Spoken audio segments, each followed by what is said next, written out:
Hello everyone, welcome to part 2. First, let's do a brief recap of the previous episode. In this world filled with mystery and adventure, Suze, a remarkably gifted young man, accidentally acquired a god-level gacha system, setting him on a path of extraordinary transformation. Not only did he bond with the golden bloodline Qingfeng butterfly, but he also made a stunning impression during the Beast Mastery entrance exam, earning the envy of all. However, Suze's true potential was far beyond this. His ultimate goal was to uncover the truth behind his parents' disappearance and become a true beast master. The story begins with Suze being the center of attention at Beishan City's #1 high school. His deskmate, the school beauty Su Yao, had bonded with a golden bloodline Qingfeng butterfly, while he, the top student of his grade, struggled to bond with any beast. Unexpectedly, Suze's desk turned into a guide for raising beasts, and his comic book became a beast girl evaluation guide. Blushing, he carefully put it away after flipping through a few pages. After consulting his deskmate Wang Zi, Suze realized he was in a parallel world where beasts and humans coexisted, and beast masters were highly sought after.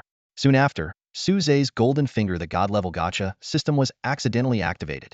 He could use the gacha machine once a day to draw beast eggs. In one 10-draw session, Suze unexpectedly obtained a golden beast egg, drastically changing his fate. He chose to retrieve the item, and a shimmering golden egg appeared in his hand. Is this real? If I hatch this, can I become a beast master? However, the condition to hatch the golden egg was quite unusual. It required the kiss of a beautiful girl, and the higher her attractiveness, the stronger the hatched beast would be. Suze meticulously searched for a suitable candidate and eventually found the school beauty, Su Yao. After some misunderstandings and twists, Su Yao kissed the beast egg. The egg cracked open, and a tiny, pink turtle head emerged, spitting out a stream of pure water, astonishing everyone present. Suze's journey to greatness was far from over. On the school's arena, he challenged Lin He and, using his intelligence and courage, successfully defeated his opponent, winning the condensed thought pearl. This victory not only affirmed Suze's strength, but also marked a significant turning point in his path of growth. As the story progressed, Suze and Su Yao showcased their incredible talents during the Beast Master Association's tests. In an unexpected event, they even managed to defeat a Fusang Dark Guard far above their level, earning them fame and respect within the association. However, with Suze's rising fame came increasing challenges and dangers. Threats from the Jiang family, assassination attempts by Fusang Dark Guards, and the rivalries among various factions filled Suze's path with unknowns and perils. Yet, he did not back down. Instead, he used his wit and bravery to overcome his adversaries time and again, proving his strength. Through each battle, Suze continued to grow, and his beasts kept evolving. His singular goal remained to uncover the truth behind his parents' disappearance and become a true beast master. In this world brimming with mystery and adventure, Suze's legend was just beginning. That wraps up the recap of part 1. I hope you enjoy today's part 2. Your likes and comments are my greatest motivation. If this story piques your interest and you're tuning in for the first time, you can start from part 1 in the comments section or playlist below. Now, let's dive into the storyline of part 2. Stop worrying about everything and come eat.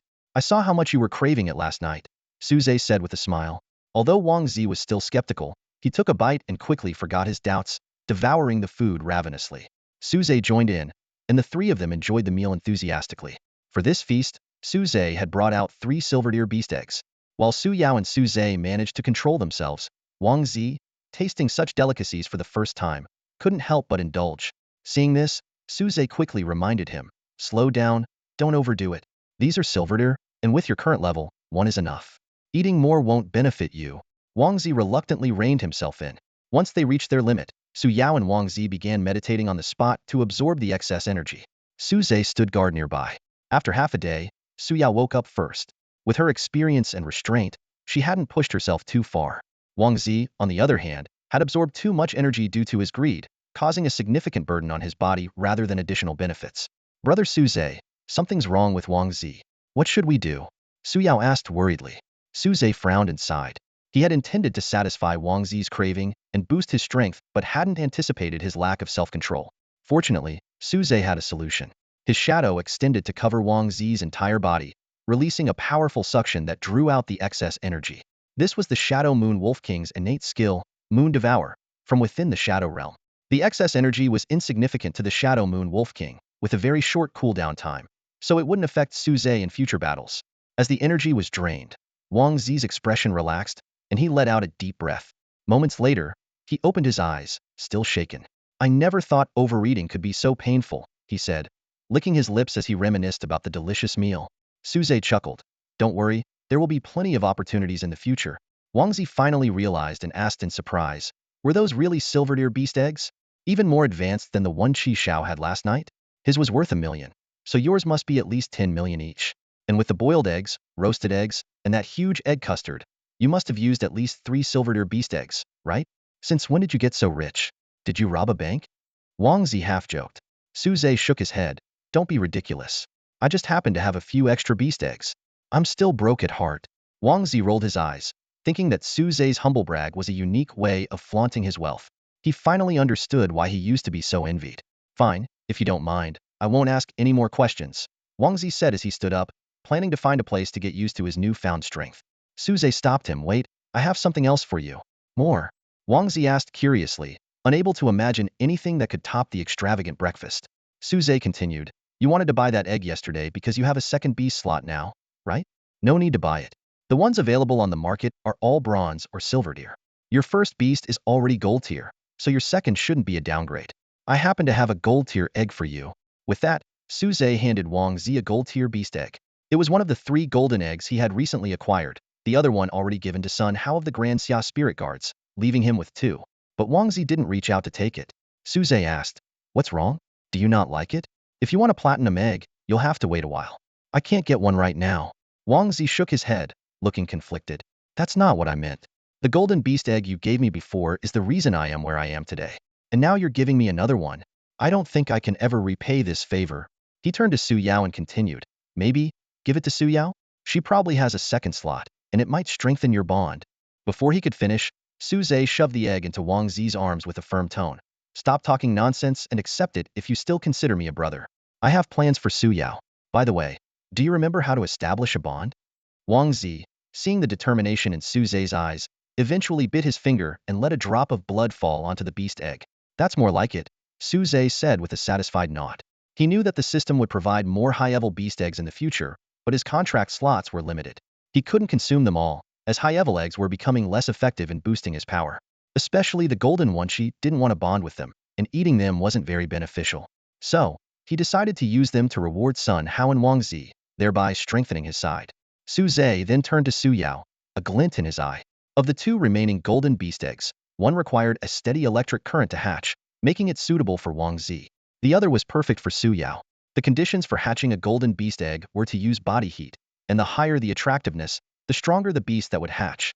Sure enough, as soon as Su Zhe whispered the incubation condition into Su Yao's ear, her face turned red with embarrassment. The moment Su Zhe finished speaking, Su Yao's cheeks flushed a deep red. Her eyes widened in disbelief, and her heart raced. The incubation condition was so peculiar. Not only did she have to keep the egg warm under her covers day and night, but she also had to carry it with her wherever she went.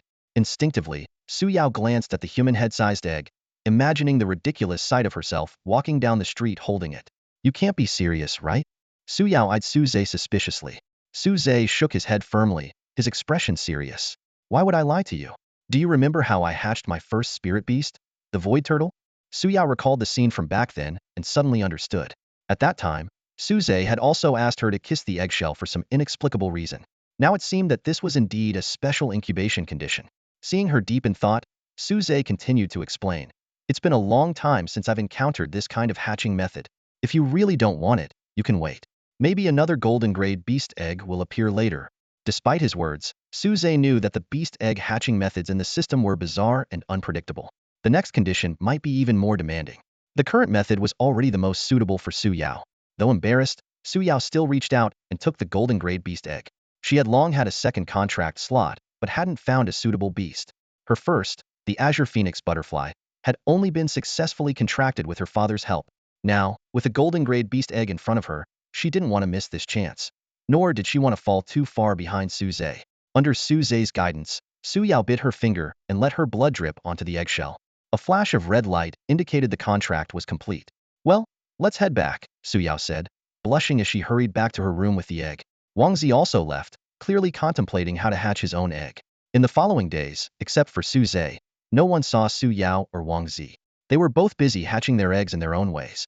Wang Zi managed to secure the extra power from an out-of-town power plant, thanks to his father's financial support and his own negotiation skills. Su Yao's method was simpler. She kept the egg warm in her bed, relying on her body heat and hardly ever leaving her bed. Suze brought her meals, and sometimes she even coquettishly asked him to feed her. 3 days passed quickly. This period was for the participants from the 4 distant Beast Master universities to rest and get familiar with the environment. Now, with everyone settled, the Onsenadicade Beast Master Tournament officially began. Knock, knock. Suze tapped on Su Yao's door. Su Yao, I'm heading out. Don't worry, I'll be back quickly to bring you food. Just as he turned to leave, Su Yao's voice came from inside the room. Suze, wait. I'm coming too. Suze was puzzled. Aren't you incubating the egg? Giving up now might affect its development, and its future level cap might not even reach silver grade. Unless it's already hatched? Not yet, Su Yao admitted, but I have a solution. I don't want to miss your match. I have to go. Suze had no choice but to wait at the door. When it opened, he was stunned. Are you sure you want to go out like this? Su Yao nodded, blushing. She had put on loose clothing and strapped the egg to her abdomen, covering it with her clothes. This way, she could continue incubating the egg while going out, though it made her look like she was pregnant. When Suze appeared with the pregnant Su Yao, everyone was shocked. Su Yiming nearly fainted. It's only been 3 days. Could it be that? Many of Su Yao's admirers were heartbroken. Finally, someone gathered the courage to ask, Su Yao, what's with your belly? Su Yao glanced at Suze and then mischievously smiled. It's all thanks to Suze. In a while, a new life will be born. Her words caused an uproar. Even Suze's teammates, who were about to compete with him, couldn't help but complain. Damn it, we're 5 or 6 years older than you and still single, and you've already… This hurts more than being killed. Suze had no choice but to take the blame. Looking at the smug Su Yao beside him, he thought to himself, one day, I'll make this all come true.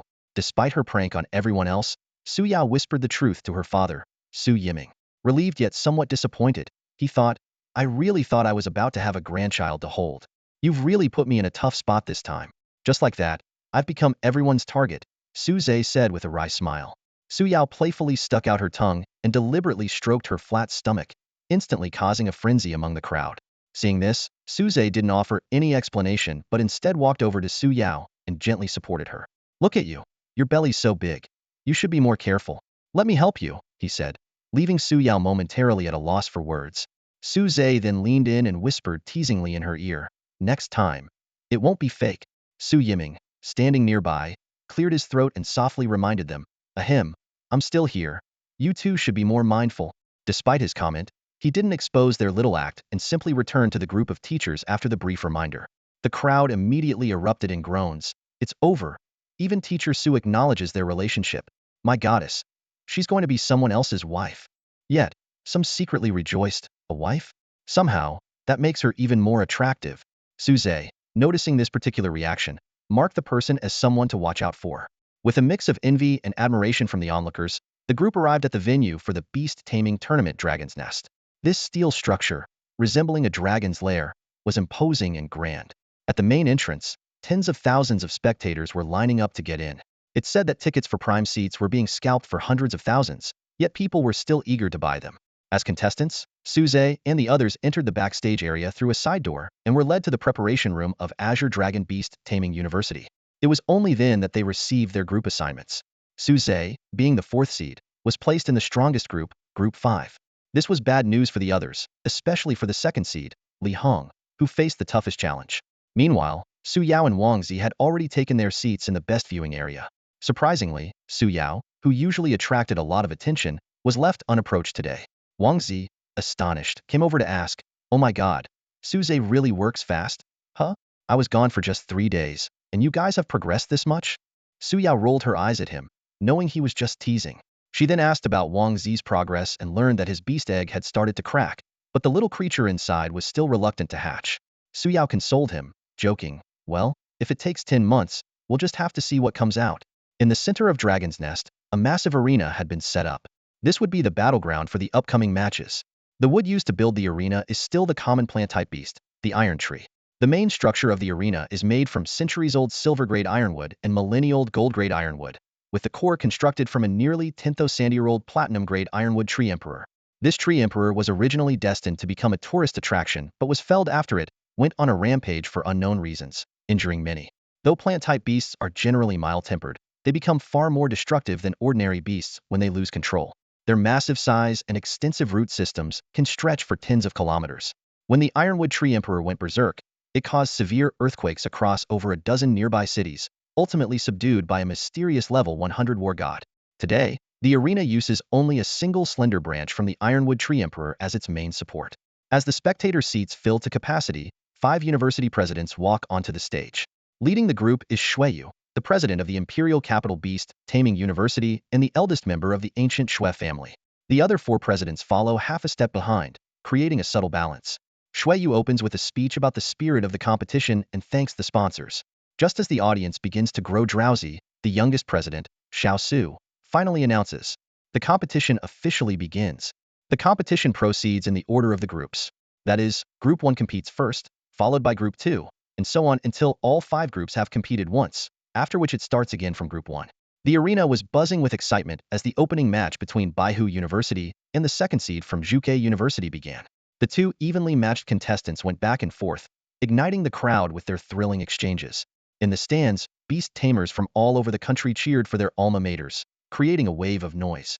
Zhuke University's second seed narrowly won, but both sides were exhausted, making it difficult for them to recover quickly.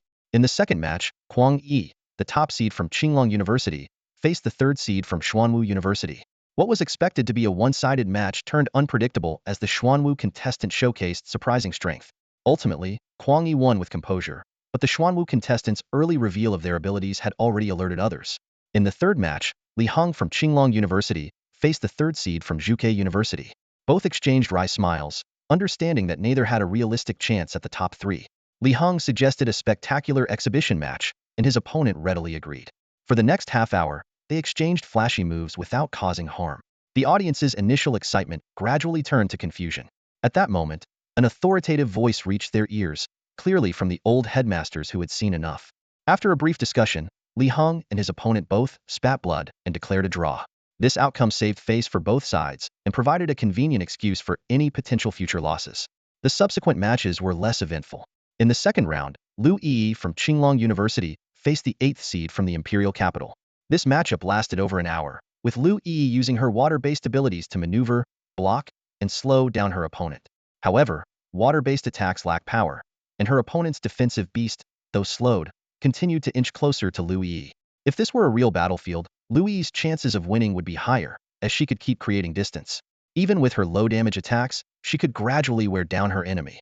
But now, in the arena, the space for her to maneuver was limited. Lu Yi stepped back cautiously, her eyes fixed on her opponent. The edge of the platform was dangerously close, and she had no room to retreat. At that critical moment, her opponent suddenly shed the heavy beast armor, increasing their speed dramatically and closing the distance in an instant. The crowd held their breath, thinking the match was decided. However, Lu Yi sighed softly, and a water blade appeared in her hand out of thin air. In a flash of the blade, the defenseless opponent was defeated. The victory was hard-fought, but Lu Yi's brow remained furrowed. She had revealed her trump card too early, a move she had intended to save for the knockout rounds. Worse still, the second seeds from White Tiger and Vermilion Bird universities were eyeing her warily, clearly not going to be easily fooled again. The second match was uneventful, but the third match stirred up excitement once more. Luo Xingyu, the top seed from White Tiger Beast University, faced off against the top seed from Black Tortoise Beast University. Their back-and-forth battle was nothing short of spectacular. However, with the 6th seed from the Imperial Beast University lurking, both held back some of their strength. In the end, Luo Xingyu narrowly claimed victory. The fourth match featured Jiang Jianbin in a gritty, no-frills brawl.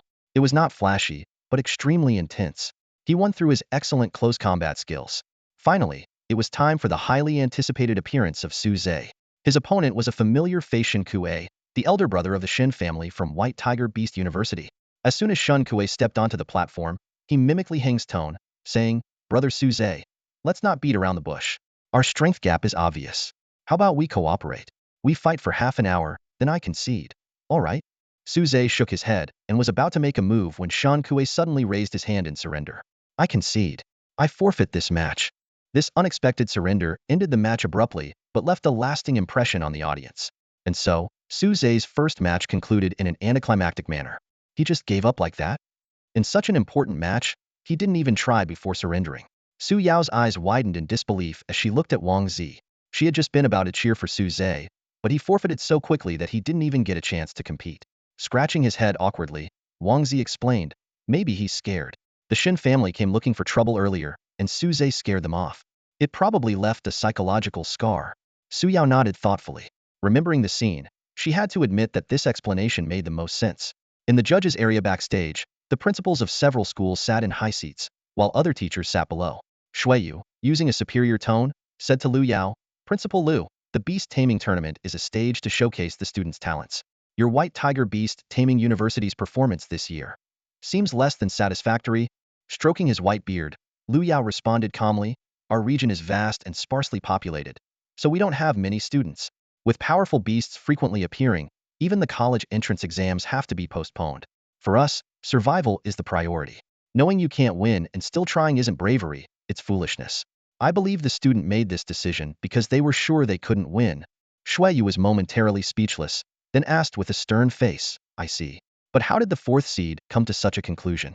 Has Qinglong Beast Taming University produced some extraordinary talent?" He turned his gaze to Xiao Su, who smiled and said, "Su Zhe is indeed impressive. I believe he won't disappoint anyone." Su Zhe. Shuiyu repeated the name, suddenly recalling something. Is he the one who contracted a diamond-level beast? No wonder his opponent surrendered. It's a pity he was born a few years too late. He might have won the championship in the next tournament. Yu Zhan, the principal of Zhuke Beast Taming University, interjected, "Principal Shui, you're behind on the news. Su Zhe's diamond-level beast was killed by the Fusong Dark Guards." "Oh, is that so? What a pity," Shuiyu said in surprise. Luo Yin commented meaningfully, "Principal Shui, coming from one of the four great families, it's surprising that you don't care about the diamond-level beast that even we are concerned about. It seems we'll get to witness the talents of the Shui family in this tournament." Shuiyu didn't deny it but sighed. A first beast being diamond level is indeed rare. If he were trained by our family, he might have become the next war god. Now, what a shame. He then pondered, since he lost the diamond level beast, what else could threaten others? He seems to be the only freshman, right? Everyone looked curiously at Xiao Su, who just smiled mysteriously and gestured for them to continue watching the matches. After 2 rounds of 10 matches each, the events that started at dawn were nearing noon. Thanks to Shan Kuei's forfeit, the time delay from the earlier closely fought matches was made up, and everyone reached lunchtime on schedule. There were vendors pushing food carts through the audience, of course for a fee. The lunch break wasn't long, with only half an hour to rest after a quick meal. The third round started soon, with Kwang Yi easily winning another match. Li Hong wasn't as fortunate, facing the 6th seed from the Imperial Beast Taming University. His opponent refused his request for a performance and aimed for a crushing victory. But Li Hong, using agile movements, dodged and fought, dragging out the match. Although he eventually lost, it wasn't a total defeat, and his opponent didn't win as convincingly as they had hoped. Due to the excessive energy he expended in the previous battle, Su Zhe intentionally appeared to be severely injured and only able to perform at 5,060 of his full strength from the very start of the competition. Su Zhe deliberately showcased a weakened stance, setting up an excuse for a potential loss. In the 4th round, he still held back. However, Lu Yi faced a tough match against the 2nd seed from White Tiger University, who was still recovering from the opening battle. The two fighters were evenly matched, but Lu Yi managed to narrowly win a round with her agile movements and precise judgments. She jumped off the stage in excitement, significantly boosting her chances of advancing. White Tiger Beast University had a dismal record, with everyone but Luo Xingyu being eliminated. Yet, their morale remained high, and they cheered fervently for each subsequent competitor. Zhang Jianbin also secured his 2nd point in this round. His group was quite evenly matched, except for a stronger 4th seed from Black Tortoise University. Utilizing his superior stamina, Zhang Jianbin clinched a confident victory. As night fell at the end of the 4th round, the Dragon Nest Arena was brightly lit. After a brief dinner break, the final round of matches began. 25 participants were divided into 5 groups, requiring 10 rounds and 50 matches to complete. Clearly, this couldn't be finished in a single day. Thus, the group stage was spread over 2 days, with each person facing 2 others from their group on the first day. The other 4 members of Azure Dragon University had already completed their matches. Kwang Yi won both of his, Li Hong had 1 win and 1 loss, Lu Yi had a hard-fought 2 consecutive wins, and Zhang Jianbin also achieved 2 victories after tough battles. Only Su Zhe had fought just 1 match, which he won by default. As the final match of the last group, all eyes were on Su Zhe. Everyone was eager to see the true strength of this freshman, who had once owned a diamond-level beast. His opponent was none other than Jiang Ying, the 9th seed from Imperial Beast University. Yes, he was from the Jiang family. Su Zhe, you're quite famous in our family now. Uncle Jiang Lu's entire household has suffered quite a bit at your hands. Jiang Ying squinted his eyes, and a cold smile crept onto his lips. His hooked nose cast a sharp shadow in the sunlight, making him appear even more sinister. Especially big brother Jiang Tianlong, who even died because of you. Ha ha. There was no sadness in his voice, only a hint of schadenfreude. Suze raised an eyebrow, calmly scrutinizing Jiang Ying. I didn't expect you to actually be from the Jiang family. I thought it was just a coincidence that your last name is Jiang. What's the matter? Are you scared? Jiang Ying lifted his chin proudly. Suze shook his head, his tone steady. Not at all. I just thought that being one of the four great families, the younger generation of the Jiang family wouldn't need to compete in the elimination rounds to get into the top 5 at Imperial University. But not only did you have to compete, you ended up ninth. That's pretty weak. Jiang Ying's face darkened, and he shouted angrily. Our Jiang family does have someone in the top 5, but you're not worthy of meeting him. All right, I get it. Suze nodded, feigning sympathy. It's not that the Jiang family is weak. It's just you. You bastard. Jiang Ying clenched his fists, veins bulging. Since you're so good with words, I'll tear that mouth of yours apart. With the referee's signal, the match officially began. Jiang Ying lunged at Suze like an arrow released from a bow, a phantom image of a blue eagle appearing behind him. The image quickly transformed into sharp claws that covered Jiang Ying's hands. Suze didn't hesitate, swiftly pulling out a void spirit turtle from his coat, which transformed into a shield in front of him. With a metallic clang, sparks flew as Suze stood his ground, effortlessly blocking the attack with the void spirit shield. From this clash, Suze quickly assessed his opponent's strength just over level 40, with the blue eagle likely being a platinum-grade beast. Despite the bloodline disparity, Suze's void spirit turtle was already at level 48. A gap of 7 or 8 levels couldn't be easily bridged by platinum-grade bloodline suppression. Go, brother Suze. Yeah, Suze, take him down. Cheers from Su Yao and Wang Zi echoed from the audience. They had waited all day for Suze's match, even dozing off out of boredom at times. The only other time Wang Zi showed enthusiasm was during Luo Xingyu's match, when he returned to their White Tiger Beast Taming Academy section to cheer. On the stage, Jiang Ying was shocked to see Suze effortlessly blocking his attack. He knew Suze's shield was formed from a gold-grade void spirit turtle, but didn't expect it to hold its own against his platinum-grade beast. This indicated a level gap of at least 5 levels. How is this possible? Jiang Ying quickly withdrew, but Suze showed no intention of pursuing. Gritting his teeth, Jiang Ying's contract array lit up again. Another platinum-grade beast Emergita beetle with a black spear on its head. It quickly transformed into a sharp black short spear, landing in Jiang Ying's hand. I had intended to save this beast for the elimination rounds, but you forced my hand, Jiang Ying sneered. Let's see if your shield is tougher, or my spear is unstoppable. He transformed his other beast into a beast armor, concentrating all his power into one strike aimed at Suze.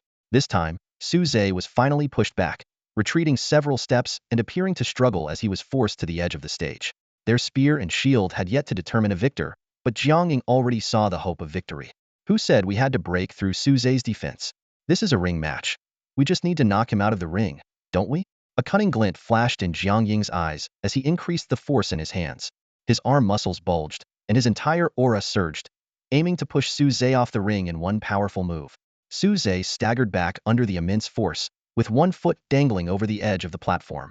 Just as Jiang Ying thought victory was within his grasp, Suze suddenly looked up, a mysterious smile playing on his lips. I'm about to fall. Just kidding. Before Jiang Ying could react, Suze's eyes burst with dazzling light. Return it all. Activate. Alarm bells rang in Jiang Ying's mind, but he was already committed and couldn't evade. Worse, he realized in horror that his feet seemed bound by an invisible force, rendering him immobile. Suze's shield glowed intensely, releasing a sharp beam of light that struck Jiang Ying Heden. He was sent flying out of the ring like a broken kite, crashing heavily to the ground, unconscious and with his fate uncertain. In the stands, Shuiyu nodded thoughtfully. No wonder the White Tiger Beast Taming Academy conceded. The power gap is too vast. A freshman with a mental power level of 48 is unprecedented. What's even more astonishing is that I sensed the presence of a Shadow Realm beast, likely of Platinum Lord rank. As it turned out, Suze had secretly used the power of the Shadow Moon Wolf King to immobilize Jiang Ying's feet, preventing him from dodging the fatal strike. Although he thought he was discreet, the 5 principals on the platform had already seen through everything. The first day of the beast taming competition thus came to an end. Meanwhile, undercurrents were stirring in North City. A member of Suze's 13th squad, a Daxia spirit guard, slipped out under the cover of night, conflicted. He met with a man in black and sold him a military-grade mind-tempering pearl he had just received from Suze. No sooner had the transaction been completed than the room lights flicked on. Jiang Chun and his elder brother Jiang Donglin emerged from the adjacent room, holding a video camera that had captured the entire process. What are you doing here? Tao Lin, a Summer Empire spirit guard, looked at the two emerging figures with a grim expression. Jiang Shang held a video camera, a knowing smile playing on his lips. Perfect, Keep that expression. It's just right for capturing your face clearly. Tao Lin instinctively tried to cover his face, but it was too late. Jiang Shang had already recorded everything that had just transpired. Closing the camera, a cold glint appeared in his eyes. What am I doing? As a spirit guard of the Summer Empire, you should be well aware of how strictly military-grade essence beads are controlled. Selling them privately could land you in a military court, don't you think? Tao Lin's face turned pale, and he hastily defended himself. I didn't sell them. This is my salary from the captain. I have the right to dispose of it as I see fit. Before he could finish speaking, a middle-aged man who bore a striking resemblance to Jiang Shang stepped forward. It was his older brother, Jiang Donglin. With a wave of his hand, the people behind him brought forth a bound young man and placed him in a chair. Who is he? Tao Lin asked, his unease growing. Jiang Donglin sneered. Of course you don't recognize him. This is a captured Fusang spy. You must be aware of the recent nationwide crackdown on Fusang infiltrators, right? Tao Lin's face changed several times as he struggled to speak. You mean? Exactly. Jiang Donglin interrupted. Selling essence beads might have just cost you your salary, but this is different. Selling critical military resources to an enemy nation? That's treason. Jiang Shang gave his brother a signal.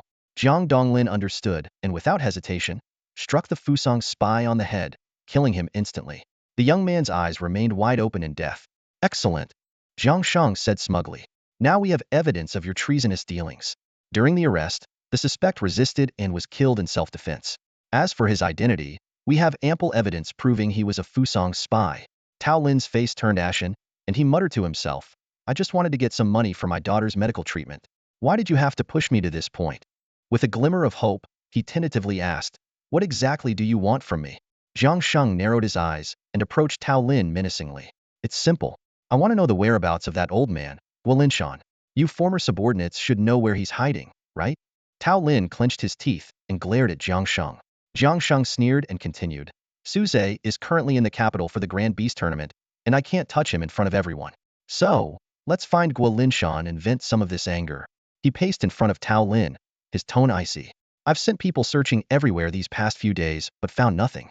That old bachelor has no wife, no children, no relatives, nothing to use against him. So, I have to come to you, his former subordinates. Tao Lin straightened his back and said firmly, You want to go after Captain Gua? Dream on. I won't reveal anything. The military tribunal? Fine, I'll face it. I'm not afraid. Jiang Shang remained indifferent, saying calmly, You're a single father, aren't you? And your daughter has a congenital illness. If you go to prison, who will take care of her? Who will pay for her treatment? He smiled sinisterly. But don't worry, the Jiang family loves adopting orphans. My great-uncle would be delighted to take in your charming daughter. She could live like a little princess. How about that? You bastard. Don't you dare touch my daughter. Tao Lin roared, trying to lunge forward, but a black snake coiled tightly around him. He bit down hard, blood trickling from his mouth, his eyes filled with rage and despair. Jiang Shang leaned close to his ear and whispered, Ready to talk now? Tao Lin desperately tried to bite him but couldn't reach. Finally, with tears streaming down his face, he screamed in a hoarse voice, resigned to his fate. I'll talk? Falling star pit? What's that old man doing there? Jiang Shang wondered aloud. His brow furrowed as he recalled the fruitless interrogation of the 13th Squad. Even the Disya spirit guards had no clue about Guolinshan's whereabouts. It was only recently that Guolinshan had reached out to them, mentioning he was at the Falling Star Pit. Jiang Shang exchanged a glance with Jiang Donglin. The Falling Star Pit, a massive crater created by a mysterious meteorite. Though small, the meteorite had an incredible density and abnormal gravity. Even a 100-level war god would struggle to get close. It had become a haven for body cultivators and rock-type beasts. What could that old guy be doing there without his beast? Jiang Shang muttered to himself, shaking his head to dismiss his own speculation. With his mental strength damaged, he can't possibly contract another high-level beast. Jiang Donglin interjected, So, who's going? You or me? Jiang Shang hesitated for a moment before saying, Brother, let's go together. That place is crawling with experts. If we get discovered, Jiang Donglin shot his brother a disapproving glance, but eventually agreed. Fine, I'll go with you. This time, let's take back some of what they owe us and show them the Jiang family isn't to be trifled with. Meanwhile, in a hotel in the capital, the Qinglong Beast Taming University team was reviewing today's match.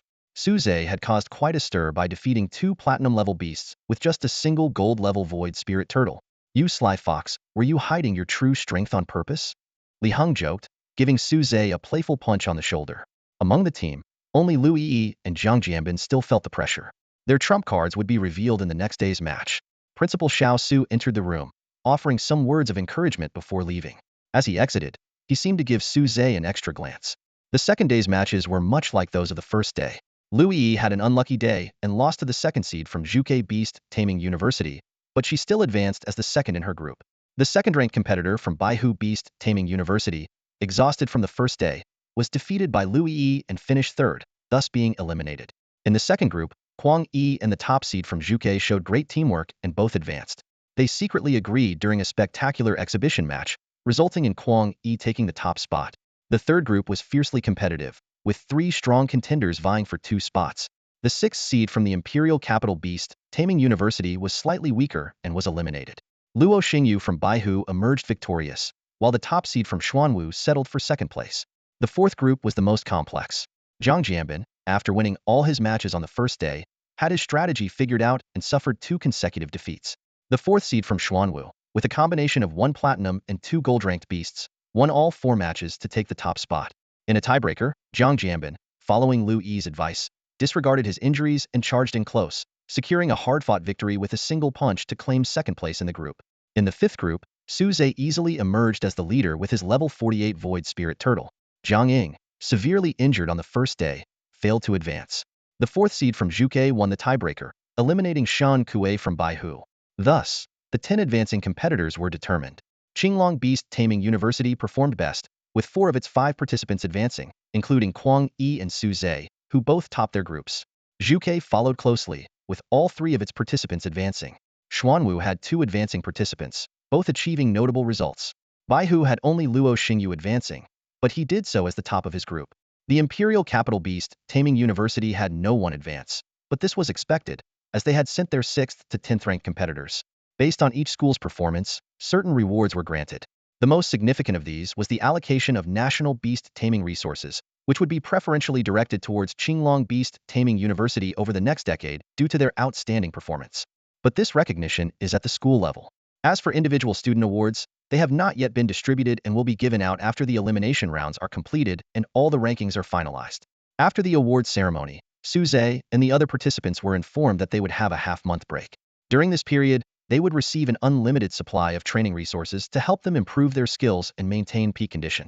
This news thrilled everyone, especially someone like Su Zhe, who came from a modest background as a beast tamer. For Su Zhe, this was a golden opportunity. With his exceptionally rapid mental power cultivation speed, combined with the benefits of contract feedback and the quenching mind bead, he was confident that he could break through to level 50 and join the ranks of advanced beast tamers within this short half-month period. Late that night, after all the ceremonies had finally concluded, Su Zhe was still wide awake, brimming with excitement at the prospect of the upcoming training. Meanwhile, in Beishan City, Sun Hao found himself in a painful struggle after hearing a colleague's words. "You, how could you betray Captain Gua like that?" While working today, Sun Hao noticed that Tao Lin seemed distracted. Frowning, Sun Hao observed Tao Lin closely and saw him making frequent mistakes while handling tasks, which was quite unusual for an experienced Daxia spirit guard. As night fell, Sun Hao kept Tao Lin behind and asked him about his troubles with genuine concern. Initially thinking it was the recurring issue of Tao Lin's daughter needing medical treatment, Sun Hao had even considered advancing him a few months' salary. However, under Sun Hao's persistent questioning, Tao Lin finally broke down in tears and confessed something shocking. "I'm sorry. I really can't go to jail. My daughter is still waiting for me at home." Taking a deep breath to steady his emotions, Sun Hao said, "You could have told me if little Taozi needed medical expenses. Why resort to selling the quenching beads? Wouldn't it be better to use them to enhance your strength?" Tao Lin gave a bitter smile. "It's not that simple. Taozi's illness won't be cured in a year or so. What good will a few months' salary advance do? What about the future?" Sun Hao's brow furrowed. "But you can't. I know I was wrong, but I can't let my daughter fall into the Jiang family's hands." Tao Lin interrupted. "The evidence is already in Jiang Shang's possession. With many Jiang family members in high positions, they will likely confirm my guilt. Saving Captain Gua should be our priority." After a moment of thought, Sun Hao suggested seeking help from Captain Su Zhe, who was participating in the beast taming competition at Xinglua Pit. Tao Lin worried about inconveniencing Su Zhe, but Sun Hao showed him the news, indicating that Su Zhe had already advanced as the group leader and now had a half-month break. "I trust Captain Su Zhe," Sun Hao said, "and we're not asking him to take action personally. We just need him to connect us with Lord Xiao Shang or Principal Xiao Su." Tao Lin wanted to go along, but Sun Hao stopped him. "You can't move. They're watching you. I'll go alone, but you're the vice captain." They're watching you too, Tao Lin said, puzzled. Sun Hao gave a mysterious smile and led Tao Lin to an open area. He stomped on the soil, nodded in satisfaction, and then a golden array flashed, summoning a humanoid beast clad in golden armor with sharp claws. The golden armored earth driller. This is the beast that hatched from the egg Captain Su Zhe gave me.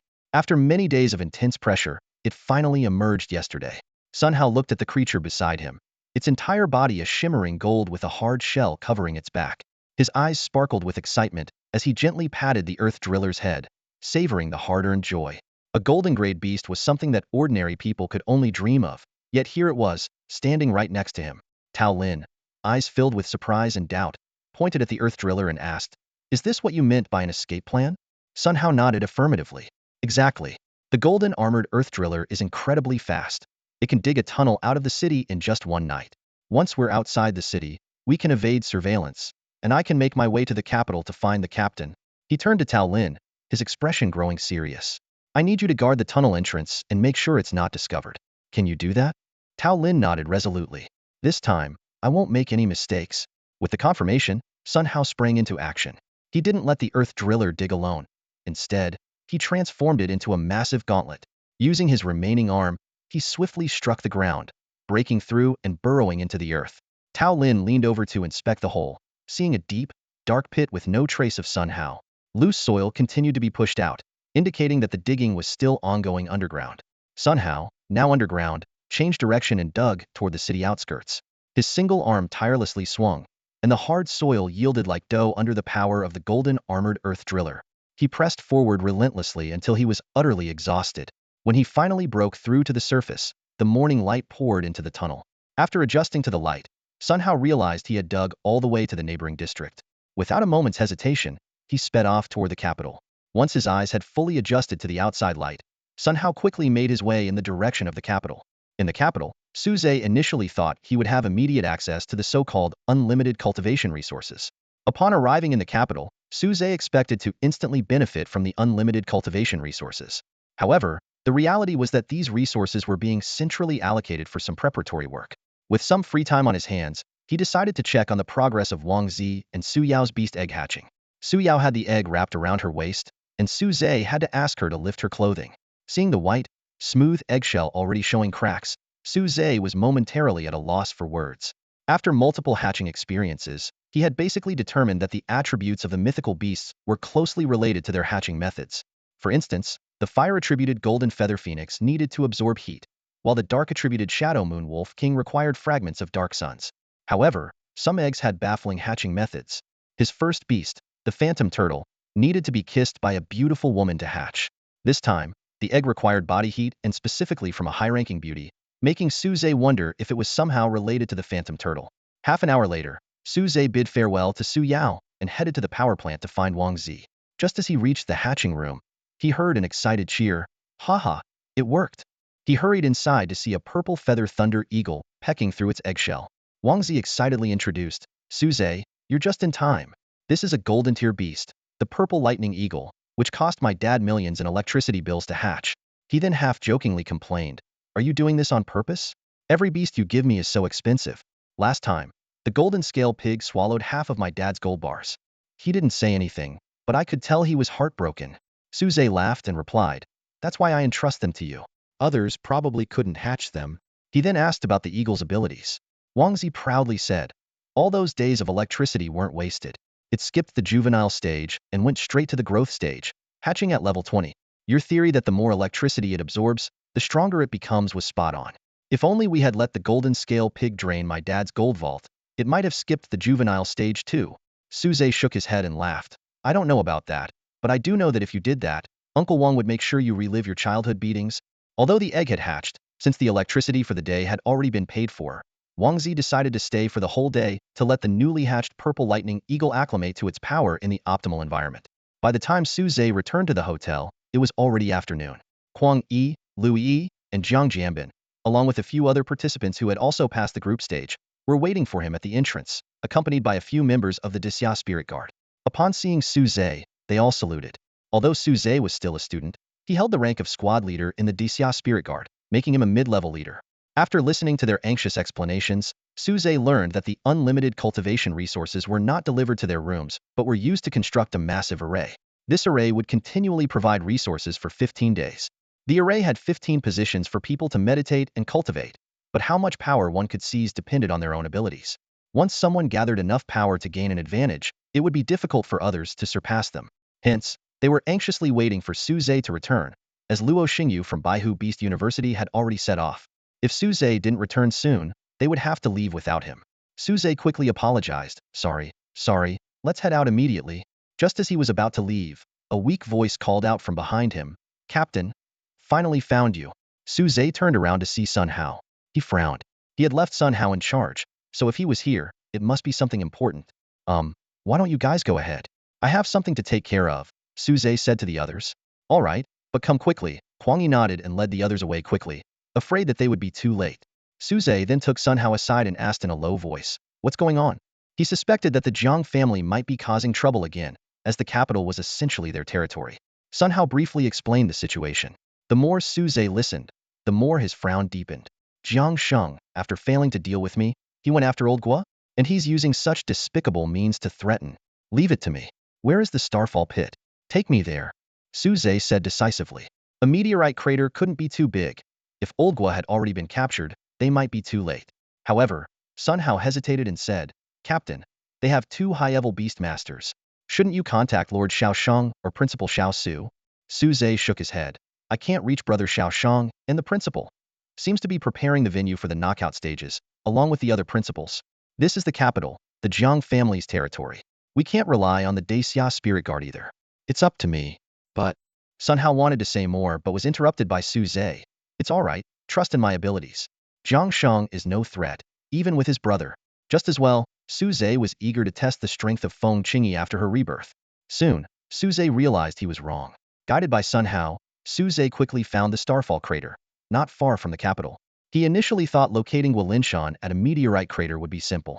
However, reality hit him hard. A high-density meteorite, only the size of a few basketballs in diameter, had created a massive depression on the surface, comparable to the area of an average city. This place had developed into a unique ring-shaped city, Starfall City. Due to the gravitational anomalies in the central region, buildings could only be constructed around the crater's edge, forming a distinctive arc-shaped layout.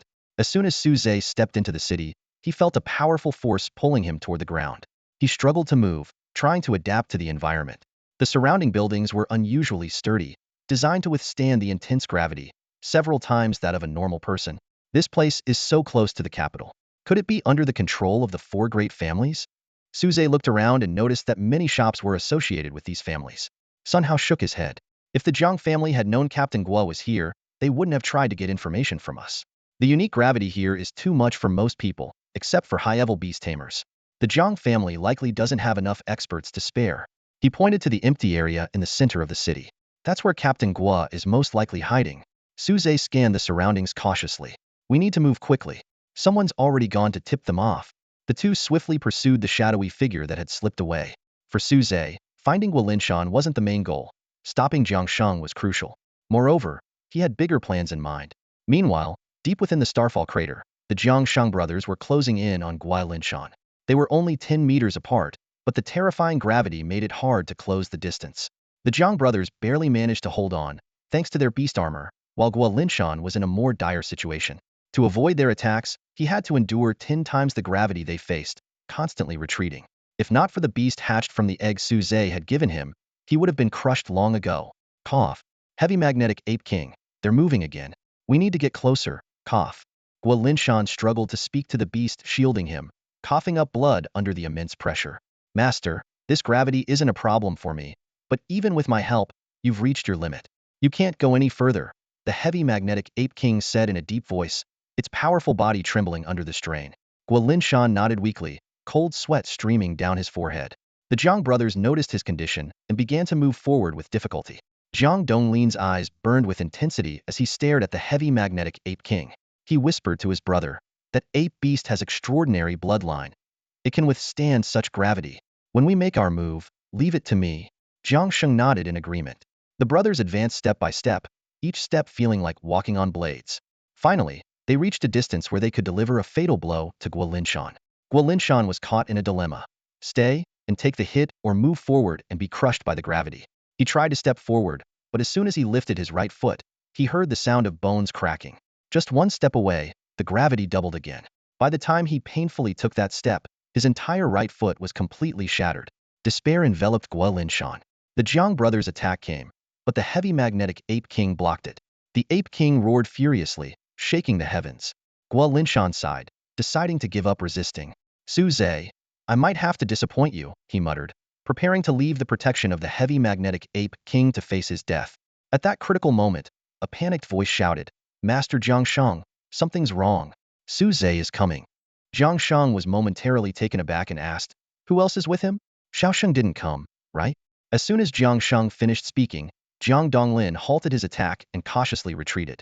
Inside the gravity field, the person gasped and replied, no, it's just Su Zhe and an ordinary Daxia spirit guard. A gleam of excitement flashed in Jiang Shang's eyes. Good. That kid actually dares to come alone to his death. He laughed wildly, as if he could already see the scene of avenging his son. At that moment, Su Zhe arrived, having followed the lead. As soon as he appeared, he felt the bone-chilling hatred emanating from Jiang Shang. Su Zhe, I can't believe you actually dared to come, Jiang Shang said through gritted teeth. Su Zhe chuckled lightly. Afraid of you? I already sent your father back to nurse his wounds. Jiang Shang, enraged, laughed coldly. Humph, that was only because you borrowed the power of Xiaoshang's statue. Let's see if you can leave here alive now. Before the words even finished, Jiang Shang charged out of the gravity zone, his dark short spear aiming straight for Su Zhe's vital points. Jiang Donglin stayed alert at the back, guarding against any potential ambushes. However, what they hadn't anticipated was that the real threat was right in front of them. With the dazzling light of a contract formation, an intense heat wave suddenly swept across the area. The golden feather phoenix spread its wings, and its crimson flames began to consume everything, both tangible and intangible. Is that the golden feather phoenix? Your diamond-level beast isn't dead? Jiang Shang's eyes widened in disbelief as the fiery feathers closed in on him.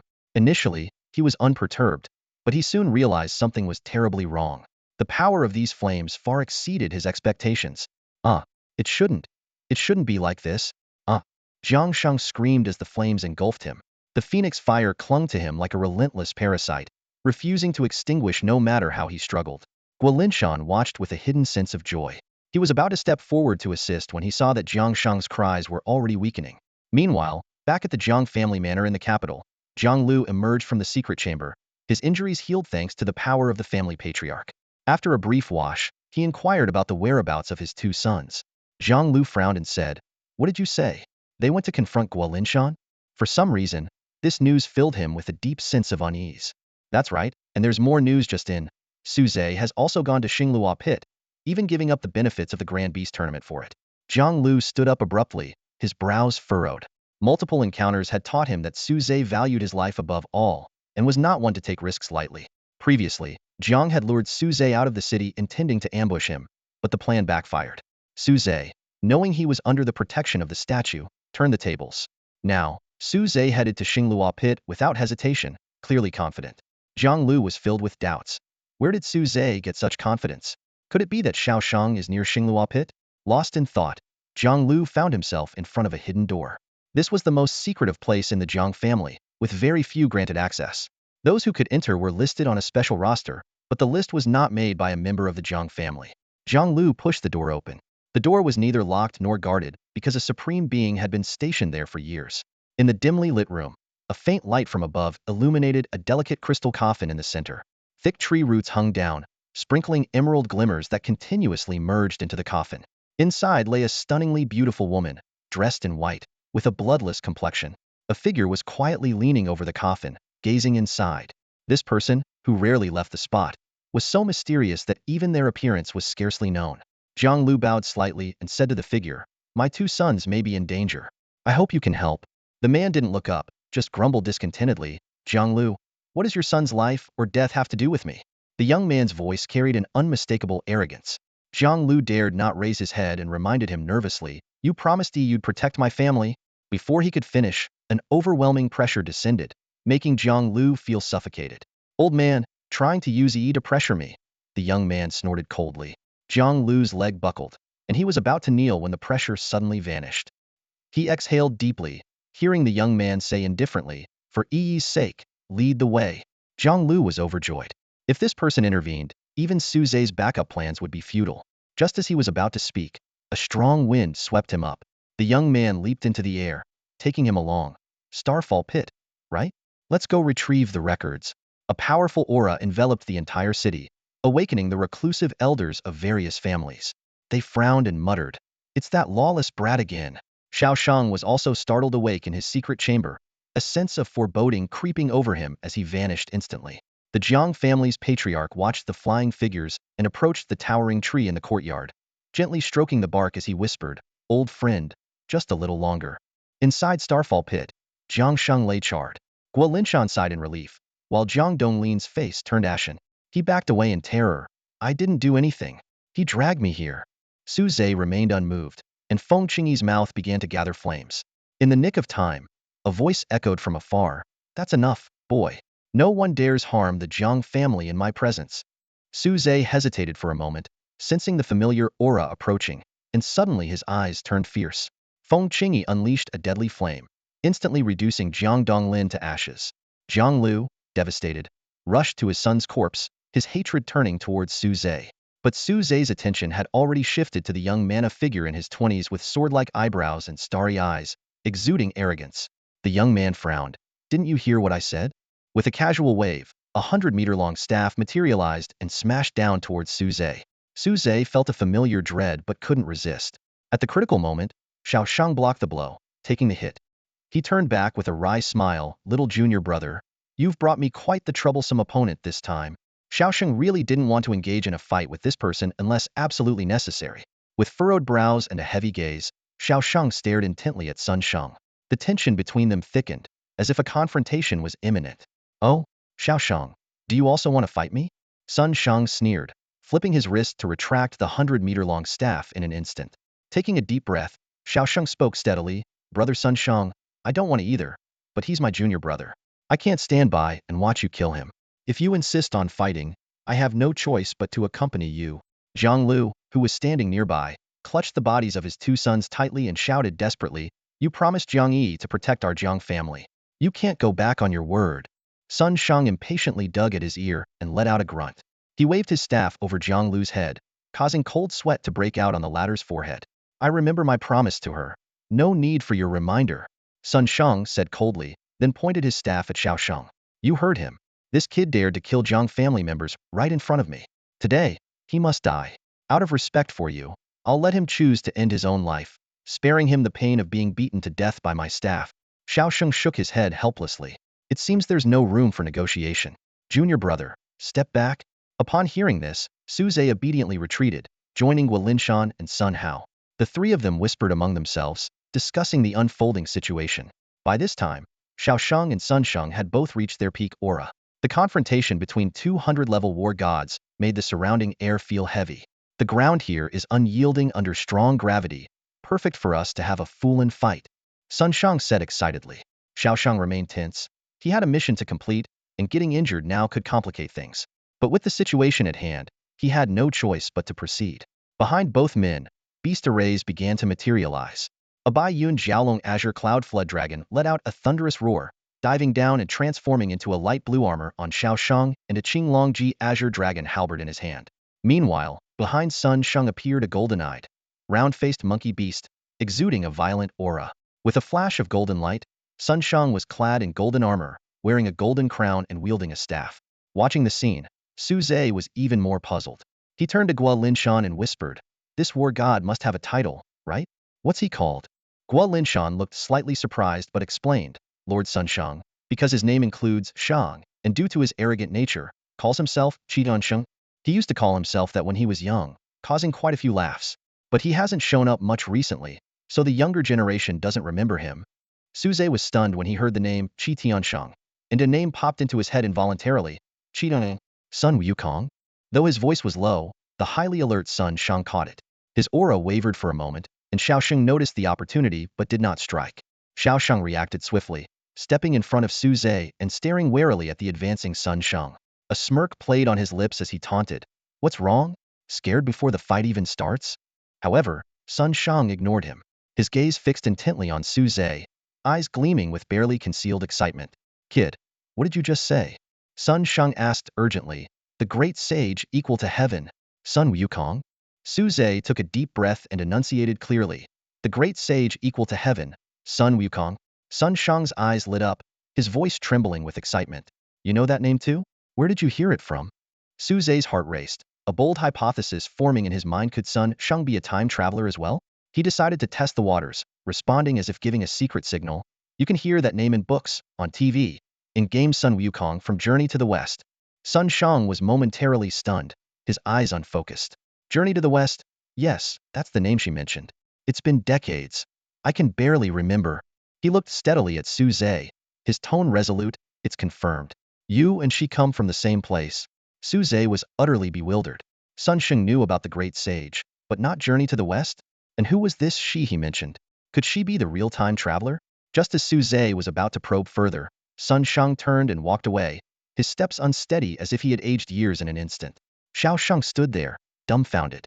He had been ready to protect Suze and watch the two men clash, but a few cryptic exchanges had defused the tension entirely. Jiang Lu, watching the scene unfold, jumped up in frustration. Sun Sheng, why didn't you kill that kid? You swore you would. Sun Sheng waved dismissively. I did swear, but this kid is an exception. He has the same origin as Yi. Jiang Lu shouted in disbelief. What origin? Jiang Yi is the daughter of our ancestor, born in his old age after a drunken mistake. Her origin is our Jiang family. I know she has always spouted some nonsensical gibberish, but before he could finish, a massive staff descended from the sky, smashing into the ground beside Jiang Lu. Sun Sheng's eyes widened with fury as he glared at Jiang Lu. What did you just say? Realizing his slip, Jiang Lu fell silent, trembling with fear.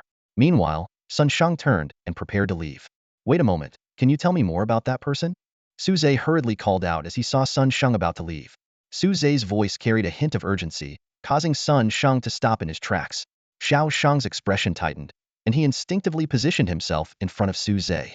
After all, Sun Sheng had just threatened Suze's life, and even though he seemed to have changed his mind, they couldn't afford to be careless. To everyone's surprise, the usually solitary Sun Sheng nodded. He even descended from the sky to accommodate Suze, who couldn't fly. This scene left everyone stunned, especially Jiang Lu, who almost spat out blood in shock. The strongest ally he had painstakingly found had turned into the opposition's protector. Xiao Sheng, although not entirely reassured, followed along. With two of the top fighters in Xia country guarding Suze, Jiang Lu was powerless to seek revenge for his sons. He could only stand there in silence, holding their bodies and watching the group walk away. Suze and Sun Sheng's conversation didn't reveal much information. Sun Sheng admitted he wasn't a time traveler but had learned a lot from a friend. When he mentioned this friend, a strange expression crossed his face, indicating their relationship was far from ordinary. Suze eagerly inquired about the friend's whereabouts, but Sun Sheng's expression darkened visibly. In a low voice he said, "She has been asleep for a very long time. I'm afraid she can't answer your questions." Understanding the implication, Suze sighed and stopped pressing. Sun Sheng continued, "Yi once told me she didn't like her current home and always missed her old one. But her memories are incomplete, and she can't recall many things, which causes her great pain." He turned to Suze with a hopeful look in his eyes. "That's why I've been hoping to meet someone from her homeland who could help her regain her memories. Until then, I won't let you die." Suze smiled and replied, "All right, it's a deal. I'll be waiting for you to bring this fellow countryman to meet me." Sun Sheng nodded solemnly and flew away, leaving Xiao Sheng puzzled and Suze deep in thought. Xiao Sheng asked, "What were you two talking about?" "I couldn't understand a thing." Suze's heart skipped a beat, fearing further questions.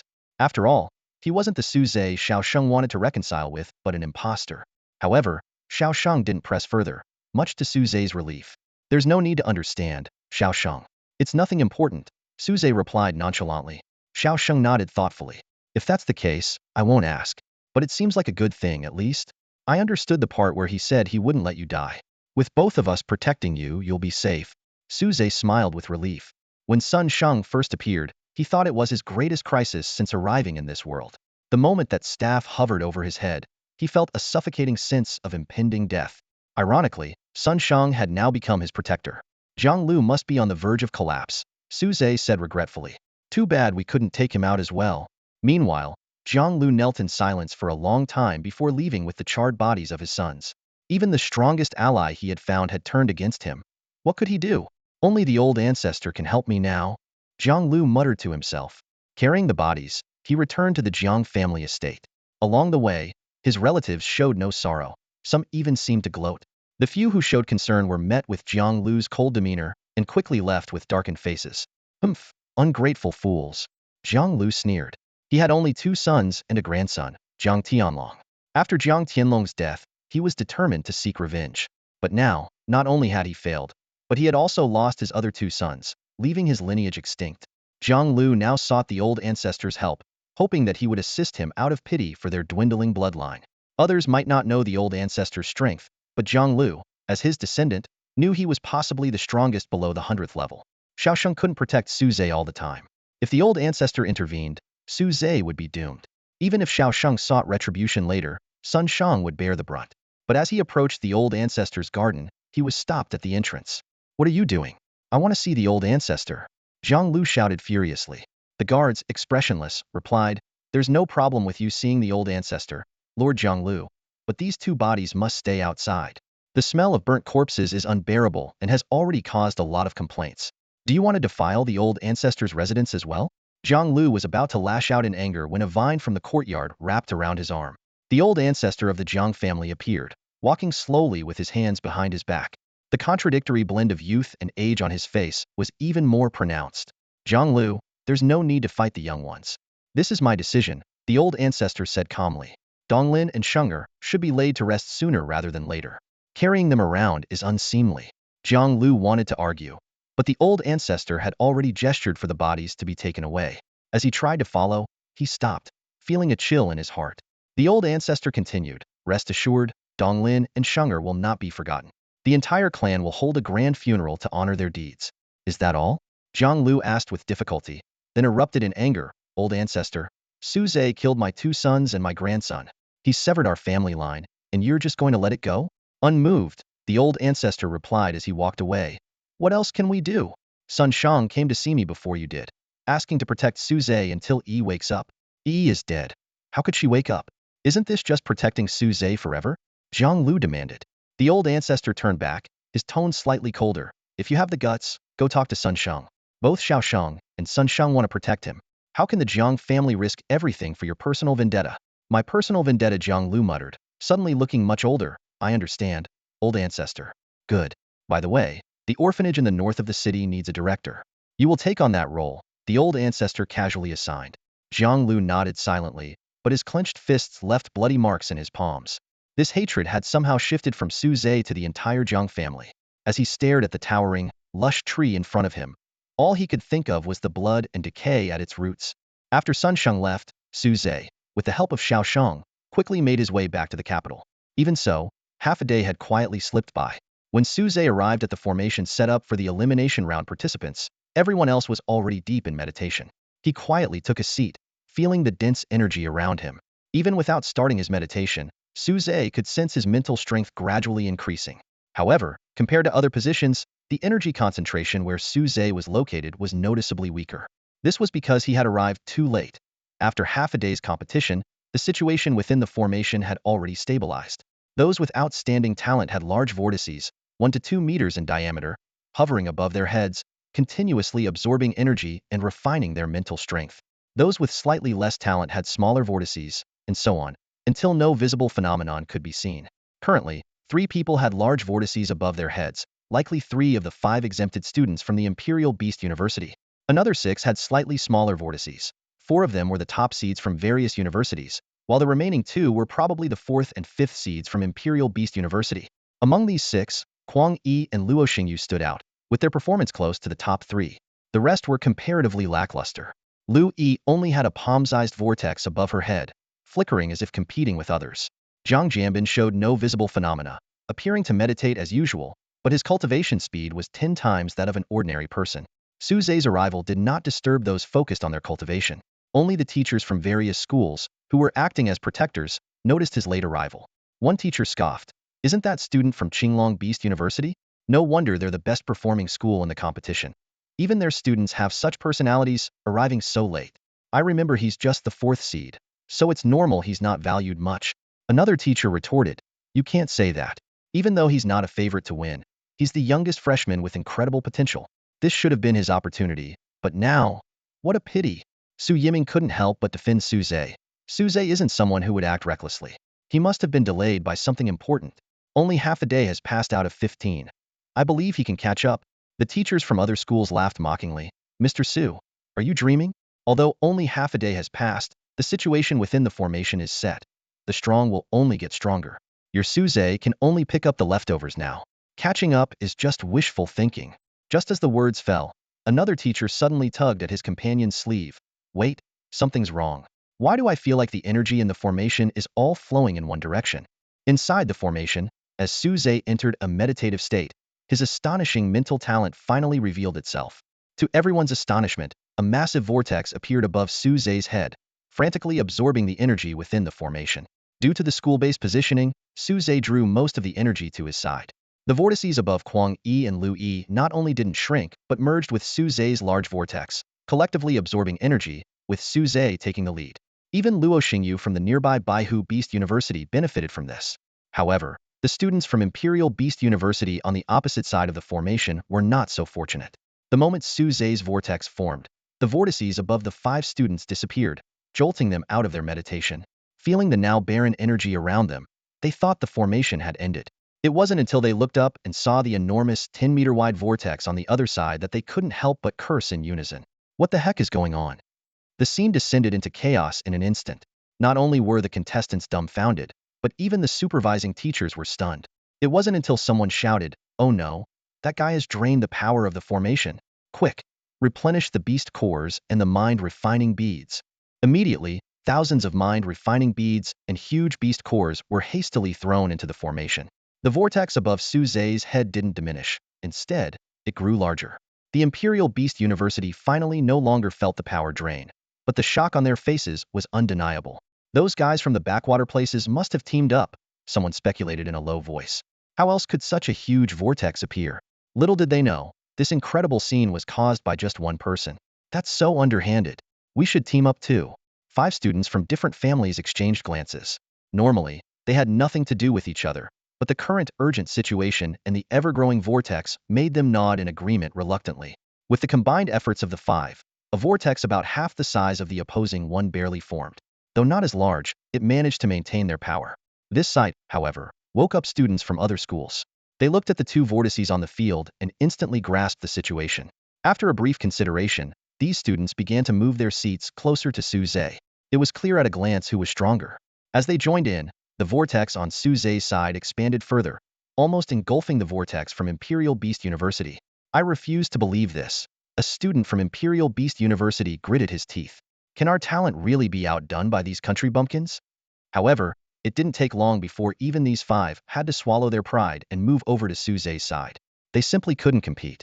Enduring their internal humiliation, the moment they joined the vortex, they felt an endless stream of power flowing into their bodies, faster than their usual meditation and training. Instantly, they regretted their earlier struggle, thinking they should have joined sooner. While marveling at the unexpected benefits, they secretly wondered, what kind of monster could create such a massive vortex? Again? We're out of supplies again?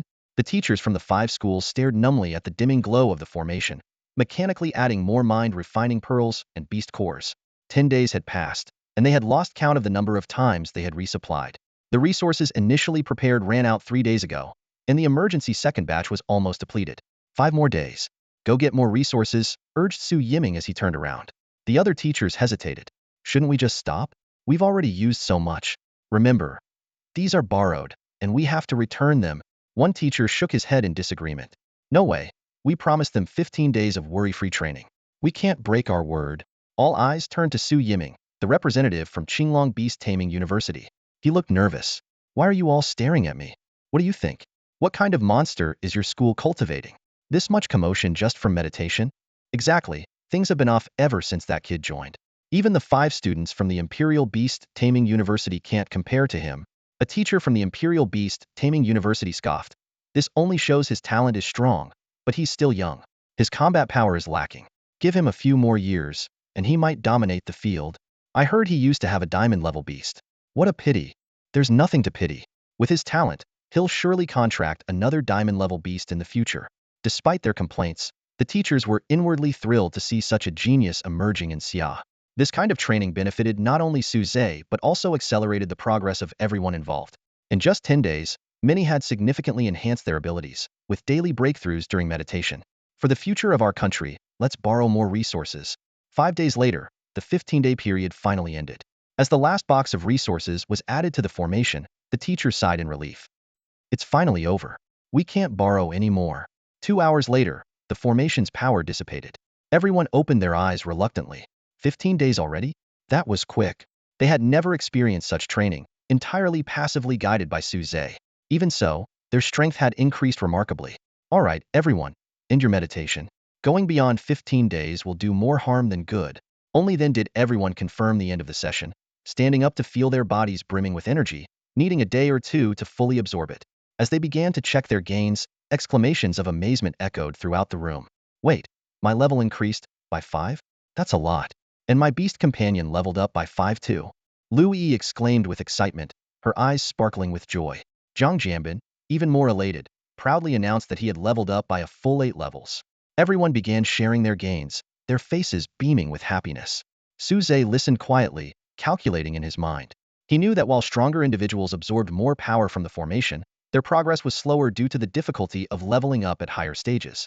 In contrast, those at lower levels experienced more significant improvements. Suze glanced around and noticed that Kuang Yi had not revealed his beast companion's level. Comparing himself to others, Suze realized that his beast companion's level of 48 was above average, on par with Lu Yi, but still below some of the top seeds and students from the Imperial Beast University. However, because he absorbed the most power, both Suze and his Void Spirit Turtle leveled up by 8, reaching level 56. The Shadow Moon Wolf King also gained 3 levels, matching their rank. This meant that in future battles, using the Shadow Moon Wolf King as a weapon would no longer incur extra energy costs. A thought struck Suze. He realized that most of the power he absorbed had been transferred to Feng Qingyi through their contract. Even so, it only helped her rise from level 75 to 77.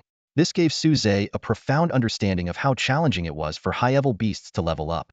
At this moment, all eyes were on Suze, especially the intense gazes from the 3 students from Imperial Beast University. They were unwilling to accept that their talent was surpassed by a country bumpkin, and were wary of Suze as a formidable competitor in the elimination rounds. I feel like I've seen you before. I remember now. Before the competition started, I bought a beast egg that you guys didn't want and roasted it on the snack street. A flicker of surprise flashed in Qi Lin's eyes, followed by a knowing smile. He quickly walked up to Suze and said warmly, I didn't expect you to remember. How did it taste?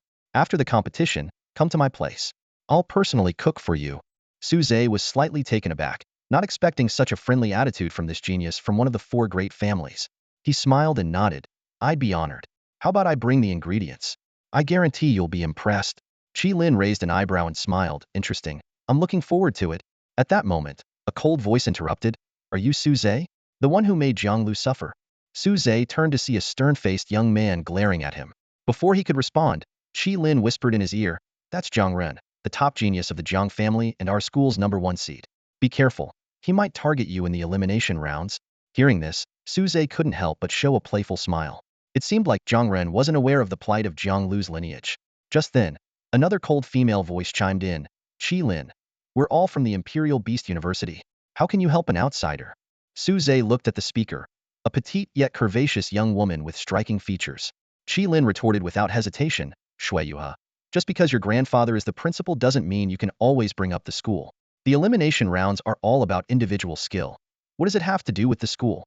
The 3 of them stood there, each with their own thoughts, locked in a tense standoff.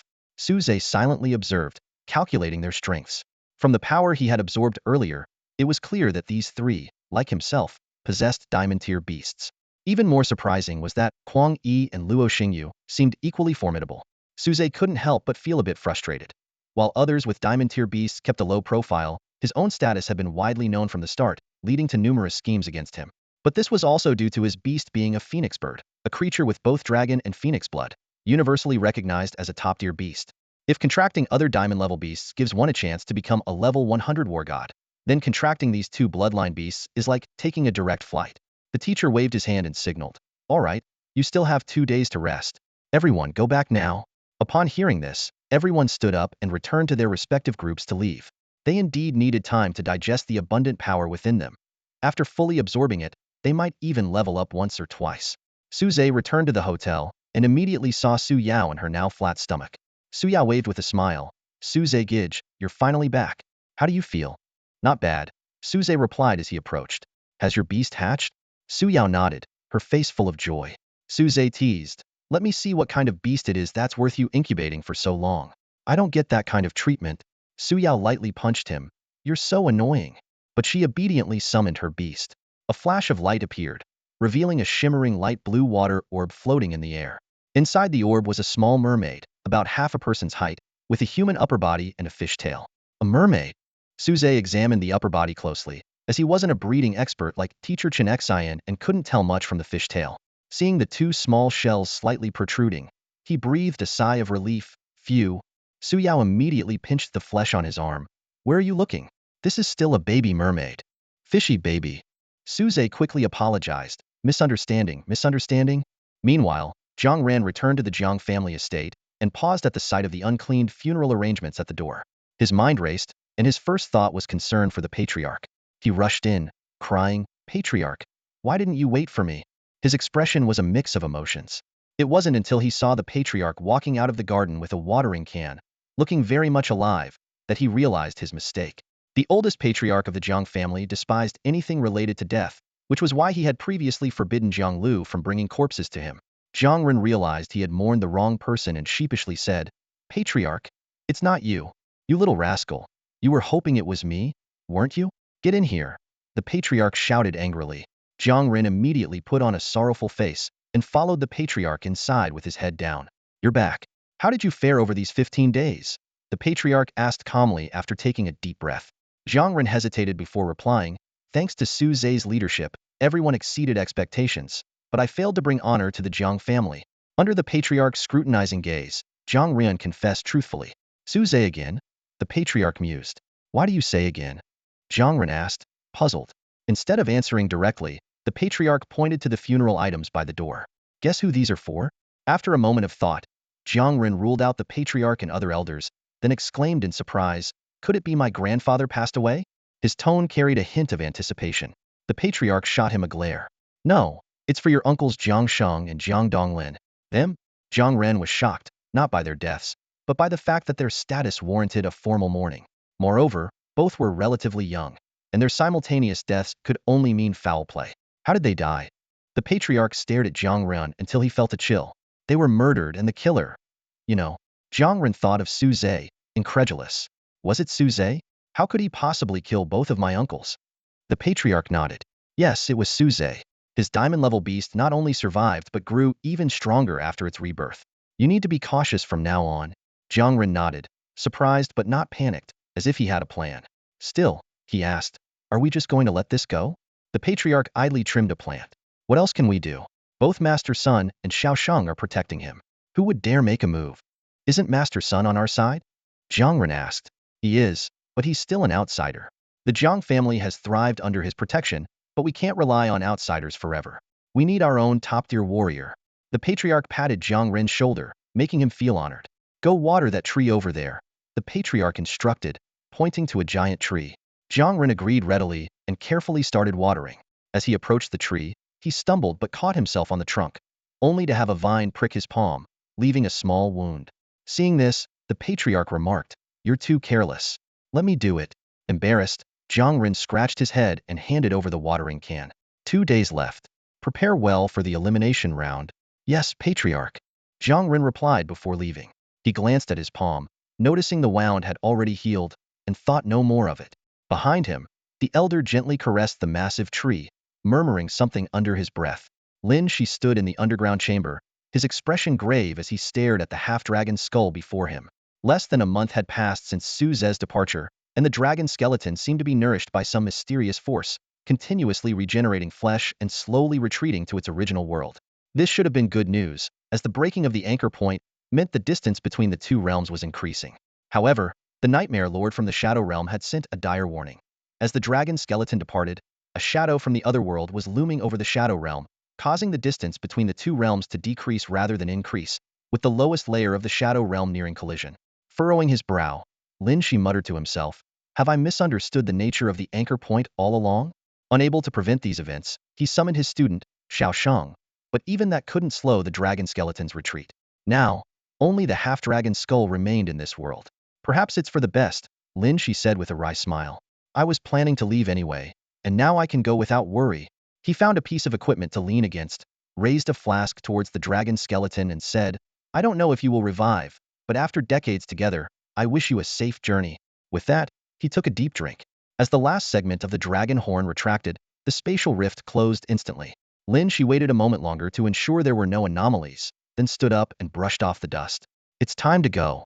Behind him, the earth began to collapse, rapidly spreading from a single point to a wide area. After Lin Shi left, the entire underground chamber caved in with a thunderous crash, causing the breeding area above to collapse as well. While the school was thrown into chaos, with people rushing to rescue victims and deal with the corpses of the mystical creatures, Lin Shi quietly departed from the place he had guarded for decades. Behind him, chunks of earth fell away, quickly turning from small landslides into a full-scale collapse. Once Lin Shi had completely left, the entire underground space instantly caved in. Above ground, the entire breeding area also collapsed. As the school plunged into chaos, with people frantically searching for survivors and hauling away the dead mystical creatures to the cafeteria, Lin Shi had already left the place he had called home for decades. The last 2 days of rest didn't require much preparation for Suze. Suze decided to use all his accumulated gacha chances at once. On his first 10-draw attempt, he got lucky and received 2 gold tier and 1 platinum tier beast eggs. He quietly marveled at how the system's drop rates seemed to improve as his level increased. The second 10-draw attempt was average, with only 1 golden glow appearing. However, as the last egg rolled out, an exceptionally brilliant light burst from the system's space. Suze was excited, thinking it might be a diamond tier beast egg, but the light abruptly turned into a dazzling blood-red color. When the crimson light faded, Suze saw a blood-red beast egg. He speculated that this might be a god tier beast egg, surpassing even the diamond tier. Thrilled, he returned to the real world to take out the egg. Its weight was unexpected, and he had to use his beast-controlling powers to lift it. Feng Qingyi sensed the anomaly and emerged from her beast space. She was startled to find her bloodline being suppressed, further confirming the egg's uniqueness. Suze checked the incubation conditions and discovered it required a large amount of special blood, particularly divine blood.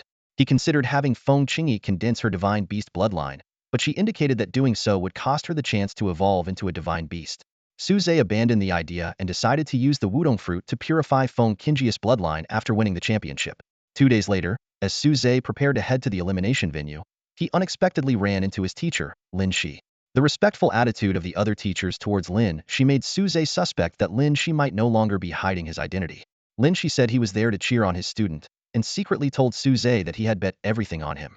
Alright, let's go. Our goal is to win the championship, Lin Shi said, taking the lead. The other teachers obediently followed behind, allowing Lin Shi to walk at the forefront. Suze walked up to Su Yao and asked, What happened while I was away? Su Yao excitedly replied, Suze, you missed quite a scene. When teacher Lin Shi first appeared, the other teachers looked disdainful, but suddenly, they all collapsed as if they had fallen asleep. When they woke up, their attitudes completely changed, and they were extremely respectful towards teacher Lin Shi. Suze nodded thoughtfully.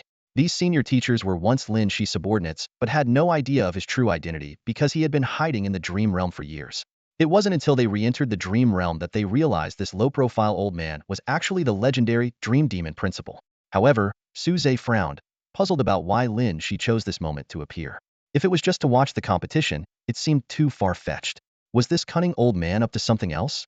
The teams from the 5 beast taming universities arrived one after another, except for the Imperial Capital Beast Taming University, which hadn't arrived yet due to its proximity. Guided by the hosts, everyone made their way to the plant department to meet up with the Imperial Capital team. The principals of each university were already waiting there. As soon as Xiao Su saw Lin Shi, he immediately stepped aside, offering him the leader's position with a smile. Although the other principals were surprised, they wisely stepped back a bit. Lu Yao from the White Tiger Beast Taming University tentatively asked, Principal Lin, it's a rare sight to see you here. What brings you personally this time? Lin Shi impatiently waved his hand. Enough with the small talk. Let's get this started. I've never seen your wudong tree before. Are you finally showing it? Principal Shuiyu from the Imperial Capital responded irritably, with the pressure from the Daxia Spirit Guards and the Beast Tamer Association, not to mention the influence of your prize student. I had no choice but to comply. But let me warn you, the wudong tree has been unstable lately. If anything goes wrong, don't blame me. Lin Shi waved dismissively, doesn't matter. By the way, I forgot to inform you all. My anchor point has completely severed. The principals were taken aback and urgently asked, What does that mean? Has the situation improved? Lin Shi shook his head. Quite the opposite, actually. The beast world is drawing even closer to us. We might have misjudged the anchor points. He paused. Let's open the space first. We'll discuss the details later. The principals exchanged glances and then combined their powers. The space slowly unfolded like a curtain, revealing a vast, independent space. Everyone marveled at the fresh air, feeling invigorated as if their cells had come alive. When they saw the towering tree, everyone was left speechless. A single leaf was as large as a rooftop, and the branches could accommodate several cities. Such a colossal entity had been hidden within the imperial capital beast taming university, completely unknown to the outside world. Lynch urged, "All right, this will be your elimination stage. Go on in." The crowd finally snapped out of their awe and filed in. Unlike the group stages, the elimination rounds had few spectators, with only a select few allowed to attend in person. However, the general public could still watch the matches via live broadcast. Upon entering the space, they discovered that the giant tree had been transformed into a fusion of technology and biology. Massive light bulbs were fixed to the branches, illuminating the areas obscured by leaves. The live broadcast equipment was also cleverly situated among the branches. As the space closed again, the live feed stabilized after a brief fluctuation. At the top of the wudong tree, a gigantic fruit, measuring several meters in diameter, shone brilliantly under the spotlights. This was the ultimate prize of the competition, the wudong fruit, capable of enhancing the bloodline of beast tamers. Apart from the time when the wudong tree was first discovered, this is the first time in 1,000 years that the wudong fruit has ripened. Lin Shi gazed at the enormous wudong fruit and sighed. Shuiyu, hearing this, had a glint of pride in his eyes as he began to speak slowly. According to legend, this wudong space was born when mythical beasts first appeared and humanity was on the brink of extinction.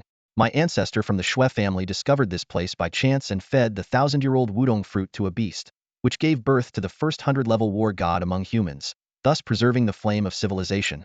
There was a note of pride in his voice.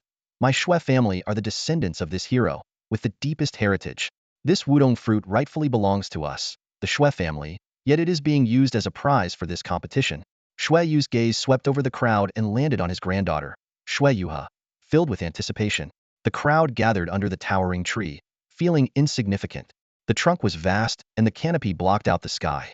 Shui Yu, restraining his arrogance, nodded to Lin Shi and announced the rules. The elimination round is simple: climb the tree. The wudong fruit is at the top, and there are other prizes hidden along the way, with better prizes higher up. The first to get the wudong fruit wins, and whatever you find is yours to keep. The crowd buzzed with excitement. Shui Yu raised his hand to signal silence and continued. The rule is, if you fall from the tree, you're eliminated. But if you can get back on the tree before hitting the ground, you can continue. We will be here to catch you in case of accidents. Lastly, no deadly attacks are allowed. We will be monitoring the entire event. Everyone spread out, standing nearly a kilometer apart, yet still unable to encircle the entire tree. Su Zhe stood between Lu Yi and Jiang Jianbin, and the three of them decided to team up to climb higher and find better prizes. With Shui Yu's command, the competition began. Some immediately summoned their flying beasts, transforming into wings and soaring into the sky. The crowd watched for a moment before seeing flames suddenly appear in the air, burning one participant and causing them to fall.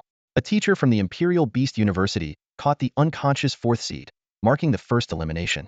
This scene served as a wake-up call for everyone. Though the 1,000-year wudong tree was not a mythical beast, it possessed extraordinary mystical properties.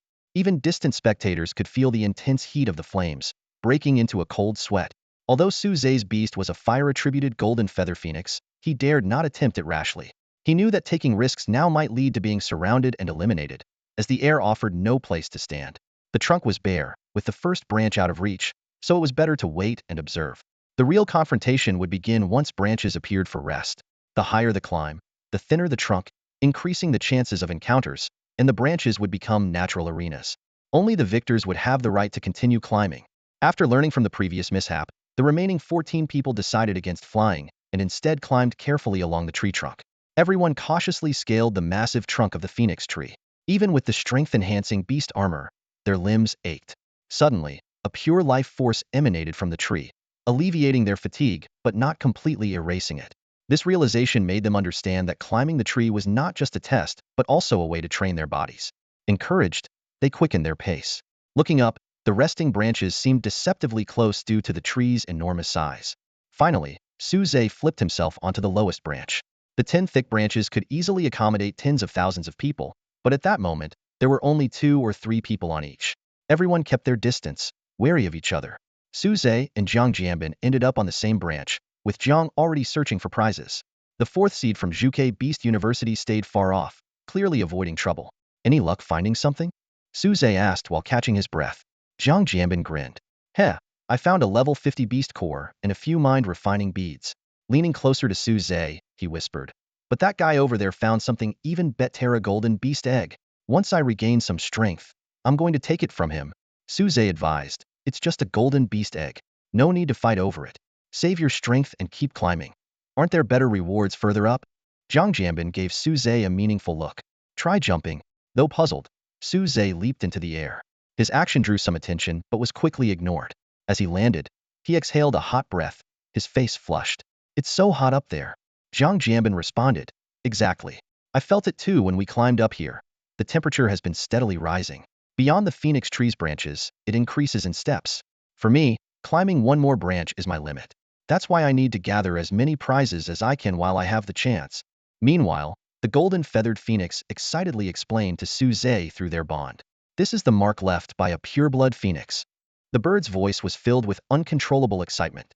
This wudong tree was once a phoenix's nest, and it bears its power imprint. If I can obtain it, I can undergo a second rebirth and revert to my pureblood phoenix form. Hearing this, Suze was equally thrilled and eagerly asked, Can you sense where the imprint is? The exact location is unclear, replied Feng Qingyi, but the higher we go, the stronger the sensation. Suze looked up at the tree's canopy, which stretched out like an umbrella blotting out the sky, and a realization flashed in his eyes. Could the imprint be in that wudong fruit? It seems we can't avoid it. At that moment, Suze had an epiphany. The energy from the wudong tree that had been restoring their strength during their climb was intended to help them acclimate to the residual power of the phoenix imprint. That's why they hadn't felt the temperature rising.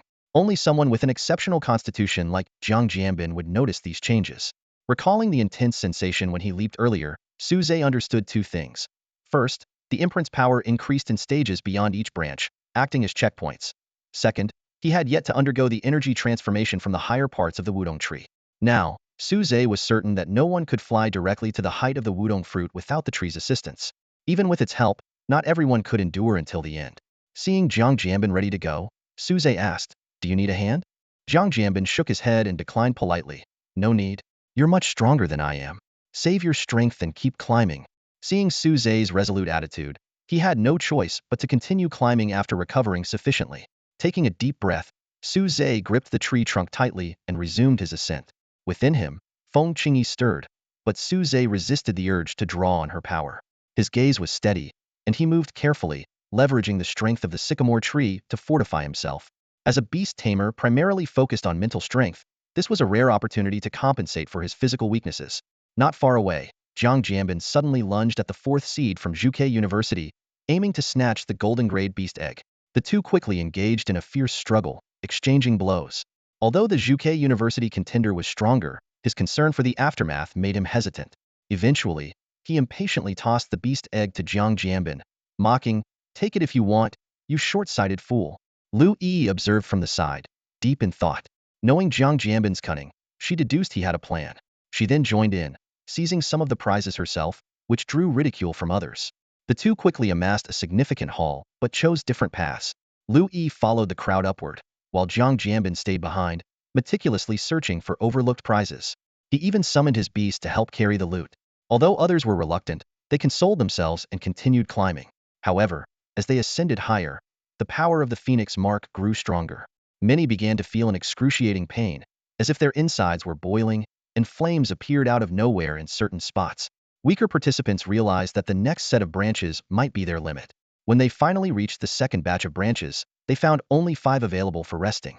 Even the 7 top contenders couldn't each claim one, forcing everyone else to squeeze together.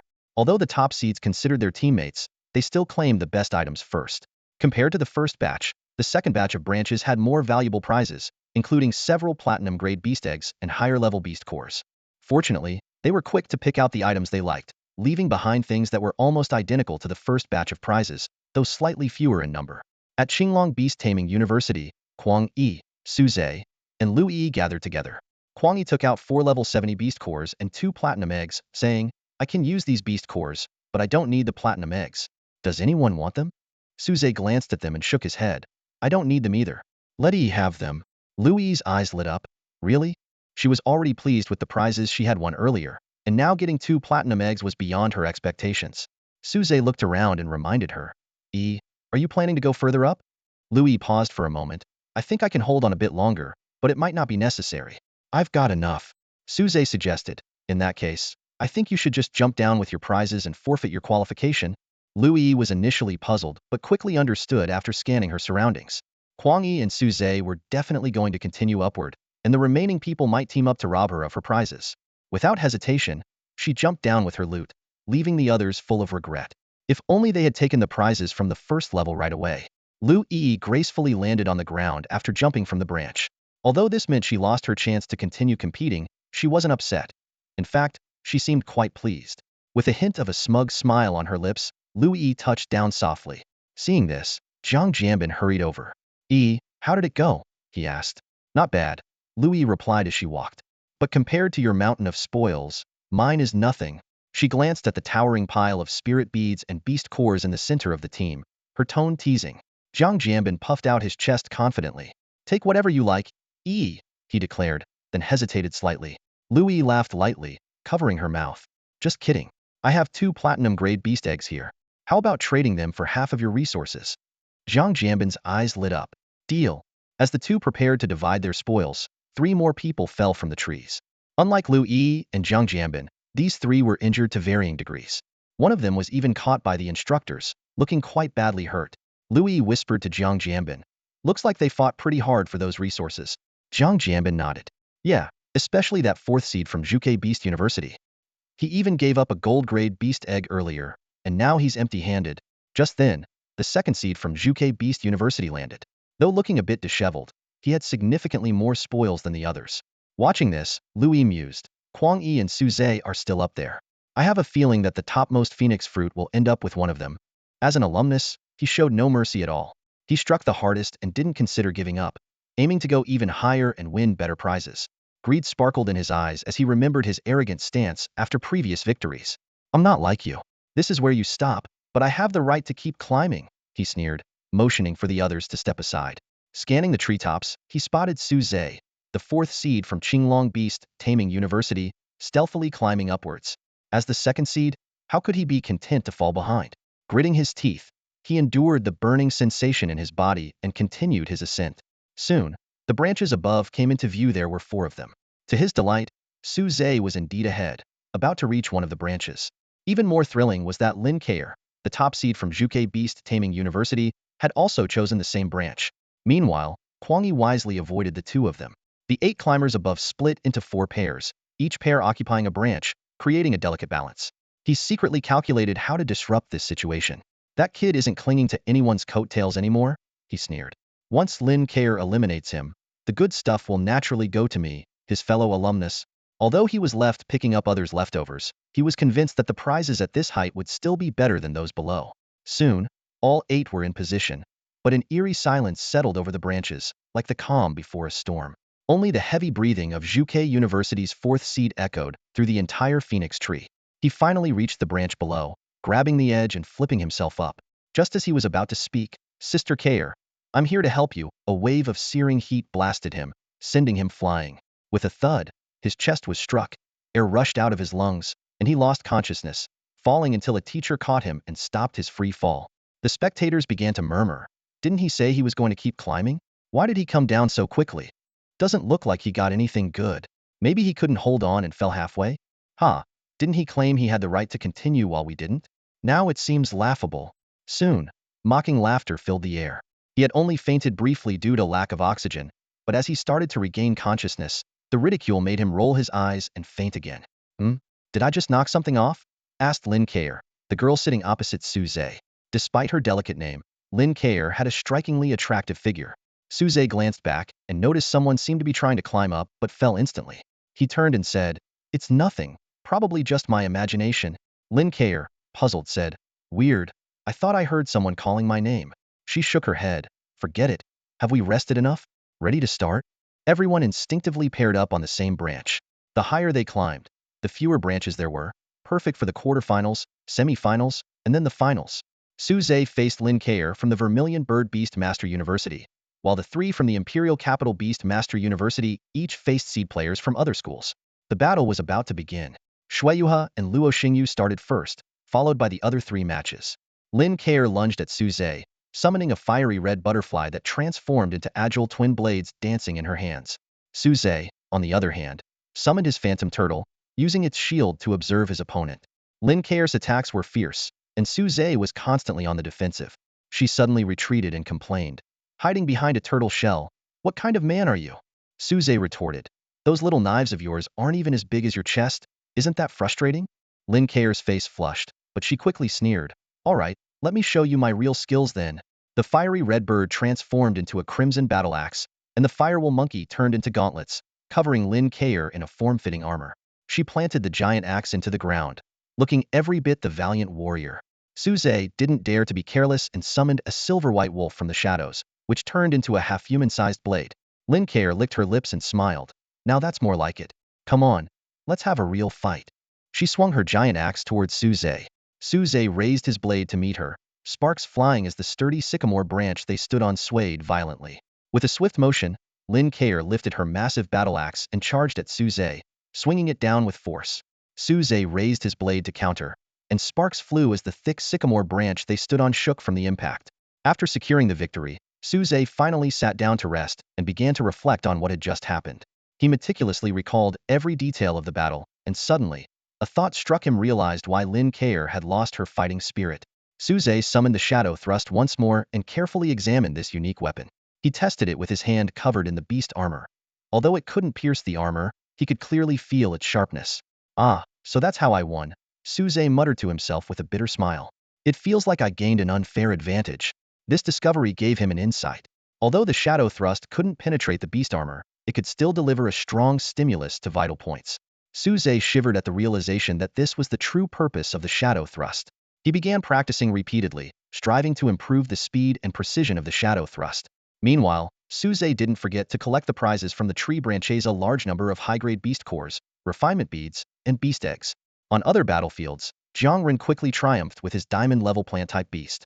The fight between Kuang Yi and Qi Lin was still ongoing, with both sides evenly matched. Su Zhe observed the situation on the field, silently analyzing everyone's strength. Surprisingly, on the women's battlefield, it was Luo Xingyu who seemed to have the upper hand. As the strongest member of the younger generation nurtured by the most powerful of the 4 great families, the Shui family, Shueyuha was unexpectedly being suppressed by someone from the remote White Tiger Beast Taming University. Shueyuha's face darkened, a flicker of unwillingness flashing in his eyes. His beast, the enormous devouring heaven toad, though unsightly, was undeniably powerful, possessing the might to devour the heavens once it reached maturity. Yet, at this moment, this formidable beast was being overpowered by a mere white tiger. Luo Xingyu's white tiger, while not a mythical beast, had pure bloodlines and an imposing presence. It was surrounded by an aura of slaughter, and each of its attacks carried an unstoppable force. Su Zhe, comparing silently, thought that this white tiger's strength might not be inferior to Feng Qingyi before her rebirth. The situation on the field was changing rapidly.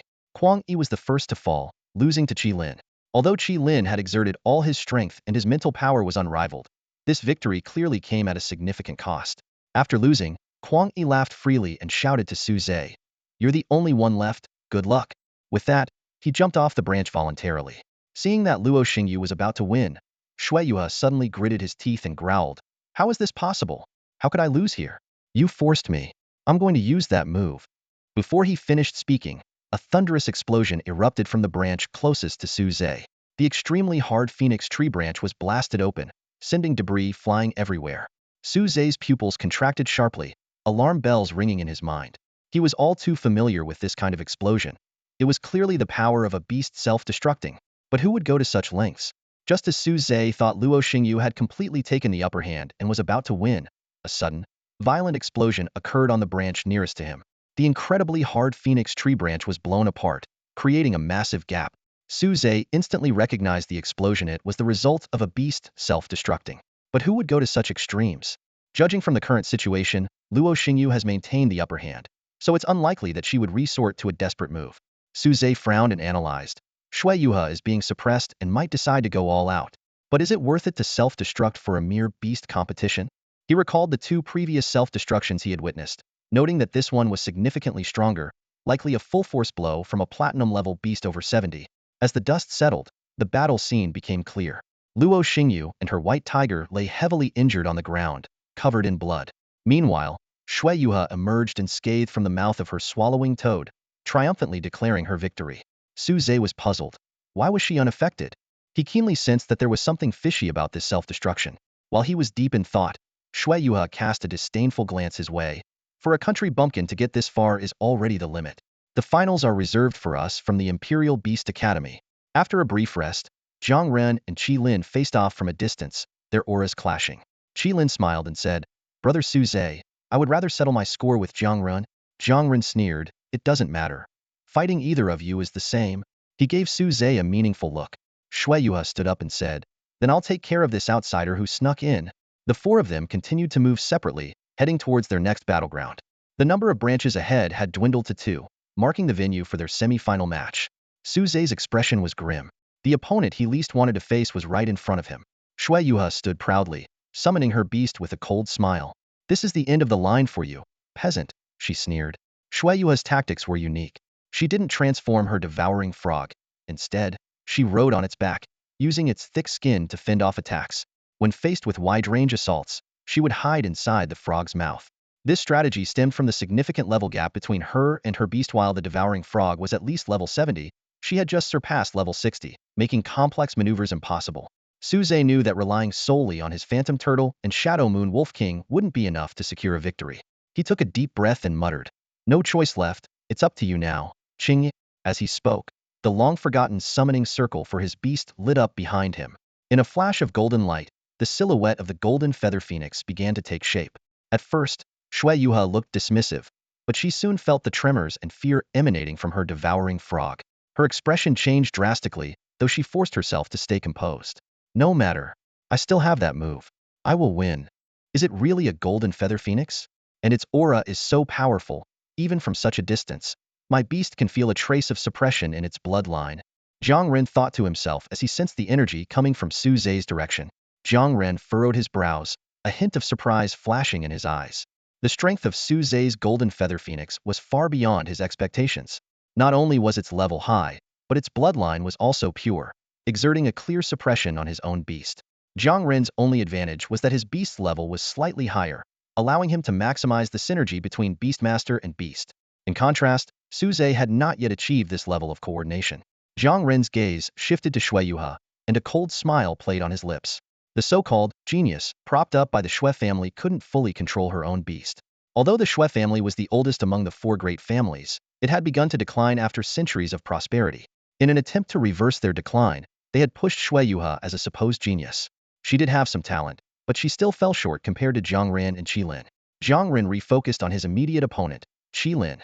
Qi Lin was strong and well-grounded, and defeating him would require Jiang Ren's full effort. Neither of them made a reckless move, instead opting to observe each other and wait for the perfect opportunity. Meanwhile, the battle between Su Zhe and Shui Yuha had already begun. With a piercing cry, the golden feather phoenix soared from the magic array. Fearlessly, it flew into the phoenix imprint left on the sycamore tree, enveloped by flames. Unlike the previous person who had fallen in agony, the phoenix seemed quite at ease. The golden feather phoenix gradually shrank, transforming into a stunningly beautiful girl. Feng Qingji's excited voice echoed in Su Zhe's mind. "The phoenix flames here are much more advanced than mine, fulfilling my requirements for nirvana. I feel that after this nirvana, I can become a true divine beast." She looked up at the fruit above, her eyes sparkling with desire. The phoenix imprint is within that fruit. For other beasts, this sycamore fruit can only purify their bloodline. But for me, it can directly help me become a divine beast. Su Zhe reminded her, "Stop staring. We need to win this match first to openly take the sycamore fruit. Otherwise, we won't be able to keep it even if we get it." Reluctantly, Feng Qingyi shifted her gaze from the fruit and looked at her opponent with disdain. "Why does my opponent have to be a disgusting toad?" Su Zhe teased her. "What? Can't beat it?" Feng Qingyi took the bait immediately. "How could I lose to this ugly thing? Just watch, I'll take care of it in no time." With that, she returned to her phoenix form and unleashed a deadly fire beam, forcing Shui Yuha off the swallowing toad's back.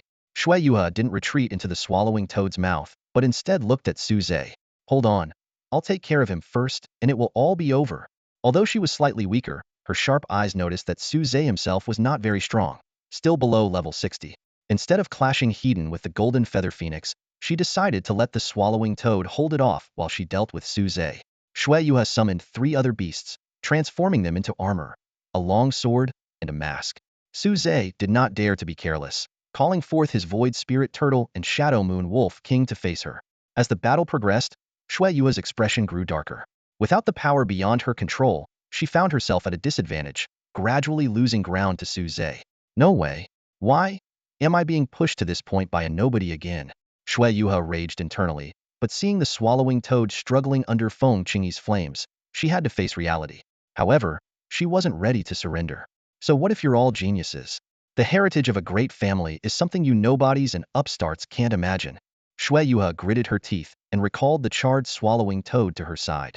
Seeing this, Su Zhe thought she was preparing for a new maneuver and recalled Feng Qingyi, ready to respond at any moment. But after a moment of observation, he realized Shui Yuha had no such intentions. Is she planning to self-destruct a diamond-level beast?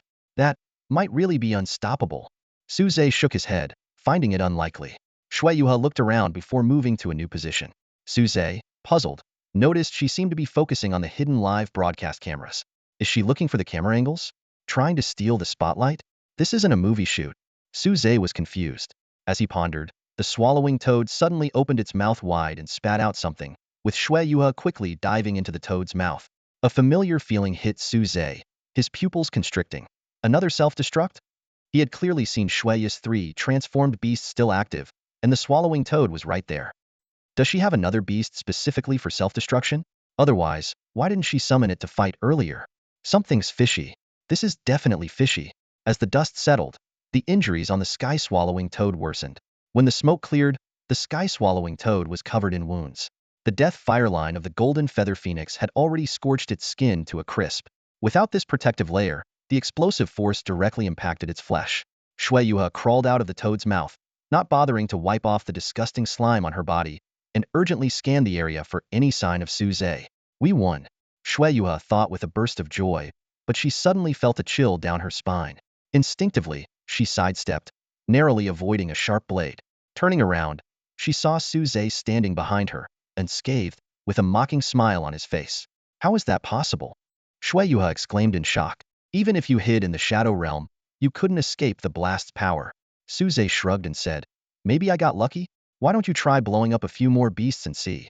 Shui Yuha's face turned pale, and she instinctively took a few steps back. Su Zhe advanced, holding a small camera in his hand. Come on, let's get a close-up. Tell me, how did you cheat? Nonsense. How could I possibly cheat? Shui Yuha retorted, her voice wavering despite her attempt to sound fierce. Su Zhe sneered. 2 consecutive explosions without a scratch, and you didn't even bother to pretend? Your arrogance gave you away. At that moment, the golden feather phoenix descended from the sky and transformed into human form, standing next to Su Zhe. She asked curiously, why aren't we fighting anymore? Hold on, I haven't finished talking yet. He turned to Shui Yuha and said, what I want to say is. Su Zhe pressed on, his gaze as sharp as a blade. Those 2 beasts that self-destructed earlier weren't even yours. To win, you resorted to using someone else's beasts for self-destruction. Beasts don't easily relinquish their soul imprint, but humans can be controlled. You didn't dare let your beasts fight because they housed 2 that didn't belong to you. You looked around before they exploded to block the live feed and hide the flaw. Shui Yua's face turned pale, and she stepped back repeatedly. Su Zhe pursued relentlessly. Controlling beasts to self-destruct requires proximity. The owners of those beasts are right here in the team below, aren't they? What do you have over them? Shui Yuha frantically waved her hands. Nonsense. You have no proof. Su Zhe sneered. Proof? That's easy. You can keep making them self-destruct. You still have 3 platinum-level beasts, and we are at a significant power gap.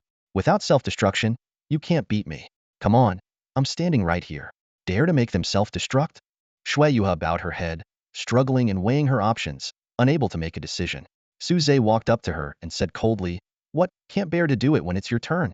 Afraid? Someone who used such tactics to defeat Luo Xingyu doesn't deserve to stand here. This scene was captured by the camera in Su Zhe's hand and broadcasted to the audience under the tree. All eyes turned to Shui Yu, and Baihu Beast Academy's principal, Lu Yao, angrily demanded, Principal Shui Yuha is your granddaughter, isn't she? Is what Su Zhe said true? Is this how my student was eliminated? Shui Yu remained silent, just looking at the screen where his granddaughter hung her head in shame and let out a long sigh. His attitude said it all. Did I push you too hard? At that moment, the crowd below erupted into commotion as 2 pale-faced individuals, with blood at the corners of their mouths, were brought forward by others. A gasp spread through the crowd as two students, looking ashen and with blood staining their lips, were helped forward. The students of Imperial Beast University instantly tensed up, whispering anxiously among themselves. Some speculated that they had fallen victim to a plot by rival schools, casting wary glances towards the Azure Dragon and Vermilion Bird Beast University's contingents.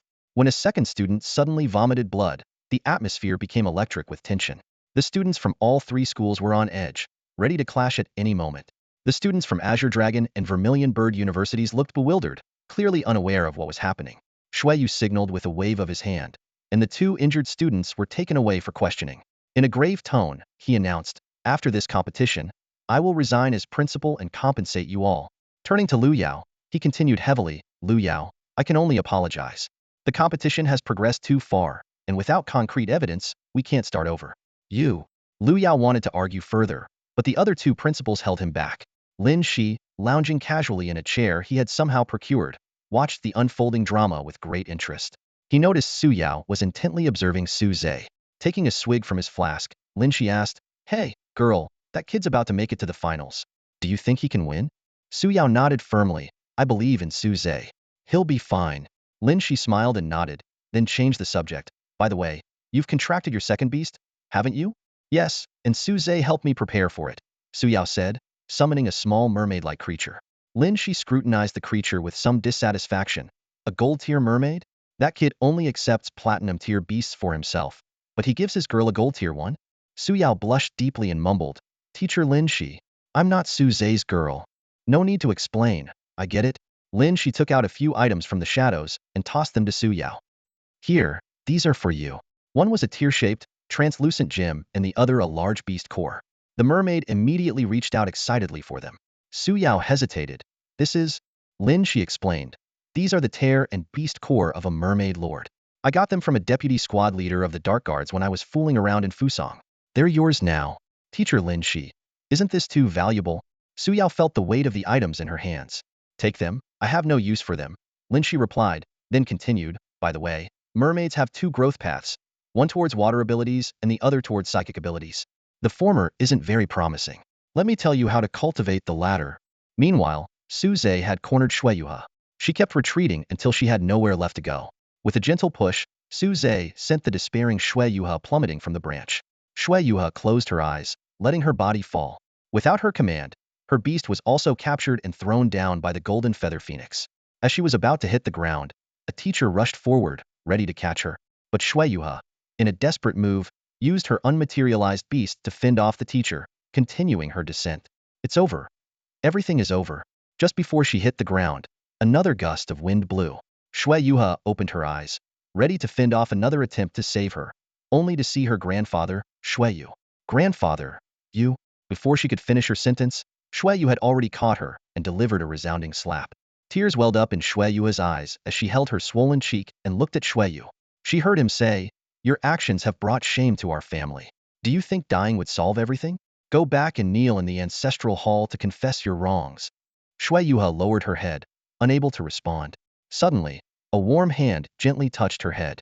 Shueyu sighed, "Grandfather will go with you. It's my fault for pushing you too hard. The Shui family is so big. How can we place all the burdens on one young girl?" He paused. "Even a nation struggles to endure forever, let alone a family." "Forget it." Shueyu softly caressed his granddaughter's cheek and asked tenderly, "Did it hurt when I hit you? That slap was because you wanted to take your own life.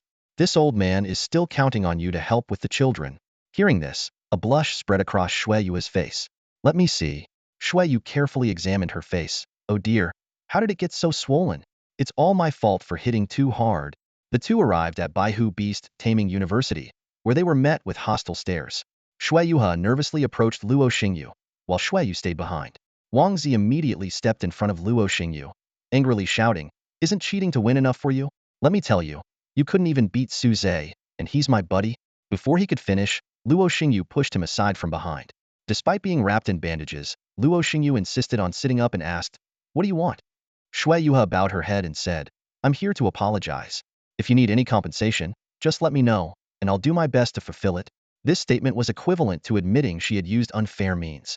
Luo Xingyu calmly replied, "No need to apologize. Even if I defeated you, I wouldn't have beaten the remaining three. Without winning the championship, the other rankings don't matter to me." Besides, you reminded me of such special tactics that I need to guard against in the future. Wang Zi squeezed in front again, excitedly saying, Xingyu, we can't just let this go. She must apologize and compensate, or your injury would be in vain. Call me senior.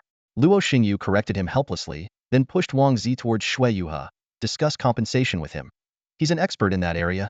Meanwhile, Su Zhe, perched in a tree, was both recovering his already minimal energy and keeping an eye on another battlefield. The situation there seemed a bit different from what he had anticipated. What's going on with Jiang Ren? He doesn't look quite right, Su Zhe muttered to himself, watching the battle unfold in the distance. Jiang Ren and Qi Lin were supposed to be evenly matched, but the environment here greatly favored Jiang Ren's plant-based beasts.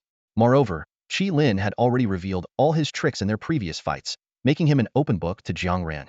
By all accounts, this should have been a close and intense match, but Jiang Ren was expected to come out on top. Yet, the current situation was the exact opposite.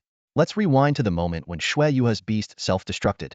The standoff between Jiang Ren and Qi Lin ended abruptly, with the explosion marking the beginning of their battle. At first, everything went as Su Zhe had anticipated. The two seemed evenly matched, but Jiang Ren was subtly overpowering Qi Lin, making victory seem inevitable. Suddenly, the tide turned. Jiang Ren's movements became stiff and slow, as if he were losing control of his body. He was just as puzzled as anyone else. What's happening? My body. Jiang Ren forced Qi Lin back with a burst of strength and began to examine himself carefully. Could I be poisoned? Jiang Ren wondered. He had prepared his own food that morning to avoid any tampering. As for injuries, he had breezed through his previous fights unscathed. Then, something clicked in Jiang Ren's mind. He removed his beast armor glove, revealing a small wound on his hand from when he had scraped it on a tree bark in his ancestor's garden. The injury had been minor and healed quickly, so he had forgotten all about it. The tree was said to be the ancestor's beast, and Jiang Ren couldn't believe his ancestor would harm him. However, what he saw now left him speechless. What are these things? A small green sprout was emerging from the tiny wound. He blinked, but the sprout remained, even more visible now. Looking closer, he saw that the sprout was just the tip of the iceberg, with roots extending deep into his arm and veins. Dark streaks on his arm indicated that the roots were spreading, seemingly aiming to take over his entire body. Terrified, Jiang Ren raised his sword, made from the branches and leaves of his beast tree, intending to cut off his arm to stop the spread. But as he lifted his arm, he noticed that his beast armor was covered in twisted, strange patterns. These patterns transformed into thick vines, wrapping around his sword and preventing him from cutting. Suddenly, a sharp pain shot through his head, and his expression became dazed. The fear in his heart dissipated. When he looked at his arm again, it was clean and unblemished, as if nothing had happened. He even forgot why he had removed part of his beast armor during such an intense battle. How strange. Why did I do that? I can't remember. Anyway, Qi Lin, what are you standing there for? Let's continue. Jiang Ren shook his head and called out to the confused Qi Lin. Qi Lin was utterly baffled by Jiang Ren's behavior. Everything had happened so quickly. He had seen Jiang Ren raise his sword to cut his own arm, then suddenly stop and act as if nothing had happened, ready to fight again. It was bewildering, but Jiang Ren was already charging at him, leaving Qi Lin no choice but to engage. As they clashed once more, unnoticed by Jiang Ren, vines sprouted from his arm, helping him grip his sword more tightly and making it harder for Qi Lin to disarm him. This time, Jiang Ren gave Qi Lin no chance, maintaining constant pressure. His strength seemed to grow with each passing moment, and the patterns on his beast armor became increasingly dense. Finally, Qi Lin suffered a heavy blow, forcing him to remove his beast armor before being knocked down. Despite the twists and turns, Jiang Ren emerged victorious, advancing to the finals alongside Su Zhe. From a nearby tree branch, Su Zhe's eyes, sharp and clear with a faint golden glow, watched everything intently. The young man from the Jiang family seems off. Did any of you notice anything unusual? A few principals gathered quietly discussing the odd occurrence, but without being there in person, they couldn't come to any conclusions. They turned their gaze toward Lin Shi, who was lying on a rocking chair, only to find him fast asleep from intoxication. With no other options, they had to give up, speculating that it might be some secret technique of the Jiang family. The scene shifted to the treetop. Su Zhe and Jiang Ren were climbing the final stretch. Suddenly, tiny vines sprouted from Jiang Ren's hands and feet, drastically increasing his climbing speed. This bizarre sight made Su Zhe feel nauseous, but he had no choice but to push himself harder to prevent Jiang Ren from reaching the phoenix fruit first. Soon, both of them arrived at the last branch. Jiang Ren, with a crazed look in his eyes, was oblivious to his own abnormality and eagerly urged Su Zhe to start the fight. Su Zhe tried to warn him about his condition but was impatiently interrupted by Jiang Ren. Sensing something was wrong, Suze cautiously summoned all his beasts and even transformed his golden feather phoenix into the phoenix feather fire fan. This was his strongest state. Although he couldn't maintain it for long, it was enough to decide the battle in a short time. Jiang Ren charged forward with a maniacal laugh. But when Suze swung the fan to release the phoenix fire, something unexpected happened. Jiang Ren's body instinctively dodged the flames, showing extreme fear. Seizing the opportunity, Suze quickly waved the fire fan, and flames soon covered most of the battlefield. Jiang Ren, like a rabid dog afraid of water, frantically avoided the fire, cornered into a small area. This unexpected development puzzled Suze, who speculated it might be related to something parasitic inside Jiang Ren. Despite Jiang Ren's desperate attempts to control his body, it was all in vain. He finally realized his body's abnormality and desperately begged whatever was inside him to let him win, but it was too late. Please, whatever you are inside me, let me win. Jiang Ren once again realized his body's malfunction, but it was already too late. In an effort to get closer to the phoenix fire released by Suze, Jiang Ren provoked the wrath of the parasitic entity within him.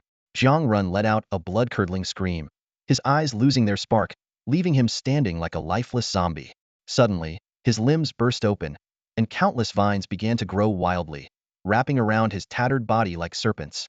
These vines skillfully dodged the flames from the golden-feathered phoenix, quickly burrowing into the trunk of the parasol tree, voraciously absorbing nutrients to strengthen themselves.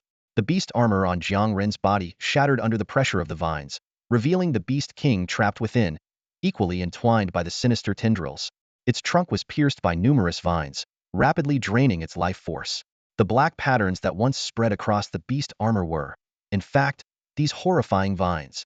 The vines soon grew strong enough to resist the phoenix fire, even starting to suppress the flames and spread across the entire branch.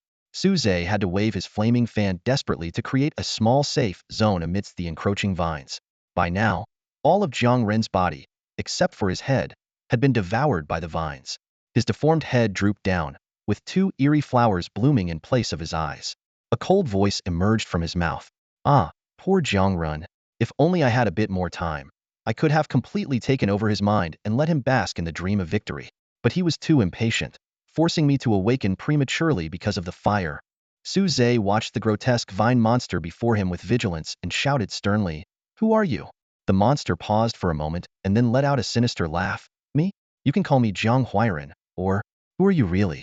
Suze demanded, his eyes fixed on the repulsive vine creature, realizing this was the entity parasitizing Jiang Ren's body. Meanwhile, the Jiang family was plunged into chaos. The sudden death of the family patriarch was like a bombshell, shattering the facade of tranquility that had enveloped this vast clan.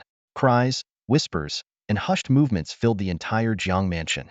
Some knelt by the patriarch's side in utter grief, while others took advantage of the turmoil to sneak into normally restricted rooms, searching through belongings. Still, others quietly approached the towering tree in the garden, hoping to form a pact with the legendary 100-year-old beast. However, as one reached out to touch the trunk, he was shocked to find the tree already beginning to wither. Zhang Lu watched all this with a cold detachment. He had long seen through it. From the moment Jiang Tianlong failed, they had been abandoned by the family. Countless hands had pushed them to this point, and now those same hands were secretly rejoicing. The entire Jiang family was, in a way, responsible for his son's death. With this realization, Zhang Lu quietly left and made his way to the secret chamber where Sun Shang had been summoned. As expected, Sun Shang was there, anxiously guarding the jade coffin. "What are you doing here?" Sun Shang snapped, his powerful presence forcing Jiang Lu to the ground. Struggling to support himself, Jiang Lu gasped, "You must be troubled now, aren't you? Yi's vitality can't be sustained." Hearing this, Sun Shang grabbed Jiang Lu from a distance, squeezing his throat and demanding, "Speak. What do you know?" Jiang Lu sneered, "Before I tell you, let me save the girl first." Sun Shang glanced at Jiang Yi in the jade coffin and released his grip. Jiang Lu approached the coffin, cut his palm, and let his blood drip onto Jiang Yi. The blood was quickly absorbed, and her complexion began to improve. Seeing this, Sun Shang's face showed a hint of joy. However, his expression quickly changed when he noticed a small vine emerging from Jiang Yi's forehead, wrapping around Jiang Lu's hand and greedily absorbing his blood. Sun Shang's pupils contracted, and the joy on his face was immediately replaced by shock and anger. Instinctively, he reached out to remove the bizarre vine, but Jiang Lu stopped him.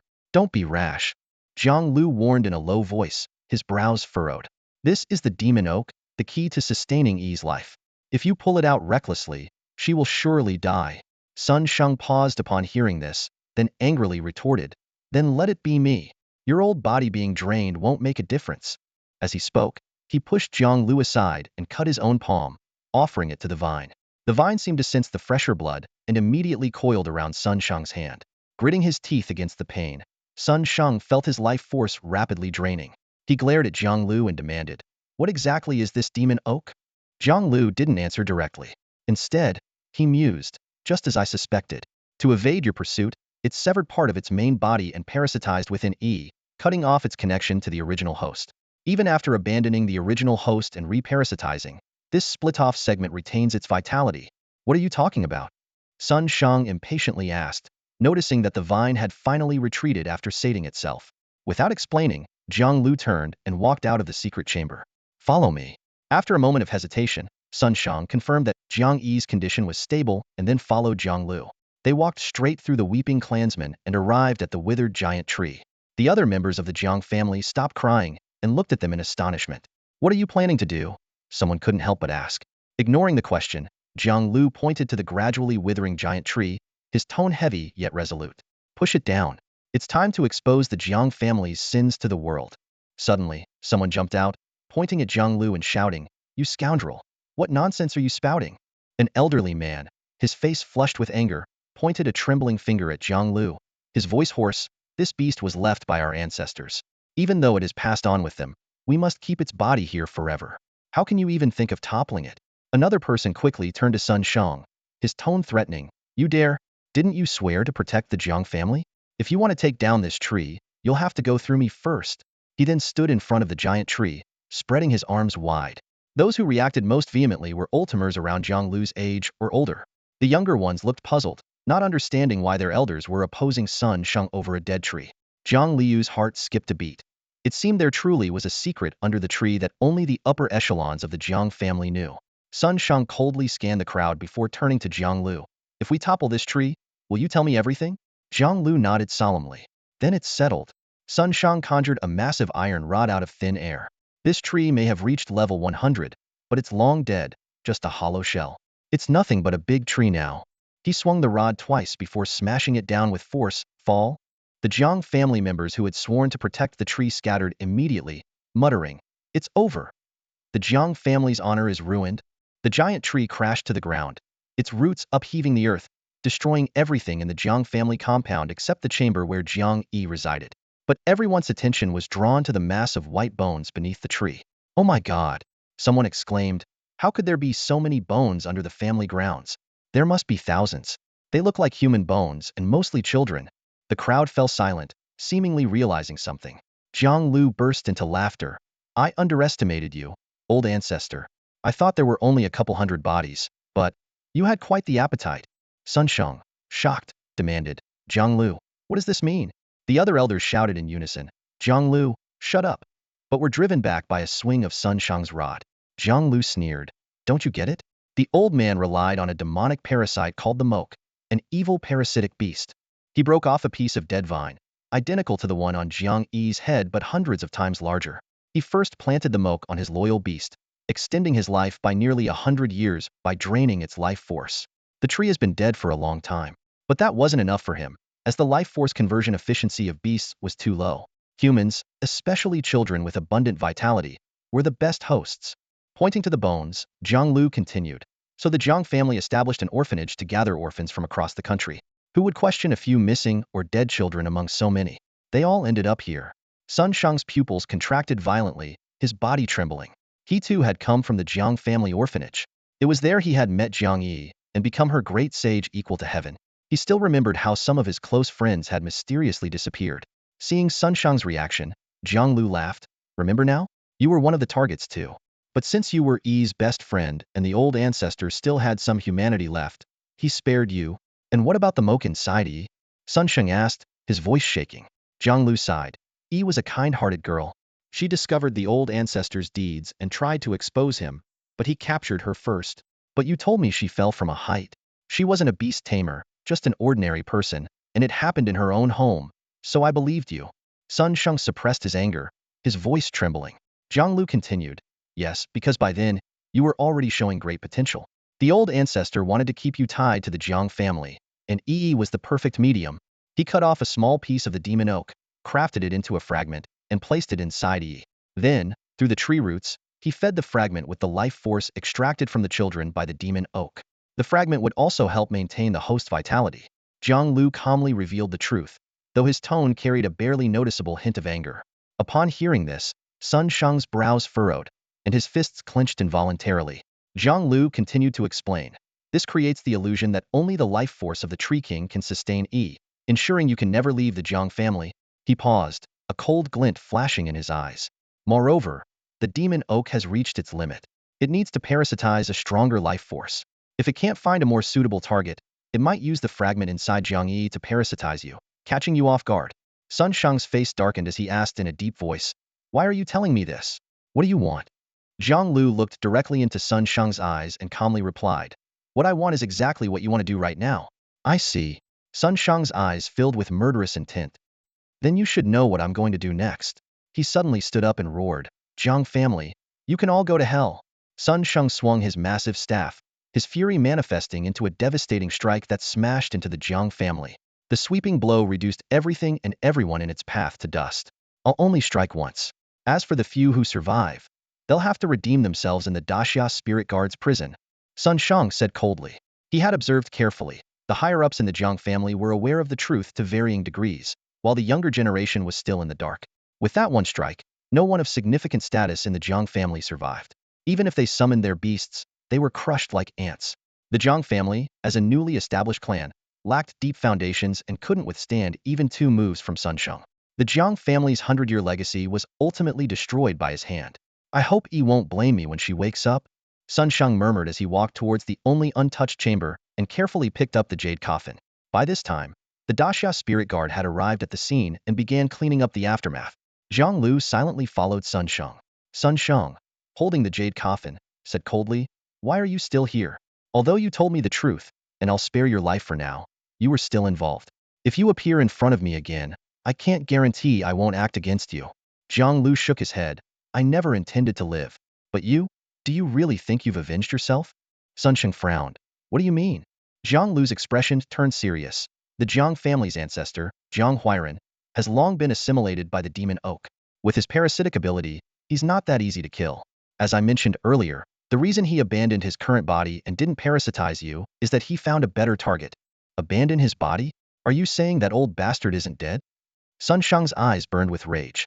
For the inhuman monster who caused Yi's suffering, he harbored nothing but the desire to kill. Jiang Lu spoke urgently, "Exactly. Because he was fully assimilated by the demon oak, he can't stay away from the Tree King for long. But now that he's willingly abandoned this body, it means his power will start over, entering a weakened state. The fact that he's willing to take this risk." Jiang Lu took a deep breath and said gravely, "It's because the beast competition has opened up the phoenix tree space. If he fully parasitizes the phoenix tree, he'll gain power comparable to a divine beast. By then, it will be too late for you to seek revenge." Meanwhile, just as Jiang Lu feared, Jiang Huairan had already used the demonic mistletoe to merge with the wudong tree. Jiang Huairan's consciousness had become one with the tree, manipulating countless vines as if they were his own limbs. With a casual flick of a vine, he severed the deadly fire line of the golden-feathered phoenix. Though ignited, he nonchalantly regenerated himself. Hundreds of vines danced around Su Zhe, forming an invisible net. Cold sweat beaded on Su Zhe's forehead as he forced himself to remain calm. "Isn't it against the rules for the Jiang family patriarch to assist in a competition?" Jiang Huairan's voice echoed from all directions. "Assist? Do I look like I'm helping him?" Indeed, at this moment, Jiang Huairan was a far cry from his former self. "I came for myself," Jiang Huairan continued. "Jiang Ren is dead. You are the champion. Why not let your beast pluck the wudong fruit?" Su Zhe hesitated until a familiar voice sounded from behind him. "Go ahead. I'm here." Turning around, he saw Lin Shi, who had appeared behind him at some point. Despite the smell of alcohol, her eyes were sharp and clear. The other principals were still climbing, their lack of power evident. Lin Shi smiled and said, "What are you waiting for? He's being so courteous. It would be rude not to go." With Lin Shi backing him up, Su Zhe no longer hesitated. The golden-feathered phoenix spread its wings and soared high, appearing small under the canopy of leaves. It moved through the fire with ease, plucking the wudong fruit and then breaking through the treetop. In the darkness, golden flames ignited on the phoenix, its phoenix mark propelling it toward the realm of divine beasts. Su Zhe remained wary of Jiang Huairan, only to find that he showed no interest in the wudong fruit. Lin Shi explained, He actually wants you to take the fruit. He has merged with the parasitic plant, and the phoenix mark is poison to him. A wudong tree without the mark is the perfect host for him. He's been waiting for this chance for a long time. Jiang Huairan's flowers bloomed even more brightly, as if smiling. Lin Shi continued, do you plan to stop me? The dream demon of the past? I'm curious, can you still dream after becoming a plant? Jiang Huairan's voice emanated from deep within the tree. It's too late. This body is merely a distraction. To me now, a physical form no longer matters. As his words faded, the broken humanoid form suddenly shattered. The entire wudong tree shook violently, as if struck by something. The shadows on the ground deepened, and several figures emerged from within. Are those Fusang shadow guards? How did they infiltrate? Suze exclaimed. Lin Shi downed the remaining liquor in her cup and sneered. These guys are like flies. I knew they'd come to cause trouble. I just didn't expect them to sneak in with the help of that old Jiang family relic. A sudden realization hit Suze. Teacher, this wudong world doesn't have natural light sources. If we turn off all the lights, won't that prevent them from getting in? Lin Shi shook her head. It's useless. They didn't invade through the shadow realm. They used anchor points. Anchor points? Suze looked curiously at the wudong tree. You mean this tree is an anchor point? But it doesn't appear to be halfway in this realm and halfway in another. Lin Shi smiled cryptically. Are you sure you've seen its entirety? Suze suddenly understood and looked towards the ground. You mean? Exactly, Lin Shi explained. This wudong tree has its roots in the beast realm, while its branches grow in our realm. Its unique nature allows it to span both worlds. Now, Jiang Huairan, who is parasitizing the tree, has brought it close to an anchor point controlled by Fusang, enabling their invasion. By now, thousands of Fusang shadow guards had already infiltrated. Su Zhe was astonished. So many of them. Did they come out in full force? What are they after? Lin Shi's gaze locked onto three figures in black robes and the devices in their hands. She spoke gravely. Apparently, yes. And their target is you. Me. Su Zhe was shocked. That's unlikely, isn't it? I only wiped out one of their squads. Lin Shi interrupted him. I haven't finished. It's your beast they're after. Fusang shadow guards have been collecting divine beast blood, and your golden feather phoenix is on the verge of evolving into a divine beast, making it their prime target. Su Zhe looked hopefully at Lin Shi. Teacher, since you know so much, you must have a plan, right? Of course, Lin Shi replied. No sooner had she spoken than Xiao Sheng appeared from the shadows, leading a team of elite Daxia spirit guards. Lin Shi sneered. Did they think they were the only ones who could hide in the shadow realm? Seeing Xiao Sheng, Su Zhe felt a wave of relief wash over him, but Lin Shi's expression remained tense. Staying in the tree isn't safe. Let's get down. Lin Shi gracefully leaped down from the tree with Su Zhe, a hint of caution in her eyes. This wudong tree had been parasitized by Jiang Huairan. Although not fully controlled, staying here was unwise. Xiao Su hurried forward. Principal Lin Shi, let me protect these students. Lin Shi nodded slightly, consenting to his request. The crowd had already split into three groups. The weakest students were at the back, while at the front stood Xiao Sheng leading the elite Daxia spirit guards along with several principals and senior teachers. Facing them were the numerous Fuso shadow guards. Yet, what truly struck fear was the presence of three figures at the forefront. Xiao Sheng stood tall. So, the entire Fuso shadow guard is here, along with three division captains holding the three sacred artifacts? Are they for real this time? Last time, I almost broke one. Are you planning to leave all three behind this time? The Central Shadow Guard captain responded in broken Daxia language. Dragon Master Xiao Sheng, we admit your strength is extraordinary, but don't underestimate the power of the three sacred artifacts combined. Let's see about that, Xiao Sheng sneered. Jiang Huairan had betrayed the nation and sided with the Fuso Shadow Guards. As his parasitism of the wudong tree deepened, the situation would become increasingly unfavorable. This unexpected variable prompted Xiao Sheng to decide on a swift battle. I'll handle these three. You take care of the other Fuso Shadow Guards. Xiao Sheng ordered. Yes. The Daxia spirit guards responded in unison. Despite being outnumbered, they were all elite fighters, with two brigade commanders among them. Along with Xiao Sheng, an honorary brigade commander, nearly half of their high-ranking combat power was present. The battle erupted instantly. Xiao Sheng took on the three division captains alone. Even with the combined might of the three sacred artifacts, they could barely hold their ground against him. No one dared to approach the area where the four were fighting. Is that all you've got? Are these fakes again? Xiao Sheng sidestepped a sword strike and swung his azure dragon halberd heavily at one of the captains. If not for the timely defense with the Yada mirror, the captain would have been crushed. Even so, a crack appeared on the supposedly indestructible Yada mirror, revealing its fragility despite its quick repair. Survived one of my hits? Huh? Maybe it's real after all, Xiao Sheng taunted, further enraging the three. However, Xiao Sheng's strength exceeded their expectations. They had gone from being able to force him back to barely holding their ground, causing them to question if there was a higher realm beyond the 100th level for humans. Exchanging glances, the three captains realized they risked total defeat if they continued. They reluctantly agreed to the request from their ally. We'll trap him. Leave the rest to you. Suddenly, two of the sacred artifacts channeled their power into the Yada mirror, and a beam of holy light shot towards Xiao Sheng. He tried to dodge but found himself ensnared, with only one arm free. Exhausted, the three captains shouted, "We've agreed to your terms. Please, take action." A sudden voice broke the tension. "You should have decided sooner." Watching this tedious fight was boring. A golden-haired man with wings descended from the sky, wielding a light sword aimed at Xiao Sheng. Seeing the approaching sword, Xiao Sheng suddenly spoke. "So it's you, William, hiding all this time." He raised his free arm, and the azure dragon halberd clashed with the light sword. With a sound like shattering glass, Xiao Sheng regained his freedom. "Interesting. Seems you were prepared," William said, hovering before Xiao Sheng with his wings spread. "You aren't a Fuso Shadow Guard. Your concealment skills are lacking and easily detectable," Xiao Sheng replied calmly. "I see. These people do have their uses," William said, glancing at the Fuso Shadow Guards. "What's the matter? Thinking of learning from them?" Xiao Sheng mocked. William responded haughtily. "Of course not. Such skills are for rats in the dark. My light is like a beacon, impossible to hide." This statement infuriated the three Fuso captains, but they dared not retaliate. William, from the mighty nation of Millikan, was the key reason Xiao Sheng had yet to land in Fuso. Lin Shi was also explaining William's identity to Su Zhe. Surprisingly, Su Zhe seemed unfazed, as if he already knew. "I get it. The stationed American military. They have a knack for this. The neighboring country is also notorious for it." "Who's the neighboring country?" Lin Shi asked curiously. "It's New Goryeo." Su Zhe recalled the term used in this world. Lin Shi understood. That name suits them well. In this world, New Goryeo still couldn't shake off its thieving nature and had even claimed that Xiao Sheng was one of their own, which nearly drove Lin Shi and Xiao Sheng to the brink of a psychological breakdown.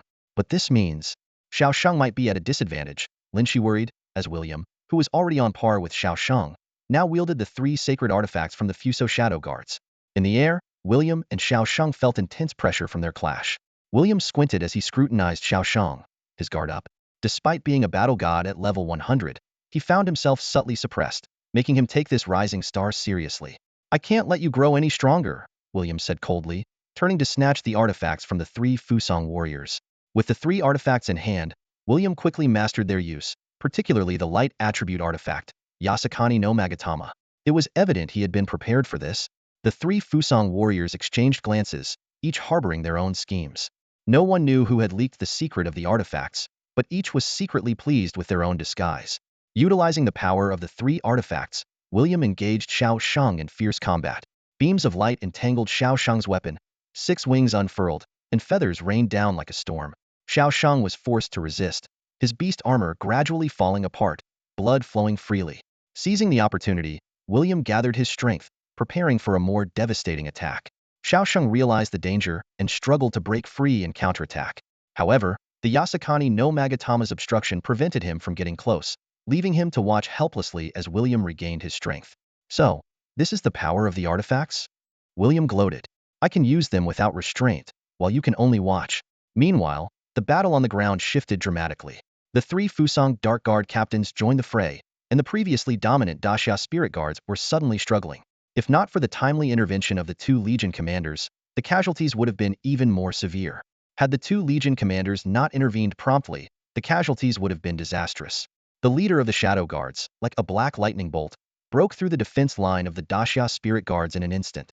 His eyes gleamed with bloodlust, and his long blade shimmered with a cold light. Before the students could react, several had already fallen, their blood staining the stone ground. The captain's gaze swept over the crowd, locking onto several key targets. Information flashed through his mind. Luo Xingyu from White Tiger Beast University, Lin Kair from Vermilion Bird Beast University, Qi Lin from the Qi family, Shui Yuhe from the Shui family, as well as Kuang Yi, Su Yao, and Wang Zi. Though their current strength wasn't formidable, their future potential was immense, and they had to be eliminated. With a swift swing of his blade, blood splattered.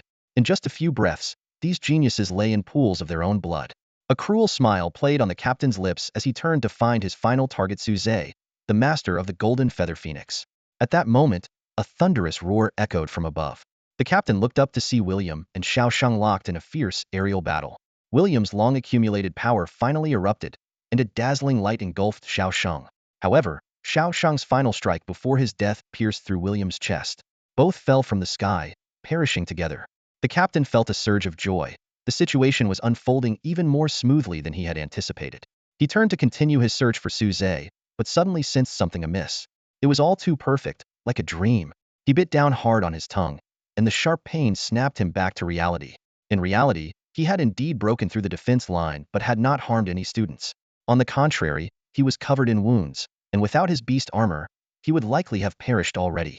In front of him, Lin Shi sighed with a dejected expression. Sai, did you realize something was wrong and wake up on your own? It seems it's still quite difficult to completely enter the dream of someone above level 90. The nightmare demon truly lives up to its reputation. I never thought even I would be so easily drawn into a dream. It's terrifying. The captain of the Dark Guards couldn't help but say. Lin Shi sighed, a trace of helplessness flashing in his eyes. In the end, I've been outdone by my student. He can suppress the three of you with divine artifacts all by himself, while I can only pull you into a dream for a few seconds. I'm getting old. The captain of the Dark Guards recalled the recent experience with lingering fear. In the dream, it felt like hours had passed, and even the battle had concluded, but in reality, it was just a few seconds. The moment Lin Shi controlled him, the others seized the opportunity to launch a full-scale attack. However, the captain, who was prepared, activated his beast armor, deflecting most of the attacks.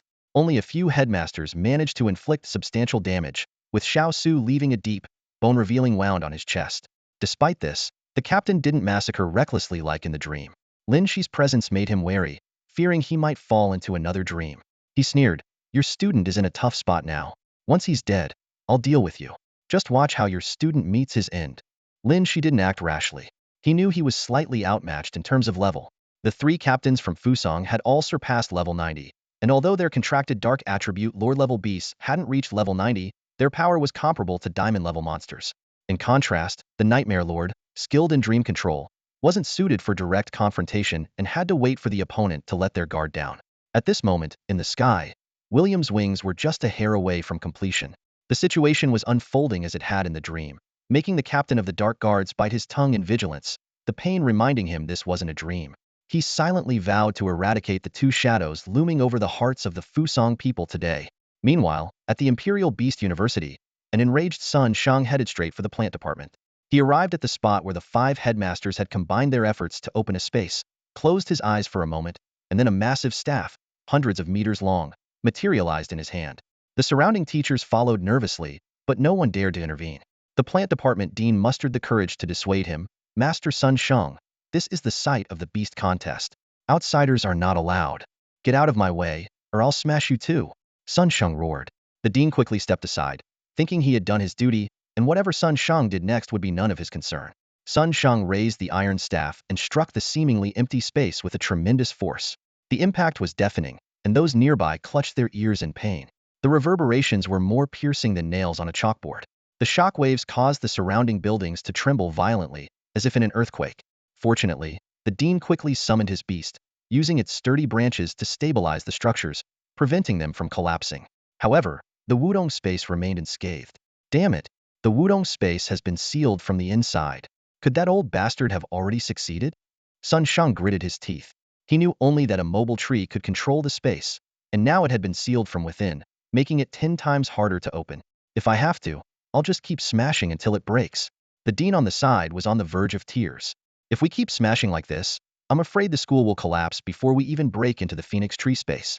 Just at this critical moment, a golden light streaked across the sky, aimed directly at the Phoenix tree space. Upon closer inspection, it turned out to be an ancient and majestic sword, exuding an aura of authority. One side of the blade was etched with the sun, moon, and stars, while the other depicted mountains, rivers, and plants. The hilt bore inscriptions of agricultural techniques on one side and strategies for unifying the 4 seas on the other. This was none other than the legendary First Divine weapon, the Xinyuan Xiaoyu sword. Sun Shang furrowed his brows and said in a deep voice, "You came too? Could something so significant be happening in this space that it threatens the very foundation of Dixia?" He pondered to himself, thinking that Jiang Huairan merely parasitizing the giant phoenix tree shouldn't be enough to alarm this sacred sword. After all, this symbol of Dixia's foundation only appeared in the gravest of emergencies, spending most of its time cultivating its power for future crises. Sun Shang sighed lightly and reached out to grasp the Xianyuan Xiaoyu sword. The blade trembled slightly, as if consenting to his action. Since you're here, breaking into this cursed place should be a lot easier. Before he finished speaking, Sun Shang swung the sword forward, slicing through the space as effortlessly as cutting through thin paper, instantly creating a rift. As he stepped into the space, Sun Shang keenly sensed the presence of uninvited guests. Fusong's shadow guards. How did these guys get in here? Though puzzled, he paid them little mind and headed straight for Xiaoshang, who was suspended in midair. This scene caught William off guard, who had been ready to strike with confidence. Seeing the two of them, his vigilance spiked, realizing that even with a divine weapon in hand, his chances of victory had dwindled. Xiaoshang breathed a sigh of relief and urgently said, "Perfect timing. Let's deal with this guy together." However, Sun Shang shook his head firmly. "I have other enemies to handle. This one's up to you. But he's got a divine weapon and I alone." Xiaoshang's words were cut short as a sword was thrust into his hand, leaving him speechless. Sun Shang raised an eyebrow and asked, "Any other questions?" Gripping the sword tightly, Xiaoshang's eyes flashed with a hint of determination. "None now. I'm going to show this guy what a true divine weapon is." "Is this the legendary artifact of your Xia kingdom?" William gathered the 3 sacred artifacts in front of him, warily eyeing the Xianyuan Xiaoyu sword in Xiaoshang's hand. The legendary weapon exuded an intimidating aura that made his muscles tense involuntarily. Xiaoshang let out a cold laugh, holding a halberd in one hand and the sword in the other. "You should be more worried about ending up like that beast." William tried to stay calm. "I also have 3 national treasures in my possession. It shouldn't be that tragic for me." Despite his words, his gaze kept flickering to the divine sword in Xiaoshang's hand. "Today, you'll learn that not all artifacts are created equal," Xiaoshang snorted. "The 3 treasures of Fusong are nothing but trash." Before he even finished speaking, Xiaoshang thrust his sword forward. William immediately activated the Yasakani no Magatama, causing beams of light to surge forth, attempting to ensnare Xiaoshang's weapon as before. However, the Xianyuan Xiaoyu sword merely shuddered slightly, shattering the light beams into countless fragments that dissipated like stardust. The glow of the Yasakani no Magatama dimmed instantly. Though it was trying to absorb the scattered light to recover, it was clear it wouldn't regain its full strength anytime soon. "Your tricks won't work anymore," Xiaoshang shouted, hurling the azure dragon halberd with such speed that it caused a sonic boom. William reacted swiftly, positioning the Yata no Kagami in front of his chest like a shield to block the lethal strike. However, the Kusanagi no Tsurugi was nowhere to be seen. With a mere flick of his finger, William sent the Kusanagi no Tsurugi sneaking behind Xiaoshang. Just as Xiaoshang was about to counter, the Xianyuan Xiaoyu sword in his hand seemed to sense the threat and struck out on its own, clashing violently with the approaching blade. Clang! The sharp ring of metal echoed through the space. The Kusanagi no Tsurugi was instantly knocked away, while the Xianyuan Xiaoyu sword remained unscathed. An invisible sword aura enveloped the entire small world. Every spirit beast materialized as a blade was forced back into its original form, and even the Kusanagi no Tsurugi trembled as if being scolded. William was horrified. In just one encounter, 2 of his 3 sacred artifacts had already lost much of their power. The Yata no Kagami was intact only because it hadn't faced the Xianyuan Xiaoyu sword directly. Even more alarming was that the damage to the Kusanagi no Tsurugi seemed permanent. So this is why the elders fear Xia Kingdom so much? William's eyes burned as he stared at the divine sword in Xiaoshang's hand. This sword is ridiculously powerful. Meanwhile, the captain of the Dark Guards, who was facing Lin Shi, found himself in a dire situation. He had hoped to see Xiaoshang fall, but the situation had taken a drastic turn. Worse yet, the delicate connection he had with the Kusanagi no Tsurugi caused him to feel a sharp pain in his chest the moment the sword was damaged, leaving him momentarily disoriented. Though it was a brief lapse, it was enough to be fatal against a mental attack expert like Lin Shi. The captain realized he was in trouble, but suddenly noticed an eerie stillness around him. The once chaotic battlefield had all its sounds stretched into ethereal echoes. Is Lin Shi moving? Is he walking toward me? The captain wondered. Why is he moving so slowly? Is he underestimating me? Filled with fear of the unknown, he tried to strike first, only to be horrified to find his own movements had slowed to a crawl. Though he wanted to swiftly swing his weapon, he could only watch helplessly as his arm lifted at a snail's pace. The intense sense of disconnection felt as if my soul were being torn apart. Lin Shi's lips moved slightly, as if she were saying something, but the words reached my ears with an unusual slowness. Her opponent's eyes flashed with surprise, realizing that they had fallen victim to a mental attack. Their thoughts raced, yet their body refused to respond. Lin Shi calmly explained, "You should thank me. I've given you a taste of the legendary superhuman moment." She took the weapon from her companion and walked slowly toward her opponent. What felt like mere seconds to her seemed like an eternity to them. The weapon pierced through their body effortlessly. Suyao whispered in shock, "Is Teacher Lin's power really this terrifying?" She couldn't help but imagine her own potential in the future. As the crowd cheered for Lin Shi's prowess, she suddenly wavered. Xiao Su quickly caught her. Lin Shi rubbed her temples and smiled wryly. Affecting the mind of an opponent at this level is no easy feat, even when they show a lapse. Xiao Su praised, "Teacher Lin, you're being modest. Who else could take down a level 90 beast master without a scratch? Unless it was a sneak attack?" Before he could finish his sentence, a sharp blade suddenly pierced through Lin Shi's chest, the gleaming edge emerging from the front, stained with bright red blood. As Xiao Su yanked the dagger out of his hand, Lin Shi's eyes widened in shock as he clutched his chest and collapsed to the ground. Blood gushed out like a fountain, quickly pooling into a crimson puddle beneath Lin Shi. Xiao Su flicked the blood off his dagger, a cold smile curling at the corner of his lips. "Lin Lao, your abilities are truly troublesome. If I hadn't confirmed you were exhausted, even a surprise attack might have felt like a dream." "Teacher!" Su Zhe roared in anguish, his eyes wide with disbelief. He couldn't fathom the scene before him. His mentor, who had just effortlessly defeated a formidable enemy, was now brought down by an ally's betrayal. "You beast!" Su Zhe gripped his sword, forged from the essence of the Shadow Moon Wolf King, and charged at Xiao Su in a fury. Other principals, teachers, and skilled students like Qi Lin and Lin Keier, along with Su Yao, who had briefly mentored him, also launched a fierce attack. However, Xiao Su merely waved his hand, effortlessly neutralizing all their assaults. He grabbed Su Zhe by the throat and casually tossed him beside Lin Shi. "Damn it! Xiao Su has been hiding his true strength all along," one of the principals muttered in disbelief. With his power, he could easily be a legion commander in the Daxia Spirit Guard. Why would he stay dormant at Beastmaster University? Su Zhe fought back tears as he crawled to Lin Shi's side, pressing down on the wound on his chest.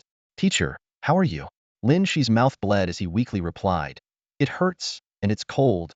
Child, you won't blame me, will you?" "Of course not," Su Zhe answered firmly, though he didn't understand why Lin Shi was saying such things at this moment. "That's good." Lin Shi patted Su Zhe's hand, his eyes gradually losing focus, and his arm went limp. "Teacher!" Su Zhe cried out in despair. This teacher, who was known for drinking and slacking off and had hardly taught him anything, was now gone. Despite only being together for half a year, Su Zhe felt an indescribable sadness. Before he could fully mourn Lin Shi, Xiao Su had already lifted him off the ground. "Such touching student-teacher affection. How do you plan to repay me for arranging you to be with the old man?" Furious, Su Zhe swung his sword again, but Xiao Su easily caught it between his fingers. "As a captive, you're too unruly," Xiao Su said, delivering a swift chop to Su Zhe's neck, knocking him unconscious. In the sky, Xiao Sheng, who was fiercely battling William, noticed the change on the ground and his moves became erratic. William seized the opportunity to counterattack, but the power of the Xianyuan Xiaoyu sword was overwhelming, making it difficult for him to gain the upper hand even with Xiao Sheng's distracted swings. Meanwhile, the Nirvana golden feather phoenix in the sky seemed to sense its master's danger and abruptly interrupted its nirvana to rush over. Though it was just shy of becoming a true divine beast, its presence was already formidable. Xiao Su raised his hand to shield himself from the scorching phoenix flames, clicking his tongue in wonder. What a pity. Given more time, it would have become a true divine beast. Feng Qingyi, engulfed in raging flames, swooped down but halted abruptly as Xiao Su's hand hovered over the unconscious Su Zhe's chest, ready to tear out his heart at any moment. "Human, release my master." Feng Qingyi roared in fury, spewing fire from its mouth. Xiao Su smiled. "As long as you cooperate, I only need a bit of blood. Neither you nor this boy will be harmed." Feng Qingyi spat a plume of fire in anger, turning the ground beneath it to molten lava, yet it dared not make a reckless move. "Very good." Xiao Su nodded in satisfaction and shouted, "Everyone, the mission is complete. Withdraw immediately, or you'll miss your chance."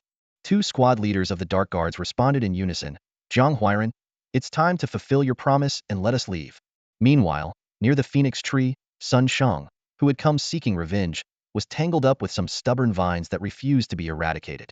Zhang Huiran, who had just begun his parasitic transformation, was still far from reaching the level of a divine beast and was not yet a match for Sun Shang. However, his immense vitality made him nearly impossible to kill as long as Sun Shang couldn't locate his core. Zhang Huiran's voice echoed from deep within the tree trunk, filled with arrogance and provocation. Sun Shang gripped his giant staff tightly, his eyes blazing with anger. At that moment, the ground shook violently, and Sun Shang's gaze locked onto a specific spot on the trunk. "Got you." Sun Shang growled, raising his giant staff to strike. "Wait." Jiang Huairan shouted urgently, "Do you want that girl to die?" Sun Shang hesitated, a look of pain flashing in his eyes. Jiang Huairan continued, "Her life depends on me now. If I die, she won't survive either." Sun Shang gritted his teeth, his giant staff trembling in the air. He wanted nothing more than to smash the cursed tree trunk, but he couldn't take the risk. In the end, he slammed the staff into the ground, causing it to crack open. Meanwhile, the Fusong's secret guards had begun to flee. Su Zhe was taken away by Xiao Su, and Feng Qingyi was forced into the beast mastery space. William managed to escape by detonating the Tatsuka sword. The Wudong space started to repel everyone, with the students being the first to be ejected. Even the war god level warriors couldn't resist its force. The space completely closed, likely to reopen only once Jiang Huairan's parasitic transformation was complete. Xiao Sheng staggered to Lin Shi's lifeless body. A sudden wave of intense dizziness jolted Su Zhe awake from his unconscious state. When he opened his eyes, he found himself being carried by Xiao Su through a strange, otherworldly space. Instantly recalling everything before he passed out, Su Zhe's anger flared up, and he began to struggle violently, gritting his teeth. "Let me go. I'm going to kill you, you bastard." Xiao Su smiled calmly and said, "We are currently traversing the connection between two anchor points, surrounded by chaotic space currents. If I let you go, you'll be torn to shreds." Only then did Su Zhe notice the eerie surroundings. Terrifying black rifts continuously whizzed past, and if not for the faint golden barrier enveloping them, they would have been pulverized long ago. The barrier originated from the artifacts held by the two Dark Guard captains. Despite being more powerful, William could barely control the Yasakani no Magatama. To truly unleash its power, the three captains needed to sacrifice their lives to sustain the three sacred artifacts. When they set out, all three artifacts were intact, and the barrier was strong enough to shatter space rifts. But now, without the Kusanagi no Tsurugi, the Yasakani no Magatama hadn't fully recovered. Even with William's efforts, its effectiveness was significantly reduced. "At this rate, we won't make it back. We need to shrink the barrier to conserve energy," one captain said gravely. The group was already shoulder to shoulder, and further shrinking the barrier meant some people would have to be left behind.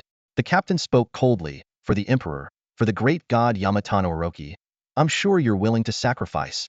No sooner had he spoken, the two captains exchanged a glance and abruptly shrank the barrier. In an instant, a large number of dark guards were exposed and quickly shredded into dust by the space currents. Even the armored beasts could only hold out for a moment longer. Su Zhe watched in horror as the people beside him desperately pounded on the barrier, only to start disintegrating from their fingertips. Even their blood was invisible, having been broken down into atoms. "Willing?" Their faces screamed reluctance. Su Zhe sneered. The captain holding the Yasakani no Magatama replied coldly, "Xiao, we only need the divine beast's blood. Keeping its master might cause unrest." Xiao Su remained unmoved. "Then should I, an outsider, voluntarily jump into the chaos?" Another captain quickly interjected, "Xiao, you have rendered great service. The Emperor will surely reward you. This kid is different. Killing him might affect the divine beast. Besides, your country should have ways to control a divine beast master, right?" The two captains exchanged looks and glanced at William. They had already lost a top-tier combatant, and even a sacred artifact in their quest. The Great Xia would undoubtedly seek revenge, and they needed every hand they could get. They hadn't expected that the headmaster of Qinglong University, whom they tried to recruit, would be so formidable, even taking down Lin Shi.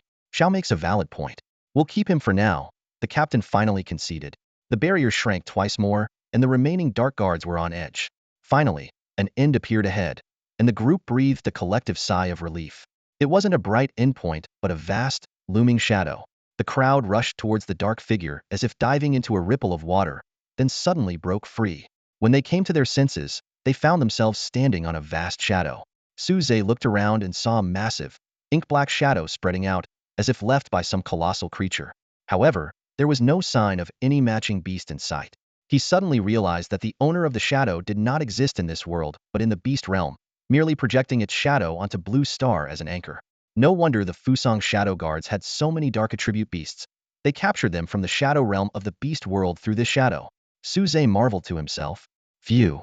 The homeland soil, we've finally returned." The captain of the Shadow Guards, holding the Yasakani no Magatama, exhaled deeply, a sense of relief in his voice.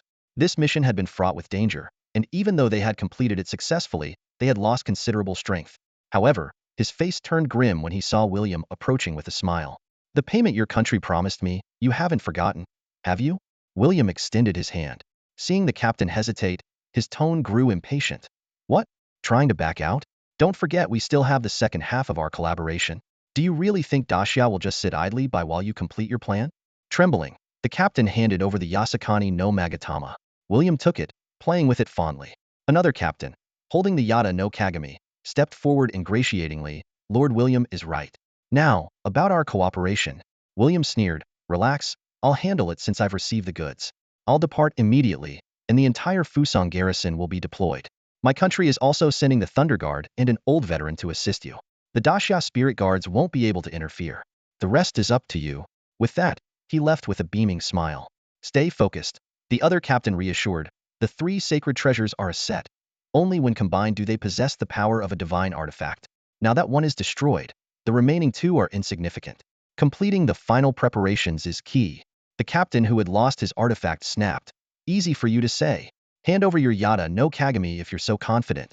Unfortunately, Lord William didn't fancy it. After wrapping things up, they turned their eyes towards Xiao Su and Su Zhe, who were surveying their surroundings. It was time to arrange their roles. After losing the sacred artifact, the once equal footing between the two quickly shifted. As the squad leader holding the Yata mirror stepped forward and said, Xiao Jun, how do you find the scenery of Fusang? Xiao Su's lips curved slightly, but a hint of caution flashed in his eyes. Reporting to the squad leader, the scenery of Fusang is naturally splendid, something I've long admired. However, the vigilant gazes from all directions make one feel like a thorn in the back. Su Zhe couldn't help but spit and curse angrily. Damn traitor. He continued to struggle, attempting to break free, but to no avail. Gamuisen smiled. Xiao Jun, you jest? You're an honored guest of Fusang. There's no need to call me squad leader. My name is Gunmuisen, just call me Gunmu. He then pointed to another squad leader with a gloomy expression. This is Captain Tanaka-shun. You might be more familiar with his son. Xiao Su raised an eyebrow. Oh, could it be that Captain Tanaka Koya is your son? Tanaka-shun forced a smile indeed, but there's no need to address that boy so formally. You're my friend, which makes you his uncle. Xiao Su smiled non-committally, while calculating the changing dynamics in his mind. Gamuisen looked at the still struggling Su Zhe and said, Xiao Jun, let this lad go. I have my own ways to make him serve the emperor. Xiao Su released Su Zhe. The moment he regained his freedom, Su Zhe immediately activated a summoning array, ready to fight desperately. However, a beam of light from the Yata mirror enveloped him instantly.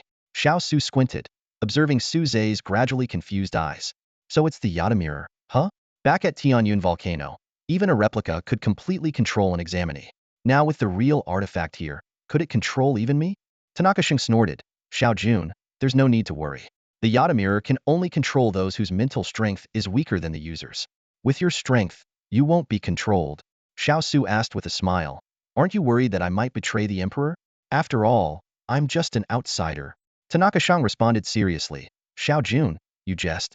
Do you know how many people in Fusang despise the dream demons and dragon tamers of Daxia? Everyone. They have caused us immense losses and made Fusang a laughingstock internationally. You, who killed the dream demon, are our benefactor and a distinguished guest of the emperor. We will spread your achievements to every corner, so that everyone in Fusang and Daxia knows of your heroic deeds. Xiao Su's smile remained unchanged. Then I must thank you all properly. At that moment, a familiar voice suddenly echoed in Su Zhe's mind. Oh dear. Is the little mirror trying to control my student? I can't allow that. Su Zhe's spirit shook. Teacher, is that you? I knew you wouldn't die so easily. Lin Shi's semi-transparent spirit appeared before Su Zhe, blocking the light from the Yata mirror. You guessed wrong. I did die. What's left is just a spirit that hid within your mind at the last moment. Seeing Lin Shi's body rapidly fade under the Yata mirror's influence, Su Zhe panicked. Teacher, you don't have to help me. I can handle this myself. I don't want to see you die in front of me again. Lin Shi smiled. Sorry, kid. I'm just a spirit without a host. I'll dissipate sooner or later. Might as well do something useful before that happens. Don't worry, you might see me in another form soon. Lin Shi winked at him before completely disappearing. Meanwhile, Gunmu-isin put away the Yata mirror. Finally succeeded. This lad's mental strength is quite formidable. Even with the Yata mirror's power, it took considerable effort to control him. Su Zhe opened his tear-filled eyes, suppressing his grief and silently vowing not to let his teacher's sacrifice be in vain. Gunmu-isin continued. He still retains his ability to think independently, but his soul now bears the mark of loyalty to the emperor, and his hatred has been erased. Xiao Jun, you can now command him as long as it doesn't go against the emperor's interests. Xiao Su stepped forward to examine Su Zhe, smiled and said, Not bad, not bad. He then turned and left without any intention of testing Su Zhe's loyalty, failing to notice the flash of murderous intent in Su Zhe's eyes as he turned away. In a dimly lit room, Su Zhe opened his eyes, ending his meditation. With an expressionless face, he looked like a puppet under control. He could feel countless gazes piercing through the walls, fixating on him. A few hours earlier, they had left the anchor point formed by shadows and were brought here. Tanaka Shige and Gungmu Ishin had left first to report to the so-called emperor, leaving Su Zhe and Xiao Su behind. Su Zhe glanced at Xiao Su, a cold sneer forming in his heart.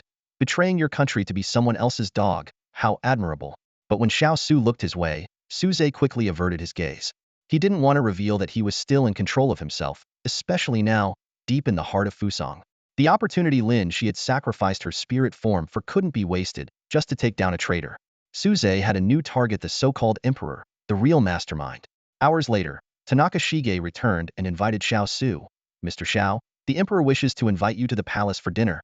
It's my honor, Xiao Su replied with a smile. Listening to their hypocritical conversation, Su Zhe couldn't help but sneer inwardly. Suddenly, there was a knock on his door. Tanaka Shige said coldly, Su Zhe, come out. The emperor wants to see what the champion of the Disya Beast competition looks like. Just when I was worrying about not having a chance to get close to that damn emperor, now's my chance, Su Zhe thought, calming himself. He pinched his face to control his expression and pushed the door open. The three of them walked towards the imperial residence. Tanaka Shige explained, Mr. Xiao, the emperor receiving you in his private residence is a sign of trust. Only the closest people are allowed in. I will not disappoint the emperor and the two captains, Xiao Su replied respectfully. Soon, they arrived at the residence. A girl dressed as a princess opened the door, revealing two people sitting cross-legged, Gungmu Ishin and a young man. The young man appeared to be in his 20s, with a lean face and high cheekbones. Xiao Su made a gesture to kneel, but the young man waved him off, saying, this is a family dinner, no need for formalities. Su Zhe let out a sigh of relief. If he had to kneel to this man, he would rather die fighting. Xiao Su flattered, I have long heard of the illustrious Emperor Meiji of Fusang, but I didn't expect him to be so young and talented. Truly impressive. Emperor Meiji, speaking in perfect Disya language, laughed. You flatter me. Speaking of young talent, the real genius is the one beside you. After the two were seated, the emperor continued, you've just arrived in Fusang and might not be accustomed to the food here, so I've specially prepared Disya cuisine for you. Please enjoy. Xiao Su bowed again, saying, thank you for your thoughtfulness. Sitting among a group of enemies filled with malice and fake smiles, Su Zhe found it truly hard to muster any appetite. He forced himself to endure the discomfort, silently grateful that he was merely a puppet now, spared from having to engage in superficial pleasantries with these people. However, his silence did not save him from trouble. After several rounds of drinks, Emperor Meiji, his eyes glazed with intoxication, said, I have witnessed Xiao Jun's talents. Now, I'm more curious about this great talent from Disya. It's a pity. If it weren't for the control of the 8-foot mirror, it would be hard to put him to use. Xiao Su chimed in with a smile. The emperor's knowledge of Disya is truly impressive. But regarding the saying, a twisted melon is not sweet, we have another interpretation. Though not sweet, it can quench thirst, which is better than smashing it and leaving it by the roadside, right? Emperor Meiji laughed heartily, raising his cup. Haha, you people of Disya are indeed cunning, but it makes sense. Come, let's have another drink. Su Zhe's heart tightened as he realized he had just brushed past death. He scoffed inwardly. Want to smash me? First, make sure you know whether you're picking a melon or a stubborn stone. At that moment, Emperor Meiji, still drunk, said, I'd like to see the form of the divine beast phoenix. Gungmu Ishin immediately ordered Su Zhe to summon his beast. Su Zhe's mind stirred, and he pretended to comply by calling forth the golden feather phoenix. This was exactly what he wanted, a chance to strike first. The golden feather phoenix, sensing its master's intent, prepared to launch an attack the moment it appeared. However, just as it was about to breathe fire, a chilling aura struck from behind, accompanied by a strong scent of blood. The golden feather phoenix instinctively turned and spewed flames towards the source. In the light of the flames, Su Zhe saw a massive serpent. It had 8 necks covered in greenish-blue scales, but only the one second from the right bore a head. The remaining 7 necks ended in shriveled, twisted lumps of flesh, oozing a pale red liquid, making for a truly disgusting sight. Facing Feng Qingyi's phoenix flames, the grotesque serpent countered with a single head, spewing a purple toxic mist to fend off the fire. The clash of phoenix flames and the purple mist created a piercing hiss. Some sparks fell onto the tatami, immediately transforming into green toxic fire. The surrounding maidservants quickly summoned their spirit beasts, which sprayed water to extinguish the flames. Su Zhe's eyes widened in shock, thinking to himself. This beast's bloodline is on par with Feng Kingius, and its level is even higher. Feng Qingyi is nearly a divine beast, yet she can't suppress this ugly serpent at all, indicating it hasn't reached the divine beast level either. But with Feng Qingyi forcibly ending her nirvana at level 83, this giant serpent could very well be a max-level beast. Could this be the legendary Yamada no Orochi? But why does it only have one head? Suze wondered, keeping his face composed while quietly reminding Feng Qingyi to stay calm. With this serpent here, they must not reveal themselves today, or certain death awaits. Is the Emperor alright? Genki Ishin suddenly stood up. You brat, control your beast. He urgently explained, Emperor, this boy is already under the control of the Yada mirror, but his beast is still in a hostile state. It will be under control soon. Emperor Meiji waved his hand dismissively. No matter, no one's hurt. He turned to the strange serpent and smiled. Yamada, why aren't you staying in the blood pool? Hearing this, Suze raised an eyebrow, thinking. So it is Yamada no Orochi. It seems Fusang has been collecting divine blood to create a blood pool for it, allowing it to grow all 8 heads. Yamada glanced at Feng Qingyi with an unsettling look before slowly slithering to the Emperor's side. Feng Qingyi seethed with anger, wanting to roast it on the spot, but Suze continuously dissuaded her through their bond. Yamada climbed onto the Emperor's shoulder, hissing into his ear. The Emperor, both surprised and amused, glanced at Feng Qingyi and said, Of course, but not now. You need to gather strength and wait until she becomes a divine beast. Then, not only will it be a double blessing, but your union could also birth a new bloodline. Yamada reluctantly nodded. Suze realized why Feng Qingyi was so furious the ugly serpent had its eyes on the phoenix. He also confirmed from the Emperor's words that collecting divine blood was indeed to complete Yamada, turning it into a true divine beast. This is the Emperor's spirit beast? Truly extraordinary. Xiao Su continued to flatter. Emperor Meiji, stroking Yamada's head, proudly said, Naturally, Yamada no Orochi is the strongest divine beast in our country. Due to certain reasons, it was born incomplete and needs the essence blood of 8 divine beasts, along with large quantities of fresh blood to complete its bloodline. Xiao Zu's flattery led Emperor Meiji to reveal everything, making Suze feel that all his previous deductions were in vain. However, the fact that he spoke so openly also revealed something. They must have almost gathered the blood of the 8 divine beasts. Suze furrowed his brows, and a nearly forgotten item flashed through his mind: the scarlet blood egg. Due to its stringent hatching conditions, he had been at a loss and had gradually set it aside as other matters piled up. However, upon learning that Fusang possessed a blood pool and the blood of the 8 divine beasts, he couldn't help but recall the scene where he thwarted Fusang's plan to erupt Tianyan volcano during the hatching of the golden feather phoenix. Want to become a divine beast? Still coveting my little phoenix? Dream on. Suze sneered inwardly, a resolute glint in his eyes. He was determined to go undercover, not only to seek revenge, but also to turn Fusang's decades of plotting to his advantage. After the banquet, Tanaka Shang personally escorted Xiao Su and Suze back to their residence, while Gungmu Isin stayed behind to accompany the emperor. Once they were out of sight, Gungmu Isin turned and asked, Your Majesty, do you think Xiao Su can be trusted? Emperor Meiji stroked the head of Yaki, the 8-headed serpent, and pondered for a moment. It's too early to tell. Go and confirm if she is truly dead. If she's faking it, let Yaki replenish the blood pool with her. What if she is really dead? Gungmu Isin pressed. The emperor's lips curved into a slight smile. Then it's simple. The position of head of the secret guards is vacant, isn't it? Give it to him. Gungmu Isin was taken aback. Head of the secret guards? Isn't that a bit too hasty? The emperor chuckled. I am quite fond of a saying from Daxia. If you doubt someone, don't use them. If you use someone, don't doubt them. With his abilities, what position is more suitable than head of the secret guards? Or perhaps you are unwilling to share power. As the emperor's words fell, Yaki also raised its heads to gaze at Gungmu Isin. He quickly knelt and pleaded, Forgive me, your majesty, Lord Yaki. Emperor Meiji waved his hand dismissively. Enough, you may leave. Remember your mission: confirm Shi's death at all costs. Gungmu Isin bowed respectfully and replied, Yes, your majesty. Move aside. This doesn't concern you. I will use the blood of the Fusang people to honor my master. Xiao Sheng shouted, his green dragon halberd pointing forward, eyes blazing with fury. Next to him, Sun Shang's expression was grim. The 2 war gods of Daxia had rarely joined forces. Behind them, thousands of high-level beast tamers hovered in the air, their presence formidable. Yet, this powerful assembly was blocked on the sea. On the opposite side stood William of Milligan and another war god, Old John, both at level 100, leading the elite Thunder Guard. Tensions were high, and a clash seemed imminent. Xiao Sheng roared, We'll settle our scores later. For now, get out of my way. As he spoke, the sea surged, waves rising hundreds of meters high, displaying the absolute dominion of the azure dragon serpent over the ocean. William barely managed to fend off the attack with the Yasakani no Magatama, while old John remained unmoved, clearly the stronger of the two. He spoke slowly. Xiao Sheng, do you not know the agreement that level 100 warriors must not act against other nations lightly? Xiao Sheng sneered. Nonsense. William attacked us first. What right do you have to say this? Old John chuckled. Do you have any proof? Otherwise, it's just slander. Xiao Sheng was momentarily speechless, but Sun Shang couldn't hold back. Enough talk. Are we fighting or not? The battle was about to erupt. Xiao Shang clashed with William once more, while Sun Shang faced old John. Fueled by rage, Xiao Shang's strength surpassed his previous limits. Even with the aid of an artifact, William was forced into retreat. Sun Shang and old John were evenly matched, but Sun Shang grew stronger as the fight continued. Suddenly, Xiao Shang's halberd pierced William's shoulder. William screamed.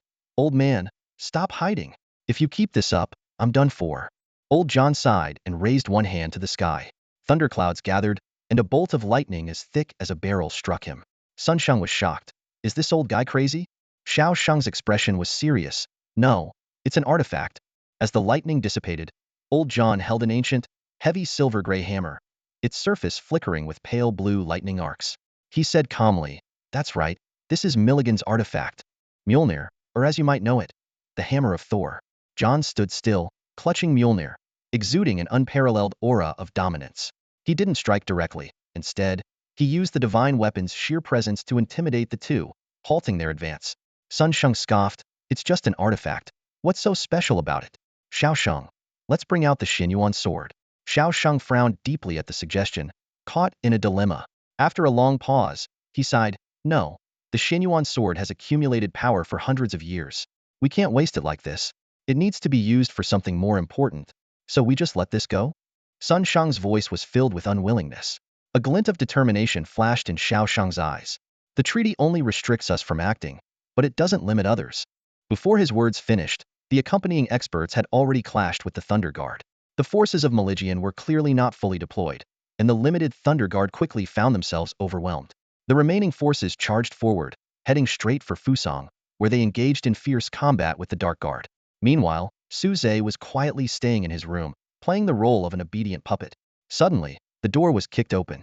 Standing outside were 7 or 8 people dressed in the uniform of the Great Xia Spirit Guard. The leader urgently called out, Captain Su Zhe, we're here to rescue you. Come with us. Su Zhe was taken aback. Although he was aware of the ongoing battle outside, the speed at which the Great Xia Spirit Guard broke in was unexpected. Just as he was about to refuse, Xiao Su from the next room burst through the wall. Sorry, but we're not planning to leave now that we're here, Xiao Su said as he decisively sliced through one of the intruders. Su Zhe was about to act when he sensed something amiss. He scrutinized the bodies on the ground and noticed their uniforms were unusually clean, clearly freshly donned. This was a test, and it was likely aimed at Xiao Su. Su Zhe pondered. Did this traitor figure it out? Regardless, the dead were Fusang people, and he was more than happy to see them gone. So he joined the fray, fighting with a blank expression like a true puppet. Su Zhe fought with a blank expression like a true puppet, but inwardly he was delighted. As his blade cut through another body, he thought to himself, this is my interest collected. Xiao Jun, I'm sorry. It's our fault for not guarding properly and letting these guys find their way here. You don't need to bother with such a small matter. Leave it to me. Tanaka Mori suddenly rushed out from the shadows, his eyes gleaming with a fierce determination. Xiao Su frowned slightly, then withdrew his hand and said calmly, in that case, I'll stay out of it. Only Su Zhe continued fighting, prompting Tanaka Mori to glare and shout angrily, you, get back too. Su Zhe glanced at him, but ultimately ceased fighting and stepped back. Tanaka Mori roared as he fought the enemies, who suddenly turned and fled. Where do you think you're going? He yelled, chasing after them relentlessly. Su Zhe turned around, still eager for more, only to find Xiao Su staring at him with a meaningful gaze. Why did you hesitate just now? Xiao Su asked. Su Zhe ignored him and walked back to his room. Xiao Su patted his own head, mocking himself. I can't believe I'm talking to a puppet. He then turned and left as well. Several kilometers away, the fleeing group stopped and awaited Tanaka Mori's arrival. When Tanaka Mori caught up, he didn't attack immediately but asked, so, what did you find out? The 3 men bowed respectfully and reported in their native language. Xiao Su was decisive and showed no mercy despite knowing we were Xiaoling Wei. He killed 3 of our members. Tanaka Mori nodded through gritted teeth. It seems he has no issues. Another man added. But that puppet named Su Zhe didn't act at first. It was only later in the fight that he delivered the killing blows, taking out 2 of us.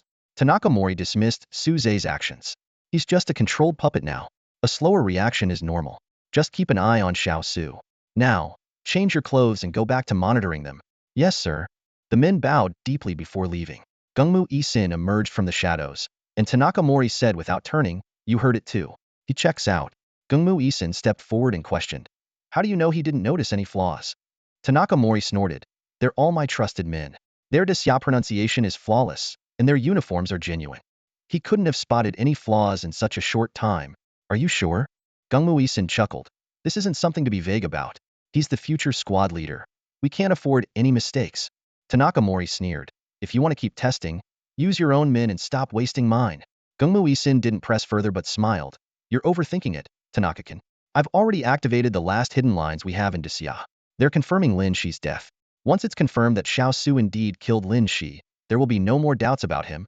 Tanaka Mori's expression remained grim because those hidden lines were not Gungmu Isin's forces but belonged to the late squad leader. Meanwhile, after a long standoff, Xiao Sheng and Sun Sheng returned to Desya with their men, ready to pay their respects to their teacher. As soon as they arrived at the morning hall, Xiao Sheng smelled an overwhelming scent of blood that shouldn't have been there. He frowned and questioned the Eastern War Zone commander who had rushed over. The commander wore an apologetic expression. "Lord Xiao Sheng, the Fusang Dark Guards suddenly exposed all their hidden agents in Desya just to desecrate Principal Lin Shi's body?" Xiao Sheng's eyes widened in shock.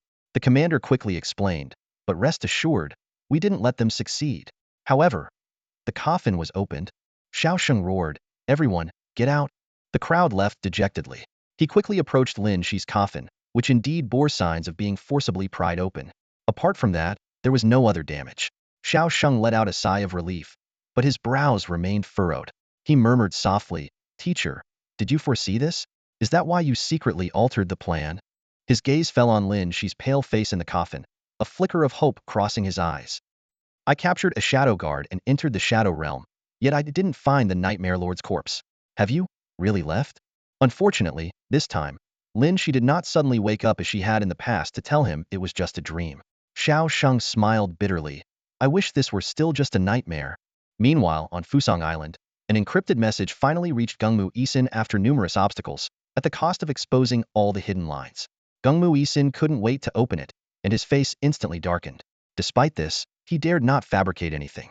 With the intelligence in hand, Gungmu Isin hurriedly made his way to the emperor's residence. Emperor Meiji was there, sipping tea, as if he had anticipated a visitor. "Perfect timing. Have a taste of my craft." He gestured for Gungmu Isin to sit. Gungmu Isin took a respectful sip and sincerely praised, "Your Majesty, your tea-making skills have improved again." Emperor Meiji sighed. "It's a pity that tea culture ultimately originated from Desya. However, if Desya falls, how many generations will remember its origin? People will only celebrate Fusang's tea ceremony." His sharp gaze fixed on Gungmu Isin. "Now, what is it?" Only then did Gungmu Isin present the intelligence. "Please have a look, Your Majesty." Emperor Meiji glanced at it, his expression as calm as ever. "Since Lin Shi is dead, there's no need to suspect Xiao Su any longer. Allow him to move freely and, as I previously mentioned, appoint him as the head of the Fusang Shadow Guard."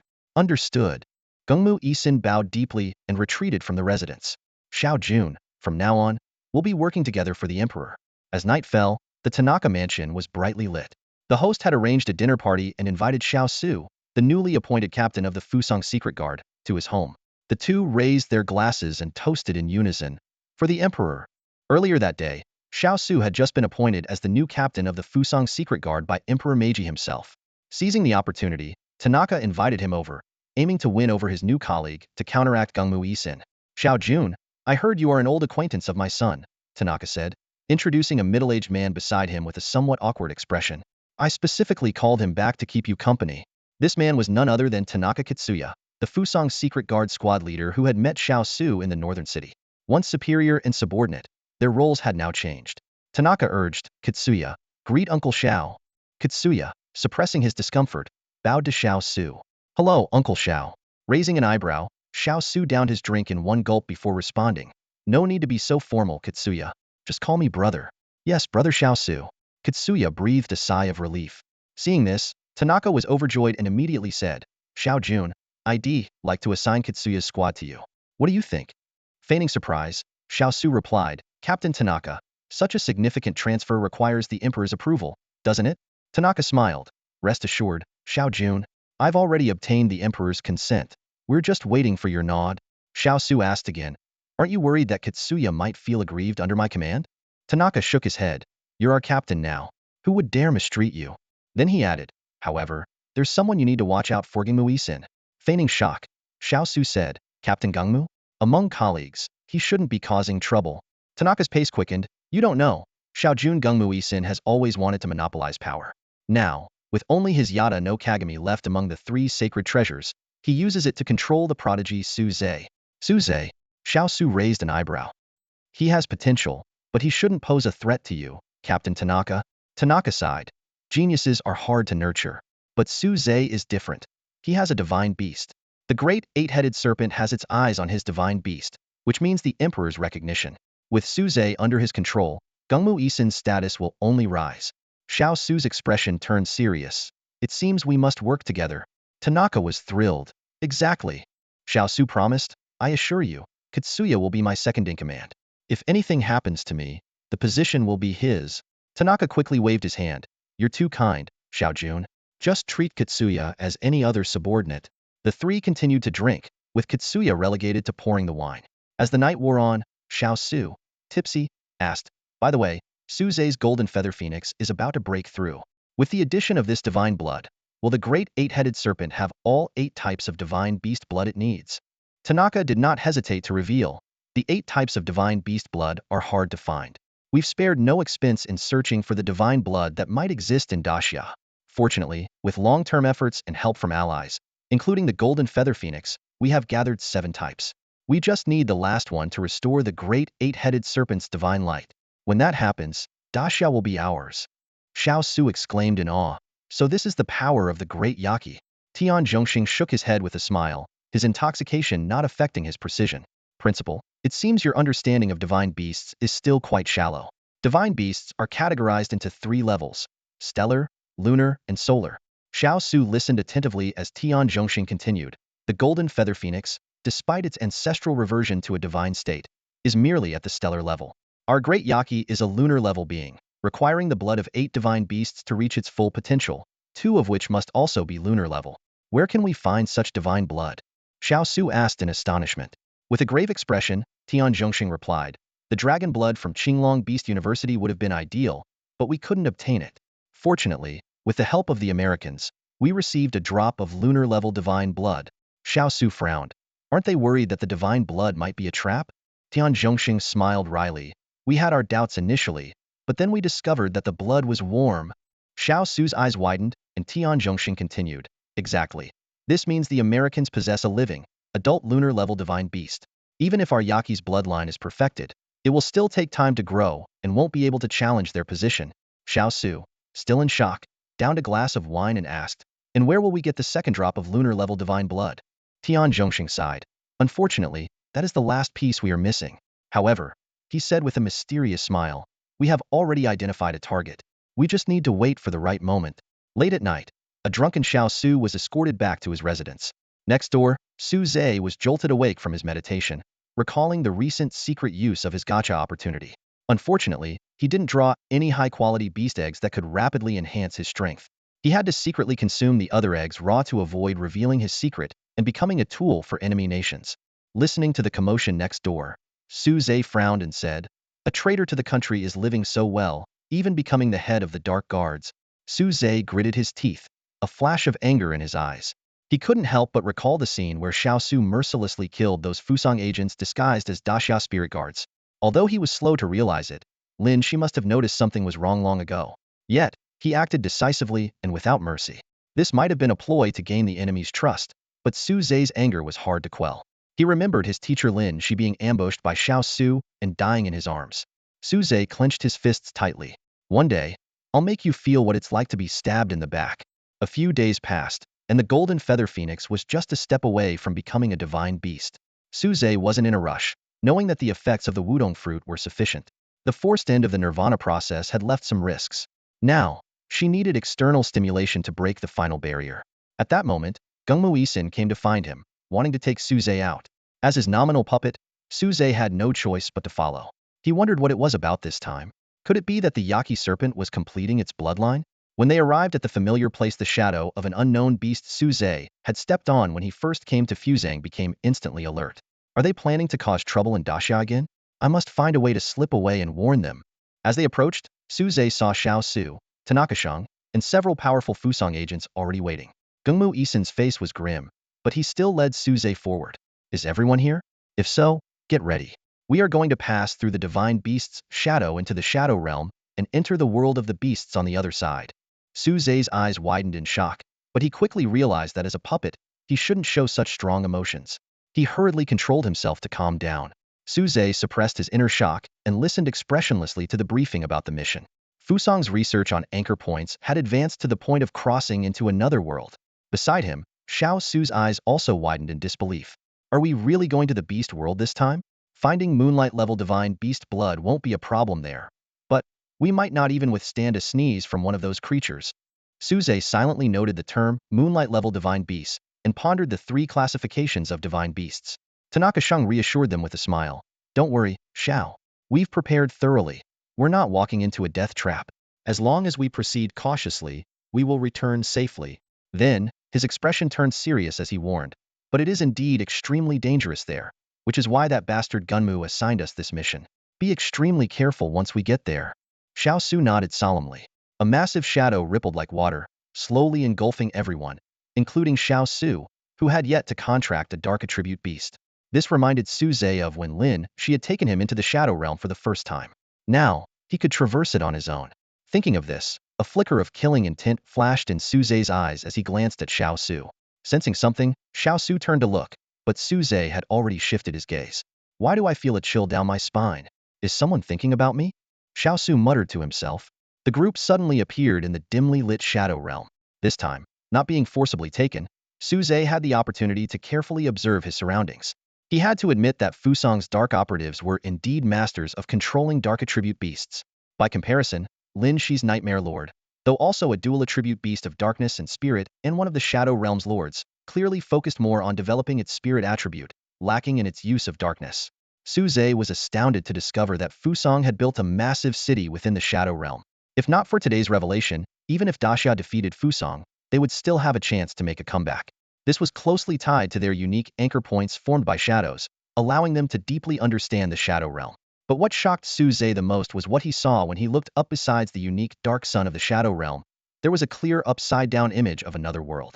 Leading the group, Gunmu Ichushin explained, above the Shadow Realm sky lies the Shadow Realm of the Beast World. A few years ago, it was just a blurry image. Recently, it has become much clearer.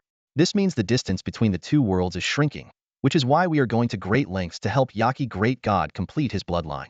This way, even if the Beast World invades, we can survive under Yaki Great God's protection. He continued, the shrinking distance between the worlds benefits us too. For example, we previously invaded Daxia through anchor points, taking advantage of this opportunity. Now, we can cross the world barrier to the Beast World for the same reason. Otherwise, our current strength would be far from sufficient. Gunmu Ichushin didn't lead them into the Shadow Realm city, but flew directly into the sky. Like Chang'e heading to the moon, they soared towards the dark sun in the Shadow Realm sky. Unlike the unreachable sun in the normal world, after a long flight, they finally reached the dark sun. What had seemed like a mere disk now loomed enormous, like a dark continent suspended overhead. Born from the ultimate darkness, it emitted a dim light without the scorching heat, exuding a cold aura instead.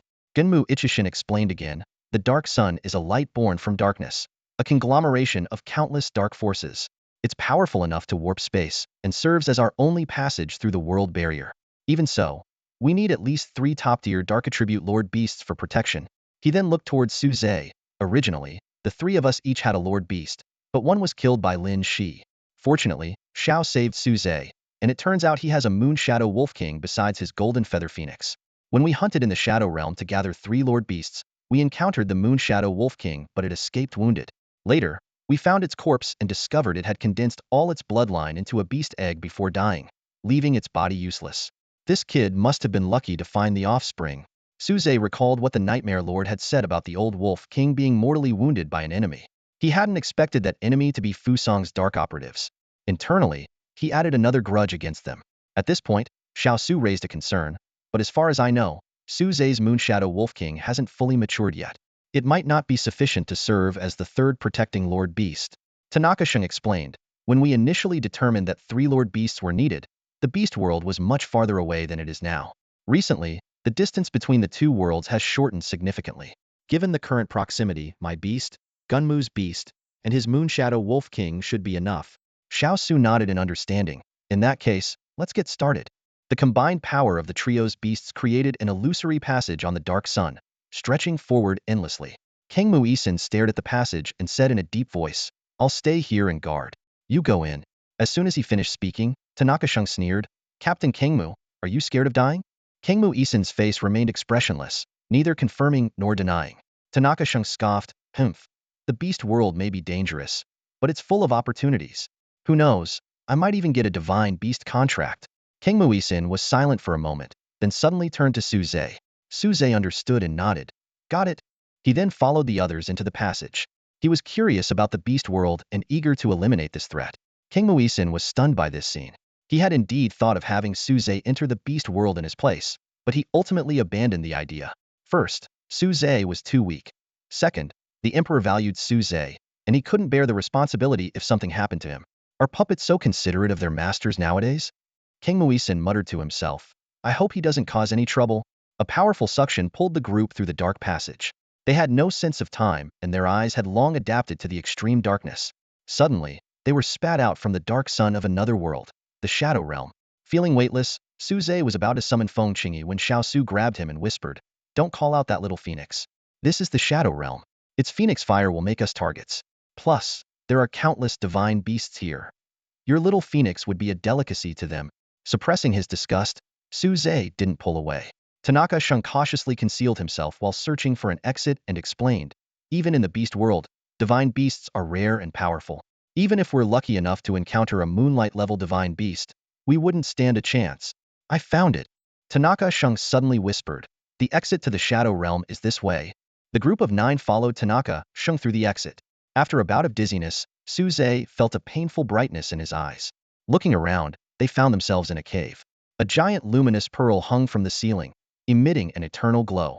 Tanaka-shun warned, Remember, we smuggled in through the Shadow Realm. Don't leave the Shadow's range.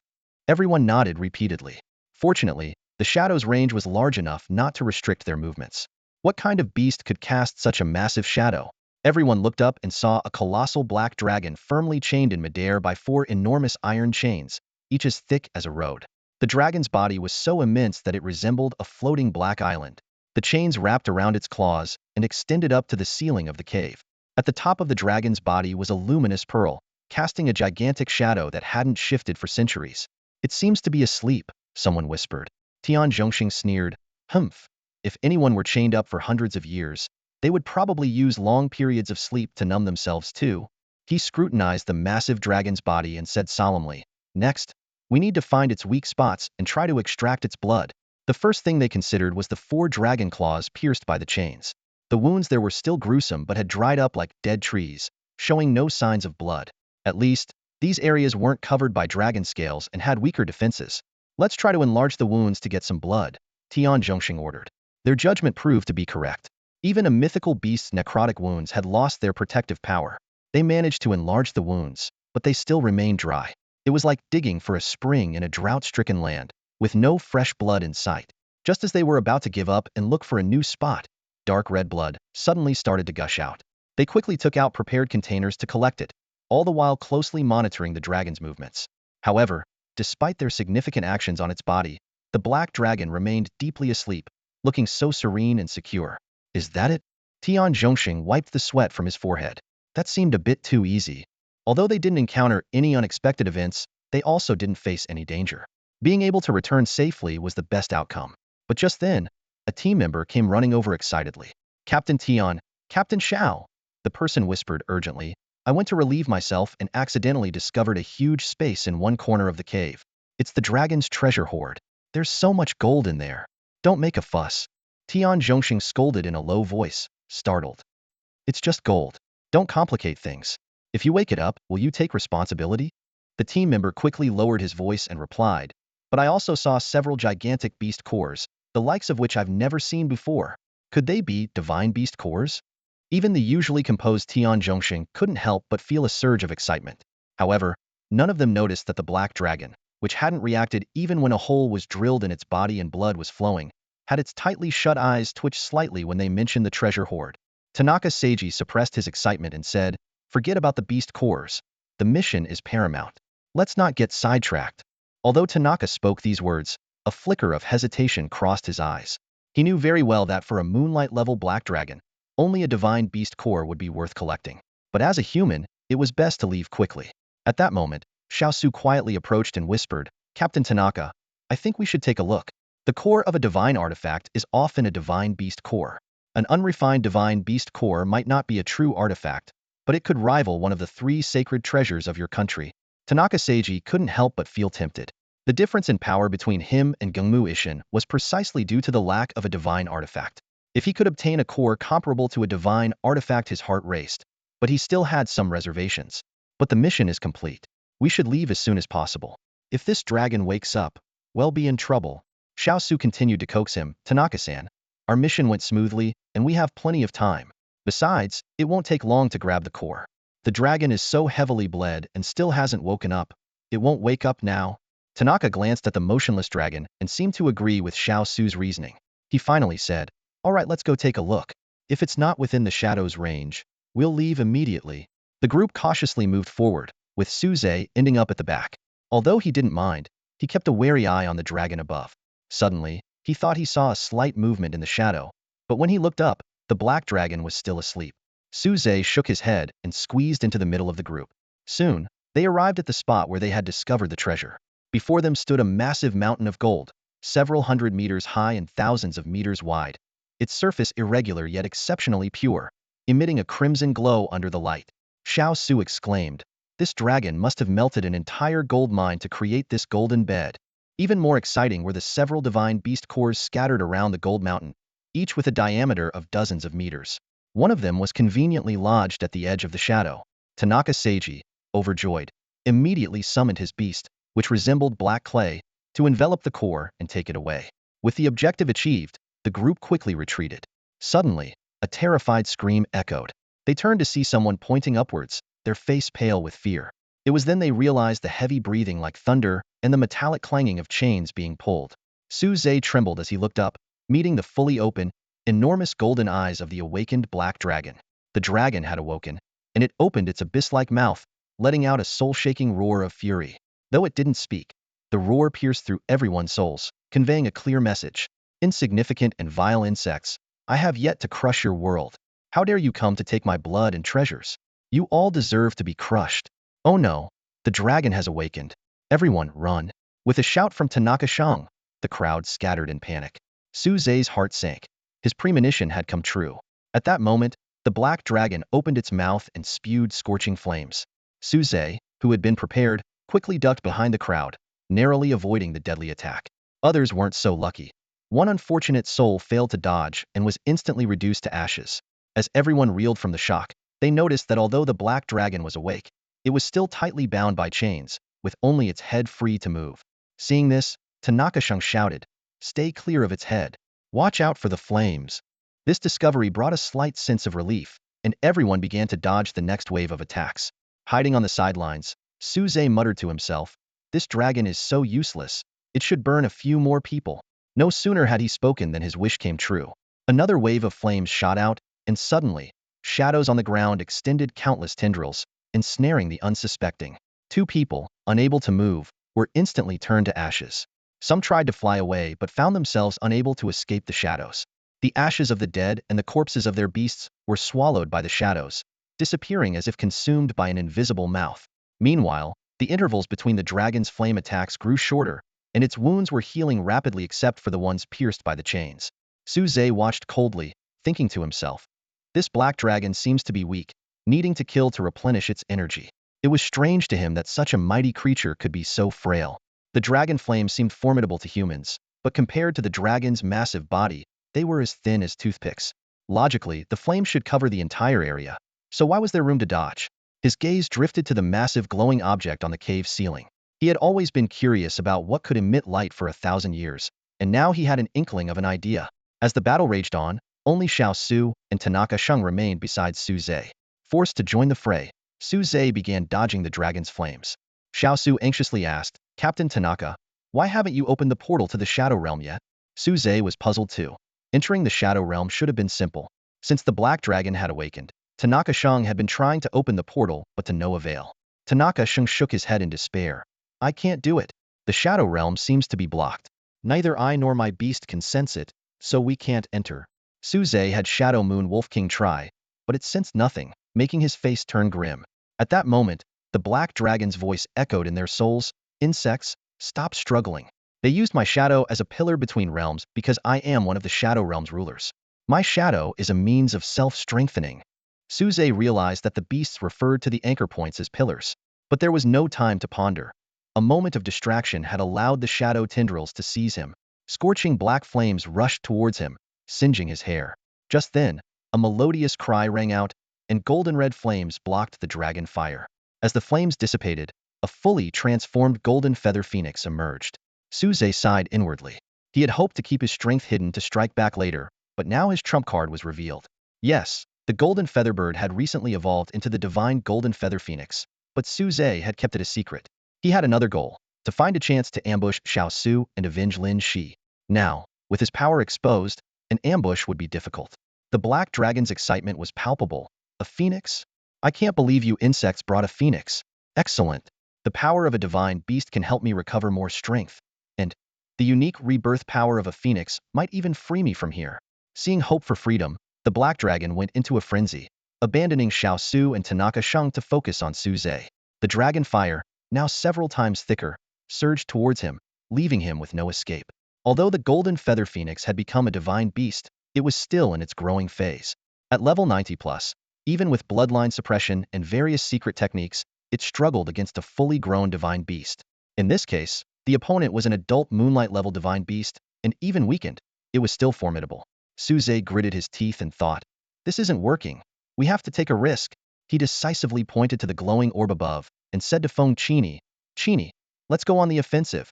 Attack that orb above. After receiving the order, Feng Qingyi spread her wings and flew towards the luminous pearl that illuminated the entire cave. The golden feathered phoenix traced a graceful arc in the air, heading straight for the dazzling pearl at the top of the cave. Seeing this, the black dragon panicked and abandoned its attack on the others, focusing all its efforts on stopping Feng Qingyi. It struggled violently, causing the thick iron chains to emit a teeth-grating creak, as if they might snap at any moment. Get down here, you little bird, the black dragon roared, spewing intense dragon flames from its mouth. Feng Qingyi, agile and swift like a golden red lightning bolt, effortlessly dodged the dragon flames. Even if she was grazed by the flames, her body would ignite with golden red phoenix fire, neutralizing the damage. Su Zhe, standing on the ground, let out a sigh of relief as he watched the scene unfold. I guessed right. That pearl is its dragon pearl. He quickly analyzed. The one who imprisoned the black dragon took its source of power to prevent it from breaking free. They used the dragon pearl to form a shadow and emitted weak energy to sustain the black dragon's life. It's a clever yet terrifying sealing method. Seeing Feng Qingyi about to reach the dragon pearl, the black dragon grew desperate. It suddenly realized it could target Feng Qingyi's master. Little bird, that's your biggest weakness. The black dragon growled, launching a fierce attack on Su Zhe. Su Zhe's face turned pale with fear. Is it switching tactics to go after the leader? Almost simultaneously, the black dragon and Feng Qingyi unleashed black dragon flames and golden red phoenix fire, respectively. Su Zhe tried to escape but found his legs bound by shadows. I can't die here. I haven't avenged myself yet. Su Zhe struggled desperately. Just as the dragon flames were about to engulf Su Zhe, a figure darted out, scooping him up and dodging the attack. What are you standing around for? Move. The voice sent a shiver down Su Zhe's spine. He looked up expectantly, only to find that his rescuer was none other than the traitor Xiao Su, whom he intended to kill. Why do I have the illusion that this guy is teacher Lin Shi? Su Zhe gritted his teeth in frustration.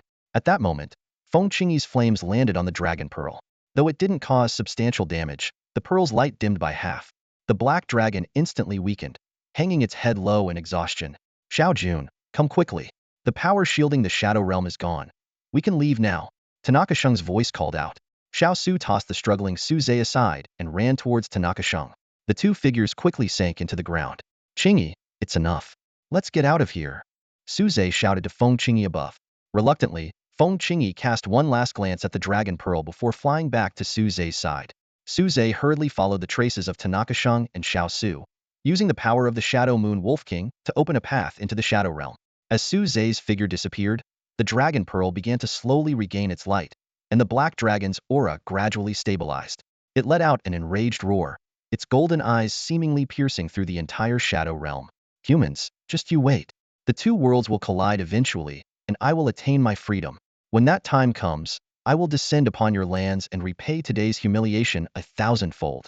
The dragon's roar faintly reached Su Zhe, who was already in the Shadow Realm, but he paid it no mind. At that moment, he was shocked to see Xiao Su once again performing his usual treachery, stabbing Tanaka Shang from behind. Xiao Jun, I've always treated you well. What are you doing? Tian Zhongxing looked down in disbelief at the half-blade protruding from his chest and struggled to speak.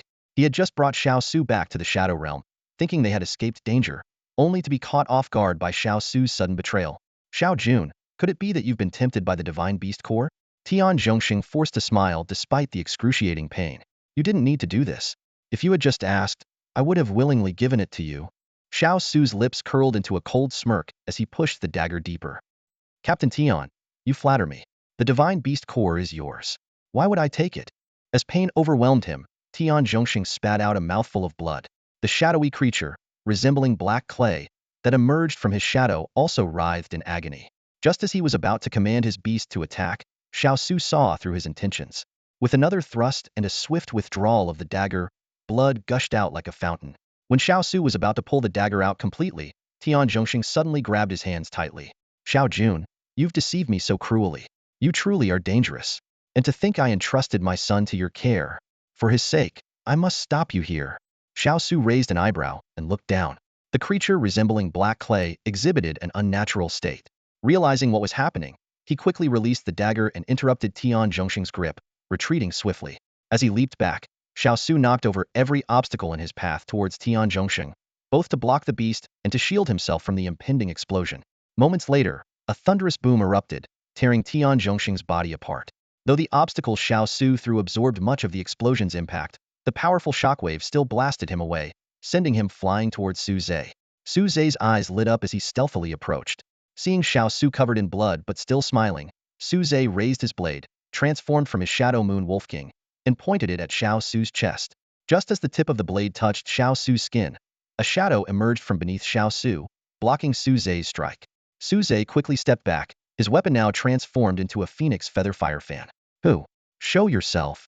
A long, melancholy sigh echoed, and an impossible figure materialized before Su Zhe. Teacher? No, it can't be. Why are you here?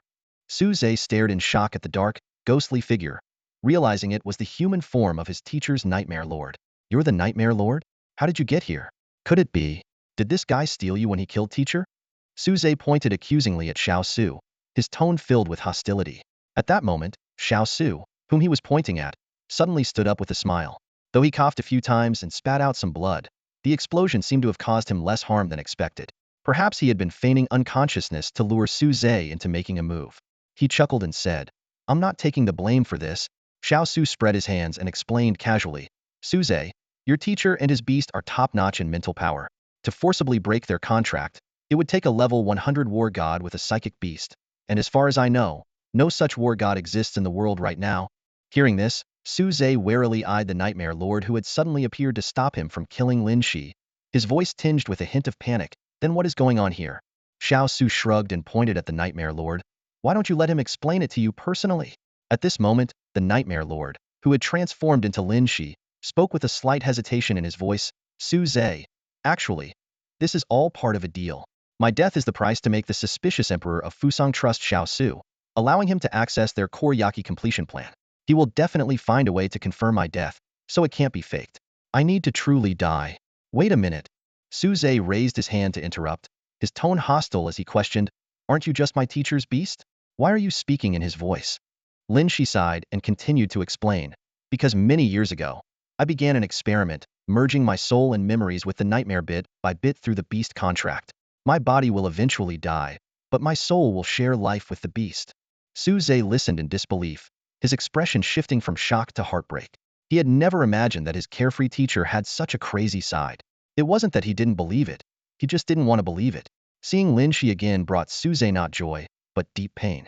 If all this was true, then Xiao Su killing Lin Shi's body and taking him and Feng Qingyi to Fusong had been meticulously planned from the start. From beginning to end, he had been kept in the dark, used as a pawn. I need a reasonable explanation. Do you want an explanation? I can give you one, but shouldn't we get out of here first? Xiao Su urgently interrupted Suze and Lin Shi's conversation. They were still in the shadow realm of the beast world, and the explosion had likely attracted the attention of many powerful beasts. Suze gave Lin Shi a meaningful look and reluctantly nodded. Lin Shi understood and quickly merged into Xiao Su's shadow. The three of them cautiously headed towards the dark sun in the sky. Suddenly, a massive black fish swam overhead. They immediately ducked and buried themselves in the dirt. Suze held his breath as the fish glanced down but didn't notice them. Once it passed, they breathed a sigh of relief and continued forward. Before reaching the dark sun, they found the passage they had previously opened. Just then, the fish flew back at high speed. Xiao Su shouted, "Not good. It let us go on purpose to see how we cross over. Hurry." The two of them quickly dove into the passage. A loud crash sounded behind them as the fish hit the entrance. Although the narrow passage was a tight fit for its large body, it didn't transform into a human shape. As a native beast, it had no concept of humans and looked down on taking such a lowly form. Just as they were about to relax, the fish's body suddenly softened and oozed in like black liquid. Suze couldn't help but remark, "Why are all dark attribute beasts like this?" Xiao Su urged, "Stop talking and run." The passage grew narrower, and their bones creaked under the pressure. Just when they thought they would be crushed, the beast unexpectedly expanded the passage. Overjoyed, Suze and Xiao Su sped forward. On the other side, Gungmu Isin watched anxiously as the passage shrank to the size of a fist. He worried that Suze and the others wouldn't make it through. Suddenly, the passage widened. Gungmu Isin was astonished to see something forcing its way out from inside. Soon after, Xiao Su and Suze were pushed out together, both shouting in unison, "Quick, close the passage. Shut it completely." Gungmu Isin frowned and hesitated, his eyes darting between the two. At that moment, the sound of beastly roars and writhing bodies echoed from the passage. His face changed dramatically, and he quickly withdrew the power sustaining the passage. The passage closed instantly, and Gungmu Isin took out the 8-foot mirror to reinforce it. However, the black sun continued to shake violently, with fragments falling off constantly. Suze felt a chill in his heart, recalling the dark sun fragment he had absorbed while hatching the Shadow Moon Wolf King. Could it be that the beasts were trying to sneak through? The divine beast's attack triggered a counterattack from the dark sun, with its immense power repelling the intruders. It wasn't that Gungmu Isin was stronger than the divine beast, but rather that the Fuso Dark Guards had spent centuries finding this loophole. Once exploited, the world would naturally repair itself. Once the dark sun calmed down, the three of them sighed in relief. Gungmu Isin asked, "Did you complete your mission?" Xiao Su nodded and produced a container holding the divine beast's blood. Gungmu Isin felt somewhat relieved and then asked, "Why are there only two of you? Where are Captain Tanaka and the others?" Suze remained silent while Xiao Su vividly recounted how Tanaka-shang, unable to resist the temptation, took the crystal core, provoking the divine beast's wrath. They fought back with all their might but were outnumbered, leaving only the two of them alive. He also mentioned that Suze's golden feather phoenix had evolved into a divine beast. Gungmu Isin, skeptical, turned to Suze for confirmation. Suze gritted his teeth and nodded, supporting Xiao Su's story. When questioned about the beast's evolution, Suze calmly explained that it was due to the stimulation from the beast world. Though Gungmu Isin had his doubts, he trusted the effectiveness of the 8-foot mirror. He secretly felt relieved by Tanaka-shang's death and didn't bother probing further. Captain Tanaka's fate is unfortunate, but he brought it upon himself. "Let's head back," Gungmu Isin said, striding away with a cheerful step, clearly not too saddened by the loss. Tanaka-shang's death, due to the lack of any body or evidence, could only be recounted through the words of Suze and Xiao Su. The emperor listened to the report with a blank expression, his gaze shifting between Suze and Xiao Su. Suze looked lifeless, like a soulless puppet. Xiao Su, on the other hand, spoke confidently, occasionally signaling Suze to nod in confirmation.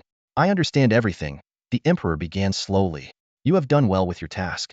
Commander Tanaka couldn't resist the allure of the divine beast crystal and met his end as a result of his own greed. Shifting his tone, the emperor fixed a sharp gaze on Xiao Su. "But what about that divine beast crystal?" Xiao Su immediately tensed, cold sweat forming on his forehead. Under the emperor's intimidating presence, he reluctantly pulled out the crystal from his pocket and presented it respectfully. The emperor nodded in satisfaction and summoned Yaki. The massive serpent opened its gaping maw and swallowed the crystal whole. Stroking Yaki's only intact head, the emperor turned to Xiao Su and said, "Xiao Su, Until a new commander is appointed, you will temporarily oversee Tanaka's men. You may all leave now. Suze understood this as a signal that the emperor would not pursue the matter further. Although there might be more to the story, Xiao Zu's convincing act had led the emperor to believe he was merely after the crystal. Taking the crystal was a reprimand, while entrusting the secret guards to Xiao Su was a move to balance power. Genki Ishin's face darkened upon hearing this, glaring at Xiao Su with hostility. The emperor watched this with satisfaction. Mutual antagonism was precisely what he desired. Later that night, in Xiao Su's room, Tanaka Koya, tears streaming down his face, pressed for every detail of his father's death. Xiao Su answered flawlessly. My father was cautious by nature. Only the divine beast crystal could have made him lose his senses, Tanaka Koya choked out. Xiao Su sighed. Your father's last concern was your safety. He hoped I would look after you. The emperor has handed over your father's team to me, but I now appoint you as the deputy commander to continue leading them. Brother Xiao, Tanaka Koya was overwhelmed with gratitude. After sending Tanaka Koya off, Xiao Su spoke to the shadows. Everyone's gone. Aren't you coming out? Suze emerged from the darkness, sneering. It's ironic, isn't it? You killed his father, yet he's grateful to you. Xiao Su shrugged. Do you really think he's unaware? The benefits I promised were significant enough for him to not pursue the matter further. Suze was taken aback, recalling Tanaka Shang's self-sacrifice for his son, feeling a chill. Your hearts are truly vile. Suze gritted his teeth. Tell me, why was I betrayed? What benefits could justify it? Xiao Su nodded towards the shadows. As usual, let him explain. She stepped out of the shadows, meeting Suze's questioning gaze, and began to explain. It's quite simple. We need divine beasts. Daxia needs divine beasts. Fusang thought their secrecy was impeccable, but we were aware of their plan to complete Yaki. We didn't stop them. Instead, we helped them finish it. But it couldn't be too obvious, so they wouldn't suspect us. To fully gain the Fusang Emperor's trust, even my death was necessary. All this was to seize control of Yaki at the moment of its completion. Suze frowned. So you've been pushing me to help Feng Qingyi become a divine beast, only to hand her over later? Why does it have to be this way? Isn't the golden feather phoenix also a divine beast? Are Feng Qingyi and I not trustworthy? She continued. No, it's different. The golden feather phoenix is just an ordinary starlight-level divine beast. Her power is insufficient. A completed Yaki is a moonlight-level divine beast, capable of countering the beast world. Seeing Suze's confusion, she elaborated on the divine beast hierarchy. Suze finally understood, shaking his head with a bitter smile. What about Brother Xiaosheng? Did he know about this plan? Suze asked. She shook his head. He only knew part of it, not much. He's not good at lying, so his genuine reaction to my death was necessary. The emperor is very suspicious. As for you, he's always been against you. Suze shook his head in despair. The two people he thought cared most for him had conspired against him. He finally understood why she had apologized before his death. Daxia needs divine beasts, at least moonlight-level ones, but it doesn't matter what kind of divine beast, even if it's Fusang's ugly serpent, right? Suze suddenly asked. That's right. She admitted after a moment of silence. Suze's eyes grew resolute. Fine, very well. Though he could understand from a larger perspective, he loathed the feeling of being used. He turned and left. A few days later, on a moonless night, which on Earth would be called a new moon, Suze and Xiao Su arrived at the emperor's palace as agreed. Tonight was the night the Yaki bloodline would be completed, and it was also a pivotal moment for both of their plans. As they brushed past each other, Suze warned in a low voice, trying to outsmart me? Your plan is doomed to fail. Xiao Su just smiled softly and didn't respond. Emperor Meiji, dressed in a white imperial robe, carried himself with solemn dignity. He led the group through a dark, winding underground passageway to a secret chamber. Xiao Su, Gengmu, you stand guard outside. Suze, bring the beast and follow me inside. Suze followed silently, accompanied by Feng Qingyi in her human form. Yaki slithered in from the other side, coiling itself around the emperor. Its hideous snake face occasionally glanced at Feng Qingyi, displaying a disgusting smile. Sensing Feng Qingyi's unease, Suze whispered to her, hang in there. Its time will come soon enough. At the end of the passage was a massive blood pool, reeking of iron. Emperor Meiji took a deep breath, savoring the moment. This pool is filled with the blood of both beasts and humans, serving as a buffer for the divine beast's essence. Among them are even some of your Daxia people. Suze clenched his fists upon hearing this, struggling to contain his rage. Yaki eagerly plunged into the blood pool, its scales opening and closing as it absorbed the blood. Suddenly, Emperor Meiji asked, Suze, are you really under the control of the Yasakani no Magatama? He continued without waiting for an answer. Gengmu is too arrogant. The three sacred treasures are nothing more than pseudo-relics made from the corpse of an ordinary starlight-level divine beast. There are many ways to resist the control of the 8-foot mirror. For example, you don't seem to be under its influence at all, do you? Emperor Meiji's eyes gleamed with cunning as a confident, cold smile curled his lips. He spoke slowly. If you were truly under its control, and I commanded you to jump into the blood pool to become a sacrifice for Yamada no Orochi, you would do so without hesitation, wouldn't you? Before he finished speaking, there was a splash, and Suze had already dived headfirst into the blood pool. This sudden action left the Emperor stunned, unsure whether Suze was acting or genuinely controlled. Narrowing his eyes, the Emperor continued to probe, but you needn't worry. Yamada no Orochi is quite fond of your little phoenix. Once it becomes a moonlight-level divine beast, it will naturally be able to control lower-level divine beasts. By then, it won't be too late to deal with you. Suze, however, remained unperturbed, leisurely scrubbing himself in the blood pool. Despite getting dirtier with each scrub, he was secretly pleased this was exactly the outcome he desired. Seeing this, the Emperor shook his head. Regardless, sacrifices entering the blood pool were doomed. He took out several jade bottles and poured the collected blood of 8 divine beasts into the pool. At that moment, Suze discreetly took out a crimson blood egg and placed it at his feet. He thought to himself, come on, let's see which of us these divine bloods will ultimately favor. As the blood of 8 deities poured into the blood pool, the entire pool suddenly radiated a dazzling light, as if it had been activated. The 8 heads of the Yamada no Orochi rose high, and 7 misshapen lumps of flesh squirmed, seemingly ready to sprout new heads at any moment. It stared greedily at Suze on the other side of the blood pool, its tongue licking its fangs. Human, since you've come to me willingly, let me enjoy you first. Feng Qingyi transformed into her original form, spreading her wings and flying above the blood pool, spewing flames to block Yamada's path. Emperor Meiji sneered. You couldn't hold back, could you? Too bad it's already too late. Just as Yamada was about to pounce on Suze, it suddenly froze, its forked tongue flicking rapidly. Human, what have you done? The light from the blood pool began to gather towards Suze, quickly being absorbed by him. Emperor Meiji was aghast. How is this possible? That's the essence of divine beast blood. He hastily commanded, Yamada, take it back. Yamada let out a skyward roar, its powerful suction pulling at the light. However, the crimson egg under Suze's feet suddenly went berserk, instantly absorbing all the light. Yamada howled in exhaustion. It's no use. I can't win against him. At this moment, Xiao Su and Lin Shi emerged from the shadows. Their original plan had completely fallen apart, and they could only watch helplessly at this unexpected turn of events. You brat. Is this what you meant by ruining our plan? In the end, it's all for nothing. No one gains anything, Lin Shi said with a bitter smile.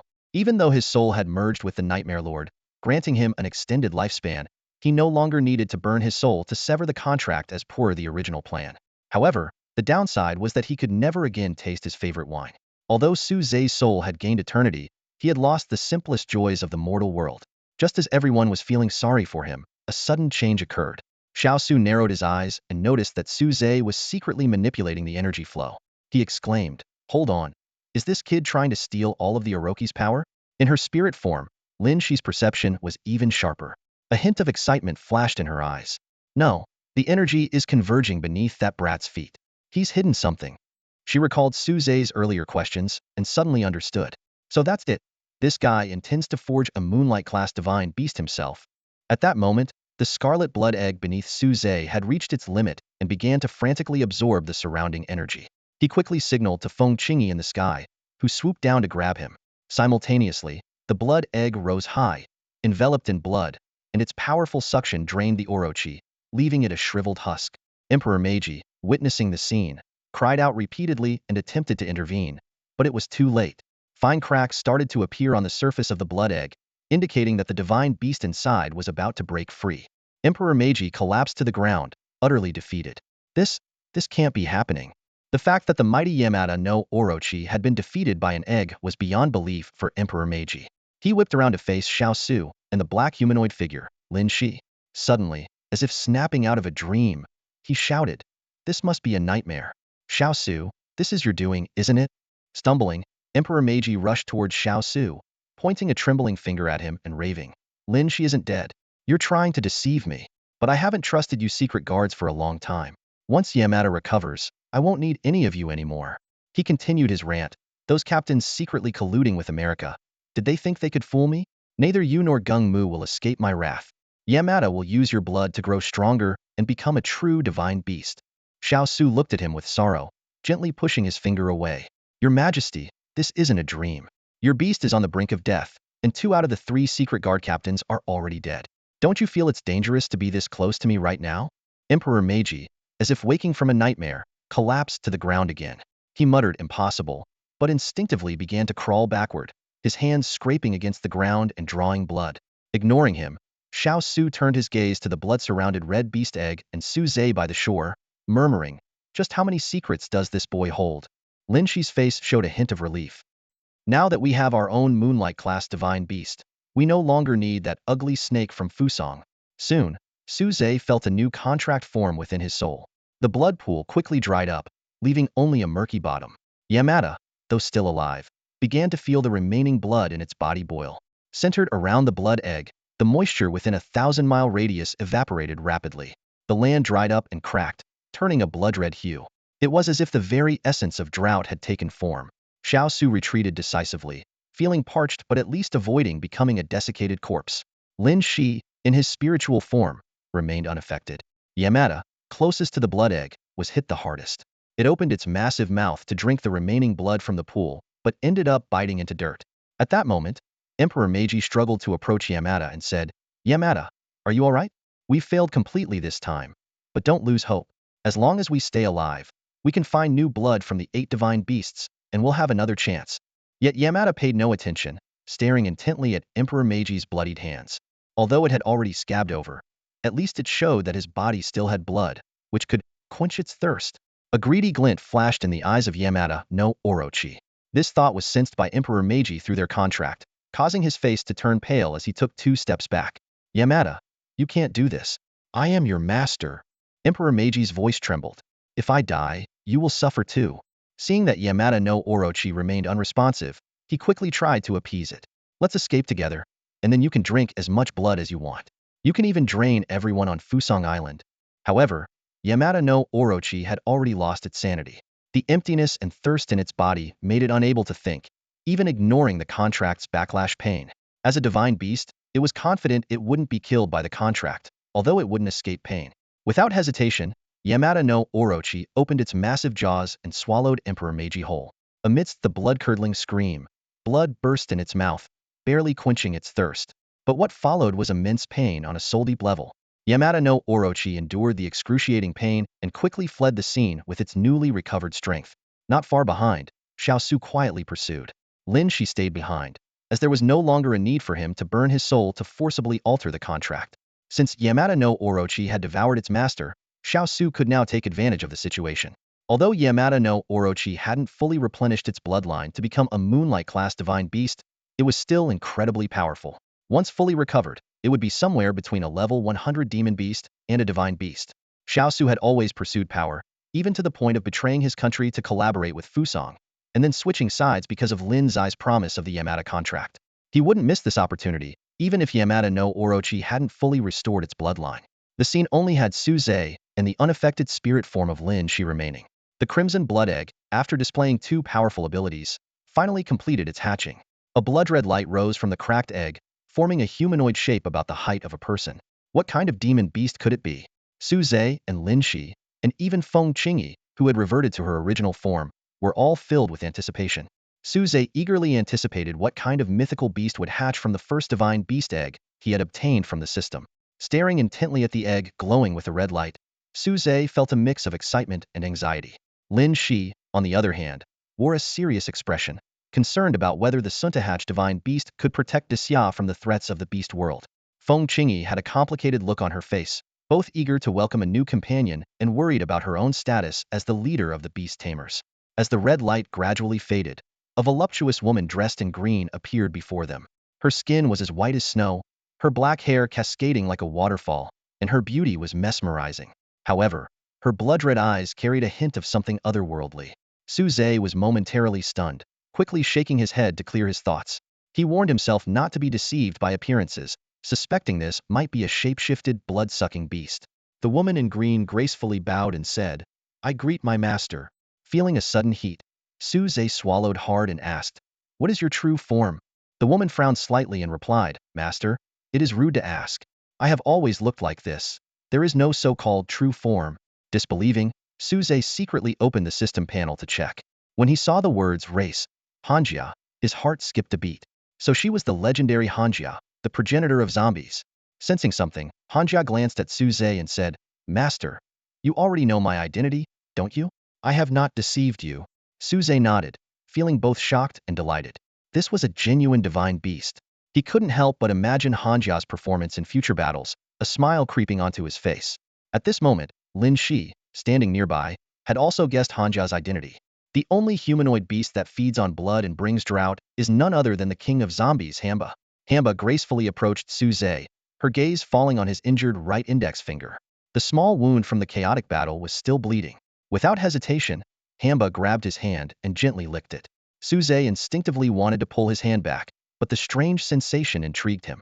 When Hamba released his hand, Suze was astonished to find the wound completely healed. Hamba chuckled softly, your blood is exceptionally delicious, far better than that foul serpent stench. Unfortunately, you're just a mortal. I was afraid I might lose control and hurt you, so I had to heal you. Suze raised an eyebrow, musing that if this healing method were applied to other areas, it would be even more stimulating. As he was lost in thought, Hamba had already turned to Feng Qingyi. Hamba lifted Feng Qingyi's chin, her tone slightly teasing. Little Phoenix, your blood is quite good too. I guess I'll be relying on you from now on. Worried that Feng Qingyi might get angry, Suze was about to intervene. But he saw Feng Qingyi staring at Hamba's exquisite face, nodding softly. Suze was shocked. Could this be the control high-level divine beasts have over lower-level ones? Hamba possessed the legendary Corona-level bloodline, while Feng Qingyi was merely a stellar-level phoenix through purified blood. Upon closer observation, Suze realized Feng Qingyi wasn't being forcibly controlled. Instead, she blushed and looked shy. It dawned on him. She was simply captivated by Hamba's beauty. Being good-looking really lets you get away with anything. Suze watched as the two demons quickly became familiar with each other, smiling as he prepared to turn and leave. He glanced at Lin Shi in her spiritual form and whispered, How about now?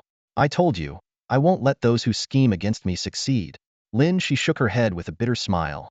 Yes, you won. Suze snorted. You owe Feng Qingyi an apology. She was grateful to you for providing dragon flames and dragon blood during her rebirth, not knowing you planned to sacrifice her to that ugly serpent, Yamada no Orochi. Lin Shi floated to Feng Qingyi's side and, under the pressure of the two divine beasts, managed to say, Sorry. Feng Qingyi waved her hand dismissively. Old man, no need to apologize. We beast spirits are straightforward. We're even now. Suze asked, Old man, where will you go next? Won't Xiao Su go with you? Lin Shi shook her head. We were just partners. Whether he's a traitor or a double agent, it's all for the sake of gaining power. We hoped to birth a Moonlight-class divine beast, but didn't want it to fall into Fusong's hands, so we cooperated. Now that the partnership is broken, we naturally go our separate ways. She floated over to Suze and tentatively asked, I'm no longer considered human. You still have a beast master slot, right? Interested in contracting with me? Suze glanced at her disdainfully. Look behind me. In terms of strength and looks, who do you think you can beat? Lin Shi looked at the drought demon and Feng Qingyi, realizing with a bitter smile that even a nightmare demon like her could be rejected. Suze turned and walked towards the passage, not looking back as he said, Since you have no more schemes to enact, you should leave. I've had enough of this wretched place. The drought demon and Feng Qingyi followed, chatting animatedly. Lin Shi slipped into Suze's shadow, and he didn't stop her. They soon left the secret area beneath the palace. Suze glanced around and saw Fusong's dark guards and maids lying unconscious everywhere, but there was no sign of Gengmu Yisin. In fact, Gengmu Yisin had already woken up, and seeing his subordinates unconscious and Xiao Su missing, he knew something was wrong. When he reached the underground blood pool, he saw Yamada no Orochi swallowing the emperor and realized the situation was hopeless, so he quietly fled. Suze didn't kill the unconscious people. To him, Fusong was no longer a threat. It was better to leave them for future battles against the beast spirit world, even if only as cannon fodder. But this was limited to not killing proactively. If anyone dared to provoke him, he wouldn't hesitate. Sure enough, as the drought demon passed by, the unconscious people sprang up as if placed on a hot iron. Some tried to attack Suze's group, but turned into dry corpses before they could get close, disintegrating into fine sand. After more than 10 people died, the rest didn't dare to move and could only watch them leave.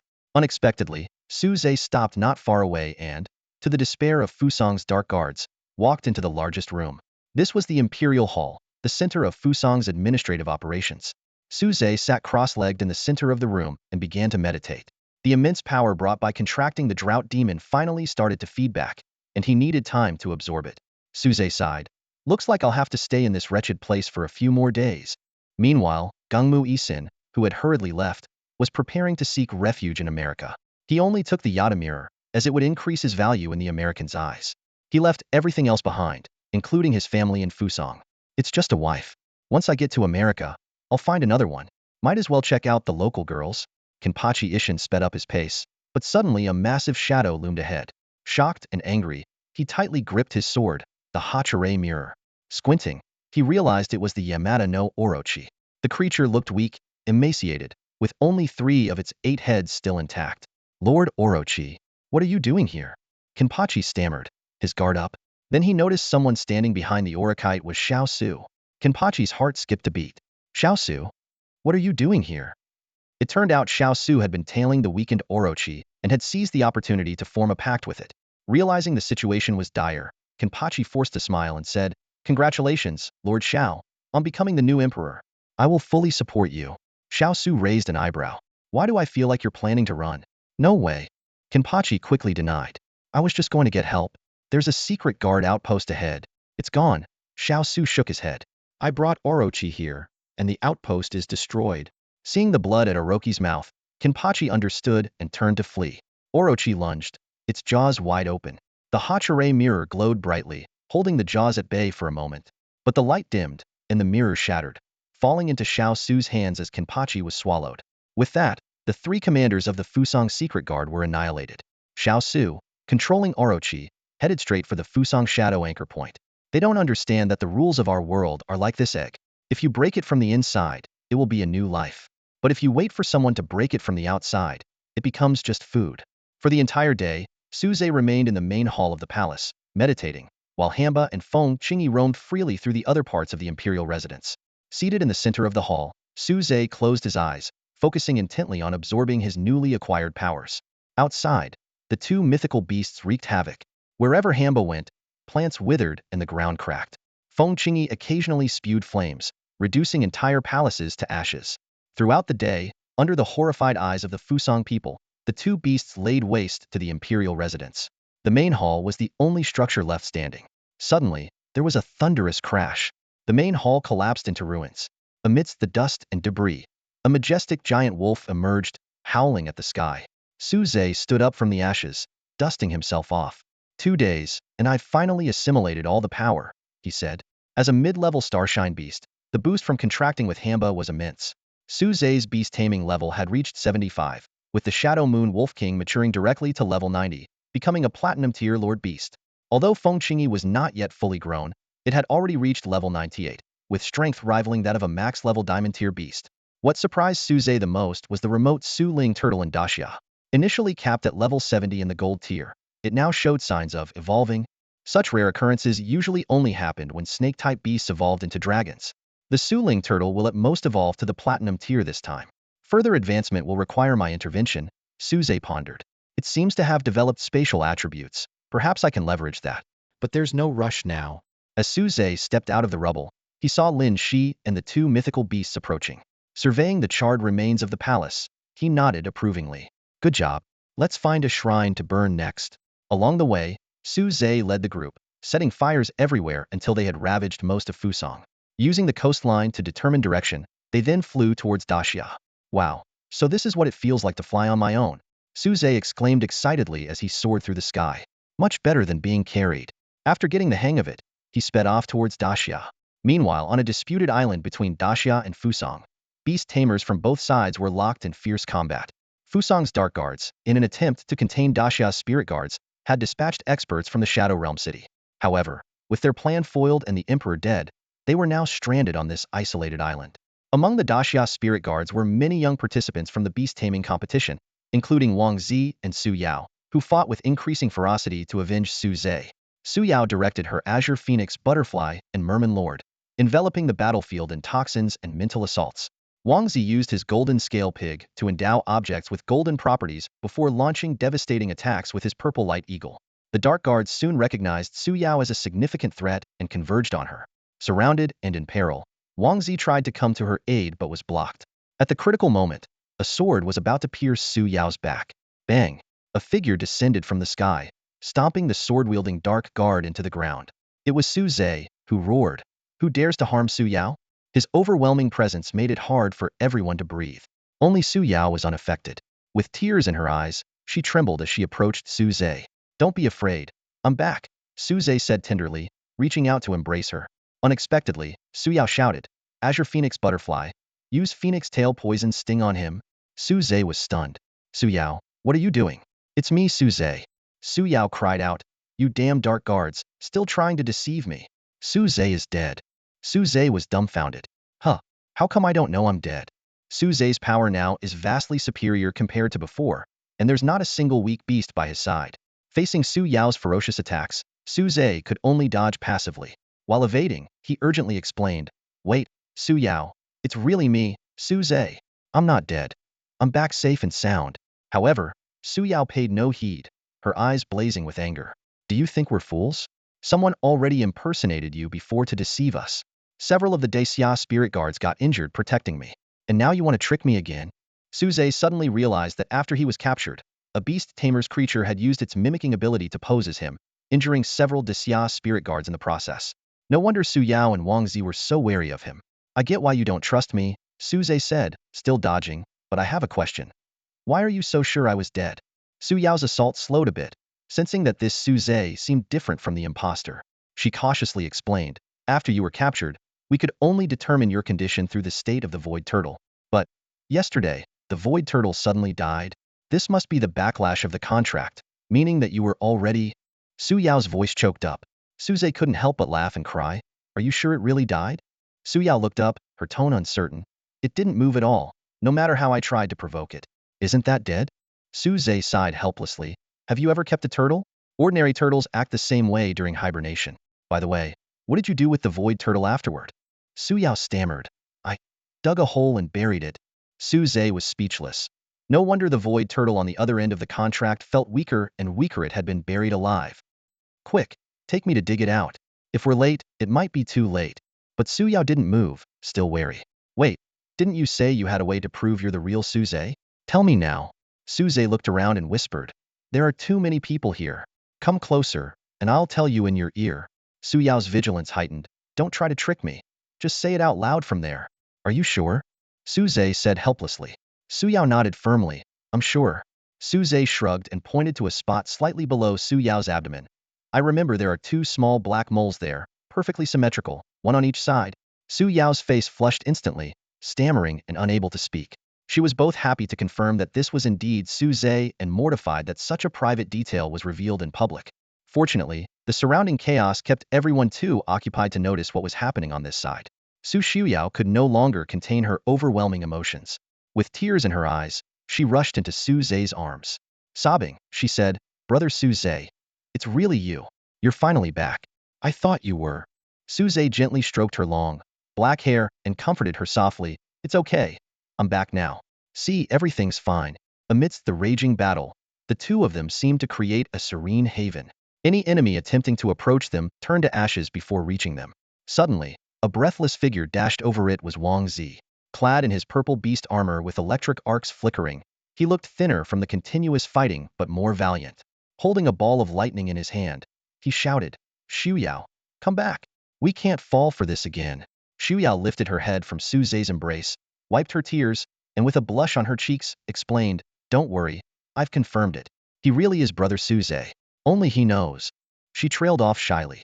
Wang Zi impatiently asked, Knows what? Just say it. Xiuyao turned and glared at him, snapping, None of your business. Some things you don't need to know. Just trust that he's really Brother Su Zhe. Chastened by her outburst, Wang Zi stopped pressing for answers. Su Zhe then elaborated on the origins and hatching methods of the golden scale pig and the purple lightning hawk, finally convincing Wang Zi. Su Zhe then said, All right, we need to find where the phantom tortoise is buried before it's too late. Xiuyao hesitated. But we're in the middle of a battlefield. Leaving now doesn't seem right. Su Zhe smiled and shook his head. No, the battle ended the moment I arrived. Only then did Xiuyao realize that the enemies around them had vanished without a trace. This also explained why Wang Zi had been able to reach them unharmed. In the center of the battlefield, a wolf and a phoenix were creating havoc. From the moment Su Zhe landed, he dispatched the Shadow Moon Wolf King and the Golden Feather Phoenix. The two powerful beasts streaked towards the battlefield like bolts of lightning, with the Shadow Moon Wolf King at level 90 and the Golden Feather Phoenix at level 98. This small-scale battlefield was no match for them. Wherever the Wolf King went, enemy soldiers fell, and wherever the Phoenix flew, the ground burst into flames. The Drought Demon didn't even need to lift a finger. The battle was already decided. Suze nodded in satisfaction, then turned to Su Yao and Wang Zi, saying, "The fight will be over soon. Let's go check the rear." Su Yao hesitated no longer, and Wang Zi followed closely behind. The three made their way through the chaotic battlefield to the rear camp. Rows of neatly arranged tents came into view, with the ones at the very back clearly different in style, lacking the same air of hostility. Su Yao explained, "The front is the Spirit Guard Army's camp, and this is the territory of the 4 beast-taming universities. The schools sent some outstanding students here for practical training, the same ones who participated in the beast-taming competition." No sooner had she finished speaking than a cheerful female voice called out, "Su Yao, you're too modest. Your merman and azure phoenix butterfly have made great contributions." Suze turned to see a familiar figure approaching. It was Lin Kair, the seed competitor from Juke Beast Taming University, whom he had eliminated in the competition. Lin Kair cautiously positioned herself in front of Su Yao and asked in a low voice, "Is it really that scoundrel?" Su Yao sighed and explained, "Kair, brother Suze is not a scoundrel. Do you really need to hold a grudge this long?" Lin Kair's face turned red as she stammered, "Anyway, he's a scoundrel. He could have used the phoenix to eliminate me, but he didn't. Who does he think he is?" She shot a fierce glare at Suze. Suze scratched his head awkwardly, remembering that the sudden attack was indeed an accident. He tentatively asked, "Are you all close now?" Su Yao laughed and explained that since there weren't many girls, the ones from different schools were all living together. Besides Lin Kair, there were Lu Yi, Luo Xingyu, and Shui Yuha. As the battle concluded, others began to return to the camp. Wang Zi eagerly ran over to offer water and food to Luo Xingyu. Lu Yi and Shui Yuha also approached. Lu Yi patted Suze on the shoulder and said, "Well done, kid. You really made it back alive from Fusong." Luo Xingyu nodded in a stoic manner to congratulate him. Only Shui Yuha seemed somewhat embarrassed, as Suze had previously exposed her cheating, tarnishing the Shui family's reputation. Suddenly, Su Yao pulled Suze to an open space behind the tents, and the others followed out of curiosity. Su Yao pointed to a small mound of earth and said, "It's buried right here." Suze quickly grabbed a shovel and started digging. Soon, at about half a meter deep, he unearthed the phantom turtle. The turtle opened its mouth, took a breath of fresh air, and then fell back into a deep sleep. Suze sighed in relief and stored it in his beast-taming space. Luo Xingyu then asked, "How did you know no one would come to support them? What did you do in Fusong?" Suze briefly explained that the Emperor of Fusong was dead. All 3 squad leaders had perished, and the Dark Guards were leaderless. Everyone looked at him in disbelief. Wang Zi bluntly asked, "Hey, buddy, are you pulling our leg?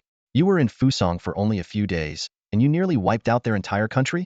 Suze didn't know how to answer that question and could only say, "Maybe they just messed with the wrong person."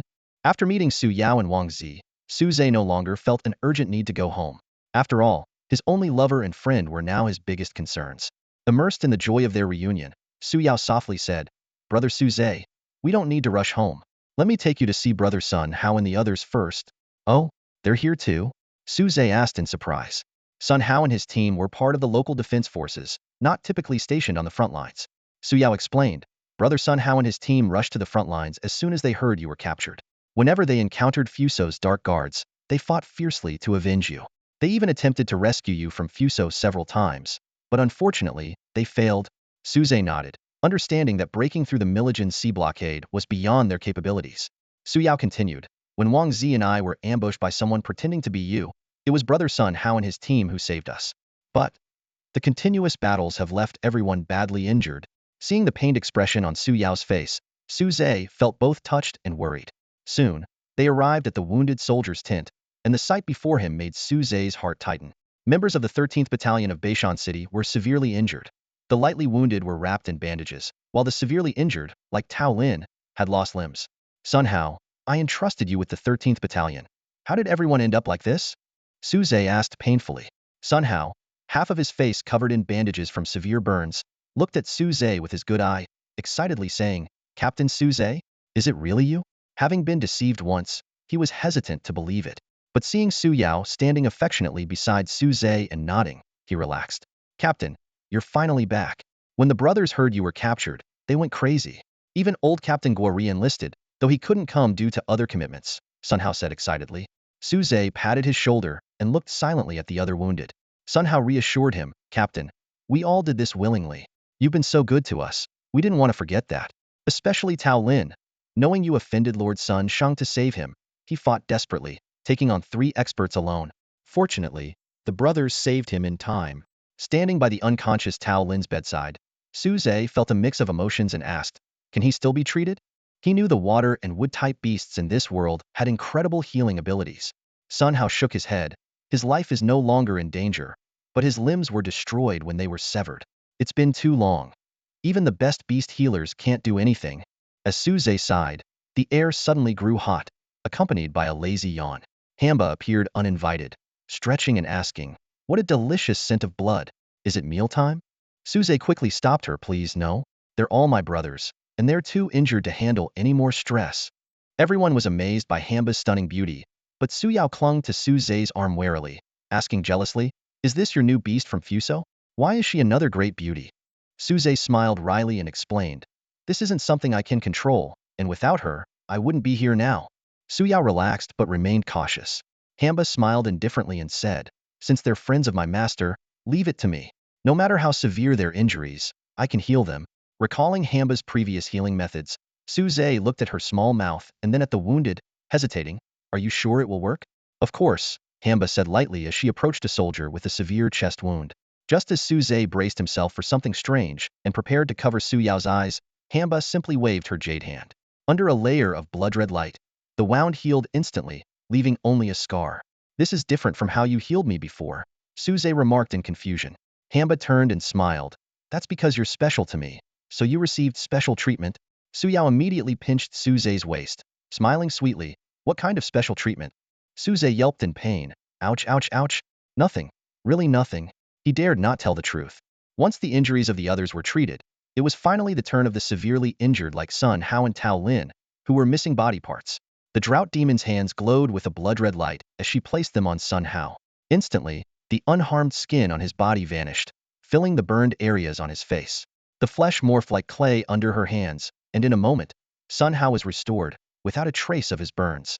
Oh my god, that's incredible, the crowd exclaimed. Captain Su, your beast is the ultimate healer. Suze nodded calmly. This is just the blood manipulation technique of the drought demon. It looks like this when used for healing, but if used on enemies, it would probably turn them into monstrous lumps of flesh. Next was Tao Lin, who was missing limbs. The drought demon observed him for a while and shook her head. Master, this person has lost too much blood and needs fresh flesh. The members of the 13th squad all volunteered, but the drought demon declined. You've just been treated. Your flesh is barely enough. At this moment, Lin Kair excitedly raised her hand. Can you use mine? It'll help me lose weight. The drought demon nodded and with a wave of her hand, removed the excess flesh from Lin Kair's abdomen and arms. Seeing this, Su Yao and the others also joined in donating. Soon, the drought demon collected enough flesh and began repairing Tao Lin's body. Bones grew slowly, flesh filled in, and nerves and blood vessels connected seamlessly. Although the flesh is borrowed, the bones are generated from elements within his body. He needs to rest and avoid strenuous activities for a while, the drought demon reminded. Everyone was deeply grateful and revered the drought demon as a goddess. She, however, said absently, I am not a goddess, just a beast that brings disaster. With that, she returned to Suze's bee space. As Suze stepped out of the tent to let the newly healed rest, the Shadow Moon Wolf King and Feng Qingyi, having completed their mission, flew over. Qingyi, you look so beautiful now. Of course, I'm like a phoenix reborn from the ashes. Qingyi proudly lifted her head, her feathers shimmering with a rainbow of colors. Suze smiled at the sisters, who had always been close and inseparable. Just then, a flash of silver light appeared, and the Shadow Moon Wolf King transformed into a handsome young man beside Suze. However, his eyes still held a hint of innocence. The young man tilted his head, looking at Suze expectantly, as if to say, Master, did I do well? Suze couldn't help but laugh. Want a head pat? Change back to your original form first. Reluctantly, the Shadow Moon Wolf King reverted to his wolf shape, finally receiving the desired pats before happily returning to the Shadow Realm to rest. Feng Qingyi also wanted to return to the bee space, but found she couldn't. What's going on? She asked, rubbing her forehead in confusion. Suze chuckled. Looks like Hamba is in a bit of a mood. The void spirit turtle in his arms let out a few chuckles, pretending to sleep when Feng Qingyi noticed it. Never mind, you don't need to rest for dealing with these small fry. Suze said, trying to smooth things over. Let's rest here for tonight and set out again tomorrow. Although Suze and Suyao both wanted to stay a bit longer, the other girls disagreed. Reluctantly, Suze had to share a tent with Wang Zi, Kuang Yi, and the others. Seeing Suze after a long time, everyone exchanged warm greetings. Xuyao, my dear sister, this is where we part ways. Please take care of yourself, Lin Keir said emotionally, holding Xuyao's hand the next morning. After Suze returned, Xuyao decided to follow him back to Beishan City. However, Lin Keir and the others felt that the battles ended too quickly and didn't provide enough training. They planned to head to other battlefields. Except for Suze, all the young beast tamers who participated in the Grand Beast Taming competition chose to continue fighting. Although Maligian's intervention prevented 2 of Daxia's top war gods from joining the battle, the others were not restricted. With the frequent appearance of beasts lately, there were plenty of opportunities for combat. Wang Zi also came to bid farewell to Suze. Brother, I'm relieved to see you back safe and sound. I'm off to continue my pursuit of love. I won't get in the way of you and Xuyao, he said, winking. Suze laughed and scolded. Go on, you love-struck fool. He then handed Wang Zi a platinum egg. Wang Zi was about to refuse when Suze said, Luo Xingyu is a key beast tamer nurtured by your school, with a diamond-level beast. You only have a gold-level beast, which doesn't match her. Even if she likes you, she has to consider the pressure from her family and mentors. I can't give you a diamond-level beast right now, but this platinum-level one should do for now. I'll get you something better in the future. Wang Zi thought for a moment, then accepted the platinum egg and took out a bank card from his pocket. This is the money my dad gave me for getting married, just a few million. But I understand now that for someone like Xingyu, who is constantly improving her skills, money isn't important. What's important is being able to grow with her and not be left behind. So I'll take the egg, and you take the money. Although it can't buy even an eggshell, it's all I have for now. Suze patted his shoulder and pushed the bank card back. No need to be so formal between brothers. Consider it a wedding gift. Let me know when you have good news. Seeing Suze insist, Wang Zi didn't push further. After all, for someone who could casually produce so many beast eggs, auctioning one could match his father's lifetime savings. As Wang Zi was about to prick his finger to recognize the egg as his own, Suze hurriedly stopped him. Wait, what are you doing? Wang Zi looked puzzled. Recognizing it as mine with my blood. Didn't you say that for the previous 2 eggs? By the way, how do I hatch this one? Suze laughed and said, No, this one is different. It doesn't need blood recognition or any special hatching method. It's not from the system. When Suze left Fusang, he not only destroyed the shrines but also cleared out the beast eggs and crystal cores from the secret warehouse of Fusang's dark guards.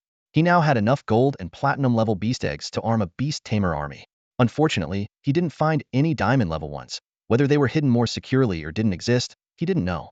Wang Zi, holding the platinum egg, asked, So how do I hatch this one?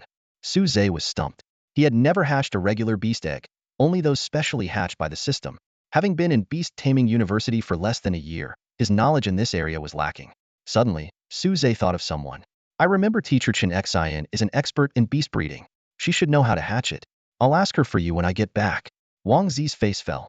Are you talking about Chen Xian from Qinglong Beast Taming University? Sensing something was wrong, Suze asked. Yes, why?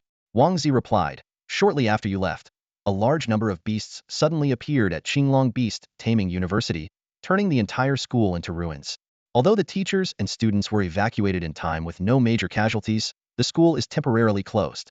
Moreover, the principal's betrayal has severely damaged its reputation, causing many teachers and students to leave. Suze sighed in relief. Don't worry, we'll find a way. Soon, the group split into 2 teams. Suze, Xuyao, and the members of the 13th squad returned to Beishan City, while the others, mainly excellent students from various schools, headed to new battlefields. Xingyu, wait for me. Wang Zi hurriedly said goodbye to Suze and chased after Luo Xingyu. Call me senior. Luo Xingyu frowned. Xingyu, senior, I can't fly yet. Help me out, will you? Wang Zi shouted, jumping up and down. Luo Xingyu hesitated, but eventually grabbed his arm and lifted him. Her usually cold face showed a faint blush, making Wang Zi a bit dazed. Just then, Suze mischievously shouted, Hey buddy, isn't your second beast the purple lightning eagle, a flying type? You shouldn't need anyone's help. Luo Xingyu immediately realized, remembering Wang Zi's impressive performance on the battlefield with his golden scaled pig and purple lightning eagle. She huffed and tossed him away. Caught off guard, Wang Zi had no choice but to summon his purple lightning eagle to avoid falling. He then turned back and yelled, Thanks a lot, buddy. Suze laughed and shouted back, You're welcome. Suze looked at the ruins before him and realized he had been too hasty. He should have accepted Wang Zi's bank card worth millions. Standing amidst the rubble, His gaze swept across the scene. Chunks of concrete and exposed rebar lay in a chaotic heap, and the once familiar home was now unrecognizable. Suze sighed, feeling a pang of regret. He should have anticipated that, as an employee of Qinglong Beast Taming University, his residence would be tied to the fate of the school. Turning to Su Yao, Suze asked, "Did your house and Uncle Su's house get destroyed too? Where are you staying now?" Su Yao smiled and replied, "My dad, being a teacher, got a new subsidized place." Suze's eyes lit up. "What about mine?" Su Yao gave an awkward smile. "Since it was a teacher's subsidy and you weren't back at the time, you didn't get one, Suzij. How can this be?" Suze exclaimed indignantly. At that moment, Sun Hao stepped forward and said, "Captain Su, although the school didn't give you a house, Daxia Spirit Guards did. The North Mountain City is building a new branch and has acquired several properties. The brothers have been holding one for you. Want to go check it out now?" Suze's initial excitement was tempered by curiosity. "Wait, what do you mean by new branch?" Sun Hao explained the situation. After the underground anchor point at Qinglong Beast Taming University disappeared, unstable spatial rifts had begun to appear, leading to frequent beast invasions. To address this, the Eastern Core of the Daxia Spirit Guards established a branch in North Mountain City. Suze nodded and asked, "Is the branch head from one of the three major families? How are they treating everyone?" Sun Hao replied, "The branch head surname is Shui, from the Shui family. But all the families are keeping a low profile now, especially the Shui family. Following the Jiang family incident, the Daxia Spirit Guards had cracked down on the remaining three major families. Although the family names still existed, their reputation and power had significantly diminished. The Shui family's reputation was particularly tarnished due to Shui Yue's cheating scandal, and they were now trying hard to regain public favor." Relieved by the news, Suze and the group continued their conversation as they walked to the property acquired by the Spirit Guards. To accommodate personnel from other regions and win public support, the Spirit Guards had allocated a house to each person. The 13th squad had reserved the best one for Suze, an 80 square meter, 3-bedroom apartment. Suze had one room, Feng Qingyi had another, and there was a guest room. According to Su Yao, it was much better than the university's subsidized housing. Seeing the envious looks from others, Suze realized it was time to consider some important life decisions. The house from the Spirit Guards was only temporary. Once he had some free time, he could easily auction off an egg and buy a luxurious villa. Then we can bring Su Yao over as well. As night fell, Suze stood alone in front of his newly acquired house, watching the figures of Sun Hao and the others fade into the distance. Su Yao had to leave to reassure her father, so she couldn't stay either. Inside the house, Tao Lin sat in a wheelchair, his newly grown arm pale and fragile, occasionally teased by his comrades. Suze sighed softly and summoned his 3 spirit beasts to dispel the loneliness. The Shadow Moon Wolf King nuzzled around like a pet, while Feng Qingyi curiously inspected the new home. The Jiangshi took a deep breath, a strange light flickering in her eyes. "This is the location of the pillar between the two realms? I can sense the presence of the beast world." She turned to Feng Qingyi, "Little Phoenix, let me teach you the cultivation methods of the beast world." These words piqued Suze's curiosity. He knew that divine beasts had bloodline inheritance, but only the Jiangshi truly possessed the memories of a divine beast. Perhaps he could learn the secrets of the capsule system from her. "Jiangshi, do you remember how you became a beast egg?" Suze asked tentatively. The Jiangshi nodded. "Of course I remember. I was killed by a few old friends in the beast world, but the bloodline of a solar-level divine beast cannot be destroyed, so I transformed into a beast egg." Seeing that the Jiangshi stopped speaking, Suze pressed on. "What happened next? How did you end up in my hands?" The Jiangshi looked at Suze in confusion. "Does a master remember things before their birth?" "After I died, I reincarnated into a beast egg and was guarded by those old friends. I'm also curious how you managed to take me from the forbidden area." Suze hesitated, then changed the subject. "You mentioned earlier that this is the location of the pillar? Humans call it an anchor point. What's the difference?" He briefly explained the human understanding of anchor points. Lin Shi emerged from Suze's shadow, quietly listening. The Jiangshi couldn't help but laugh. "You have it wrong. The pillar doesn't fix the two realms to prevent the human world from drifting away. Instead, when the collision of the two realms is inevitable, it uses 14 moonlight-level divine beasts or objects to support the distance between the realms, preventing a complete collision." Suze wanted to say he didn't know about any forbidden area, only a capsule machine. But since the Jiangshi didn't know more, he didn't pursue it further and switched to another topic. "How could this happen? Have we been foolishly getting it wrong all these years?" Lin Shi's incredulous voice came from the side. Suze frowned, deep in thought. Hamba's words had upended everything they thought they knew. The changes following the disappearance of the dragon corpse anchor seemed to validate Hamba's claims. He couldn't help but ask, why would the beast world use pillars to prevent the collision of the two realms? Could it be that not all beasts want to invade the human world? Hamba covered her mouth and chuckled. You misunderstand. The pillars weren't created to protect the human world. Although the two realms differ in strength, they are equal in status. A collision would lead to mutual destruction. This is the conservative faction's choice. Conservative faction? Suze raised an eyebrow. Hamba explained. Just like the human world is divided into countries, the beast world isn't monolithic either. Regarding the human world, there are conservative and radical factions. The conservatives erected Fortinine pillars to avoid collision, but moonlight-level divine beasts can't sustain them for long. With external damage, the pillars are now incomplete. Suze nodded, recalling the disappearance of the Dragon Corpse pillar under Qinglong University and the compromised pillar of the parasitic Wudong tree with Jiang Huiren. Of the three pillars he knew, only the shadow of the Fusong tree remained intact. Hamba continued, moonlight-level beings are rare. The conservatives initially had the upper hand, but due to the depletion from the pillar plan, they've been overpowered by the radicals. And the radicals' choice? Suze pressed on. Hamba's smile widened. Much simpler. Invade and destroy the human world early to avoid a fatal collision. Sweat formed on Suze's forehead. It was like using a missile to shatter an asteroid threatening Earth, a permanent solution for the beasts, but a catastrophe for humans. He suddenly remembered that Hamba was once a high-ranking beast and probed. Were you a conservative that was besieged and killed by the radicals? Hamba shook her head. You're mistaken. I was one of the leaders of the radicals and personally destroyed several pillars. Suze rubbed his temples. He should have guessed.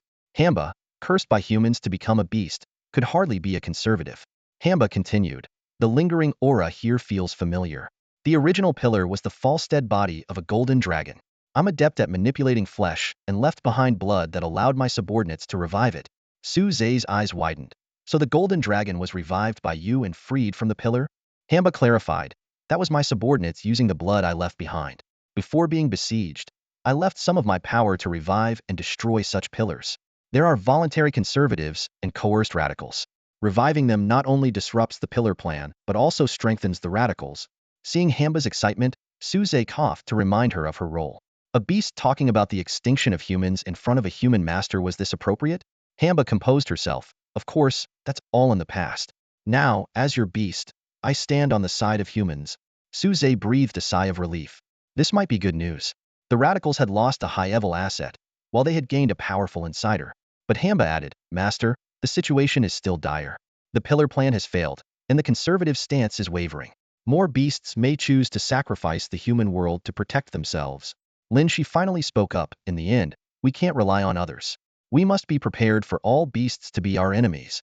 Just as Suze was still immersed in the wealth of information provided by the drought demon, he sensed a powerful aura accompanied by a gust of wind approaching rapidly. Before long, it landed right in front of him. Suze, you're back? A familiar voice called out. Suze looked up to see Xiao Shang, who had evidently rushed over upon receiving the news. Suze felt a mix of emotions. Although he had gained a lot from this trip, he had also been manipulated. Forcing a smile, he nodded. Yes? Xiao Shang, noticing Suze's unusual demeanor, sighed. Just as he was about to speak, he suddenly noticed a faintly visible figure beside Suze. Old man, I knew you weren't completely dead, Xiao Shang exclaimed, staring at Lin Shi's ethereal form in astonishment. Lin Shi reluctantly revealed himself and briefly explained his situation. Then, with a mischievous glint in his eye, he asked, By the way, kid, do you still have my body? How about lending it to me to satisfy my craving for alcohol? Xiao Shang's expression changed. Teacher, your body has already been cremated. What? Lin Shi was shocked. Didn't you think I might have a chance to come back? Xiao Shang replied in a somewhat aggrieved tone. It had been so many days. If we didn't bury it, it would have started to smell. Besides, you never told me about this plan.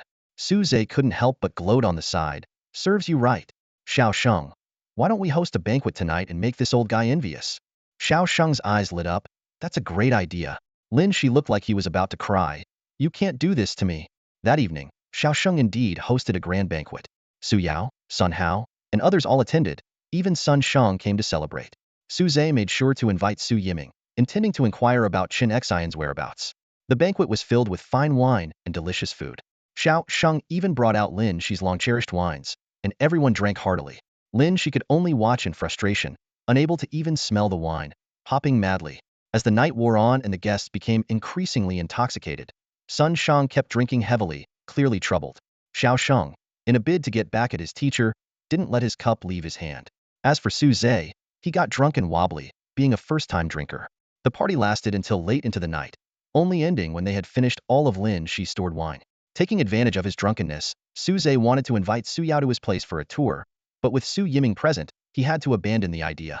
However, he did manage to find out where Chen Xian was staying, preparing for future plans. Fortunately, Su Zhe didn't forget his primary objective. The good news was that Chen Xian hadn't left Qinglong Beast Academy during its crisis. She was living in the newly assigned housing on campus, not far from Su Yao's place, and could be brought over anytime. Afterward, Su Yiming took Su Yao home. Interestingly, Su Yao seemed quite sober, suggesting her alcohol tolerance was higher than Su Zhe's. As the guests left, fully satisfied, the banquet came to an end. Su Zhe hurriedly pushed Lin Shi towards Xiaosheng and quickly made his exit. The presence of someone lurking in the shadows made him uneasy. When he reached his doorstep, he saw the Moon Shadow Wolf King lying there pitifully, looking like a husky that had been kicked out. What happened? Why are you out here alone? Su Zhe asked, frowning. The Wolf King wagged its tail pleadingly. The drought demon boss kicked me out. She said she needed to talk to Chief Qingyi, and I wasn't supposed to be there. Not supposed to be there? Su Zhe felt a pang of suspicion and leaned closer to listen. Inside, he could hear Feng Qingyi's suppressed moans, which made him blush. What were those two females up to? Just as he was lost in thought, the door suddenly opened. Su Zhe stumbled and nearly fell inside. The drought demon appeared, wiping her mouth with satisfaction, while Feng Qingyi sat on the floor, disheveled, trying to cover herself, her eyes shimmering and breath uneven. The drought demon chuckled. Master, do you have a habit of eavesdropping? Don't worry, little Phoenix is fine. I just took a bit of her blood. Once a week won't harm her. It's a fair trade. She lacks the Phoenix inheritance and I have it. Feng Qingyi adjusted her clothes and stood up, her voice barely a whisper. It is a trade, but Sister Drought Demon didn't mention that being drained would feel so strange. The pleasure she felt was unlike anything she'd experienced before. Watching the ambiguous atmosphere between them, Su Zhe felt as redundant as the husky outside the door. The next day, Su Zhe rubbed his aching head, still throbbing from a hangover, and stepped out of his room. He walked slowly down the hallway, his gaze involuntarily drifting towards the tightly closed door next to his. That was Feng Qingyi and Hamba's room.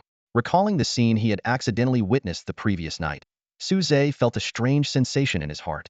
He shook his head, forcing himself to focus. After a quick wash and breakfast, Su Zhe began to plan his next steps.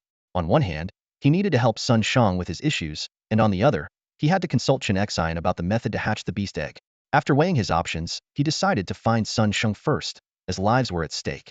Just as Su Zhe was about to head out with his two beasts, Su Yao came looking for him. Thus, three stunningly beautiful women followed Su Zhe, drawing the stares of passers-by. Su Zhe, where are you going? Su Yao asked softly, her eyes filled with affection. To find Sun Shang, Su Zhe replied honestly. The great sage Sun Shang? He rarely shows up. Do you know where he is?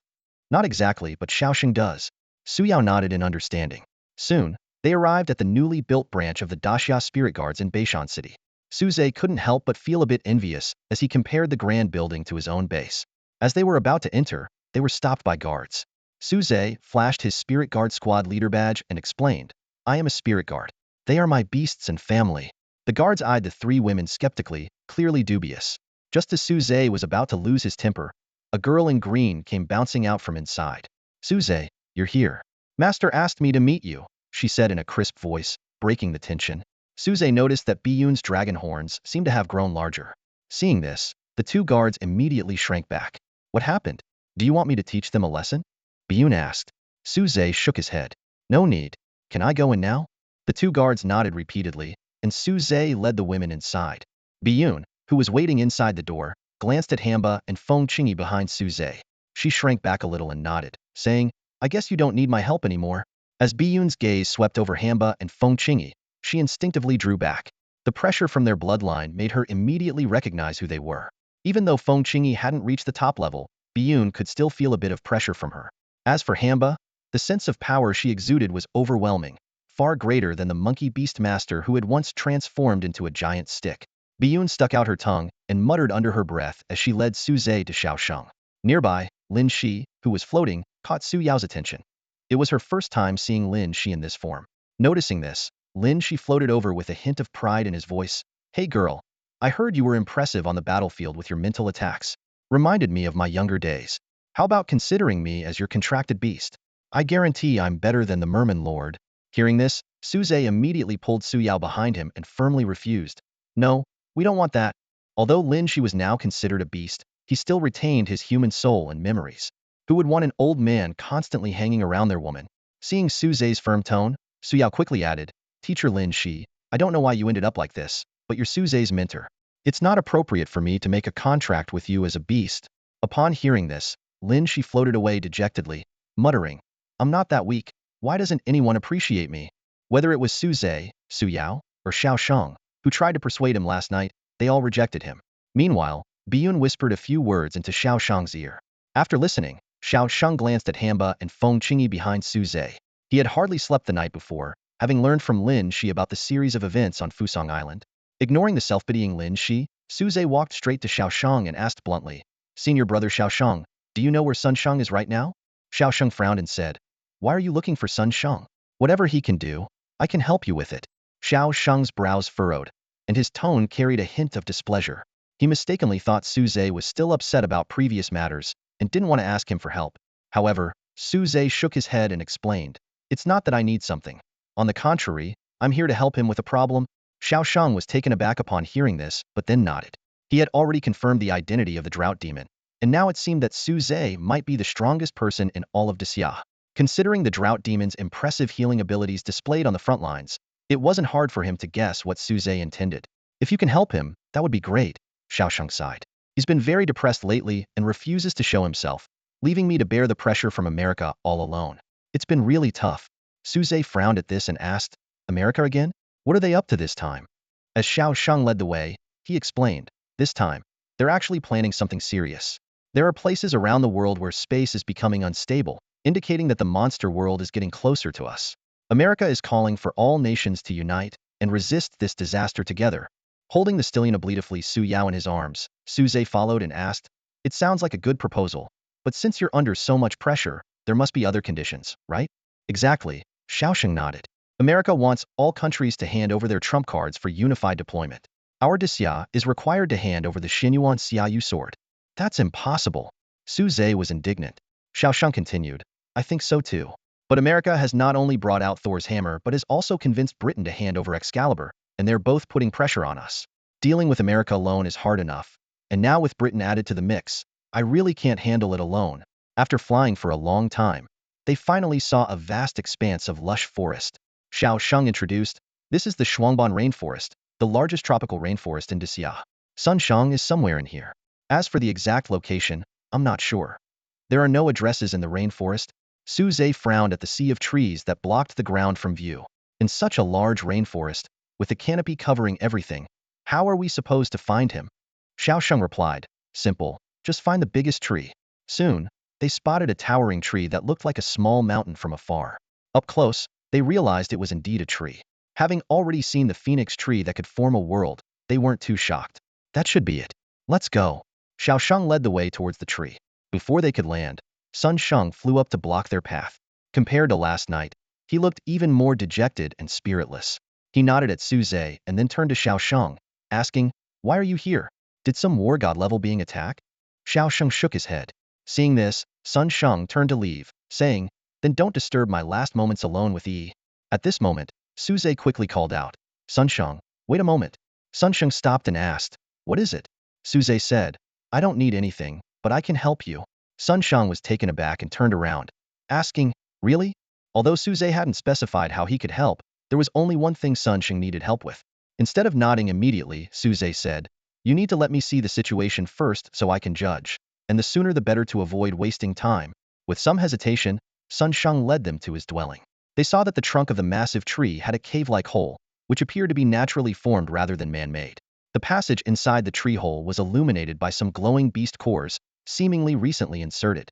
The only difference from ordinary people was a small vine sprouting from her forehead. Su Zhe gazed at the woman in the crystal coffin, feeling an inexplicable sense of familiarity. Is she from my hometown? He murmured to himself. Despite having never met her, the mere connection compelled Su Zhe to decide to save her. Turning to the modestly dressed woman behind him, he said, Hamba, go check her condition.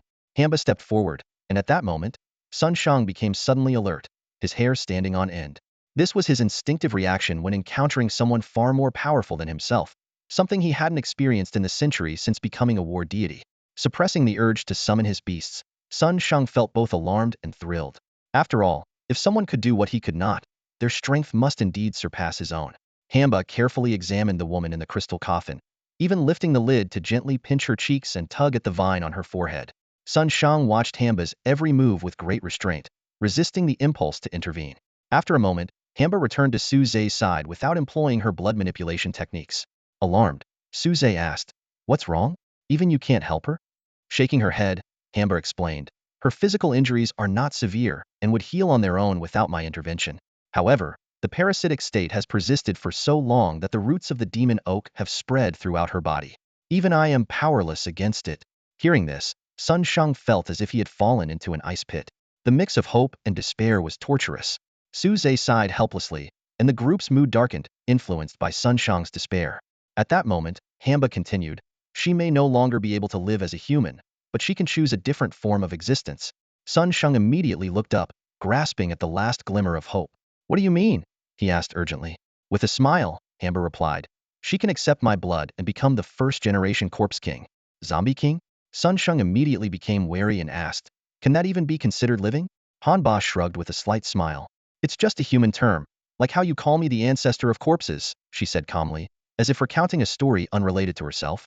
"When I was still a goddess, I heard countless prayers every day, the most common being for the resurrection of the dead. I granted their wishes. With just my blood, souls that had passed within 7 days could come back to life. The only cost was that they needed to consume fresh blood to sustain themselves." She continued, "At first, they were fearful, but the joy of reunion outweighed their terror. I selectively resurrected a few, but those brought back also gained some of my powers and began to revive their loved ones. This led to a greater side effect. They developed an insatiable thirst for blood, attacked others, feared sunlight, lost body heat and cognitive abilities, turning into mindless zombies. Thus, I became the ancestor of the undead, the zombie king." Sun Shang frowned. "So those you personally brought back only need to drink blood regularly with no other side effects?" Hamba nodded. "That's right. They become my kin, and with my current strength, I can create one at most." After a moment of contemplation, Sun Shang said seriously, "Do it. I will feed you with my own blood, and ensure she harms no one." Hanba approached the crystal coffin. "Don't worry. The zombie king can eat normally and only needs blood once a week to maintain their state. With your strength, you can sustain her for a lifetime," she added. "The zombie king has a long lifespan, but you needn't worry about what happens after you're gone. They are also divine beings and can reproduce with humans, so you can pass this responsibility to your descendants." Sun Shang blushed slightly at her words. I never thought about that." Everyone smiled silently, watching as Hanba approached the coffin again.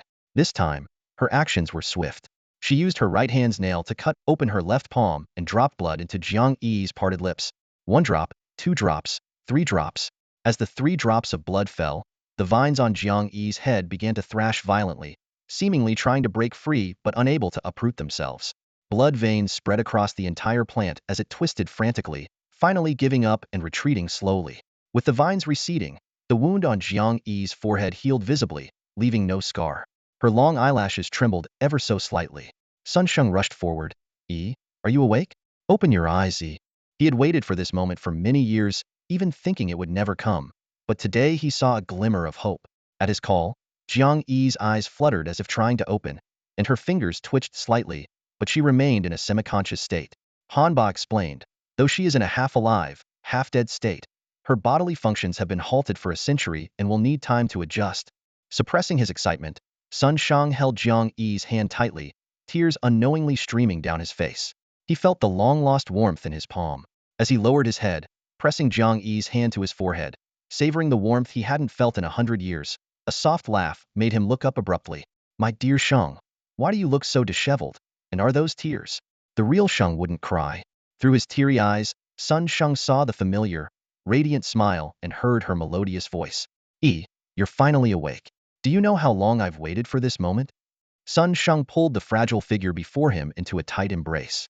Blushing, she noticed Su Zhe and the others around them and gently patted Sun Shang's back. "There are so many people here. It's so embarrassing." For Sun Shang, he had endured a century of torment and waiting, growing into one of the top warriors of the great Xia dynasty. To Jiang Yi, it felt like she had merely taken a nap, completely unaware that 100 years had passed. She still had the heart of a young girl. Jiang Yi sensed an unusual emotion from Sun Shang's embrace. Her clenched fists gradually relaxed, and she gently stroked his back. Softly, She reassured him. It's okay. I'm here. Yes, I promise you, I won't leave again. This tender scene brought smiles to the faces of those around them. Xiao Sheng quietly reminded, knowing him, let's pretend we saw nothing later, or we'll definitely pay for it. Under Jiang Yi's soothing words, Sun Shang gradually calmed down and reluctantly let her go, his tears soaking her white dress. Seizing the moment, Jiang Yi asked the question that had been on her mind. What time is it now? When she heard the year that spanned a century, she finally understood the reason for Sun Shang's distress. She held tightly onto his hand, which he was just about to release, and softly said, tell me more about what happened after I fell asleep. Understanding the situation, everyone sensibly retreated outside the tree hollow, giving the reunited lovers some space. It was then that Su Zhe noticed Su Yao beside him, her face streaming with tears. Su Yao choked out, it's so touching. Sun Shang's unwavering love for Sister Yi over 100 years. Su Zhe, if I ever. Before she could finish, Su Zhe gently covered her mouth. Silly girl, I won't let that happen, he comforted her softly, and the two embraced outside the tree hollow. Even Hamba, weakened from blood loss, had gone to rest with Feng Qingyi. This left Xiao Shang and Lin Shi standing awkwardly in the same spot. Xiao Shang sighed. Why do I feel like the atmosphere is a bit against us? Lin Shi silently glanced at him, prompting Xiao Shang to quickly correct himself. Who said us? I still have Biyun with me. In the end, Lin Shi was left standing alone. Unable to bear it any longer, she dove into the shadows to play in the shadow realm by herself. After what felt like an eternity, with the sky now completely dark, Sun Shang finally emerged from the hollow tree. His usual cold demeanor was back, but a hint of complexity flickered in his eyes. Sun Shang glanced at Su Zhe, who had been waiting outside, and said calmly, Yi wants to talk to you. Su Zhe nodded in agreement and turned to enter the tree hollow. Standing at the entrance, Sun Shang swept his gaze over the others and said sternly, what happened just now stays between us. No one is to speak of it. Everyone nodded repeatedly, a trace of fear evident in their expressions. Xiao Shang, noticing that Sun Shang wasn't going in, asked tentatively, aren't you going in? Sun Shang replied coldly, Yi only asked to see Su Zhe. She didn't mention me. Xiao Shang fell silent, already calculating how to win over Jiang Yi to better control the difficult Sun Shang. Inside the tree hollow, Su Zhe approached the spot where Jiang Yi was sitting on a crystal coffin, her legs swinging lightly. Her eyes were slightly red, indicating she had just gone through an emotional outburst. Jiang Yi looked at Su Zhe, a smile playing on her lips. Odd times don't change. Su Zhe was momentarily stunned, but then smiled in understanding. Signs depend on the quadrant. Such an old code did you cross over more than a decade before me? Jiang Yi, excited, said. Looks like Sun Shang wasn't lying. He really found a fellow traveler. When did you arrive? They exchanged their experiences of crossing over and found that they had originally been quite close in proximity, only a year apart in time. However, after crossing over, they were separated by 100 years. Even more surprising, Jiang Yi had crossed over after a fatal accident on her way to the college entrance exam. It seems the flow of time is different between the two worlds, Su Zhe mused. He then asked, what's your special ability? Jiang Yi's eyes lit up. Special ability? So you're the one with protagonist perks. She explained that due to her otherworldly soul, she had zero affinity with beast spirits, making it impossible for her to become a beast tamer. A thought struck Su Zhe, as he recalled that the original owner of his body had a similar issue. He felt he was overlooking something but couldn't pinpoint what it was. What are you thinking about? Tell me about your special ability. I'm curious. Jiang Yi asked eagerly. After a moment of hesitation, perhaps due to their shared background or his newfound confidence, Su Zhe decided to reveal part of his ability. I can obtain a beast egg of random level every day. These eggs have special hatching conditions, and once they are met, the egg hatches and forms a contract. I was like you initially, but this special ability allowed me to become a beast tamer. Jiang Yi, upon hearing this, exclaimed, wow, that's quite a handy cheat. I wonder if I can form a bond with those eggs. Curiosity sparkled in Jiang Yi's eyes, but Su Zhe shook his head, looking somewhat troubled. Sorry, that's not possible. Because right now, you're actually a beast yourself, and not just any beast, but a divine one. So you can't form a bond with other beasts. Jiang Yi was taken aback, clearly unaware of the full truth behind her resurrection. After a moment of silence, she sighed. I see. So that's the price of my revival. She then gracefully leapt down from the coffin that had held her for a century and stretched. Let's go outside. I heard I haven't seen the sun for over 100 years. Su Zhe hesitated, but it's nighttime outside. Jiang Yi shrugged with a smile. Moonlight works too. Outside the tree hollow, the group was quietly waiting. As Su Zhe and Jiang Yi appeared, Sun Shang immediately rushed forward and embraced Jiang Yi, his voice filled with concern. Yi, Why did you come out?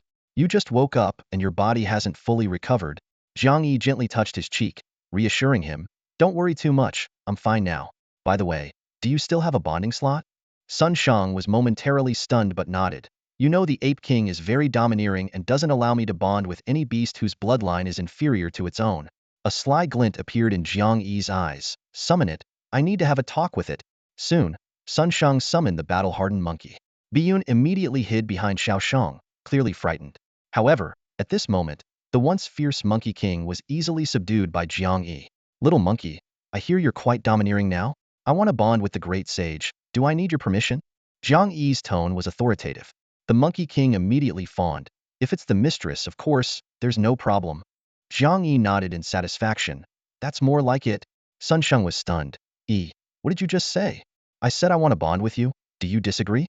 Jiang Yi countered. Sun Shang hesitated. I don't want to treat you as a beast. Jiang Yi frowned. Why so wishy-washy? You are my great sage equal to heaven. Do you want me to bond with someone else? Sun Shang's spirit suddenly rose, and he said sternly, of course not. Then why hesitate? I'm now a divine beast that everyone wants. What if someone bonds with me while you're not around? Jiang Yi coaxed. I will never let that happen. Sun Shang declared firmly. Then bond with me. Jiang Yi smiled triumphantly. After a moment of hesitation, Sun Shang finally stepped forward, and the light of the bonding circle suddenly shone brightly. Lin Shi, standing nearby, spoke earnestly to Xiao Shang. Disciple, you're being left behind? Xiao Shang rolled his eyes at Lin Shi but didn't respond. However, he felt a surge of motivation. His gaze unintentionally fell on Bai Yun, who was looking around. Sensing his stare, Bai Yun turned and met his eyes. Bai Yun, Xiao Shang said seriously, starting tonight, we need to train harder. We must help you fully evolve into a dragon. Bai Yun, who had been cheerful, suddenly looked worried. Her chance to become a dragon came after the pillar was destroyed, bringing not only a horde of beasts from the monster world, but also an abundance of spiritual energy. It was this energy that nurtured the birth of a divine beast.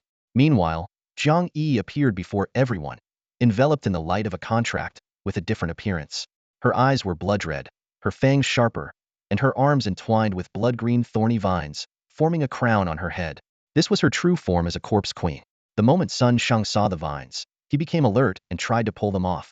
Jiang Yi quickly explained, wait, these things can't harm me anymore. She raised her arm, and the blood-green vines moved with it. They've been parasitic on me for so long that they've become part of my body and will actually enhance my abilities. As she spoke, Jiang Yi suddenly swung her arm, and the vines shot out, piercing through a massive tree several meters away. In moments, the tree withered rapidly, while the vitality and strength in Jiang Yi grew even more intense. This is quite a surprise, remarked the nearby drought demon. Looks like you won't need fresh blood every week anymore, though the trees might not be too happy. Jiang Yi excitedly told Sun Shang, can you feel it? This ability is boosting my strength quickly, so I can help you sooner. Sun Shang, however, disagreed. I don't need help. Just stay somewhere safe. Are you saying I'm a burden? Jiang Yi immediately frowned. Of course not. Fine. I'll do as you say. Sun Shang relented. Then, Sun Shang turned to Xiao Shang, asking harshly, so, you've been asking for my help because some idiot from another country is causing trouble? Before Xiao Shang could feel pleased about Sun Shang's willingness to help, he sensed something off in his tone. What are you planning to do? Sun Shang didn't hide his intentions. I'm going to capture that idiot so he can level up quickly. Xiao Shang was speechless, holding his forehead in exasperation. He hadn't expected Sun Shang to consider capturing a war god level figure from another country as leveling fodder. Though he didn't doubt Sun Shang's strength, officially, the United States was leading a global effort against the beast invasion. If they acted aggressively, it would give the others an excuse to pressure Daxia collectively. Thinking of this, Xiao Shang's eyes fell on Su Zhe. With this contract beast as an exception, the global rankings would inevitably be reshuffled. However, the United States had been hiding its strength. Xiao Shang had learned from Lin Shi that the United States had once given Moonlight-grade divine beast blood to Fusang. This implied they likely had an adult Moonlight-grade divine beast themselves, which couldn't be underestimated. So, Xiaosheng advised, it's not that serious yet. Their demands are just troublesome. Demands? Sun Shang frowned. Why not just beat them until they don't dare to make demands? Xiaosheng shook his head, unwilling to argue further. At this moment, Su Zhe, who already knew the United States' demands, suddenly asked, are they asking us to hand over the Xinyuan Xianyujian? Sun Shang immediately erupted. What? That's what you call a troublesome demand? They need a good beating. You're not actually considering it, are you? Xiaosheng shook his head but said nothing. Handing over the Xinyuan Xianyujian was out of the question, But refusing would also bring more complications down the line. He thought for a moment before answering Suzai's question. They may not have stated it explicitly, but it's like a pledge of allegiance. We must present something of equal value to the Xinyuan Xiaoyu sword to be accepted. Otherwise, before the mythical beasts destroy Xia, they will find an excuse to act against us. Hearing this, Suzai nodded slightly, a glint of determination in his eyes. Would a divine beast egg suffice as a token of our sincerity? Xiao Shang was stunned and looked at Suzai in disbelief. Junior brother, do you actually have a divine beast level egg? Suzai shook his head, his gaze calm. Seeing this, Xiao Shang's expression became complicated, unsure whether to feel disappointed or relieved that this was more in line with reality. Lin Shi interjected, even if we had a divine beast egg, we shouldn't hand it over to those bastards. They would just use it against us sooner or later. However, Suzai had other plans. Recalling the 2 times he had used others to hatch the rare beast eggs, he conceived a bold idea: why not let someone else hatch it? As long as they don't perform the bloodbinding ritual, the hatched beast would still belong to him. To prevent any mishaps, he could even have someone perform the bloodbinding ritual first and then take it back. With this in mind, Suzai asked, did the Americans give us a deadline? Xiao Sheng replied solemnly, we have just over half a month left. Half a month? Suzai's eyes gleamed with cunning. Let me give it a shot. Although we don't have a divine beast egg now, who knows what might happen in half a month? To others, his words sounded like sheer fantasy. But Jiang Yi, recalling the golden opportunity Suzai had hinted at earlier, whispered a few words to Sun Sheng. Sun Sheng then stepped forward and declared, I support Suzai. We can decide after half a month. With Sun Sheng's support, Xiao Sheng had no choice but to agree. All right, it's up to you. No problem, Suzai assured, patting his chest confidently. He was already eager to give those foreigners a hard time. After leaving the Shuangban rainforest, Suzai returned home and sat cross-legged on his bed. He took a deep breath, a gleam of determination flashing in his eyes. His confidence in acquiring the mythical beast egg within half a month stemmed from the system's recycling function. Suzai tapped the screen, and a progress bar appeared. The silver-level beast egg increased by 1, while the bronze-level egg increased by 0.1. These seemingly insignificant increments were crucial for advancing to the platinum level and beyond. To his delight, the progress bar could upgrade. Once filled, it would continue accumulating, allowing him to reach new levels. At this point, bronze and silver level eggs were of no use. Even gold level eggs had limited impact. Only platinum level eggs offered a 0.1 increase, while diamond level eggs provided a staggering 10. Suzai furrowed his brow. 10 diamond level beast eggs were incredibly rare. But then he smiled, recalling his gains in Fusang. Beast eggs not produced by the system could also be recycled with the same effectiveness. With the support of Xiao Sheng and Sun Sheng, the power of the Daxia Kingdom was firmly in his grasp. On the first day alone, he received nearly 100 platinum-level beast eggs. Though there were no diamond-level eggs, it was still a pleasant surprise. After all, in a millennium of heritage, there were fewer than 100 diamond-level beasts, let alone their eggs. In the following days, an endless stream of platinum-level beast eggs poured in.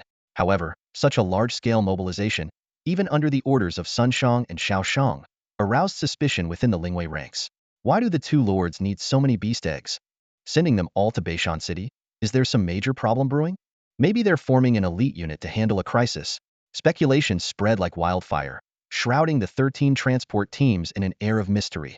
Finally, after another delivery of nearly 100 platinum-level beast eggs, 2 transport personnel from Lingwei headquarters couldn't contain their curiosity and discreetly followed Suzai's group.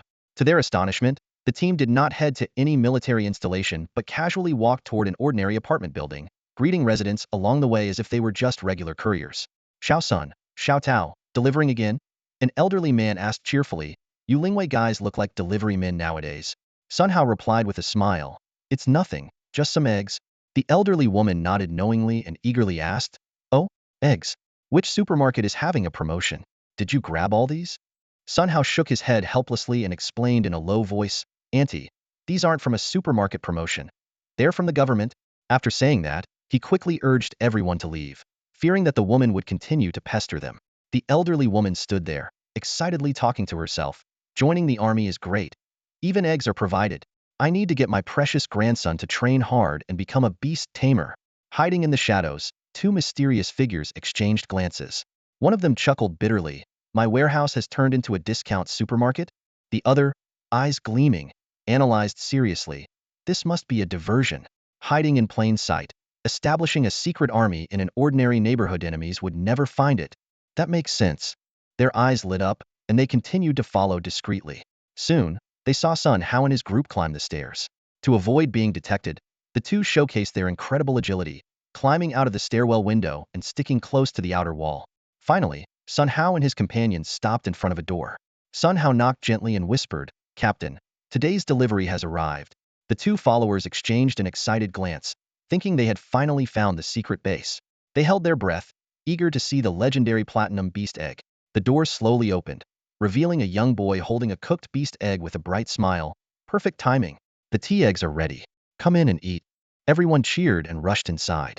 The two outside nearly lost their grip and fell, stunned. The precious beast egg had been boiled into a tea egg. At that moment, Suze appeared by the window, smiling. "Aren't you too tired of hanging out there? Come in and have an egg." When they finally sat down in Suze's home, both of them were still in a state of bewilderment. The two exchanged glances, their eyes filled with shock and confusion. They never expected that this seemingly young boy had already seen through everything. Even more surprising was the fact that they were now seated at the dining table, with a large bowl of enticing tea eggs in front of them. In the few minutes Suze had stepped out to invite them in, the members of the 13th squad had already eagerly started to share the tea eggs. Each person took one or two, eating with great enthusiasm. They were torn inside. On one hand, they felt it was a desecration of the many years of hard work by the Daxia spirit guards, as platinum-grade beast eggs were only contractable by squad leaders and above. On the other hand, they remembered that these eggs were requested by Xiaoshang and Sunshang themselves. Could it be that these esteemed individuals were also involved? As they hesitated, Suze, while chewing on a warm tea egg, explained, "Don't misunderstand, these are just bronze and silver-grade beast eggs. I have important uses for the platinum-grade ones." Hearing this, the two felt a sense of relief and picked up an egg to examine it closely. Although they had never seen a cooked beast egg, they could tell from the remaining features that these were indeed low-grade beast eggs. Suze led them into a room and pointed to a box on the floor. "The platinum-grade eggs you sent are all here." They confirmed this, but didn't see the ones they had sent earlier. Seeing their questioning looks, Suze shrugged. "Those eggs have special purposes, so I can't say much more." Seeing Suze's firm attitude, they had no choice but to leave. Holding the tea eggs they had picked up for inspection, they were at a loss. Even bronze and silver-grade beast eggs were incredibly valuable to them. "Maybe we should just eat them? After all, they can't hatch into beasts once they're cooked." Finally, they split the tea eggs in their hands and ate them. Oh my, how delicious. Now they understood why the members of the 13th squad had been so eager. If they had tasted these tea eggs once, they would probably react the same way if they saw them again. After the two finished eating, they couldn't help but look at the pot, only to find it had been cleaned out completely. Those guys hadn't even left a drop of soup. Suze nodded in satisfaction and addressed the group. "All right, now that you're full, get back to training. Remember what I said. Once you level up and get a new B slot, leave the B selection to me. We'll start with gold-tier beasts." Sun Hao's eyes lit up at this, and he led the group in a cheer. "Long live the captain." The others followed suit, their voices loud and clear. No one doubted Suze's promise, as this young man had already achieved so many seemingly impossible feats. After everyone left, Suze noticed two people lingering behind. He raised an eyebrow and asked, "Why aren't you leaving? Did Xiaosheng send you to check on the progress?" The two nodded slightly, their expressions respectful. Suze continued, "Go back and tell him it's almost done. We just need around 500 more platinum-tier beast eggs." 500? They exclaimed, eyes wide with shock. As the storage managers for the Eastern Core, they knew exactly how many platinum-tier beast eggs the 5-core headquarters could muster. The Eastern Core had contributed all of their 100-plus eggs on the first day, and the rest had been requisitioned from the other core. Of the other 4 core, 2 were on par with the Eastern Core, the Western Core had fewer than 100, and the Imperial Capital had at most 200. Altogether, they could gather about 700 to 800 eggs, which was the entire reserve of the Grand Xia Spirit Guard. Even with divine beast eggs as a guarantee and the backing of Xiaoshang and Sunshang, they would be lucky to gather 600 to 700 eggs in total. Seeing their astonishment, Suze pondered for a moment and said, "If that's too much, a few diamond-tier beast eggs would work as well." "Diamond-tier?" The two were even more shocked. "At least in the Eastern Core, we don't have any, and the other core probably wouldn't part with theirs either." Hearing this, Suze frowned and waved his hand dismissively. "Forget it, just bring what you can. Looks like I'll have to rely on myself in the end." After all, he still had the beast eggs he had snatched from Fusang. The warehouses of the Fusang Shadow Guards were completely emptied by Suze, leaving nothing behind. Standing in the empty warehouse, Suze looked around, a hint of a smug smile playing on his lips. He gently caressed the storage ring on his finger, which was now filled with the treasures he had just looted. Reflecting on the recent battle, he couldn't help but feel grateful for his own strength. These Fusang Shadow Guards aren't much after all. Suze muttered to himself. He quickly took stock of his haul and noticed that the number of platinum-grade beast eggs was relatively small, roughly equivalent to what a single unit of the Daxia spirit guards would have. This was somewhat disappointing, but not unexpected. It seems the overall strength of the Fusang Shadow Guards is only about one-fifth that of the Daxia Spirit Guards, Suze analyzed. If it weren't for the backing of Millikan, they would have been dealt with long ago. Over the next few days, more beast eggs trickled in, but the numbers dwindled with each delivery. Each time, Xiao Shang and Sun Shang would come along, lingering at the doorway as if expecting something. However, Suze did not brew another pot of tea eggs to entertain them. Finally, on the last delivery, Xiao Shang and Sun Shang each carried an egg over to him. Xiao Shang spoke up. We've almost exhausted our supply of platinum-grade beast eggs. We had to pull some strings to get 2 diamond-grade beast eggs from the capital. Will these suffice? Suze took the eggs and examined them closely. Diamond-grade beast eggs were indeed rare, and it was no surprise they were delivered personally. Xiao Shang continued. Even with these 2 diamond-grade beast eggs, we're still short of about 100 platinum-grade beast eggs. I asked around to see if anyone had any more diamond-grade eggs, but the old folks in those families shook their heads like they were about to fall off. Sun Sheng snorted, clearly skeptical. They definitely have more. The major families in the capital ensure that every candidate for head of the family possesses a diamond-grade beast. Their treasuries must be stocked with beast eggs they haven't handed over. Xiaoxing nodded in agreement. Exactly. One of these eggs was found in the Jiang family's treasury after you wiped them out. The other 3 major families are even older and more powerful. They likely have even more diamond-grade beast eggs. Sun Sheng, eager and ready for action, suggested. So, we should pick one of these families and take them down. Problem solved. Xiaoxing shook his head, his tone serious. That would create too much trouble. The other 3 families are not like the Jiang family. They have deep roots and branches all over the country. Taking one down would lead to a lot of complications. So, what do you suggest we do? Sun Sheng asked, clearly frustrated. Xiao Sheng turned to Suze, a glimmer of hope in his eyes. The rest is up to you, Suze. Suze shrugged, relaxed. I never expected you guys to gather everything anyway.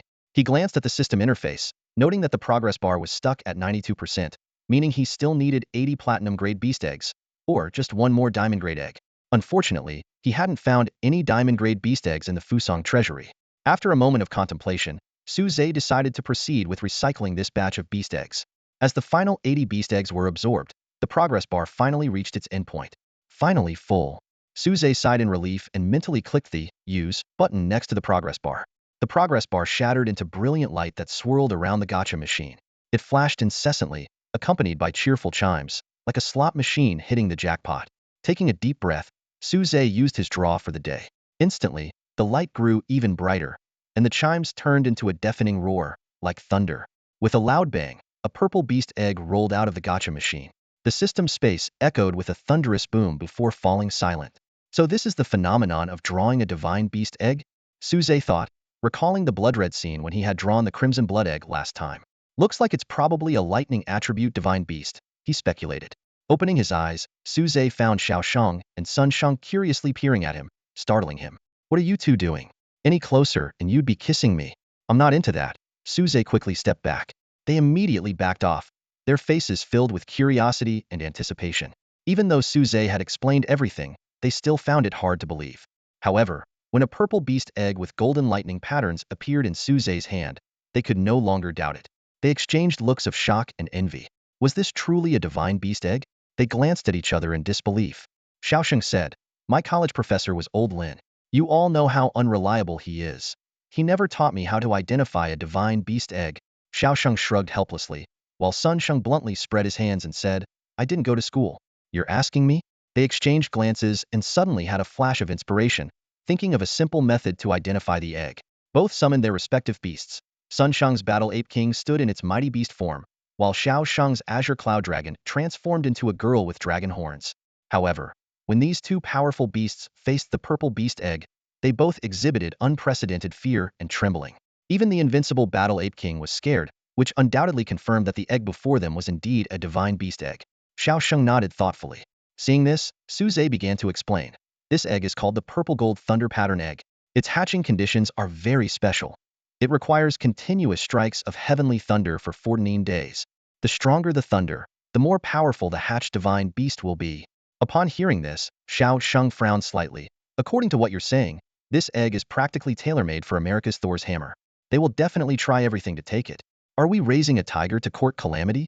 Zhe shook his head, his gaze falling on Xiao Shang. You just need to drop a single drop of your blood on the egg, and it will be foolproof. Seeing Xiao Shang's puzzled expression, Zhe patiently explained what this meant. Xiao Shang was astonished. This is a divine beast. Are you sure you want me to make the contract? Zhe frowned and urged, hurry up. Why didn't I realize you were so hesitant before? After they confirmed it, Zhe continued. This egg is called the purple gold thunder pattern egg. As for its hatching conditions, Zhe handed the purple gold thunder pattern egg to the two of them. Watching as Xiao Shang bit his finger and let his blood drip onto the eggshell, he said, now that my part's done, it's up to you two to figure out how to use this egg to trick the Americans. Xiao Shang smiled slightly, a glint of cunning in his eyes. No rush. We still have 3 days until the deadline. If we hand it over now, it will raise suspicion. He lowered his voice. We'll wait until the last day. When they come pressuring us, we'll pretend to reluctantly hand it over. That way, they won't suspect anything. Zhe and Sun Sheng exchanged a glance, both secretly thinking, this guy is really crafty. Do as you see fit. It's out of my hands now, Zhe said, turning to leave. Wait, Xiao Shang called out, his expression serious. There's another matter. Recently, the beasts across the pillars have been unusually active. A large-scale beast tide is likely. 3 of the 9 pillars are already damaged. Sun Shang and I need to guard 2 others, so we're leaving Beishan City to you. Zhe raised an eyebrow. Isn't that what the Daxia Spirit Guard Division is for? Revealing my strength now might not be a good idea. This beast tide is no small matter. The others might not be able to handle it, Sun Shang said gravely. Will there be divine beasts? Zhe asked, frowning. Xiao Sheng shook his head. The gap between the 2 worlds isn't big enough for divine beasts to pass through. But there will definitely be full-level diamond tier beasts, and not just one. Zhe nodded. Got it. I'll take care of Beishan City. Xiao Shang continued. You can't handle all the beasts alone.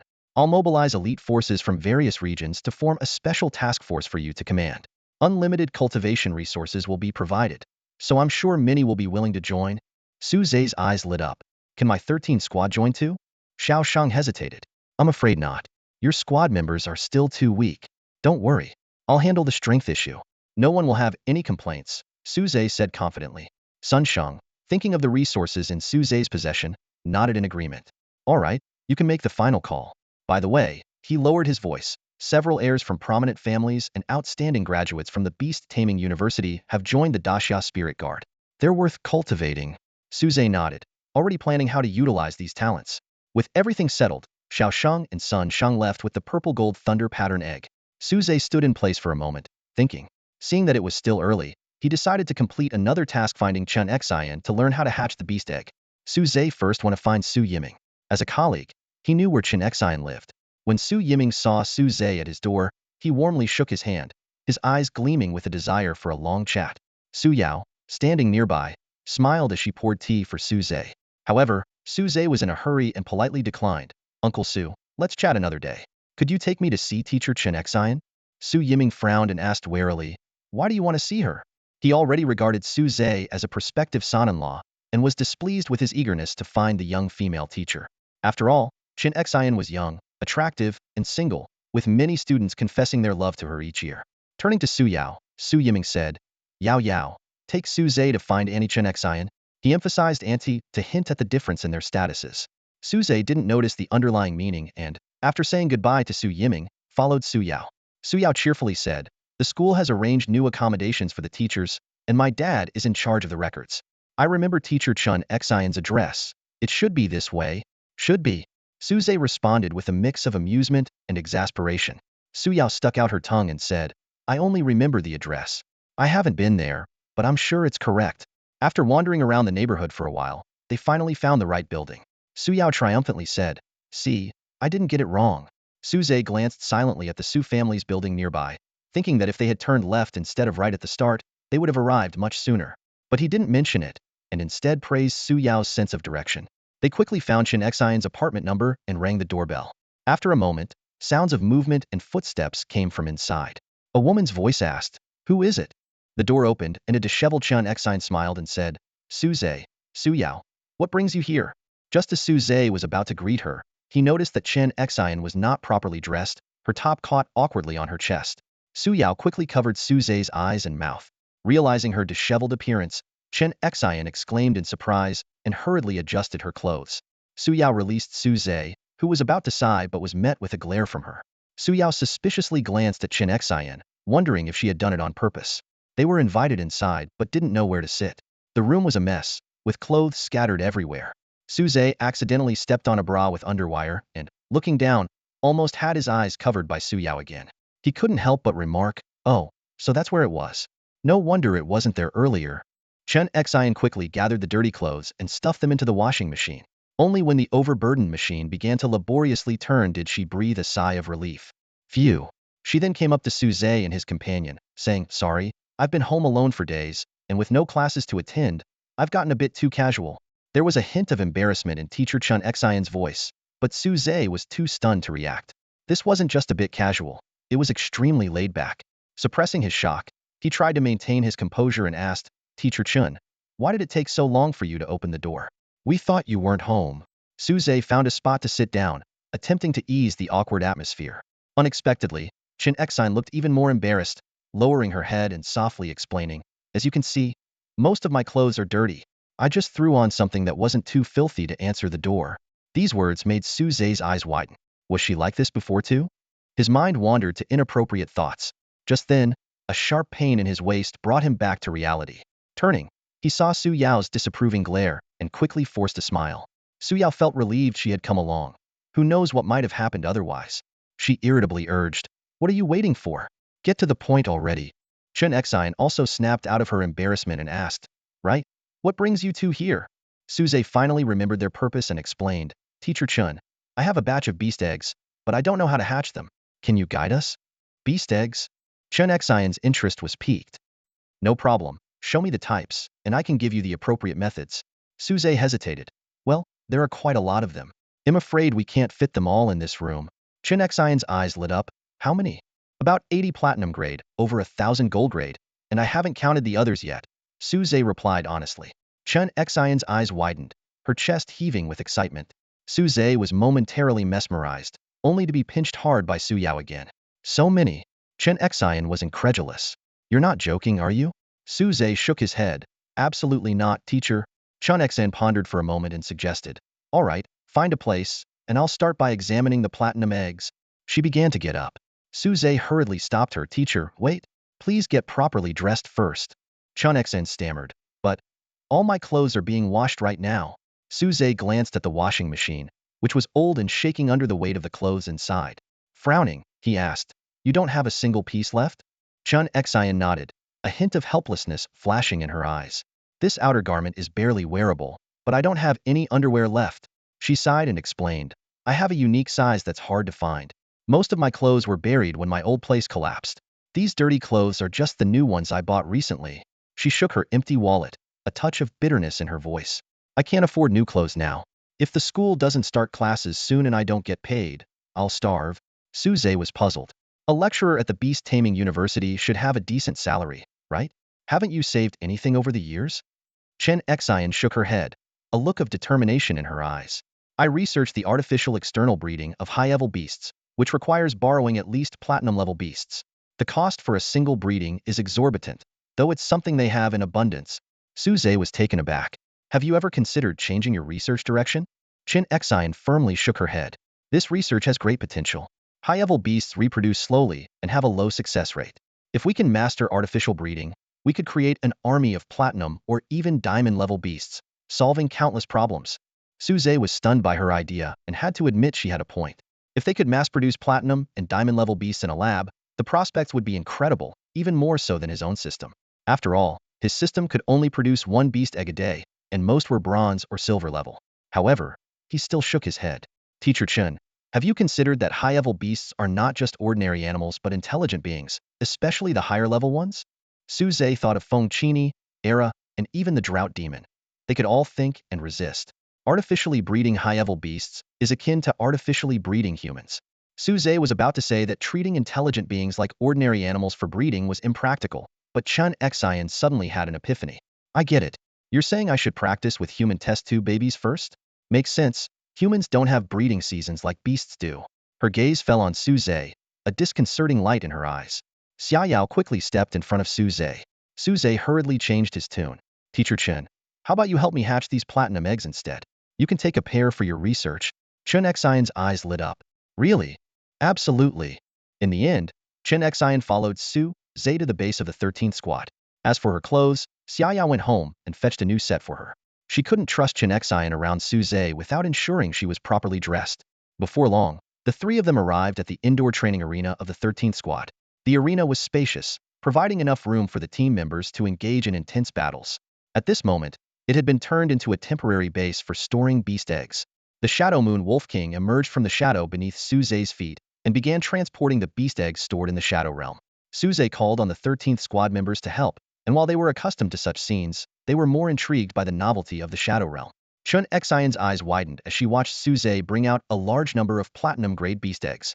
She couldn't help but exclaim, "You weren't kidding, were you?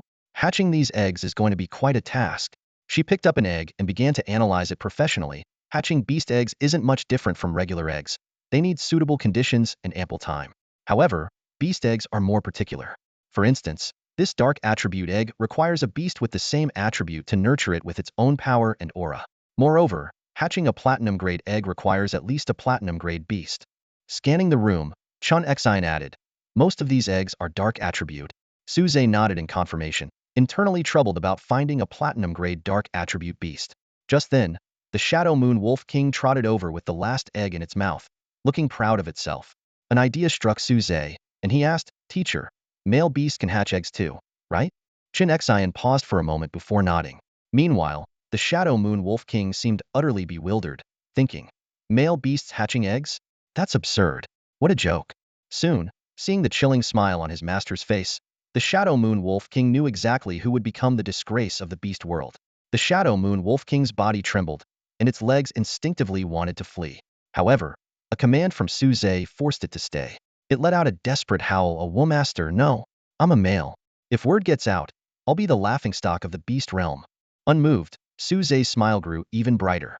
"Don't worry. All the little female wolves that hatch will be yours. What's the point of newborn pups?" The Shadow Moon Wolf King struggled to protest. Su Zhe casually replied, "Weren't you hatched just a year ago? It's a good match." With that, he unceremoniously placed over 10 eggs under the wolf's belly. "Try with 10 first, and we'll add more if it goes well." Nearby, Sun Hao and the others watched in stunned silence. The once invincible Shadow Moon Wolf King on the battlefield was now being forced into the role of a caretaker. Chen Xian stepped forward hurriedly to instruct the male wolf on how to incubate the eggs. "How long does it usually take for them to hatch?" Su Zhe asked. Chen Xian explained, "It varies by species. The fastest can hatch in about 20 days, while others might take decades or even centuries." "Decades or centuries?" Su Zhe exclaimed, astonished. Chen Xian nodded. "That's one reason why high-tier beasts are so rare. But if my artificial breeding technique succeeds, we can significantly shorten the process." Su Zhe pondered this. As he considered how to improve the hatching efficiency, Chen Xian mentioned a beast hatching machine. This device could incubate hundreds to thousands of eggs at a time, greatly increasing efficiency. "Teacher Chen Xian, why didn't you mention this earlier?" Su Zhe looked at the now diligently incubating Shadow Moon Wolf King, feeling a mix of amusement and exasperation. Chen Xian explained that the hatching machine was expensive, requiring beast cores with specific attributes, and eggs with different attributes couldn't be incubated together. Su Zhe suddenly understood, pointing at the beast eggs on the ground. "These eggs are valuable enough to buy a hatching machine, right?" Chen Xian's eyes lit up and suggested, "The Beastmaster Association in Beishan City is holding an auction soon. Just 10 or so golden grade beast eggs should be enough." 10 or so golden grade eggs? Su Zhe frowned. That seems a bit cheap. But Su Zhe had forgotten that just over 6 months ago, Yu Xinghua from the Beastmaster Association had used a single golden grade beast egg as the highlight of their auction. There are about 5 days left until the auction, but the items need to be submitted to the Beishan City Beastmaster Association beforehand, so they can make the necessary arrangements.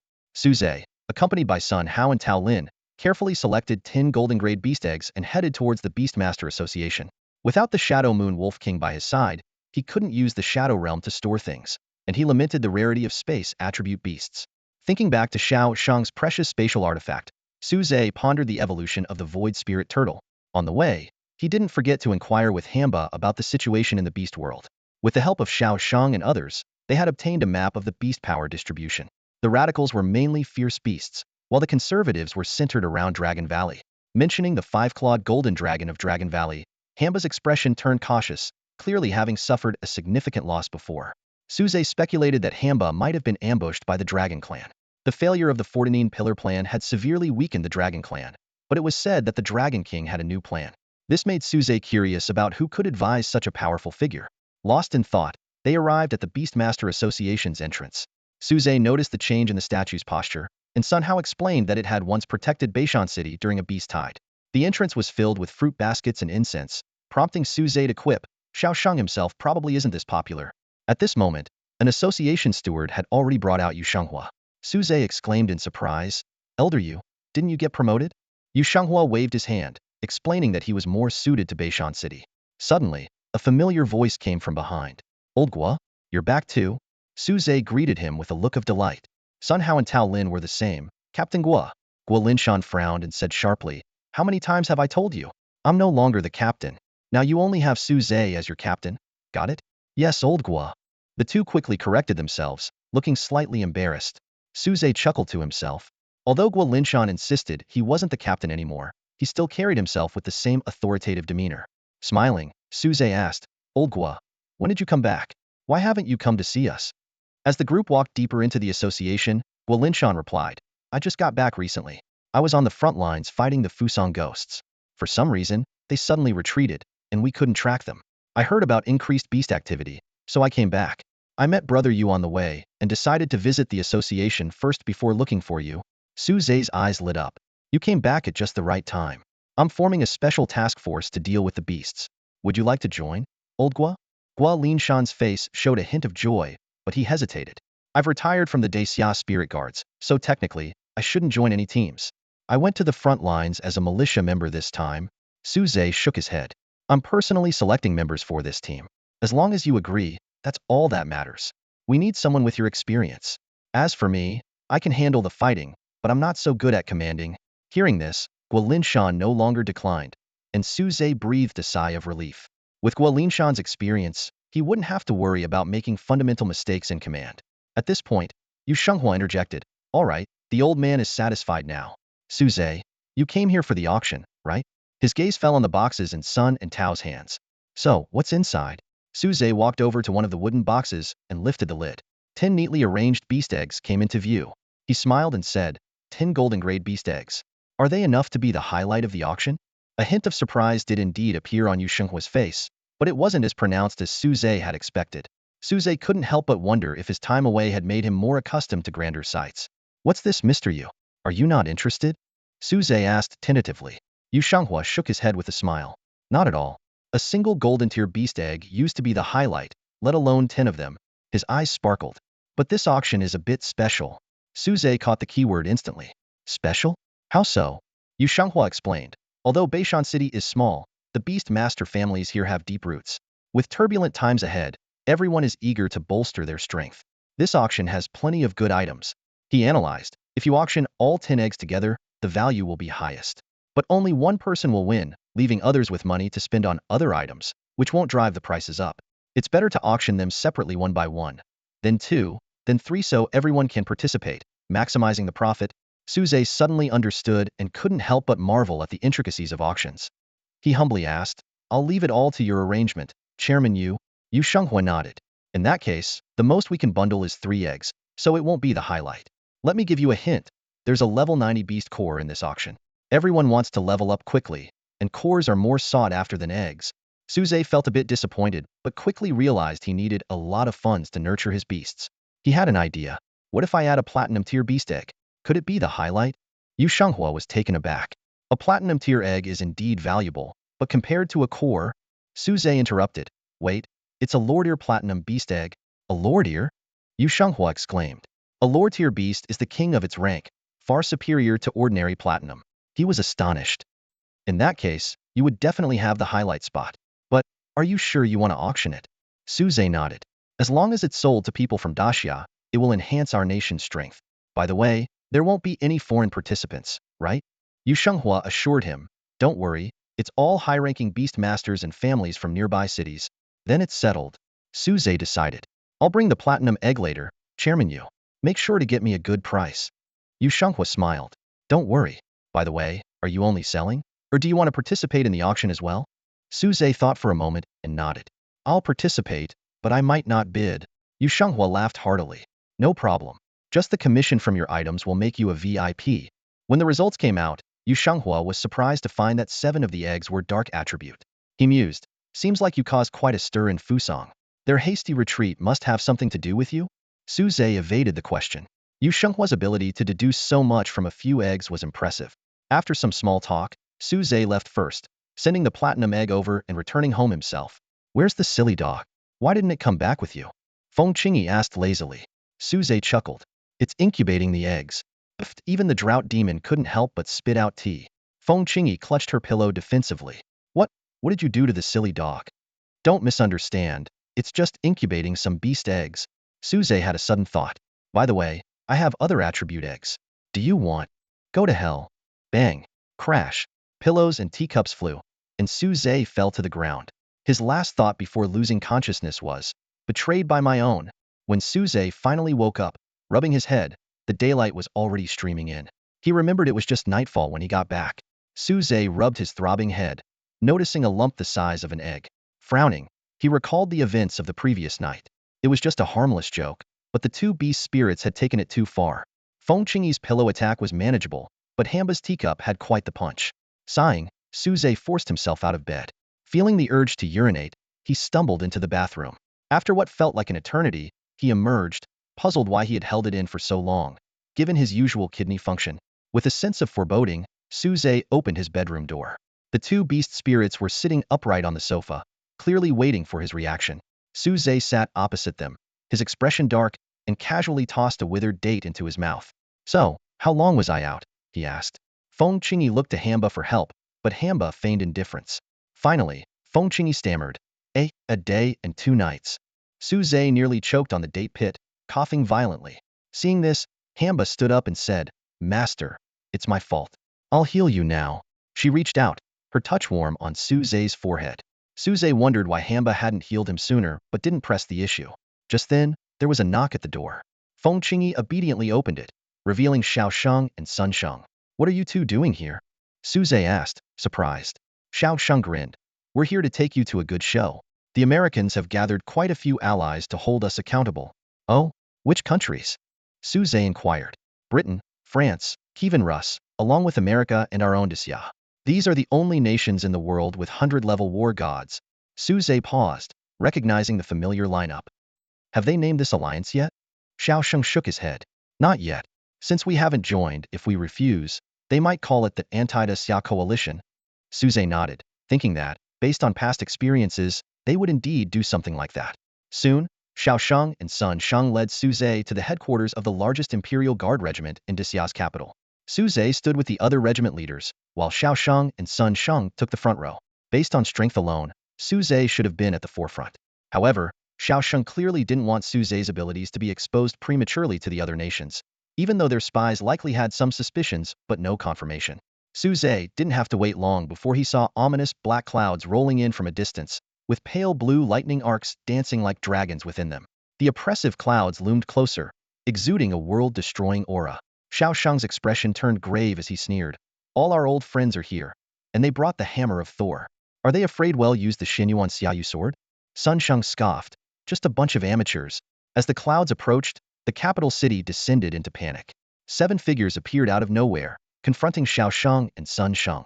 Su Zhe immediately recognized William, whose chest bore a dazzling 8-foot jade magatama. Beside him stood an elder with flowing beard and hair, wielding a black iron hammer crackling with electricity. Thor! Su Zhe exclaimed. Xiao Sheng communicated telepathically. All 9 of the world's 100-level war gods are here. You know William, the weakest. The elder on the left is Old John, who commands the hammer of Thor. Su Zhe clicked his tongue, scanning the figure in the black robe on the right. Xiao Sheng continued. The most mysterious and ancient war god from America, suspected to be a moonlit-level mythical beast. The war god from Britain was a blonde girl in silver-white armor, her eyes resolute. Xiao Sheng warned.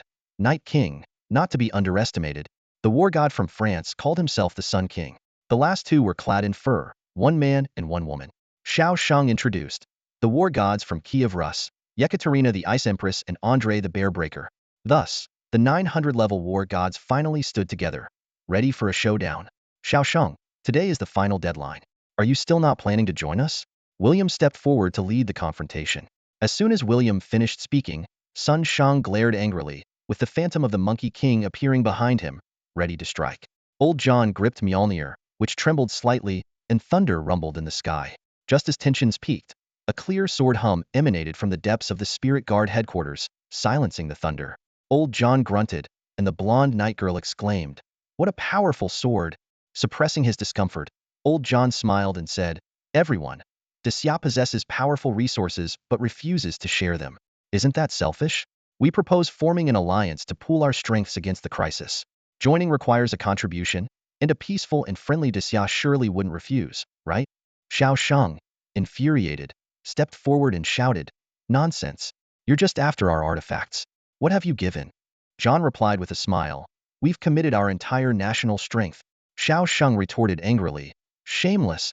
The blonde night girl calmly said, "We provided the scabbard of Excalibur." The Ice Queen proudly added, "We handed over the Tsar's scepter." The Sun King remarked with a smile, "Our presence is our greatest sincerity." John pressed, "Will Desya hand over an artifact or join the alliance completely?" Xiao Sheng gritted his teeth. "What if I choose neither?" The pressure from the seven was overwhelming, causing Su Zhe and the others to struggle for breath. The Xinyuan sword and Mjolnir were locked in a distant standoff, sword energy ready to erupt. At the critical moment, Xiao Sheng suddenly shouted, "Wait!" He stepped forward, gritting his teeth. "Desya will join the alliance." Everyone was stunned. John smiled. "That's more like it. Where is the Xinyuan sword?" Xiao Sheng firmly shook his head. "We will not hand over the Xinyuan sword." John's face darkened. "What do you mean by that?" Xiao Sheng reluctantly took out a purple-gold thunder-patterned egg. "This is a divine beast egg, worth no less than an artifact. We'll use this as our joining condition." John handed the egg to a mysterious figure in a black robe for verification and received confirmation. Though unwilling, the situation had changed. The two from Kiev and the Night Girl supported Desya, while the Sun King sided with Millikan. With a 4-4 split and one neutral party, the advantage was lost. John had no choice but to agree to Desya's entry. John glanced at the figure in the black robe beside him, but there was no response. With a slight frown, John let his gaze linger on the black-robed figure for a moment, trying in vain to glean any information from the deep shadows of the robe. He sighed softly and nodded. "Fine. I agree that Desya can join the alliance in exchange for a divine beast egg." No sooner had he spoken than John clenched his teeth and muttered, "No wonder it's the oldest nation in history. They still have hidden cards to play." His words were filled with both reluctance and awe. Xiao Sheng's face darkened at John's remarks. His fists clenched, and a repressed anger radiated from him. This reaction only made the opposing party more smug, a contemptuous smile creeping onto their lips. The tense atmosphere gradually dissipated as both sides took a step back. Just then, Yi Ka, with her striking figure, broke the silence. "All right, now that we're all allies, shouldn't we come up with a name for our alliance?" Everyone was momentarily taken aback, clearly not having expected the alliance to actually take shape. The golden-haired Night King was the first to speak. "Our alliance is here to protect this world, like knights guarding a princess. How about calling it the Knights of the Realm?" The Sun King immediately scoffed. "With you as the Night King, calling it the Knights would mean everyone follows your lead, wouldn't it?" The Night King shot him a glance, her hand slightly trembling on her sword, but she refrained from acting. Seeing the tension, William quickly intervened. "Everything we do is for justice. Why not call it the Justice League?" The Sun King immediately agreed, and the others showed no objections. Only Xiao Sheng sneered. "Justice? How laughable." William frowned at him. "If that's the case, do you have a better suggestion?" Just as Xiao Sheng was about to speak, Su Zhe's whisper reached his ear. His eyes lit up as he said, "Since we're uniting the forces of multiple nations, why not call it the United Nations?" William scoffed. "Ha, I thought you'd have a brilliant idea. That's the most mundane name ever." Xiao Sheng remained unruffled. "Wait, I haven't finished. To combat an entire world of beasts, the power of just our 5 nations isn't enough. We need to unite all nations, inviting everyone to join us. That's the true meaning behind the name United Nations." Yika's interest was piqued. "Oh, and why would they join us? Not every nation can offer artifacts." Xiao Sheng confidently continued. "They don't need to offer anything. On the contrary, we should share our surplus resources with them." William sneered. "Those smaller nations are weak against the beasts. What use are they? No one would agree to give up their resources for this." Xiao Sheng retorted with a cold smile. "That's short-sighted. They're weak only because they lack resources. Given enough resources, their large populations could produce formidable warriors. To fight the beasts, we need all the strength we can get. 5 nations alone won't suffice." The Night King nodded thoughtfully, seemingly in agreement. Yika pressed further. "But with so many members, there will be differing opinions. Who will lead then?" Xiao Sheng paused, appearing to think. but actually listening to Su Zhe's guidance. After a moment, he confidently replied, "We can decide matters by vote, with the majority ruling. However, each of our 5 nations would retain a veto power." Yika nodded in satisfaction, seeing this as a fair balance between decision-making and protecting the interests of the 5 nations. William, still unwilling to let Xiao Sheng take the spotlight, argued, "But those nations might not agree to join." Everyone turned to look at the still confused William, their eyes filled with a hint of pity. Finally, John couldn't hold back and reminded him, "Don't forget, there are only 9 beings in the world at level 100, and now we're forming an alliance." William's face lit up with sudden realization. Previously, they had all been wary of each other, not daring to act rashly. But now, united, who would dare refuse to join and seek protection? John looked at Xiao Shang, a hint of admiration in his eyes. "I never thought your nation," appearing reluctant to join the alliance until the last moment, had everything planned out so perfectly. Thus, with everyone's agreement, the name United Nations was decided. Hearing the familiar name and looking at the 5 similar nations, Su Zhe felt a bit closer to home. Using elite forces from 5 nations, including the Great Xia Spirit Guard, the Thunder Guard, the Northern Iron Guard, the Knights of the Round Table, and the Sun Expeditionary Force, they formed a peacekeeping unit to establish bases around the world, maintaining peace and combating mythical beasts. Representatives from various countries nodded in agreement and then took their leave. Xiao Sheng watched them depart, his face showing a mix of reluctance and humiliation. As the Sun King was the last to step out, leaving only the 3 from Elysian, John quietly asked the person in the black robe beside him, "Sir, why didn't you make a move? We could have had the upper hand in a 4-on-4 situation." A neutral voice came from under the black robe. "If I had acted, we would be the ones dead." John and William were startled by this. The black-robed person continued, "That sword is very powerful. It has been targeting me the entire time. It could easily kill me." John was puzzled. "But wasn't it in a standoff with Thor's hammer?" The black-robed person glanced at the hammer in John's hand. "This hammer is good, but it's far inferior to that sword. The sword used only a fraction of its power. It has accumulated thousands of years of strength and doesn't want to waste it on me. Shouldn't we try to get that sword then?" A glint of greed flashed in John's eyes. The black-robed person shook his head. "Forget about that sword. But this egg, it's impressive." He paused. "I judge this to be a moonlight grade divine beast egg." "Moonlight grade?" John exclaimed. Compared to the useless artifacts and incomplete items brought by other countries, this egg was extremely valuable. William breathed a sigh of relief. "Haha, Xiao Sheng must not know its exact grade. That's why he handed it over so easily." John nodded and laughed. "It's normal not to recognize a divine beast if you've never seen one. They really took a huge loss this time." On the other side, Xiao Sheng walked away with a look of humiliation and anger, while the commanders of various corps exchanged glances. Only Sun Shang and Su Zhe followed him into a room, and the sound of the door slamming shut echoed. "Alas, this is a great humiliation for Lord Xiao Shang. To give up a divine beast egg prepared for a contract for the sake of the Great Xia is too much. I hope he can recover from this blow," someone sighed. But inside the room, Xiao Shang, who had previously shown reluctance and anger, was now struggling to hold back laughter, trying hard not to burst out laughing. "Haha, how was that? My acting just now was pretty good, right?" Xiao Sheng wiped away the tears of laughter from the corners of his eyes and looked proudly at Su Zhe and Sun Shang. The 2 nodded in unison and gave him a thumbs up in approval. "You're really good. It's a shame you're not pursuing a career in acting and winning awards," Su Zhe sincerely praised. Xiao Sheng shrugged. "Well, John is overly cautious. If he didn't think we were at a disadvantage, he wouldn't trust us." But he kept glancing at the man in the black robe for input. "It seems like he's not the real decision-maker," Su Zhe pondered. Xiao Sheng's expression turned serious. "You're right, but that man in the black robe never spoke or made a move. So we don't know his true strength. Why don't I just fight him to find out?" Sun Sheng suggested eagerly. Xiao Sheng sighed, rubbing his forehead. "It's not that simple. Besides, we're allies now, so we can't just start a fight." The 3 of them then analyzed the individuals they had encountered earlier. The mysterious man in the black robe posed the greatest threat, followed by Old John, who wielded Thor's hammer. The Ice Queen of Kievan Rus, Yekaterina, and the Bear Splitter, Andre, were also formidable. From their interactions, it seemed Andre took orders from Yekaterina. The Night King, though possessing the legendary Excalibur, was ranked lower due to his naivety.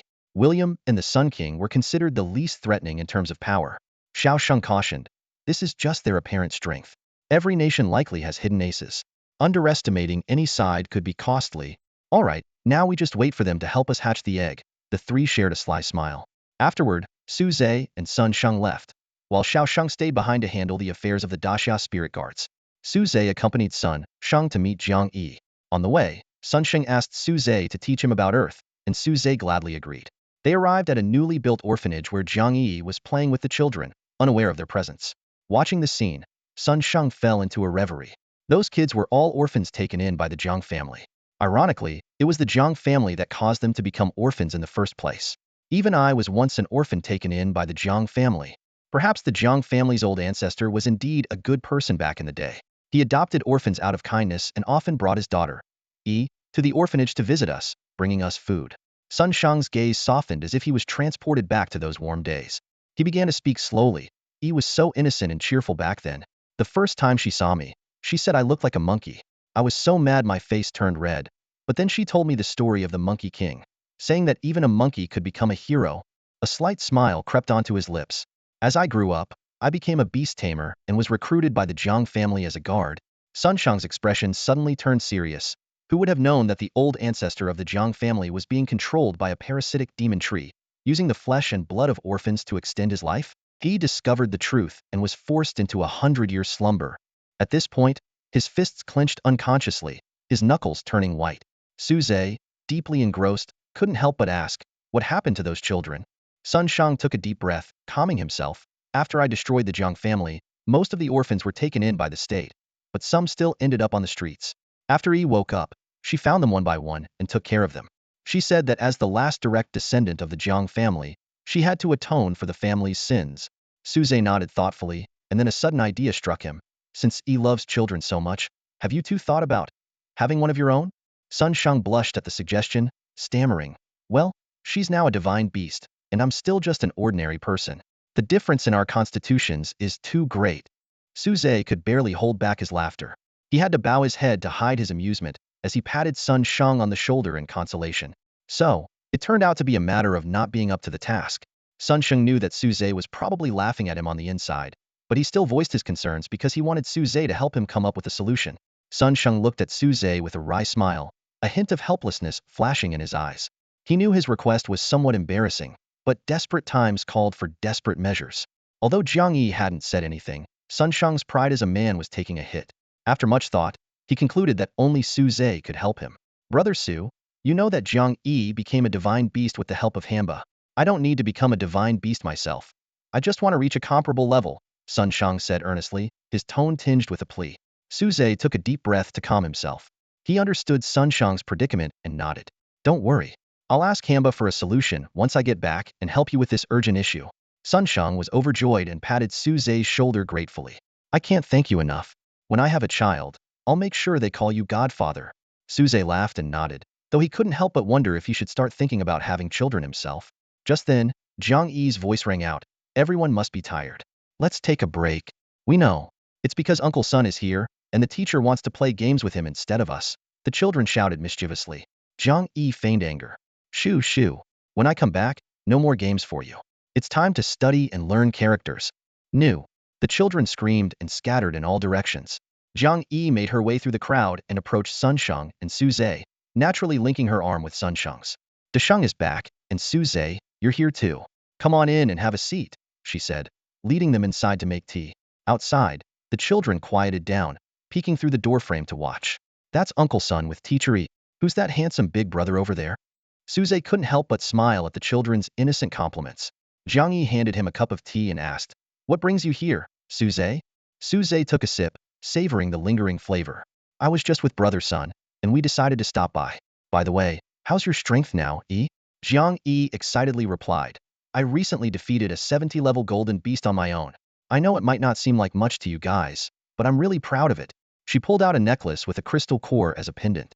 See, I kept the core as a memento. Sun Sheng looked worried.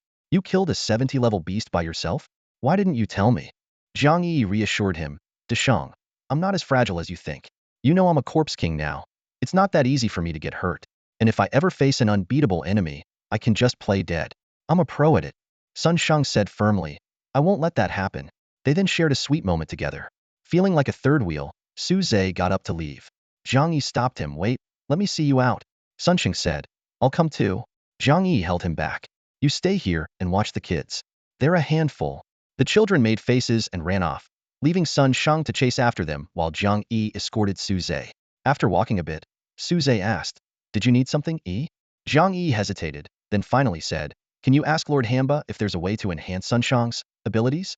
Suze couldn't help but laugh. Zhang Yi blushed and defended herself.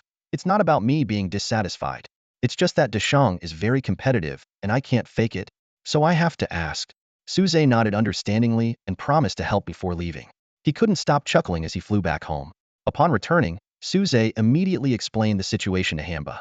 After thinking for a moment, Hamba said, "I can manipulate his flesh and blood to help improve his condition, but it can only reach the limits of a human body. It can't compare to a beast, let alone a divine beast." Suze explained both methods to Sun Shang, who immediately chose the second one without hesitation and then returned to his seclusion training. A determined glint flashed in Sun Shang's eyes as he made his choice. He knew that breaking through to the divine level was the only way to redeem himself. After a brief farewell to Suze, he hurriedly departed to begin his long period of secluded cultivation. Suze watched Sun Shang leave, quietly calculating his next steps. Shortly thereafter, Yushenhua's people delivered a notice. An auction would be held the next day, and the platinum-level beast egg provided by Suze would be the highlight of the event. Yushenhua was a master of auction strategies. He didn't reveal the highlight item directly, but subtly leaked information to spark curiosity. A vague auction list circulated within the Beast Master Association, and the mention of several gold-level beast eggs alone caused a stir. Some powerful families spent significant sums to uncover the existence of the platinum-level beast egg, inadvertently boosting the auction's hype. Unaware of these maneuvers, Suze only knew that Yushenhua had confidently assured him that the preparations were foolproof. At the moment, Suze was more concerned about the progress of Erha's egg incubation. Entering the training room, Suze was surprised to find it transformed into a cozy nursery. The Shadow Moon Wolf King was lying in the center, incubating the egg, while people bustled around, tending to it. The Wolf King was enjoying the feeding service, having gained noticeable weight in just a few days. With a couple of coughs, Suze drew everyone's attention. The Shadow Moon Wolf King glanced at him before returning its focus to the meat in its mouth. "Captain, you're here," Sun Hao reported excitedly. "Look how well we've taken care of the mighty wolf." Suze frowned at the Wolf King's rounded belly. "It's just incubating an egg, not laying one. Is all this pampering really necessary?" Sun Hao quickly explained, "Captain, the Wolf King can't leave while incubating, so we have to take care of it like this." Suze shrugged, understanding that they were trying to form a bond with the Suntoba-born beast. However, with the suppression of the divine beast's bloodline, this was hardly an issue. He glanced at the contented Shadow Moon Wolf King, now showing none of its previous reluctance to incubate the egg, and even a hint of maternal glow. "But it's a male wolf." Suze shook off the bizarre thought and asked about the recent progress. Sun Hao reported that under Chen Xian's guidance, the incubation was going smoothly, and a beast incubator had already been ordered. Suze nodded and suggested, "The auction is tomorrow. Who wants to come with me?" The group hesitated, torn between their curiosity about the auction and the fear of missing the moment the beast egg hatched. After all, the egg had already shown signs of life and could hatch at any moment. In the end, it was Sun Hao and Tao Lin who stepped up. Neither of them had any available slots for new beasts, so even if the eggs hatched, it wouldn't concern them for the time being. They could easily wait for the next batch. Suze nodded and said, "All right, it's you two then. Meet me outside my house tomorrow morning, and we'll go together." Sun Hao and Tao Lin responded in unison, "Yes." The day of the auction arrived in no time. At dawn, Sun Hao and Tao Lin were already standing at Suze's doorstep. Suze wasn't in a rush since the auction wouldn't start until around noon. He invited them inside for breakfast, where they found a table set with shelled, boiled beast eggs, their plump appearance no longer surprising to them. Just as Suze was about to leave with the two of them, Hamba and Feng Qingyi also expressed a desire to join. "What's up? No training today?" Suze asked, puzzled. Feng Qingyi pouted and said, "Staying home every day is too boring. I want to go out and have some fun." Hamba chimed in, "I want to see what a human auction is like. In the beast world, there's no such thing. If multiple beasts want the same treasure, they just fight it out, and the last one standing gets it." With no other choice, Suze decided to let the two women tag along. When they arrived at the Beastmaster Association's entrance, the place was packed with people. Just as Yushenhua had said, this auction was unprecedented in scale. As Suze wondered how to squeeze through the crowd, a staff member quickly approached them. "Captain Suze, please follow me." "This way." It turned out Yushenhua had made arrangements for them to enter through the staff-only passage. Suze chuckled. "No need to queue up?" The staff member hurriedly replied, No need. Captain Suze is one of our VIP clients. President Yu specifically instructed us not one to refuse." Suze enjoyed the privilege of skipping the line. He suddenly recalled something Wang Zi had once said, "The problem isn't wealth, it's the lack of it." Now, immersed in the situation, Suze found this statement to hold a certain truth. Suze closely followed the steward of the Beast Trainer Association up to the second floor, arriving at a room. The steward opened the door and respectfully said, "This is the SVIP room prepared for Captain Suze by the president. Please, come in." Suze stepped inside and looked around. The spacious 50-square-meter room had a curved window overlooking the auction stage, exuding an air of exclusivity. In the center, a marble coffee table was laden with fruits and snacks, along with auction buttons and a microphone. "Not bad," Suze nodded. "You can go about your business now. If you need anything, just press the button by the door," the steward pointed out before leaving. Sun Hao clicked his tongue in amazement. "So this is what a VIP room looks like. We never got this kind of treatment before. You've been here before?" Suze raised an eyebrow. Sun Hao scratched his head. "Once. We sat over there." He pointed to the crowded seats at the back. "Didn't win anything and left because the front row bids were too high." Suze chuckled. "This time, you handle the bidding. Enjoy yourself." "Got it," Sun Hao responded excitedly. Before long, the venue was packed, and the auction officially began. President Yu Shenghua took the stage, causing a stir among the crowd. It was clear that some significant items would be auctioned tonight. The first few rounds were unremarkable until Yu Shenghua presented a golden tier dark attribute beast egg, causing an uproar. A golden tier beast egg appearing so early? Tonight is going to be extraordinary. What could be the finale item? Stop dreaming. Let's try to win this one first. Yu Shenghua raised the auction hammer. Dark attribute golden tier beast egg, starting bid at 30 million. The price quickly soared to 38 million, causing some to drop out. At this point, Suze's neighboring VIP room called out 39 million. Having someone help raise the bid was certainly beneficial for Suze, but the problem was that the voice sounded oddly familiar. Suze furrowed his brow slightly, trying hard to recall where he had heard that voice before. Just then, he noticed some commotion coming from the adjacent room, which belonged to the Zhu family, the largest family in Beishan City. Although the Zhu family in Beishan City had no blood relation to the Zhu family, one of the three prominent families in the capital, they had always claimed to be a branch of it. It wasn't until recently, when the Daxia Lingwei started cracking down on the three major families, that they hurriedly distanced themselves.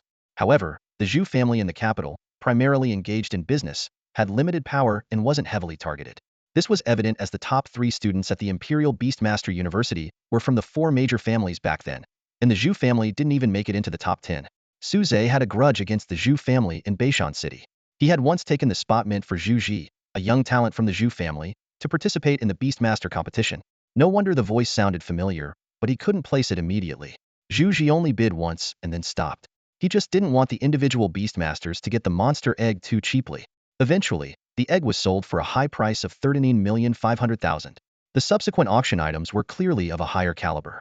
It was then that Suze understood Yu Shenghua's strategy, dividing the 10 gold-level monster eggs into groups of 1, 1, 1, 2, 2, and 3, creating highlights at various stages of the auction to maintain excitement and maximize profits.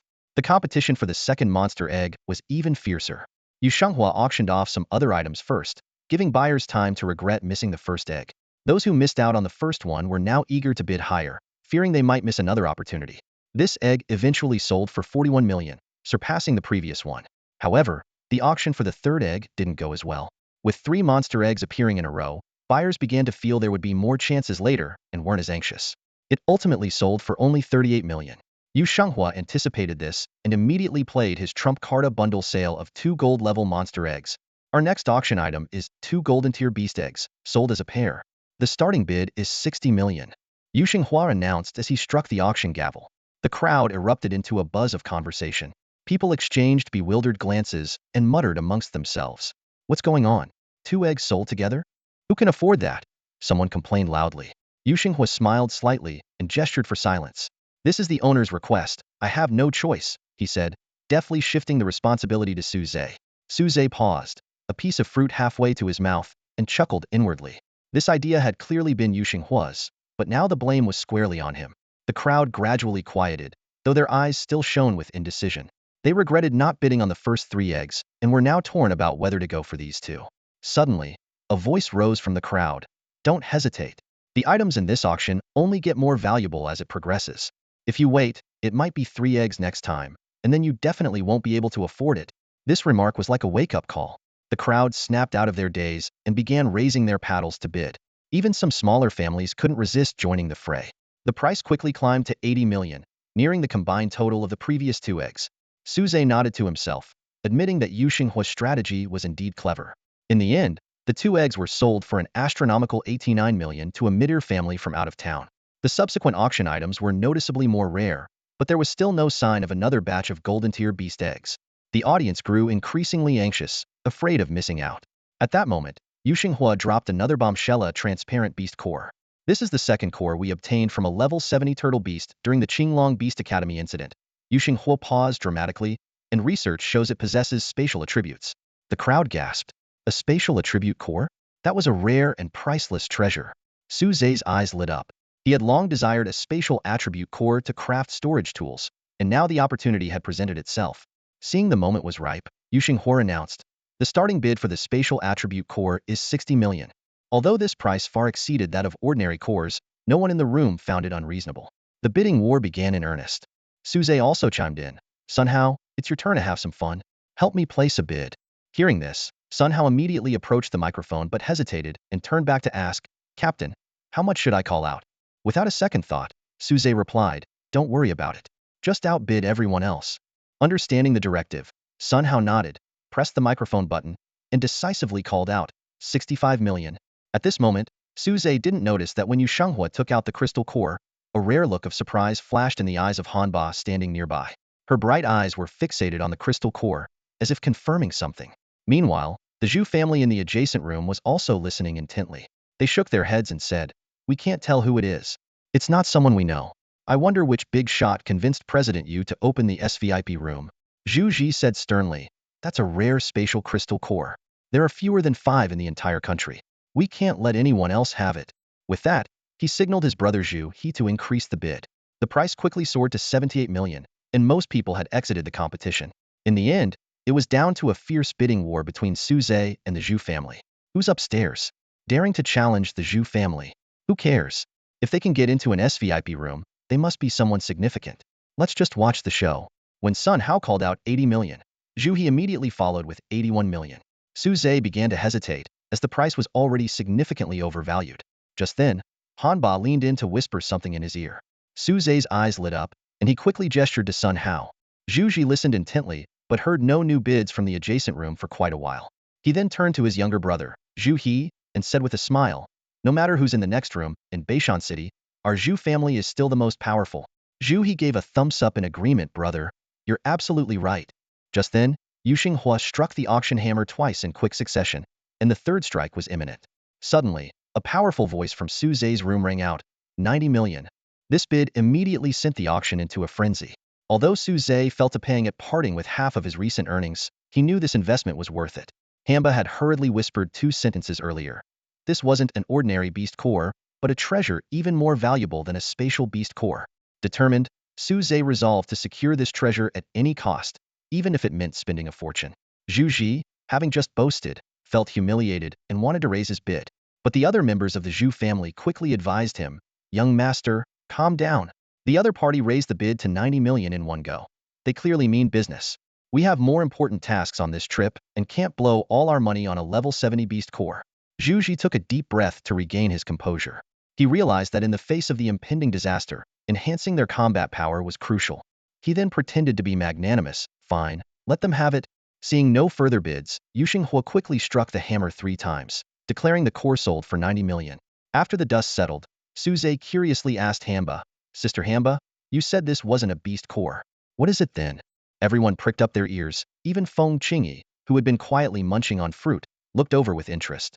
Hanba explained, this is a world seed from the world on a turtle shell. Do you know about the Yuan? It is the ancestral beast of turtle kind, a powerful Sun Empyrean level mythical beast.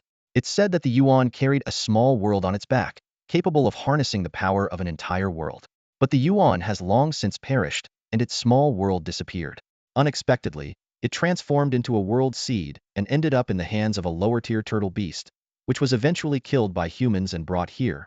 Hanba shook her head in amazement. This is fate. Your turtle just awakened its spatial attribute. Using this seed, it might become the new Yuan. Su Zhe was ecstatic upon hearing this. His first beast, the void spirit turtle, had been lagging behind, but now it had a chance to make a monumental leap. Next was the auction of Su Zhe's second pair of gold-tier beast eggs. This time, the scattered beast tamers didn't want to miss the opportunity and teamed up to bid. In the end, a pair of scattered beast tamers won them for 93 million. Following that, 3 beast eggs were put up for auction. The scattered beast tamers joined forces again, but this time, the family forces finally made their move, securing the eggs for a high price of 130 million. Suze realized he had become a billionaire and couldn't help but relish the feeling of newfound wealth. The next item was a level 90 dark attribute beast core. Such high-level cores were extremely rare because intelligent beasts often chose to destroy their own cores. Suze was determined to get this core, as it could be used in a beast hatching machine to produce a large number of platinum and gold-tier beast eggs. As soon as Yu Xinghua announced the starting bid of 120 million, a VIP room on the second floor raised the bid by 500,000. The Zhu family followed suit, and Suze wasn't far behind. The bidding quickly escalated to 160 million. Other rooms gradually fell silent. They knew that whoever won this core would likely have no chance at the final auction item. Zhu Ji maliciously raised the bid twice more. But in the end, Suze secured the core for 175 million. Zhu Ji smirked to himself, thinking, "You dare to outbid me? Just wait until the final item comes out. I'll make sure you regret it." Now we come to the final item of today's auction. Yu Shenghua announced loudly from the auction stage. With a flourish, Yu Shenghua lifted the red cloth covering the tray to reveal a dark attribute, platinum-level Lord Beast Egg. The room erupted into a buzz of astonishment. People exchanged bewildered glances, hardly able to believe their eyes. Only those from well-informed prominent families remained composed, though their eyes gleamed with excitement. Oh my god! An auction in Beishan City has such a treasure. A platinum-level Lord Egg. That's on par with a diamond-level beast. For those who didn't grasp the significance, an expert quickly explained, a Lord-level platinum beast is equivalent to a diamond-level beast with a maximum level of 90. The crowd roared again but soon settled down, knowing full well that such a treasure was out of their reach and would only be contested by the prominent families. The starting bid is 3 billion. Yu Shenghua declared decisively. Zhu Ji immediately raised the bid by 30 million. In no time, someone from another VIP booth raised it to 3.5 billion. At that moment, a familiar voice rang out from the adjacent booth, "Cheapskates. You beast tamer families are too stingy. Even though I'm not a beast tamer, I can't stand it. 4 billion. Suze instantly recognized the voice as Wang Gui's. He thought to himself, is Uncle Wang buying this for Wang Zi? But Wang Zi already has a platinum egg. This could be troublesome. In the blink of an eye, the bidding soared to 4.5 billion. Wang Gui upped the ante again, raising it to 5 billion, clearly determined to win. Suze couldn't sit still any longer. He signaled to Sun Hao, who handed him the microphone with a grin. "Captain, isn't bidding exciting? Want to give it a try?" Suze ignored the comment, focusing only on making sure Wang Gui recognized his voice. Sure enough, the moment Wang Gui heard Suze's voice, he paused and then stopped bidding. Zhu Ji and Zhu He also found the voice familiar but couldn't place it immediately. Wang Gui's withdrawal from the bidding delighted the Zhu family. As Zhu Ji continued to bid against other families, there was a knock at Suze's door. With Suze's permission, Tao Lin opened the door to reveal Wang Gui standing outside. Well, it's really you. Why did you make me stop bidding?" Wang Gui had guessed Suze's intention the moment he heard him bidding, prompting him to come over and ask directly. Suze laughed and said, "Uncle Wang, you're not a beast master. What do you need this egg for?" Suze's eyes gleamed with mischief as he continued, "Of course, it's for my little chubby one at home. He's about to bond with his third beast." He gestured for Wang Gui to sit down. Once Wang Gui was seated, Suze reassured him, "Uncle Wang, don't worry about Wang Zi. I've already prepared a beast for him." He paused, a glint of shrewdness in his eyes. "Actually, the egg currently being auctioned is mine. If you want it, just tell me directly. There's no need to go through the auction." Wang Gui was taken aback and quickly waved his hand. No. Both of Xiao Zi's current beasts were already gifts from you. That's more than enough. We can't ask for more. At that moment, the price on the auction stage had soared to 7 billion. Other families had bowed out, leaving only Zhu Ji furiously bidding. Wang Gui's eyes lit up as he thought of a clever plan. He smiled at Suze and said, "Suze, you should keep bidding." "Me?" Suze pointed at himself, frowning slightly. "Even if bidding on my own item isn't considered price manipulation, I don't have anywhere near 7 billion. Seeing Suze's hesitation, Wang Gui leaned in with a mysterious smile and whispered, "I've been determined to get this egg for a while and have already investigated our main competitors. The Zhu family is the most aggressive. They've liquidated several assets and raised about 12 billion. After accounting for their expenses and family needs, they can handle up to 10 billion. So, go ahead and bid. You won't end up with it."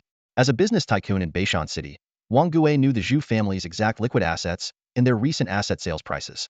This allowed him to accurately estimate their limit and respond confidently. Meanwhile, the bidding for the beast egg had already reached 7 billion. Most families were struggling to keep up, but Zhu Ji was still aggressively raising the stakes. Wang Gue, thinking of how to repay Su Zhe's kindness, smiled and said, Su Zhe, you should keep bidding against him. Just as Zhu Ji thought he was about to secure the bid at 850 million after several rounds of bidding with fewer and fewer voices, a call came from the VIP room. 860 million, it was Sun Hao. Zhu Ji frowned and cursed silently. Damn it. Didn't this guy already give up? He took a deep breath and called out, 900 million. Sun Hao remained unfazed and casually increased the bid. 910 million. Zhu Ji gritted his teeth. 920 million. He could no longer afford to make large bids, as 1 billion was his limit. Sun Hao calmly responded. 930 million. Zhu Ji pressed the microphone and questioned. Can this VIP guest really afford such a high price? Chairman Yu, are you sure no one is driving up the price? Yu Shenghua's smile remained unchanged. This esteemed guest can absolutely afford it, rest assured. Zhu Ji had no choice but to continue. 940 million. Wang Gue, standing beside him, whispered, if this continues, the other party's psychological price might change. Why not jump to 970 million directly? Sun Hao looked at Su Zhe, who nodded. Sun Hao then loudly placed the bid. 970 million. After some analysis, the Zhu family concluded that this was the other party's limit. Zhu Ji, feeling invigorated, decisively shouted, 1 billion. Su Zhe and Wang Gue exchanged a smile and breathed a sigh of relief. 1 billion, going once. 1 billion, going twice. 1 billion, going 3 times. As the auctioneer's hammer fell, the auction concluded successfully. Zhu Ji slumped into his chair, smug. I told you, the Zhu family always prevails. After the auction, Zhu Ji didn't leave immediately. He wanted to see who was in the VIP room. He saw 2 men in military uniforms, 2 women, and then Wang Gue and a familiar figure walked out. Zhu He, trembling, grabbed Zhu Ji's arm. Bro, it's Su Zhe. Zhu Ji suddenly remembered, wasn't this the same Su Zhe who had taken his competition spot?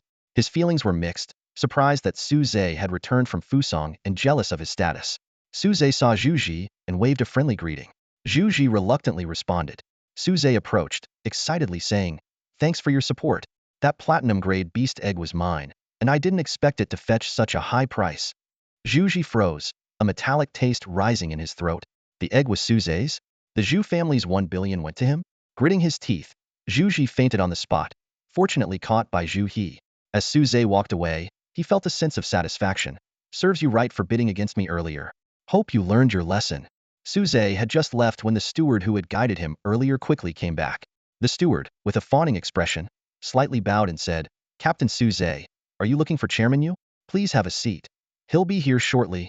Su Zhe nodded slightly without saying much.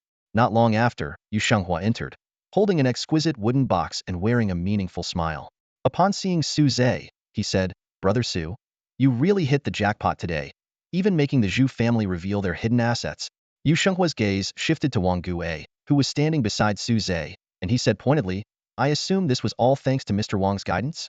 Su Zhe remained noncommittal, while Wang Gue stepped forward with a smile and replied, Chairman Yu, you're too kind. I'm just helping you make money too. After all, you get a 10% commission on all successful auction sales, and Su Zhe has certainly helped you earn a lot this time. Hearing this, Yu Shenghua's smile grew even wider. He walked up to Su Zhe and opened the wooden box, revealing the level 90 beast core and the seed of the world, which had been mistaken for a spatial core.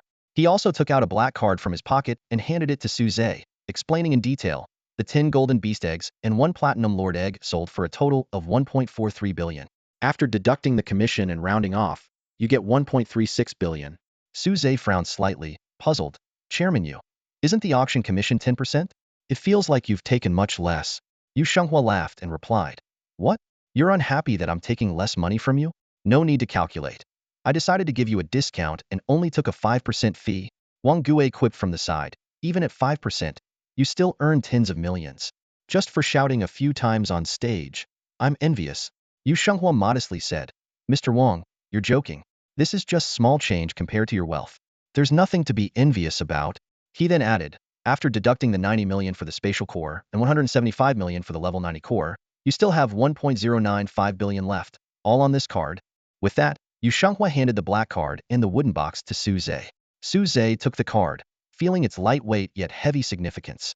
This was the first time he had ever possessed such a huge amount of money, and he couldn't help but imagine. How high would it stack if converted to cash? Wang Gue seemed to read Su Zhe's thoughts and said with a laugh, Don't get too excited, kid. While it's a lot of money, it can be spent quickly. But if you invest it with me, I'll double it by the end of the year. Though tempted, Suze didn't immediately agree. He politely declined. Sorry, Uncle Wang. It's not that I don't trust you, but I have urgent needs right now, so I can't give you all of it. Wang Gui nodded understandingly. I figured you had something going on. Otherwise, you wouldn't have auctioned off so many beast eggs.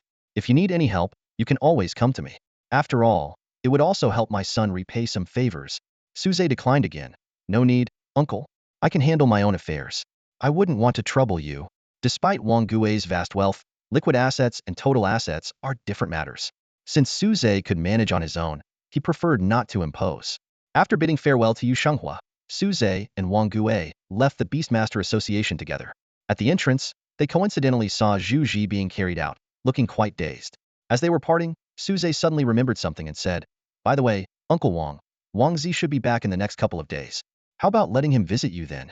According to Xiao Sheng, the first batch of new members for the Special Operations Team would be arriving soon, including Wang Zi, who had joined the Great Xia Spirit Guards with Luo Xingyu. Wang Gui's eyes lit up at the news. Really? That's great. He paused, then asked suspiciously, Wait, how do you know this, and how can you get him to visit me? Does that mean? Suze, are you my son's superior now? Suze didn't deny it, and Wang Gui felt much relieved. My son wrote to me recently, saying he joined the Great Xia Spirit Guards, which had me worried sick. He's never had a hard life. So how did he end up joining the military? And with things being so unsafe now, the Spirit Guards are particularly dangerous. That's why I wanted to auction a platinum egg for him. But if you're his superior, then I can rest easy. Suze responded with a smile. Don't worry, Uncle Wang. With me here, nothing will happen to Wang Zi. After Suze finished speaking, Wang Gui nodded with relief and turned to leave. Suze watched Wang Gui walk away before turning back towards the base. He strode down the hallway and pushed open the door to the modified training room, heading straight for the incubation chamber. As soon as he entered, Suze saw Chen Xian standing in front of the Shadow Moon Wolf King, meticulously taking notes with a pen and paper. She had just returned from a break at home and couldn't wait to check on the incubation status of the Shadow Moon Wolf King. Chen Xian was clearly fascinated by the idea of a male beast, which typically lacks incubation instincts, successfully hatching eggs. She was so interested that she had even started a new research project on the subject. Suze quickly walked over to Chen Xian and asked softly, Teacher, I've almost secured the funding on my end. When can we expect the incubators to arrive? Chen Xian looked up, a hint of surprise in her eyes. She walked closer to Suze, the wrinkles in her clothes making Suze suspect she had washed all her clothes again. You gathered the funds so quickly? She asked, somewhat incredulously. Suze nodded and briefly explained. Yes, I managed to coincide with the Beastmaster Association's auction. I auctioned off some beast eggs. I also bought a few things myself, and now I have about 1.1 billion left. Is that enough? As he spoke, he pulled a bank card out of his pocket. Chen Xian stared at the card for a moment, then nodded. That's more than enough. Because these beast eggs are mainly dark attribute, I only ordered 2 incubators. One is specifically for dark attribute beast eggs, and the other can be configured with different attribute beast cores to hatch other types of beast eggs. With some discounts from my contacts, it will only cost 150 million. While Suze was contemplating how to use the remaining funds, a commotion suddenly erupted from the direction of the Shadow Moon Wolf King. Feng Qingyi, who had been watching, shouted excitedly, It's hatching! It's hatching! It actually hatched! While Suze and Chen Xian were talking, Feng Qingyi and Hamba curiously gathered around the Shadow Moon Wolf King, eager to see his predicament. Feng Qingyi clutched her stomach, pointing at the Shadow Moon Wolf King and laughing. I can't believe you're actually hatching eggs. When the master mentioned it, I thought he was joking. Hamba also expressed amazement, even after going through the bloodline memories. You're the only male I've seen hatching eggs. Impressive. The Shadow Moon Wolf King felt deeply embarrassed, burying his head into the beast eggs beneath him. He felt wronged. There were 2 females available, yet the master insisted he, a male, should hatch the eggs. Just as he was wallowing in self-pity, he suddenly felt one of the eggs under his nose move slightly. Looking up, he saw that 2 of the dozen or so eggs were gently rocking, with cracks appearing on their shells. The Shadow Moon Wolf King was uncertain. Did he accidentally break them, or was it? Feng Qingyi, with her sharp eyes, immediately exclaimed, They're hatching. He really did it. Her shout drew everyone's attention. Suze leaned in to observe, astonished. Wow, they're actually hatching this quickly? Chen Xian took out her notebook to record. I chose types that are easier to hatch, but this speed is beyond expectations. Could males hatch faster? She pondered, planning to conduct more experiments later. Suze patted the Wolf King's head, smiling. Congratulations, you're about to be a dad. How do you feel? The Shadow Moon Wolf King rolled his eyes at him, feeling a mix of emotions. On one hand, he felt embarrassed, but on the other, he felt a strange sense of satisfaction. The members of the 13 squad, who hadn't yet found suitable beast partners, swarmed over with Su Zhe's permission, all wanting to be the first thing the little beasts saw when they opened their eyes. They didn't forget to curry favor with the Shadow Moon Wolf King, offering him food. Seeing the commotion, Su Zhe couldn't help but quip, "These guys are like fathers waiting outside a delivery room." Though there seemed to be a few too many fathers, after a few hours of struggle, a black crow finally broke out of its shell. Everyone immediately gathered around, hoping to bond with the fledgling. However, the little crow was frightened and instead clung to the Shadow Moon Wolf King, who was licking its feathers.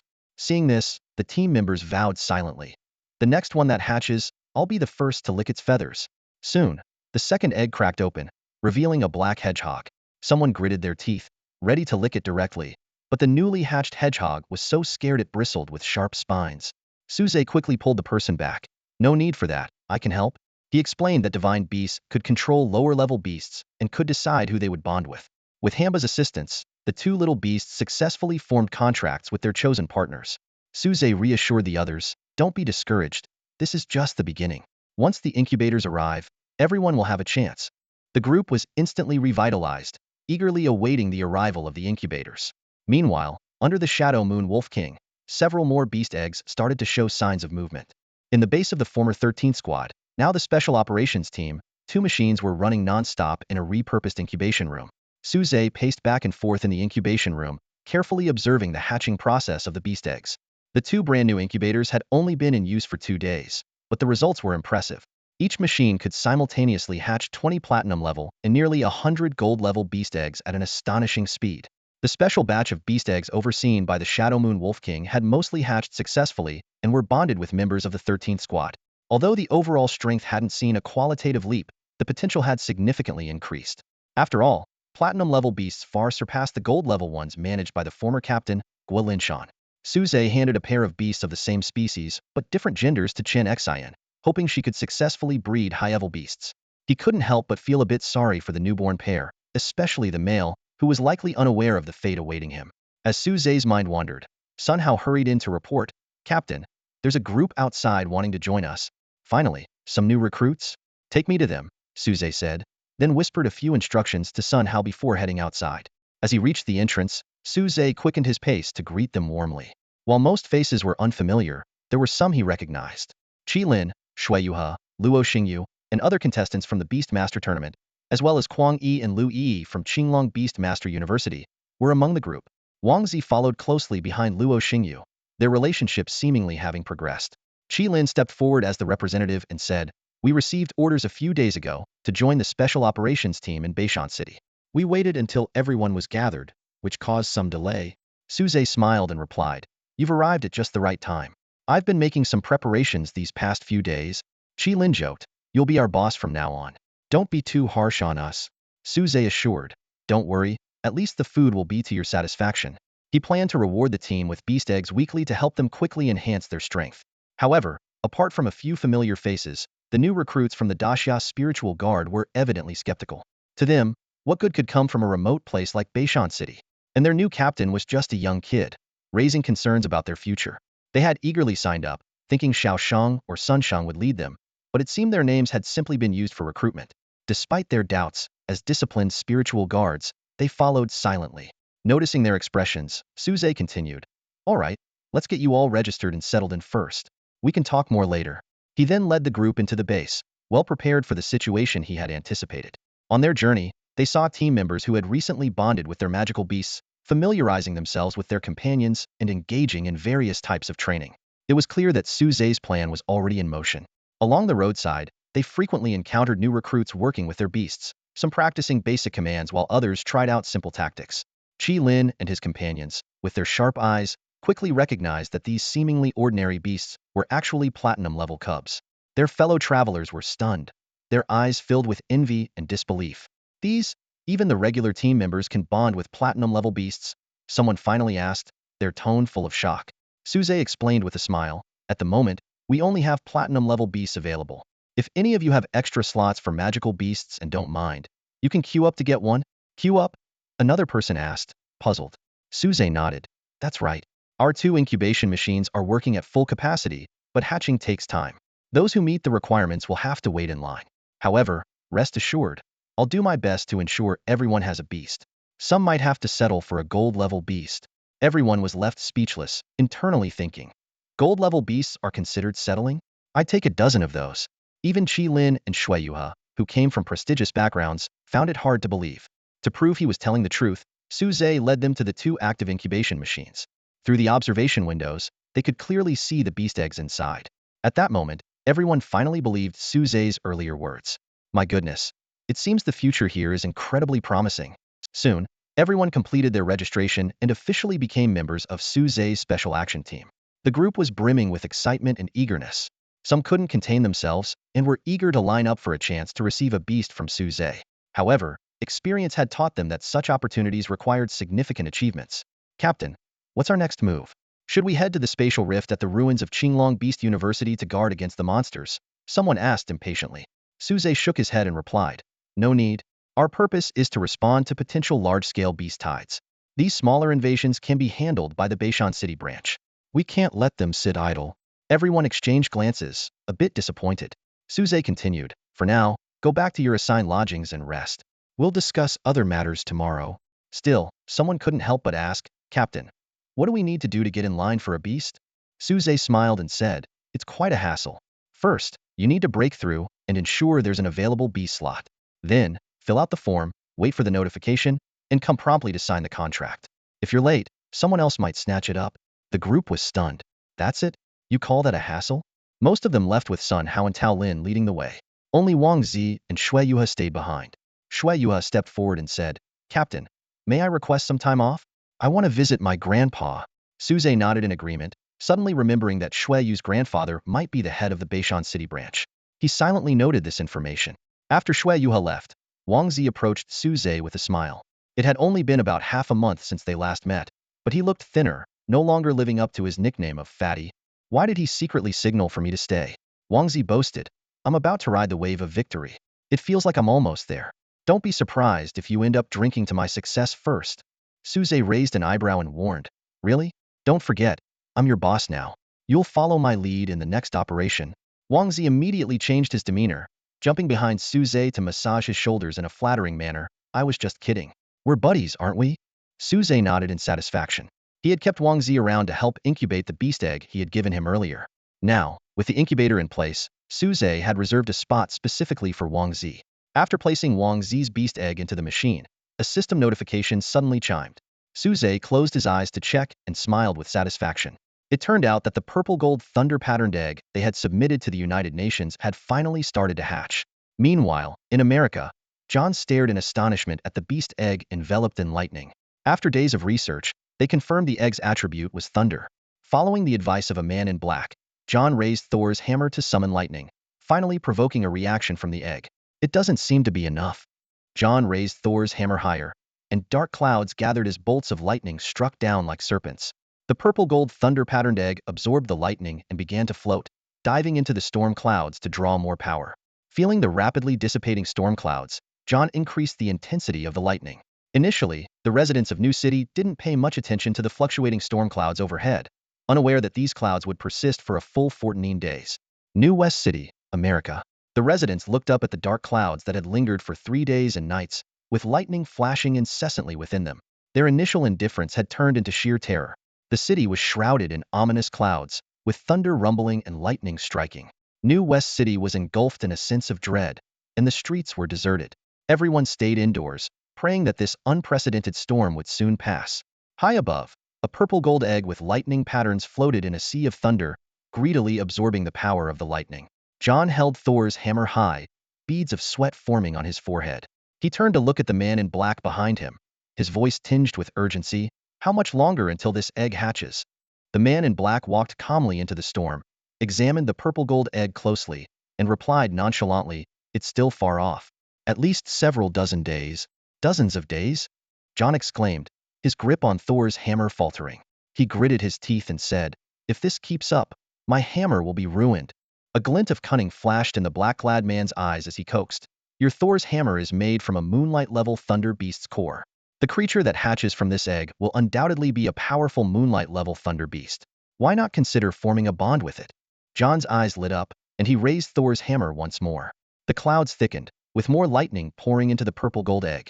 He thought to himself, a moonlight-level beast is indeed more valuable than Thor's hammer. However, they completely ignored the city's civilians. Under the violent lightning strikes, buildings turned to char, and the people hiding inside were not spared. Meanwhile, on the other side of the blue planet, Xiao Sheng found Suze.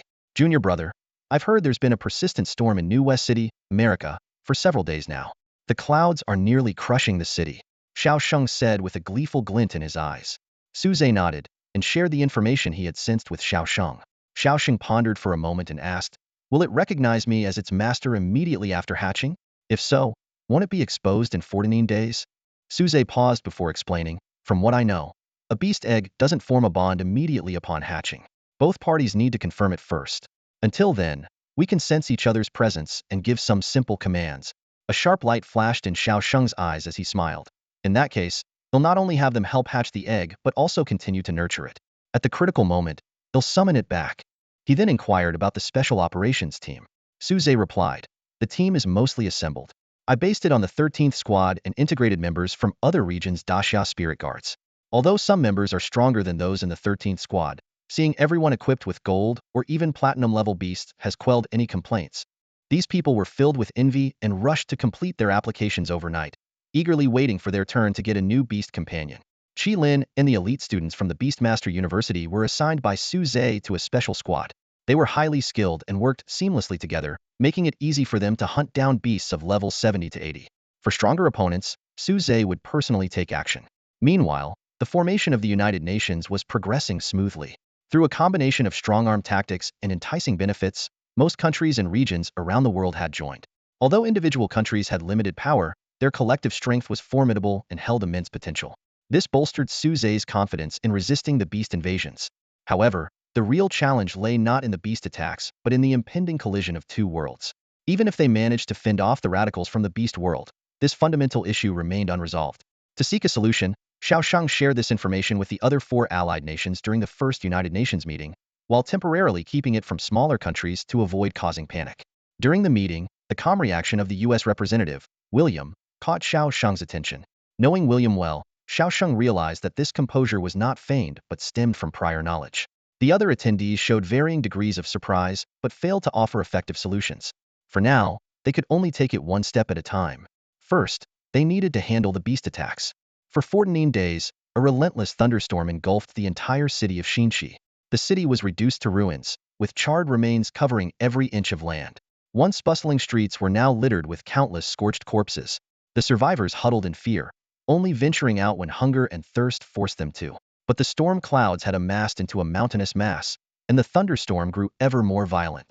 Many were incinerated the moment they stepped outside, while those who managed to escape were quickly overtaken by the storm.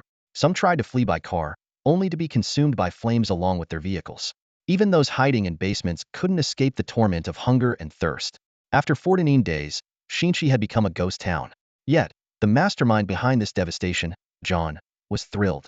Before him, the purple-gold thunder-patterned egg that had absorbed the storm's power for 14 days was finally showing signs of hatching. It's happening. It's about to hatch, John exclaimed excitedly, eager to help the creature inside break free. But he knew he had to be patient and continue providing the egg with lightning to aid its hatching. John's thunder hammer had lost much of its power, most of it absorbed by the egg. He didn't regret it, though he felt a twinge of disappointment. Come on, old friend. One more time, John shouted, swinging the hammer down with all his might. With a deafening crack of thunder, a bolt of lightning as thick as an arm struck the purple gold egg. Each strike added a new crack to the shell. Finally, the shell shattered completely, and a loud bellow drowned out the thunder. A figure emerged from the lightning, its massive mouth opening to swallow the entire storm cloud. As the storm dissipated, the creature's true form was revealed, a one-legged, hornless ox with a strange, eerie appearance. John was puzzled. A one-legged ox? What kind of beast is this? A man in black explained. This is Kuei, also known as the Kuei ox, a formidable thunder tribute beast. Even the drum made from the hide of a dead Kuei ox is more powerful than your thunder hammer. John's eyes lit up. Though he had no intention of killing the Kuei ox, he understood its immense power. Meanwhile, thousands of miles away, Suze sensed the disturbance. He closed his eyes and summoned the beast panel before him. Species, Kuei ox. Bloodline, Moonlight grade. Level, Starshine initial stage. Skills: Thunder Prison, Brute Force, Wild Thunder, Thunder Roar. Innate Skill: Thunder Drum. So, the Thunder attribute divine beast that hatched from the purple gold egg was a Kue ox, another mythical creature from the east. It's said that in legends, Hamba is the daughter of the Yellow Emperor, while Kuei was captured by the Yellow Emperor and made into a thunder drum. I wonder if they would fight if they ever met. John excitedly approached the Kuei, thinking that the divine beast would surely be friendly towards him. After all, he had hatched it using the power of the thunder god's hammer, and he was the first person it saw upon awakening. With the presence of the black-robed figure providing support, what could possibly go wrong? Unexpectedly, the Kuei snorted out a burst of lightning and white smoke from its nostrils, sending a bolt of lightning straight towards John. Having absorbed most of the thunder god's hammer's power, the Kuei had reached the initial starshine stage. Although it was the lowest tier of divine beasts, it still posed a lethal threat to John. At the critical moment, the black-robed figure swiftly stepped forward, grabbing the lightning and crushing it in his hand. John, still shaken, asked tremulously, "Master, why is this Kuei so unruly?" The black-robed figure furrowed his brows in confusion and replied, "By all accounts, a newly born divine beast shouldn't be this aggressive, especially towards the person who hatched it." Sensing that the black-robed figure was not someone to be trifled with, the Kuei started to back away, intending to leave. It felt the pull of its contract, preparing to seek out its true master. Just as the black-robed figure was about to give chase, the Kuei suddenly paused and obediently returned to its original spot. Despite this, John's attempt to form a contract with it failed. The black-robed figure reassured him, "The fact that it came back on its own is a good sign. Take good care of it, and it might agree to the contract in the future." John nodded reluctantly. The Thunder God's hammer had lost most of its power in hatching the Kuei, so now all his hopes rested on the creature. Little did he know, the reason the Kuei returned was because Xiaosheng had sent a vague command through the incomplete contract. "Stay here and enjoy the free food." "Not there. Do you want to eat this?" "No, no. Pick something else." John quickly hid Thor's hammer behind him, his tone filled with a mix of exasperation and helplessness. Kuei had just returned and immediately set its eyes on Thor's hammer, making John both relieved and troubled. Although the hammer's power had greatly diminished, it was still his greatest asset until the contract was completed. He had no choice but to follow the black-clad man's advice, treating Kuei with good food and drink to build a bond. Intimidated by the black-clad man, Kuei didn't dare to force its way and instead began to devour beast cores voraciously. Watching the priceless cores being munched on like snacks, John couldn't help but feel a pang of heartache. The black-clad man commented meaningfully, "You can't catch a wolf without sacrificing the bait." Just as John was fretting over the high expenses, someone hurriedly reported, "Commander John, Xiaosheng from the Great Xia has called for a five-nation meeting. It seems they've discovered our unauthorized acquisition of the sacred beast egg." John's heart tightened. He hadn't followed the proper protocol when taking the egg, and now it seemed he would face consequences. However, since the egg had already hatched, he wasn't too worried, though the unfinished contract posed a bit of a problem. "I understand. Go ahead and make preparations. I'll be there shortly," John instructed, glancing one last time at the feasting Kuei before leaving. Kuei, although outwardly calm, was internally conflicted. Once a powerful moonlight-level sacred beast and a willing pillar of the beast world, it now faced rejection from its new master. Overwhelmed with sorrow, it could only channel its frustration into eating, furiously gnawing on the cores. In the conference hall, the representatives from the other four nations had already arrived. John silently assessed the situation.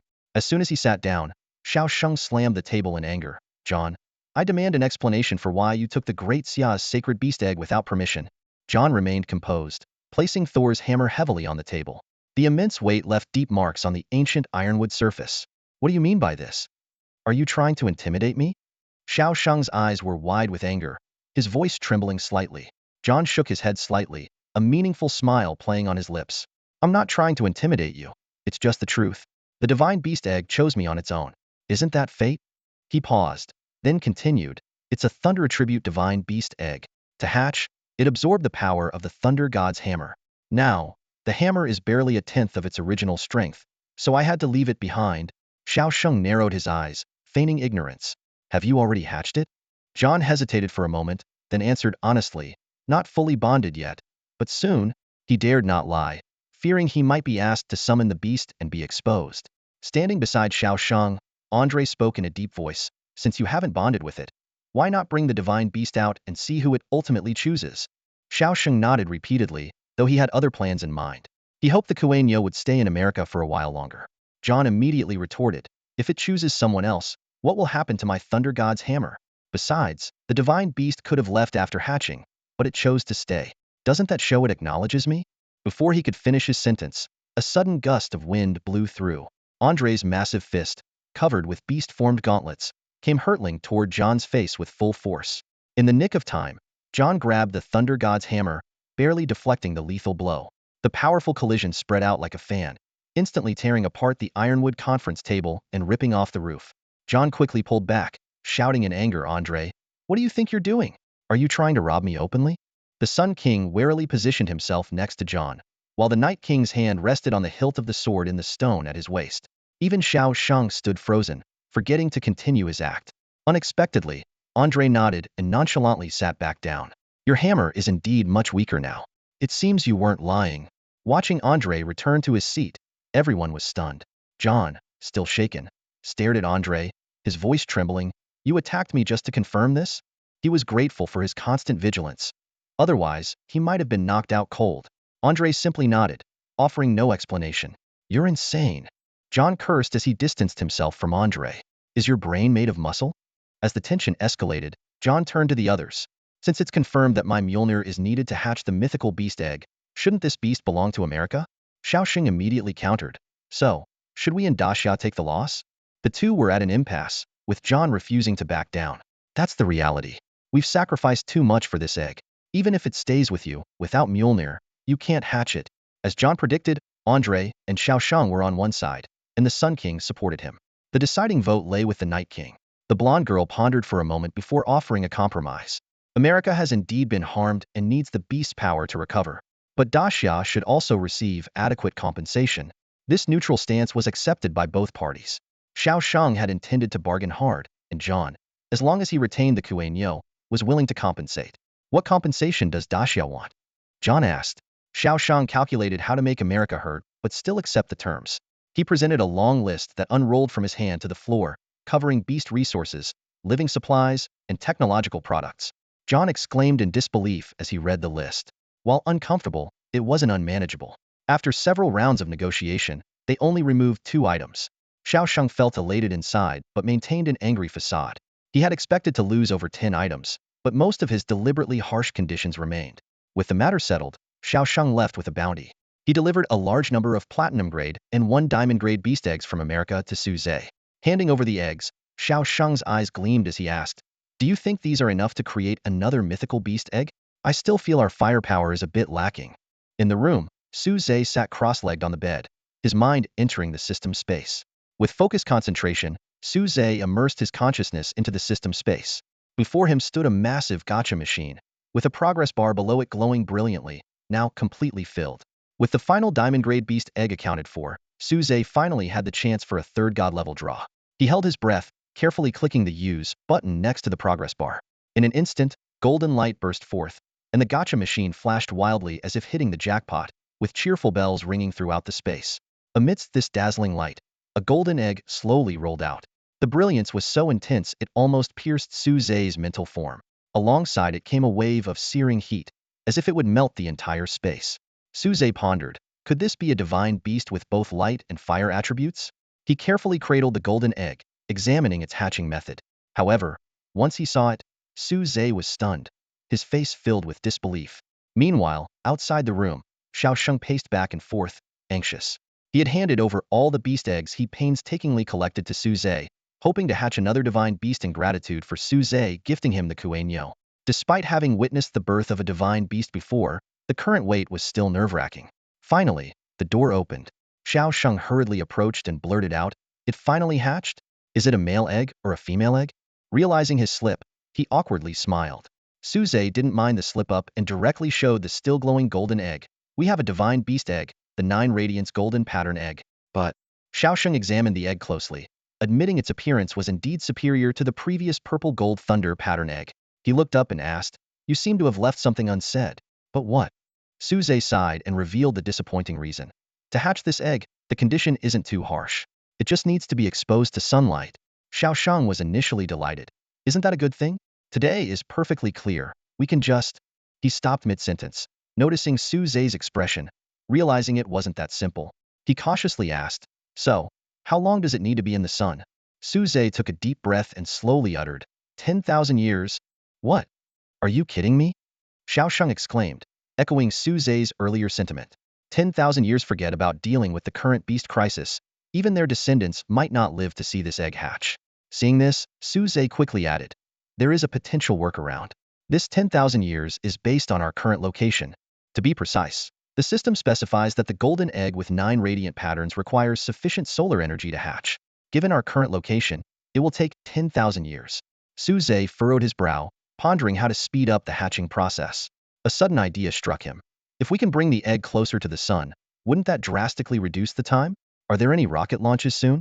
We could send the egg into space, where it's closer to the sun and not hindered by the atmosphere. As Su Zhe was lost in this wild idea, Xiao Sheng thoughtfully stroked his chin. He slowly spoke. Maybe it doesn't have to be that complicated. Su Zhe was taken aback and turned to Xiao Sheng. Do you have a better plan? Xiao Sheng didn't answer directly but instead gave a mysterious smile. Do you know why the war god of Gaul is called the Sun King? Su Zhe's eyes lit up. Do they have some related artifact? Then he quickly shook his head. No. Gaul joined forces with Meili Jian because they lacked such artifacts. Xiao Sheng nodded approvingly. Exactly, they don't have an artifact. But to have fought Britain, who possesses the sword in the stone, to a standstill for 1,000 years, they must have their own unique advantage. This is closely tied to their title of Sun King. He lowered his voice. They have stolen the fire of the sun. Su Zhe exclaimed. Stolen the fire of the sun? How is that possible? Has their technology advanced enough to reach the sun? Xiao Sheng shook his head and explained, 1,000 years ago, they acquired a meteorite, said to be a fragment of a dead star. They somehow activated it, creating a miniature sun. Since then, their king has been called the Sun King, and this miniature sun has been passed down through generations. The Sun King's beast must withstand the power of the sun, thus possessing strength comparable to divine beasts. Su Zhe's eyes brightened. So this miniature sun is now with the Sun King's beast? Xiao Sheng nodded in confirmation. Su Zhe eagerly suggested, then let's just take him out? Xiao Sheng shook his head, dampening the idea. That won't work. If we can't kill him in one blow, the consequences would be severe. After all, this would be an attack on an ally, and Xia could become a global pariah. Su Zhe proposed. Then how about tricking them like we did with Meili Jian? Xiao Sheng shook his head again. Using the same trick twice is too risky. We can't assume they're all fools. We need to come up with a better plan. Xiao Sheng, what have you called us here for this time? The United Nations isn't just for your Xia. John snapped. Xiao Sheng, looking grave, ignored John's irritation and spoke directly. Ladies and gentlemen, the situation is urgent. Beasts from the mythical beast world have appeared in our world. His words hit the room like a bombshell, causing everyone's expressions to change instantly. What they initially thought was just a squabble between Xia and Milligan turned out to be a dire situation. Where is it? The crowd asked anxiously. Xiao Sheng quickly responded. In the waters near Fusang. I've already sent Sun Sheng to stop it, but the situation is critical. John frowned. Can Sun Sheng handle it alone? Xiao Sheng explained. Only one claw has come through so far, but any delay could be catastrophic. Andre and the Night King immediately volunteered to depart, while the Sun King awaited John's decision. Though reluctant, John understood the gravity of the situation and agreed to go, also calling on the Black Robe to lead the charge. The group streaked across the sky like meteors over Fusang Island. The island's residents, sensing something ominous, hurried back to their homes. Upon reaching a small island at sea, they found Sun Sheng severely injured on the ground, his chest torn open to reveal white bones and a visible heart. This gruesome sight dispelled any remaining doubts among them. Suddenly, a strange giant bird appeared before the group. It was engulfed in blood-red flames, and a suffocating aura of bloodlust emanated from it. Wherever it went, the ground cracked and dried up, and the sea water boiled and churned. What kind of mythical beast is this? John asked in shock. The Black Robe shook his head. It looks like an eastern phoenix, but its aura is off. Its bloodline is strong, even stronger than mine. John was stunned and was about to retreat when the Black Robe added, but it's still a fledgling, just reached the mythical beast level, nothing to fear. Andre and the Night King had already charged forward to engage the beast. Xiao Sheng took the opportunity to pull Sun Sheng to safety and whispered, Isn't your wound a bit overdone? What if they seize the chance to finish you off? Sun Sheng opened one eye and replied robustly, It doesn't hurt anyway. The more dramatic, the more convincing. Seeing this, John also joined the battle, followed closely by the Sun King, who summoned a lion with a sunlight glow on its belly. As they fought, they realized the beast's strength wasn't as overwhelming as they had feared. At that moment, the monstrous bird let out a loud cry, shouting, Cursed humans! If I hadn't exhausted so much energy laying eggs, I could crush you all with one claw.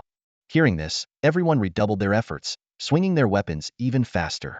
Once hatched, mythical beasts are nearly impossible to bond with, but there's still a chance with an egg.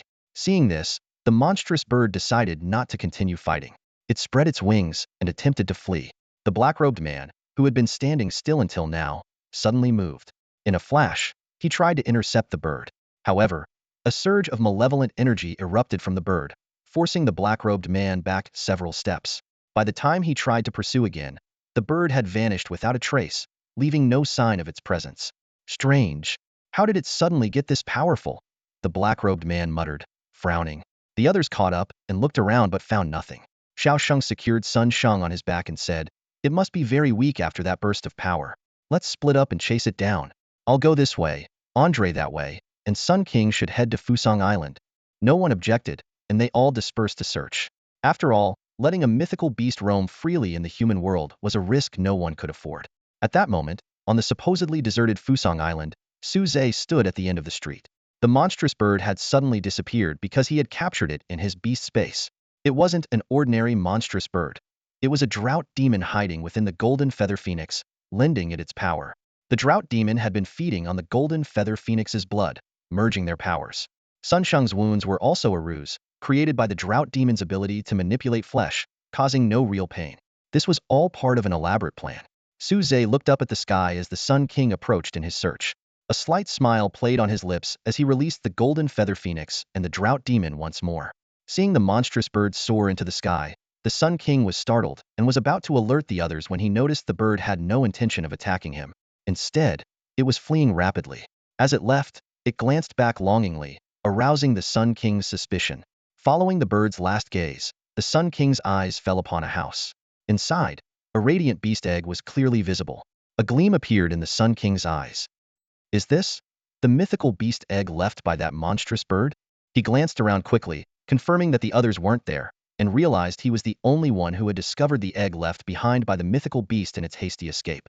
The Sun King Louis scanned the surroundings with a swift gaze, ensuring no one was around, a sly smile curling at the corners of his mouth. He bent down to pick up the faintly glowing beast egg, his heartbeat quickening. Without hesitation, he summoned his own Biasta radiant lion with a miniature sun burning within its belly. The massive creature opened its jaws wide and swallowed the egg whole. A hint of satisfaction flashed in Louis's eyes, but it was quickly replaced by a frown of contemplation. What if the others found out? Years of caution made him hesitate, even considering handing it over to the Americans.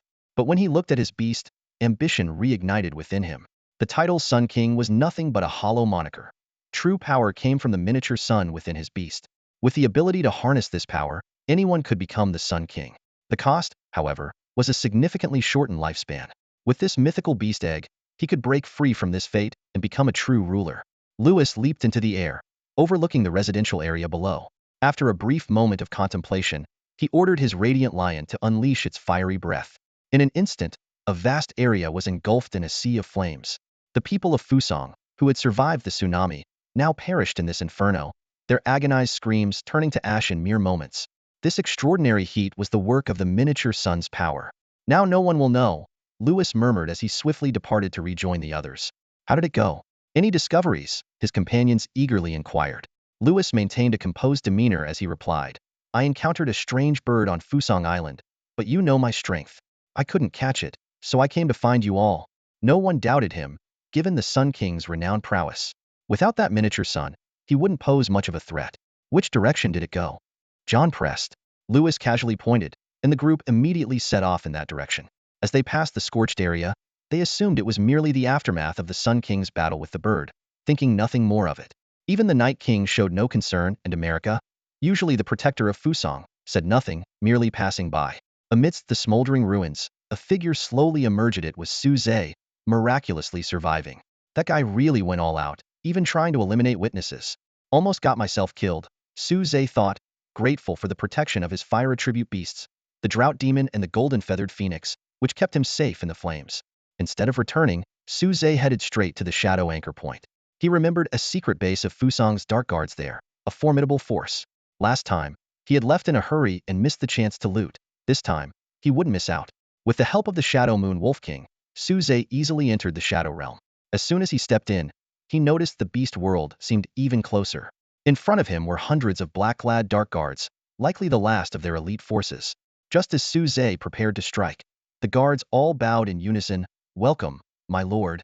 Su Zhe paused for a moment, then realized their wise recognition of the situation. He sneered, "Since that's the case, open your storerooms. Everything inside belongs to me now." The dark guard leader, though visibly troubled, did not refuse and led Su Zhe to the storeroom. With a command, the large doors swung open. Su Zhe surveyed the contents, frowning. "Something's not right. There's too little here. Many shelves are empty, but they're not dusty. Have they always been empty?"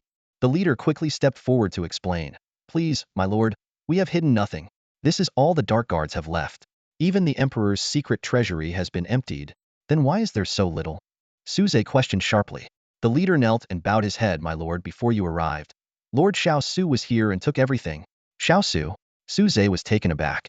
He hadn't seen Xiao Su since that night, and Lin Shi only knew he had chased after the injured Yamada no Orochi. He never expected him to end up here. "You said he left? Where did he go?" Su Zhe asked urgently. Seeing Su Zhe's interest, the leader quickly replied, "Lord Xiao Su, the new master of Lord Orochi, became our leader upon arriving here and was meant to be the new emperor. But he seemed determined to reach the beast world through the dark sun. The passage had been sealed since last time, but recently, as the worlds drew closer, a new rift opened in the passage. Lord Xiao Su took some items from the storeroom and left with Lord Orochi for the beast world." A world of beasts? What would he be doing there? Su Zhe was filled with doubt, but judging by the other person's demeanor, it didn't seem like they were lying. Su Zhe decided not to press further and retrieved a palm-sized void spirit turtle from his beast space. Ever since it merged with the world seed, the void spirit turtle had shrunk in size, but its evolution continued. The small world forming on its shell was already far superior to Xiao Shang's storage space. Su Zhe then placed all the remaining beast crystals, beast eggs, and mind-refining beads from the storeroom into it. As these items fell into the chaos, they rapidly transformed, dripping multicolored liquids. Without taking a closer look, Su Zhe hurried away, leaving the relieved Fusang Shadow Guard behind. Meanwhile, those tracking the Golden Feather Phoenix found nothing. Andre, fuming with anger, accused the Sun King of giving the wrong directions, sparking a dispute. John stepped in to mediate, reminding everyone to prepare their defenses. Xiao Shang, fully aware of the situation, feigned concern and joined in the persuasion. Everyone went back to make their preparations. On his solitary return, the Sun King noticed that the state of the Radiant Lion was unusual. It turned out the divine beast egg was absorbing the power of the miniature sun. Thrilled yet cautious, the Sun King resolved to keep a low profile until the divine beast hatched. Elsewhere, Su Zhe met up with Xiao Shang and Sun Shang. Sun Shang had a gruesome wound on his chest, with his heart visibly beating. However, he remained calm and chatted with Xiao Shang as if he weren't severely injured. Upon seeing Su Zhe, Sun Shang excitedly exclaimed, "You should have seen their faces when I showed up looking like this." Each one was more shocked than the last, especially that jerk John. "He looked like he wanted to finish me off." Sun Shang described his recent heroics with a gleam of pride in his eyes. But Su Zhe frowned, concerned as he looked at Sun Shang's bloodstained clothes. In a serious tone, he said, "You need to stop this. You're one of the orphanage's leaders now. If the kids see you like this, they'll be terrified." Immediately, under the miraculous powers of the drought demon, Sun Shang's wounds began to heal at a visible rate. Muscles, nerves, and skin reconnected, and in no time, he was fully restored without a single scar. Sun Shang then recounted his experiences in Fusang, including the great fire set by the Sun King and the dangerous encounters in the Shadow Realm. After listening, Xiao Shang pondered. The Sun King is notoriously ruthless, so that's no surprise. As for Xiao Su, I don't know much about him. His desire for power is intense, and he's willing to betray his country for it. This trip to the Beast World is likely another attempt to gain more power. After a brief discussion, the three returned to Dixia. Xiao Shang went to set up defenses, pretending to prepare for an attack by the monstrous birds. Sun Shang, claiming he needed to recover, went to accompany Jiang Yi in secluded training. Su Zhe returned to his room for a short rest, then took out the phantom turtle to check the storage space. However, when he opened the shell, he was stunned. There were no beast eggs or crystal cores, only a swirling mass of colorful liquid. "Where are my things?" he demanded. "I don't know," the phantom turtle replied innocently. All the various beast eggs, crystal cores, and mind-refining pearls that Su Zhe had previously placed in this space had vanished, replaced by a vibrant mixture of multicolored liquid. Su Zhe furrowed his brows and reached into the strange liquid. Instantly, a gigantic hand materialized in the sky of the small space, slowly descending. As his fingertips touched the surface, a rich life force surged toward him, almost assimilating his hand. Startled, Suze quickly withdrew his arm. This feels just like primordial soup, Suze murmured, recalling scientists' theories about the origins of life. He remembered Hamba mentioning a small world on the back of a turtle and its brutal method of advancement. A bold idea began to take shape in his mind. Interesting. This small world has actually begun to nurture the beginnings of life on its own, Suze said, his eyes gleaming with excitement as he watched the ever-changing liquid. Perhaps I should invite Professor Chen Xian to witness this process. It might be beneficial to her research. Without hesitation, Suze stood up and headed to the Special Operations Squad base. He knew Chen Xian visited daily to monitor the incubation progress of the beast eggs. Sure enough, he found her inspecting the eggs in the incubator. Hey, Suze, are you here to check on the incubation progress too? Chen Xian asked with a smile. Suze shook his head. No, I'm here to find you. He leaned in close to her ear, speaking mysteriously. Would you like to witness the birth of life firsthand? Chen Xian's face flushed bright red, and she stammered, unsure of how to respond. Before she could gather her thoughts, Suze had already grabbed her hand and was leading her to his room. Once inside, Suze took out a small turtle. Chen Xian stole a glance and blurted out, "This can't be right. Although the name has something to do with a turtle, this isn't what you wanted to show me, right?" Suze was taken aback. "This is exactly what I wanted to show you. Is there something else related to turtles?" Chen Xian awkwardly shook her head, signaling him to continue. Suze deftly opened the small world on the back of the void spirit turtle, inviting Chen Xian to look inside with him.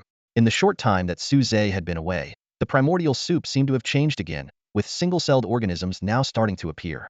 Chen Xian immediately realized what it was and couldn't contain her excitement, completely forgetting her previous embarrassment. Her eyes lit up as she eagerly approached the miniature world. Suze, is this a tiny universe that's nurturing life? This is incredible.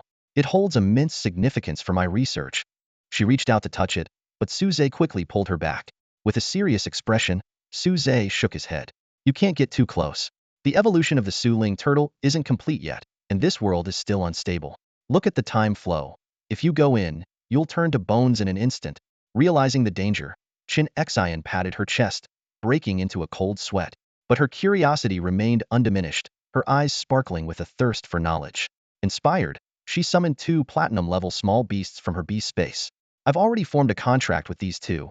Chen Xian carefully directed the beasts into the small world. Avoid that primordial soup.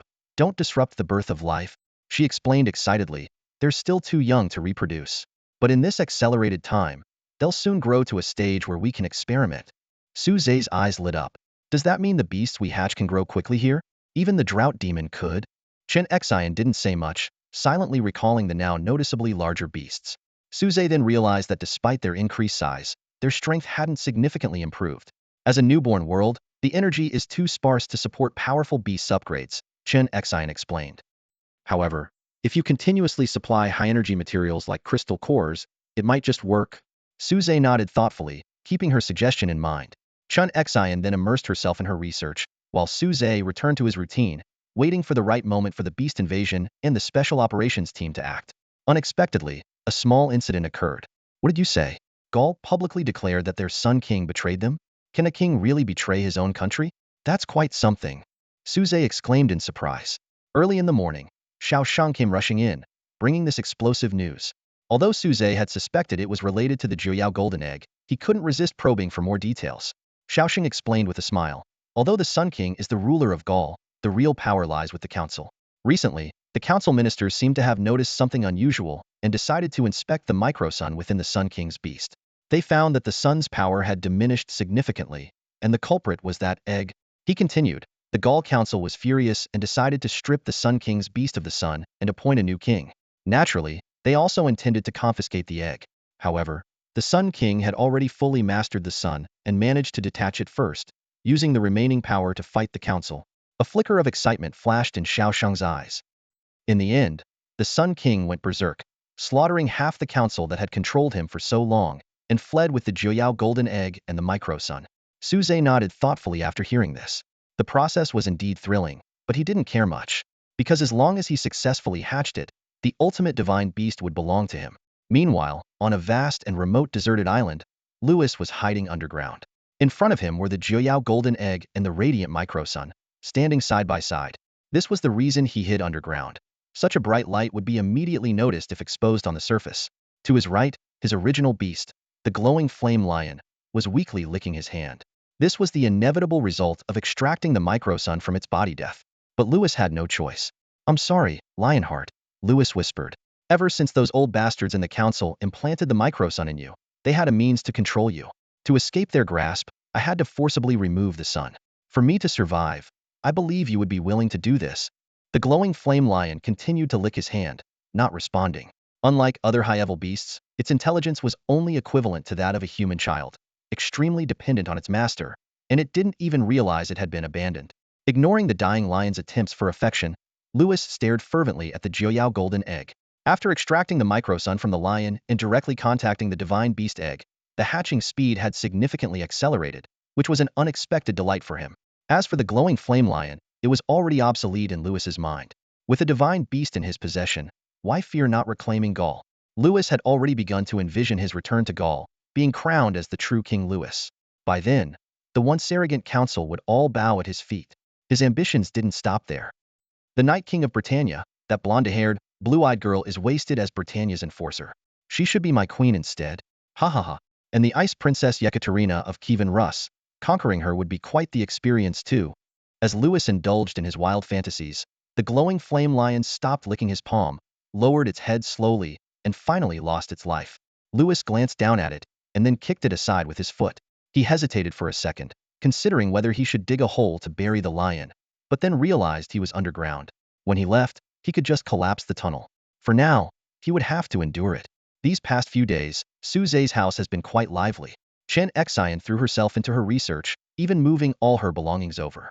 Upon hearing this, Su Yao quickly followed, looking wary. Fortunately, Chen Xian barely left her room except for meals and bathroom breaks. The room allocation became a problem. Chen Xian had one room to herself, Hamba and Feng Qingyi shared another, leaving only one room for Su Zhe and Su Yao. As Su Zhe was daydreaming, he figured the couch would suffice. Late at night, he found himself cuddling his husky for company. Su Zhe comforted himself, saying, "Husky, someday I'll win Su Yao over, while you remain single." To his surprise, the husky snorted, "Master, those female wolves adore me. Can you say the same?" Su Zhe was taken aback, then grabbed its neck. "Those are your offspring, and you still dare?" The husky stuck out its tongue in defense. "You said those female wolves were mine, and I'm still waiting for them to grow up." Su Zhe then remembered his words. After some playful tussling, they both fell into a deep sleep. The next morning, a blushing Su Yao woke Su Zhe, pointing towards Hamba and Feng Qingyi's room. From inside came sounds that made one's heart race. Su Zhe, already used to it, knew Hamba was feeding on Feng Qingyi's blood. He quietly opened the door a crack for Su Yao to see. Hamba was leaning over Feng Qingyi, her head buried in her neck, while Feng Qingyi, with closed eyes and flushed cheeks, held Hamba's waist, making soft noises. "See, they're just playing around," Su Zhe explained. Su Yao silently closed the door, shaking her head. Playing around? Although she knew they were mythical creatures, witnessing it was still hard to accept. This only strengthened her resolve to stay longer. Even if Chen Xian left, these two creatures would always be with Su Zhe. What she saw today made her even more worried. However, it wasn't a good long-term solution for Su Zhe to sleep on the couch. Su Yao turned to him and said, "You should buy a bed." "A bed? What for?" Su Zhe was puzzled. "I've decided to stay longer. You can't keep sleeping on the couch," Su Yao explained. Su Zhe scratched his head and laughed. "But where would we put it?" "We can't put it in the living room. People come over." Su Yao nodded in agreement. After thinking for a moment, she blushed and said, "How about we don't put it in the living room? Your room is big enough for 2 beds, so we can just put it there." Su Zhe's eyes lit up. Although they would sleep in separate beds, sharing a room was progress. Feeling invigorated, he immediately took Su Yao to pick out a bed. "What kind of bed are you looking for?" "We have premium rosewood furniture, perfect for a wedding bed," the salesperson enthusiastically suggested. Su Yao quickly shook her head, blushing. No, we just want a regular bed, not a wedding bed." Su Zhe agreed. "That's right, just give me the regular bed." He then leaned over to the sales clerk and whispered, "Find a sturdy one that doesn't creak. Money's not an issue." The clerk gave him an understanding okay gesture. Before long, with the clerk's help, Su Zhe picked out a large bed. Su Yao, however, was a bit concerned. "Isn't this too big? Your room is spacious, but 2 beds together will make it quite cramped." Su Zhe laughed it off. "Not at all, it's fine." He then went to the front desk to pay, arranging for the workers to deliver the bed to his home. The workers exchanged puzzled looks. Clearly it was their first time seeing someone put 2 beds in one bedroom. After repeatedly confirming, they reluctantly squeezed the large bed into the room. The two beds were so close together that they looked like one giant bed. Suyao hesitated for a moment, then placed a quilt between the beds. So, don't come over tonight, okay? Suze patted his chest and promised. Don't worry, you can trust me. But he secretly thought, how could a quilt keep him away? Just then, Chen Xian, looking disheveled, burst through the door. I've made progress in my research. I need to get back to the lab. The time flow in that small world has slowed down, and it needs more monster beast crystals. With that, he headed out. Suyao sighed in relief. With one room now free, she wouldn't have to squeeze in with Suze. But just as Chen Xian was about to leave, he turned back and reminded them, I've recorded a lot of data in the room, so don't mess it up. Suyao nodded helplessly. Standing outside the door, Chen Xian winked at Suze, as if to say, this is as much as I can do for you, teacher. Suze discreetly gave him a thumbs up in thanks. Yet by nightfall, Suze had overestimated his own resolve and couldn't cross the chasm created by the betting. Tossing and turning, Suze found himself restless and unable to sleep. It wasn't until dawn that he finally dozed off. In the morning, he decided to take a stroll to the base and fulfill his promise of preparing a feast of monster beast eggs for everyone. Entering the kitchen, Suze rolled up his sleeves and got to work. To cater to the tastes of hundreds, he opted to make egg drop soup. The newly recruited cooks were dumbfounded as they watched him crack over a dozen monster beast eggs, each the size of a human head, into a pot, followed by dried seaweed cakes. The veteran members, however, were unfazed, reminiscing about the time they had shared tea eggs made from monster beast eggs with their captain, a far more intense experience. Tasting the soup, Suze nodded in satisfaction and specifically invited Qi Lin to try it. As a connoisseur of monster beast eggs, Qi Lin's eyes immediately locked onto the pots of special seaweed egg drop soup.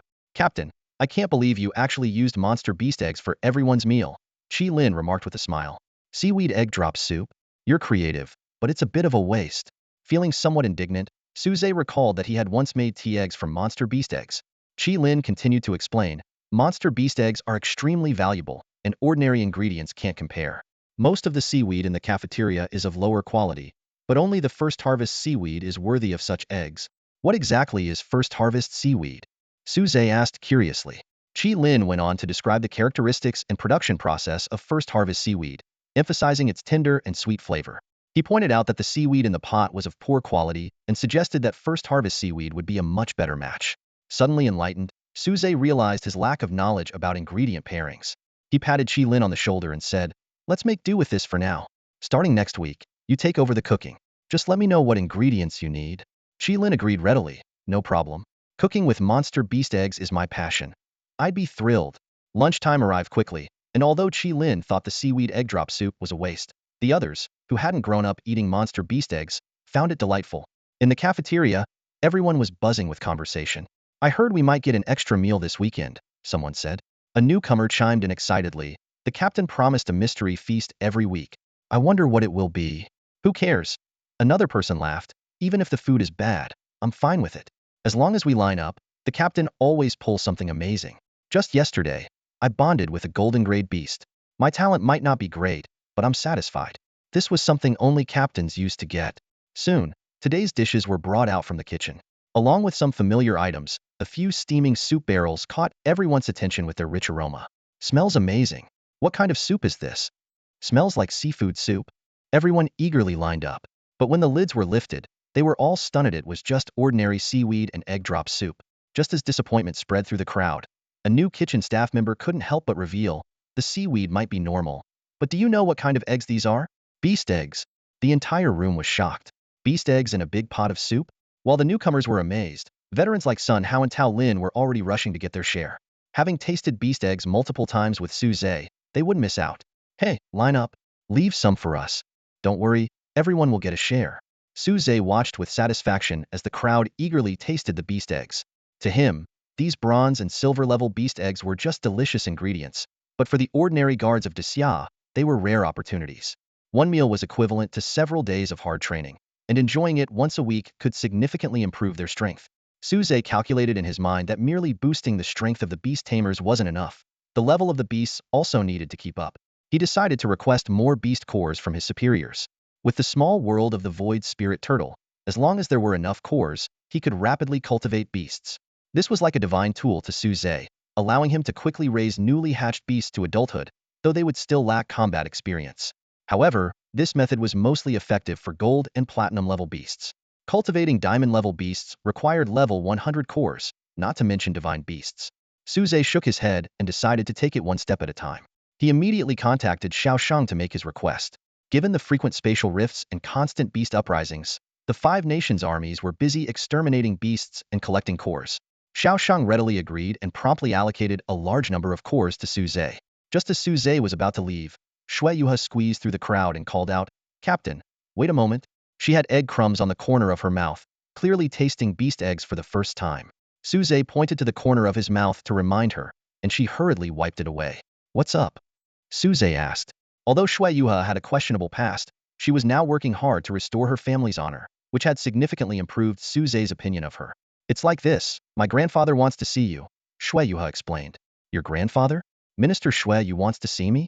Suze was a bit surprised. Although the special operations team was stationed in Beishan City, and technically under the local branch's jurisdiction, Suze primarily reported to Xiaoshang and Sunsheng. Shui Yu's personal invitation clearly had an ulterior motive. "No problem. Shall we go now?" Suze inquired. "It's lunchtime now. My grandfather will start working afterward," Shui Yu nodded. As soon as Suze arrived at the branch's gate, someone came to escort him directly to Shui Yu's office. Clearly, they had prepared in advance and didn't want to waste a single moment. Pushing the door open, Suze saw Shui Yu chewing on a compressed biscuit and drinking hot water while leafing through a thick stack of documents. In less than a year, his hair had turned completely white, but he still looked energetic. Shui Yu gestured for Suze to sit. Suze didn't stand on ceremony. As he sat down, he remarked, "I didn't expect Principal Shui, a civilian, to excel so much in a military role." Shui Yu put down the document in his hand and said, "Before I came to the Imperial Beast University to retire, this was my primary job. Now, I'm just returning to my old profession." Suze nodded slightly, waiting for Shui Yu to speak. After all, it was Shui Yu who invited him, so it was only proper for him to explain his intentions first. Sure enough, after a moment of contemplation, Shui Yu's expression grew solemn. "Captain Suze, I invited you here today to prepare you. Based on the frequency of our recent beast clearance operations around the spatial rift, there's a high chance we'll face a wave of beasts by the end of the year. We might even encounter several high-level beasts." Suze furrowed his brow, calculating in his mind. From mid-October to the end of the year, that's over 2 months. While it might be tight for others, for him, it was more than enough time to equip an elite force. "Thank you for the warning, Minister Shui. We will give it our all." Then, a glint appeared in Suze's eyes. However, such official matters could have been communicated through regular channels. Why go through the trouble of having your granddaughter summon me? Shui Yu let out a bitter laugh. As expected, those trained by old Lin are sharp as ever. "To be honest, there's another reason I called you here." Shui Yu looked slightly embarrassed but pressed on. "Yuhi lost her parents early, and I promised to take good care of her. But in your special operations team, she will face the most dangerous beasts. Could you possibly?" Suze understood immediately. Shui Yu wanted to transfer Yuhi out. However, after a brief consideration, he shook his head. Yuhi had just recently bonded with a platinum-level beast from his incubator. Having already invested in her training, how could he let her go so easily?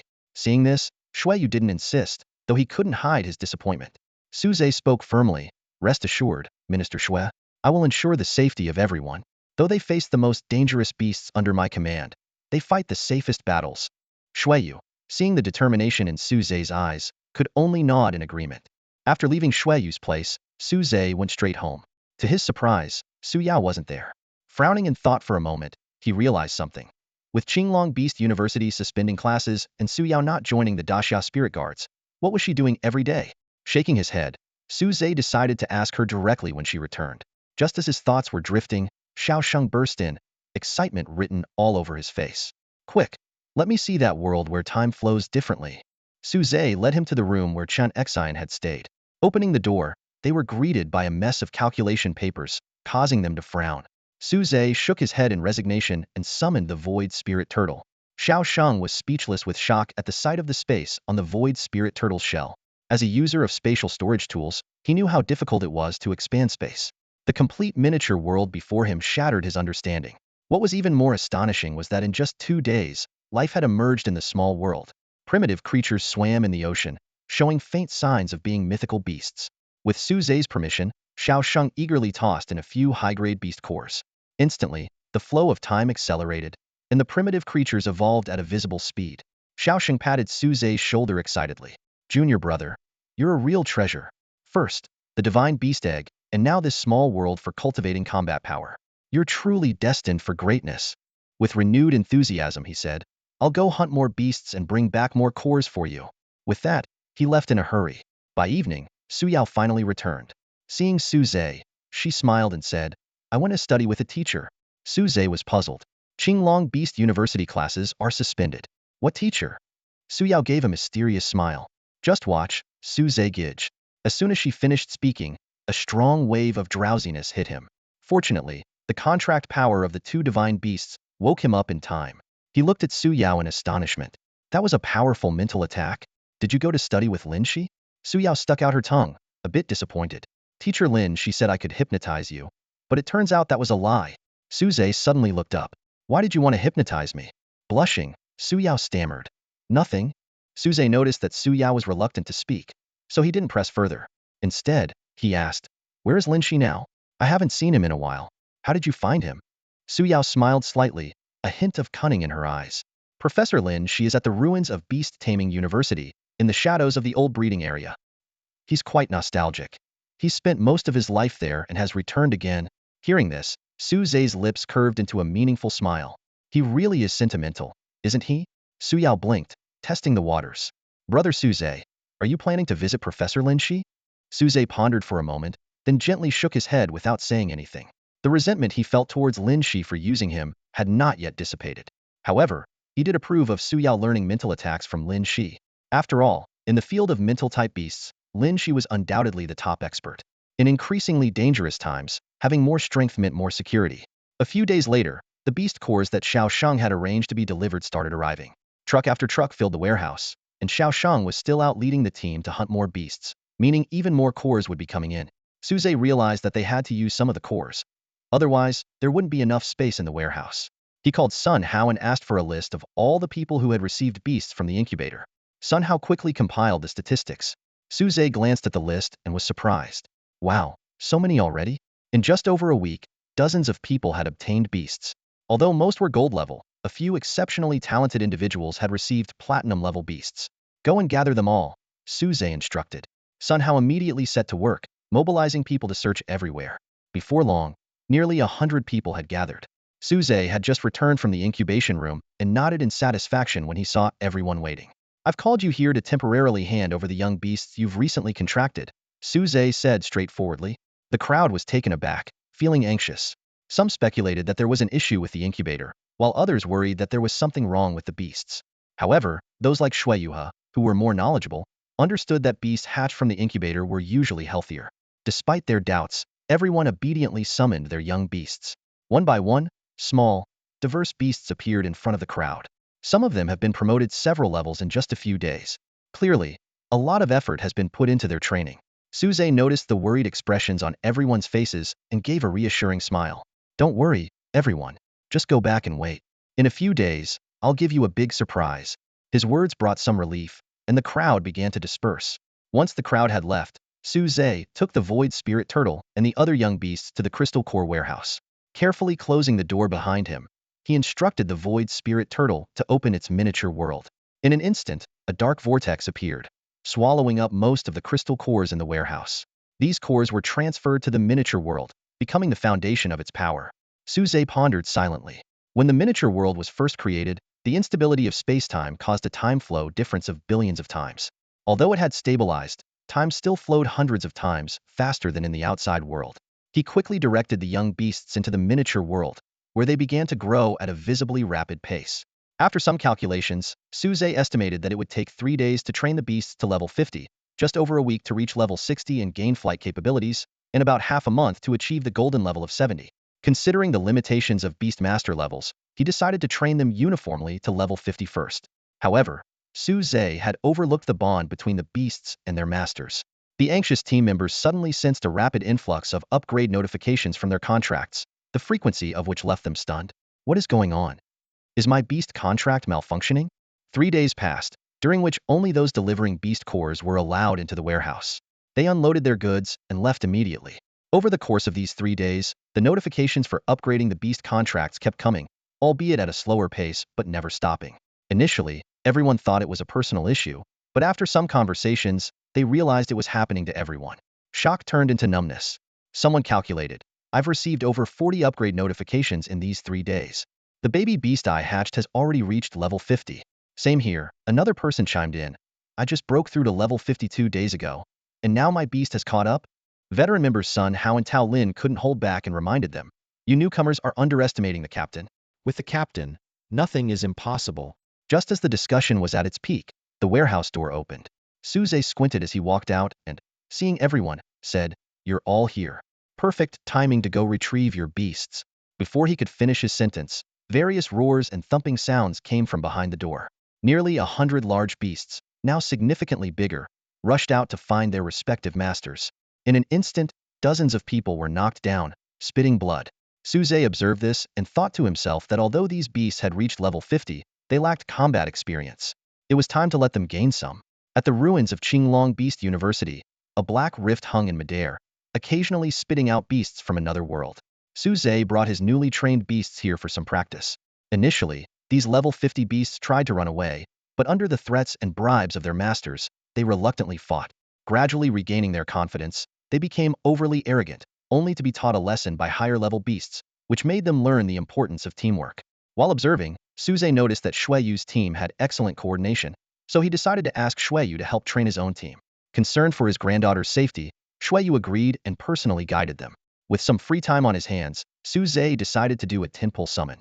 To his surprise, he obtained gold, platinum, and diamond-grade beast eggs. He decided to put the gold and platinum eggs into the incubator and save the diamond egg for Su Yao. While waiting for Su Yao to return, he was greeted by an excited Chun Xian. She beamed with excitement and said, I've made progress. My research has finally made progress. Kid, my research finally made a breakthrough. Chun Xian burst into the room wearing a white lab coat, excitedly colliding with Suze. Suze staggered back, barely keeping his balance and smiled. That's great news. Want to show me? Chun Xian nodded repeatedly. Of course. You're my only investor. They hurried to the research base at Qinglong Beast Taming University. On the way, Chun Xian explained, Thanks to your support, I was able to restart my experiments. As soon as they entered the base, they ran into Su Yiming, who was about to leave. He eyed Suze warily, a hint of displeasure flashing in his eyes. Sensing Su Yiming's gaze, Suze greeted him, Uncle Su. Off work already? Su Yiming forced a smile. I was, but seeing you too, I thought I might see if you needed any help. He deftly inserted himself between Suze and Chen Xian, separating them. Caught up in his excitement, Chen Xian didn't notice the change in atmosphere. Great. Professor Su, I actually need your help. With what? Su Yiming turned to ask. Chen Xian blurted out. With helping the new life Suze and I created grow quickly and healthily. Su Yiming jumped. What? Suze quickly clarified. It's a misunderstanding. Professor Chun was too excited and misspoke. Fortunately, the lab was just around the corner. As soon as they entered, Suze saw 2 weak, platinum-level beasts, especially the male, trembling with pleading eyes. Suze frowned and asked, This is too cruel. What did you do to it? Chen Xian explained. The experiment required a lot of samples. Don't worry, a few days of rest and it'll be fine. When it comes to large-scale experiments, we'll have to rely on it. Suze frowned in confusion. Large-scale experiments? Chen Xian nodded and explained. Out of my last batch of 5 samples, only 1 was successful. Although I've identified the reasons, we need large-scale experiments to determine the exact success rate. She paused. At least 100 samples are required. As soon as she finished speaking, a dull thud echoed. A male beast collapsed, but the 3 of them simply stepped over it and approached the experiment table. In the cultivation tank, an embryo was gradually developing. Su Yiming exclaimed in surprise, You really did it?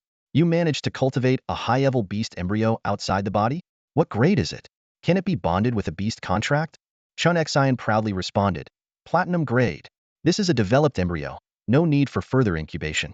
It just needs sufficient nutrients to grow. As for the contractability, we'll have to wait until it fully forms to be sure. Su Yiming said excitedly, If we can improve the success rate, we could mass-produce platinum-grade beasts for Disya. This is incredible news. Chun Xian nodded in agreement, but we can't let too many people know about it for now, to prevent the technology from being leaked. Su Yiming immediately pledged, Since I'm already in the know, I'll do everything I can to help you perfect the technology. The 2 of them then delved into an animated discussion, using various technical terms. Suze felt completely out of his depth, sensing that he perhaps didn't belong there. At that moment, he felt like he shouldn't be there at all. The 2 of them were so engrossed in their conversation that they didn't even notice when Suze left. When Suze got home, Su Yao had just returned as well. During dinner, he casually mentioned that Chen Xian and Su Yiming had been chatting. To his surprise, Su Yao was stunned, almost dropping her chopsticks. How is it that I keep an eye on you, but my dad's side is slipping? Su Yao pouted, grumbling, suspecting that Chen Xian might have done it on purpose. Su Zhe couldn't help but laugh. Don't overthink it. Uncle Su is an expert in that field too. It's normal for them to have common ground. Su Yao finally relented, but still looked displeased, pouting. Seeing this, Su Zhe teased her. What? Uncle Su has been single for so long. Can he find someone? No way. Su Yao immediately retorted, then added, even if he does, it can't be teacher Chen Xian. The age difference is too big. In truth, there was another reason Su Yao didn't voice. She still believed her mother was only missing. Her mother had disappeared in the same incident that took Su Zhe's parents. According to Lin Shi, the accident was caused by Su Zhe's parents trying to destroy what they mistakenly thought was a dragon corpse anchor point. But why did it involve Su Yao's mother? Su Zhe was baffled. But with the underground space destroyed and the dragon corpse gone, the truth was unattainable. A few days later, an exhausted Chen Xian and Su Yiming found Su Zhe. They had been working tirelessly to refine the technical route and came up with a new plan for large-scale experiments to verify its success rate. Su Yiming rejected Chen Xian's proposal to collect 100 samples using her pair of beasts, citing the potential for anomalies from a single species. He suggested collecting 10 samples each from 10 different types of beasts to get more accurate data. The only ones capable of gathering so many high-level beasts in the shortest time were Su Zhe's special operations team. The two immediately sought Su Zhe's help. Su Zhe readily agreed. No problem. I just happen to have a batch of beasts that have reached maturity. How about more? The more samples, the more precise the data. Su Yiming and Chen Xian exchanged glances and nodded repeatedly. Su Zhe quickly contacted the previous team members, borrowing their beasts again. Having had prior experience, the team members lent their beasts without hesitation, unaware of the potential dangers. Soon, these beasts were brought to the experimental base, their massive bodies filling Chen Xian's lab and forming a long queue outside. The beasts at the back had no idea what was happening up front. When they saw their predecessors collapse, they realized too late what was in store for them. To control these beasts, Su Zhe brought 2 divine beasts for assistance.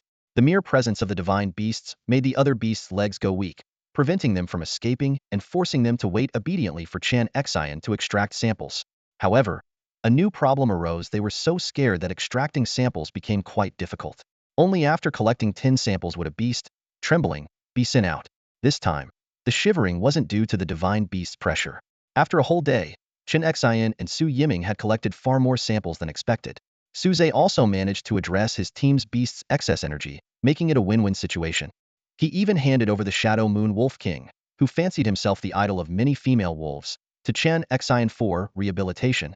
Chen Xian, eager to study this Lord-level beast more, took 10 particularly hefty samples, each equivalent to 2 regular ones. By the time the Shadow Moon Wolf King was done, it was lying on the ground, eyes glazed over. Su Zhe approached with a mischievous grin. So, still thinking about those female wolves, huh? The Wolf King gave him a pitiful look, on the verge of tears. Its samples were the most valuable, and Chen Xian decided to focus her research on them. While the two were engrossed in their experiments, Su Zhe returned the beasts. Given the large number of samples and the lengthy experimental cycle, they couldn't just wait around. The team members were surprised at the quick turnaround and hadn't felt any contract upgrades. They were puzzled about what their beasts had gone through, but noticed a world-weary look in their eyes. Could the captain have neutered our beasts? Someone couldn't help but speculate. They quickly checked and found their beasts' equipment intact, though they shivered when touched. Unable to figure it out, they could only marvel. The captain is amazing. He can even help beasts abstain. Impressive. 10 days flew by in the blink of an eye. Every day, Su Zhe shuttled between the lab and the training ground. In the lab, Su Yiming and Chen Xian were still intensely analyzing the massive amount of samples. On the training ground, a new batch of beasts quickly leveled up to 50 with Su Zhe's help. For the stronger team members, Su Zhe kept their beasts in a small world for special training, using more monster crystal cores. Just as Su Zhe was about to head back to the lab, a faint mental signal formed in his mind. Has the 9-Yao golden pattern egg finally hatched? Su Zhe muttered excitedly to himself. The system immediately displayed information on the new beast. A 3-legged golden crow, with a solar corona bloodline, at the mid-star level. It's really you! Su Zhe exclaimed in excitement. As the golden crow was about to fly back to him, he stopped it. Su Zhe intended to let the golden crow stay elsewhere to gather strength. Meanwhile, deep underground, the 9-Yao golden pattern egg finally cracked open. The golden crow burst through the layers of earth, shooting up to the surface. Lewis followed closely, attempting to form a contract with the golden crow. However, The golden crow ignored him and breathed solar fire, trying to turn Lewis to ash. In the nick of time, Lewis remembered John's experience and quickly pulled out a crystal core, offering it as a tribute. Great divine bird, this is for you. The crystal core was actually extracted from his own beast, the flame lion. Although the golden crow didn't think much of the low-level crystal core, it swallowed it to quickly regain strength. At that moment, John arrived with his team. He sighed in relief upon seeing that the golden crow had not been contracted. John mocked Lewis. I can't believe you actually hatched the divine beast egg, but failed to contract it. What will you fight me with now? Lewis was unwilling to accept this, but, having lost both the flame lion and the miniature sun, he had no strength left to resist. Just as John was about to make his move, a golden feather drifted down and imprinted itself on him. As the solar essence fire erupted, John was nearly turned to ash. John mistakenly thought the golden crow was protecting Lewis and had no choice but to flee in disgrace. Little did he know, to the golden crow, it was just a casually dropped feather. Lewis was thrilled because he had successfully brought the divine bird back to his country. Clutching the magical feather tightly, Lewis led the golden crow towards Gaul with excitement. Along the way, he recalled how John had been frightened away by this very feather, and he couldn't help but smirk. However, he was unaware that the golden crow was following him under the instructions of Suze. Upon arriving in Gaul, he was met by the elite beast tamers of the Sun Expeditionary Force. The golden crow, without hesitation, unleashed its solar flames, reducing them to ashes. Seizing the moment, Lewis boasted, "See the power of the divine beast." At the Louvre, the remaining ministers and beast tamers stood ready. The golden crow flew straight to the treasury, incinerating any who tried to stop it. Lewis, brimming with pride, declared, "Duke Luina, don't waste your efforts.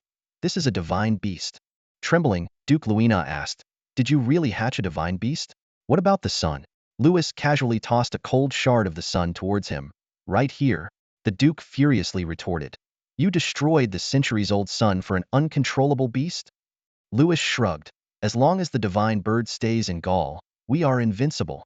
With that, he gently waved the feather, and golden sparks instantly turned a beast tamer to ashes. Duke Luina shivered with fear. Lewis advanced towards the Duke. "Now, I shall be crowned king again. Not the Sun King, but King Lewis." Duke Luina nodded repeatedly. Lewis laughed heartily as he approached the throne, relishing the feeling of wielding borrowed power.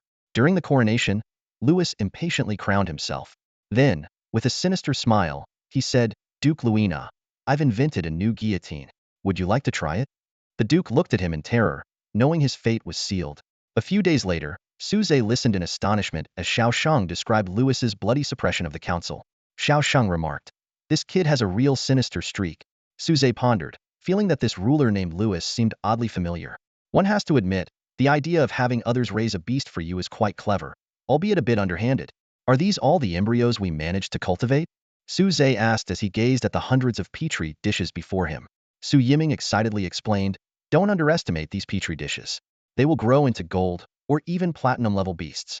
In just half a month, we've produced nearly as many embryos as the platinum-grade beast eggs at the various regional spirit guard headquarters, and we've saved the incubation time." Chen Xian nodded silently beside him, her eyes showing a mix of exhaustion and pride. Noticing the bloodshot eyes of both, Suze suggested, "You need to delegate some of the work. Otherwise, you'll burn out." Su Yiming and Chen Xian exchanged a glance and explained, "We've considered it, but we need people with enough theoretical knowledge, practical experience, and trustworthiness." Suze nodded in understanding. "Xiao Shang will help you find suitable candidates." The researchers then requested the use of Suze's small world to accelerate the beast cultivation process. Suze readily agreed, and the three of them busily transferred 531 successfully cultivated embryos into the small world. 3 days later, 517 juvenile beasts had successfully developed, with all the platinum-grade embryos surviving. Suze immediately gathered his team to verify the contractability of these beasts. To their delight, these artificially cultivated beasts were exceptionally friendly towards humans and easily formed contracts. Although these beasts were slightly weaker in combat at the same level, this drawback was not critical considering that beast masters typically weaponize or armorize their beasts. The new batch of beasts injected powerful strength into the team. Suze initially wanted to push further, but seeing that the previously overworked beasts had not yet recovered, he decided to take a break. He retracted the newly cultivated beasts into the small world, preparing to nurture them from scratch to at least level 50. Meanwhile, as Xiao Shang continued to supply higher and higher grade beast cores, Suze's sense of unease deepened. Because he knew, this was a sign that the beast tide was imminent. Suze frowned deeply, sensing the tension permeating the air. Armies from various countries were on high alert, and beast tamers summoned their companions. Sun Shang and Xiao Shang led their teams to the front lines, one defending the imperial capital and the other guarding the coastal borders. The Xia spirit guards were fully mobilized, ready to confront the low-level monsters. Around the world, powerful individuals stood guard over fragile space rifts. The Thunder Guard of America watched the millennial storm eye, while the Knights of Great Britain protected the interdimensional waterfall. The Northern Iron Guard of Kiev Rus held their ground at the abyss where icy winds howled. Even the recently troubled Gaul sent the Lewis Expeditionary Force to stand watch over a mysterious cave. Tension hung heavy in the air, ready to ignite at any moment. Su Zhe stood alert, bracing for the impending colossal battle. Finally, sensing the spatial disturbance, Su Zhe lifted his head and said, "It's here. They're here." Su Zhe exclaimed, staring at the seemingly trembling rift before him. Before his voice could fade, a torrent of dark water gushed out from the rift, catching everyone off guard. The black water dried up rapidly wherever it touched, leaving a dark film covering the ground. Suddenly, a slimy beast emerged from the black film. "Prepare for battle," Su Zhe shouted, quickly subduing several powerful beasts back into the film and diving in himself. He found himself in a bizarre, dark, chaotic space where directions were indistinguishable. Fortunately, he had come prepared, bringing with him the two divine beasts, Hamba and Feng Qingyi. Hamba quickly recognized the situation. "This is Chaos doing." "Who is Chaos?" Su Zhe asked, while surveying his surroundings. Hamba explained, "Chaos is one of the four fiends, powerful and ancient, harboring great hostility towards humans. The four fiends and four beasts total 8 creatures, all of them solar corona-level divine beasts." Su Zhe nodded and then asked 2 more questions. Why Hamba hadn't mentioned this earlier, and why she wasn't among the 4 fiends and 4 beasts.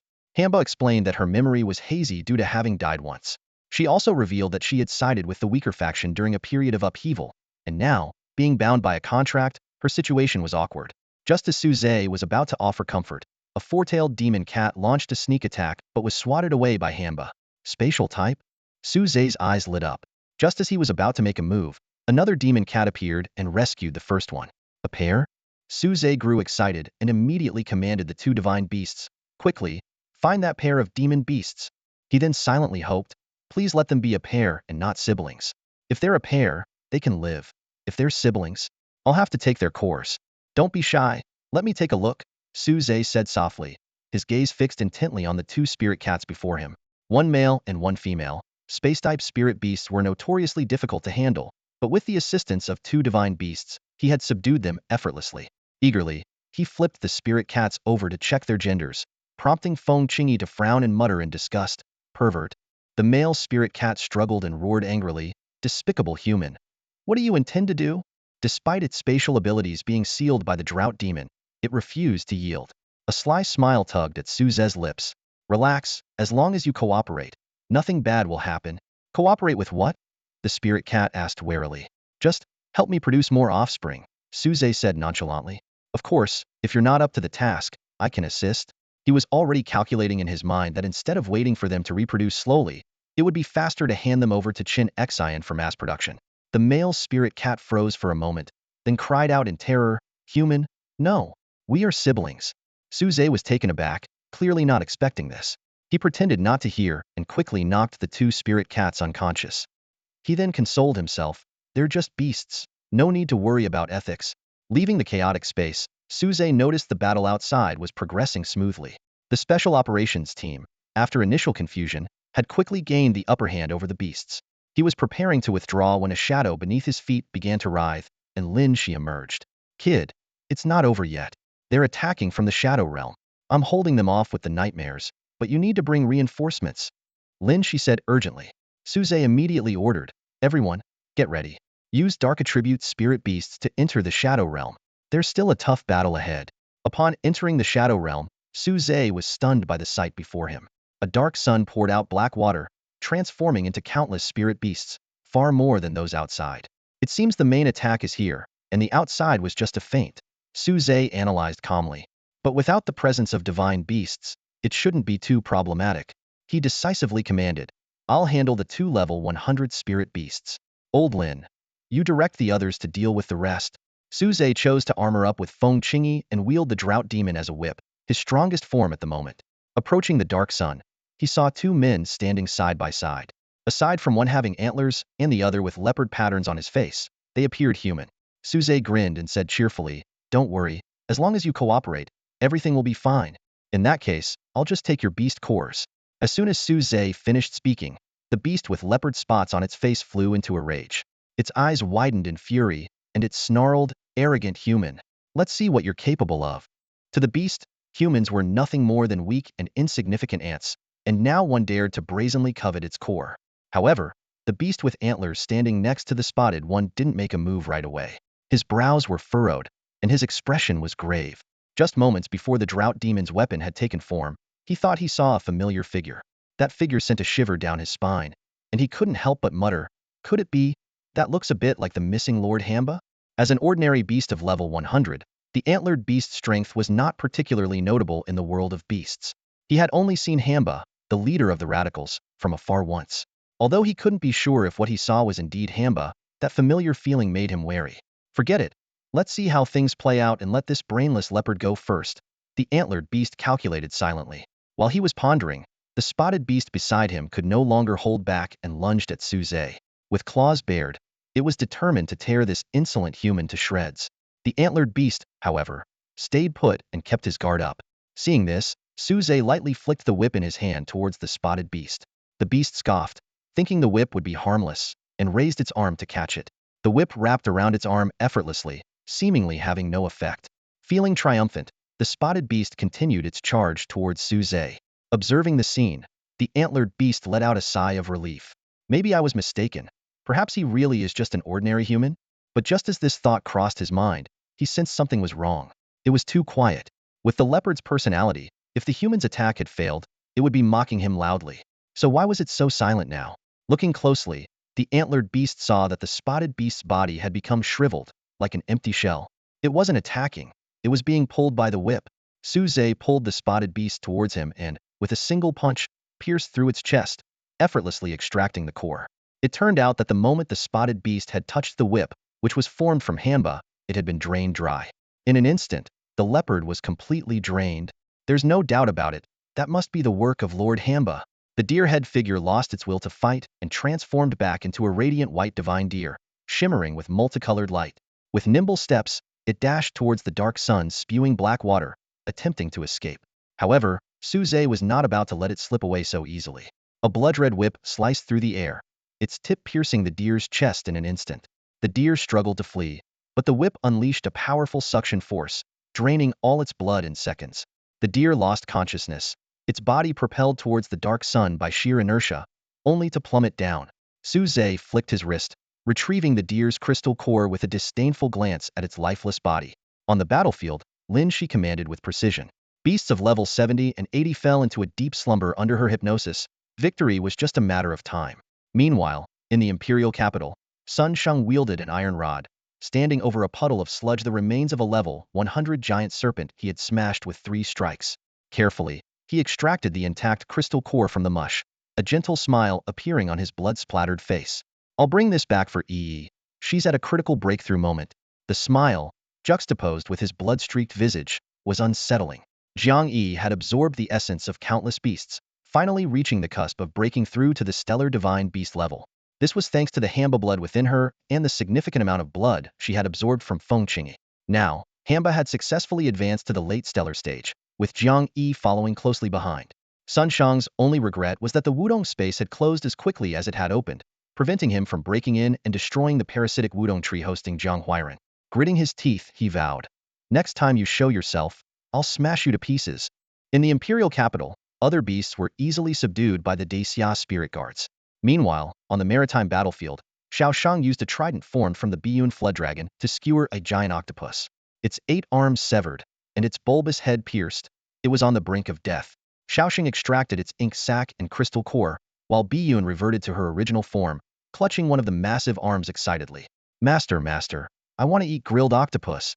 Xiaoxing eyed the blue-ringed patterns on the octopus and frowned. "Can you really eat this?" "I think I'll taste great grilled." Biyun drooled. Resigned, Xiaoxing gave in.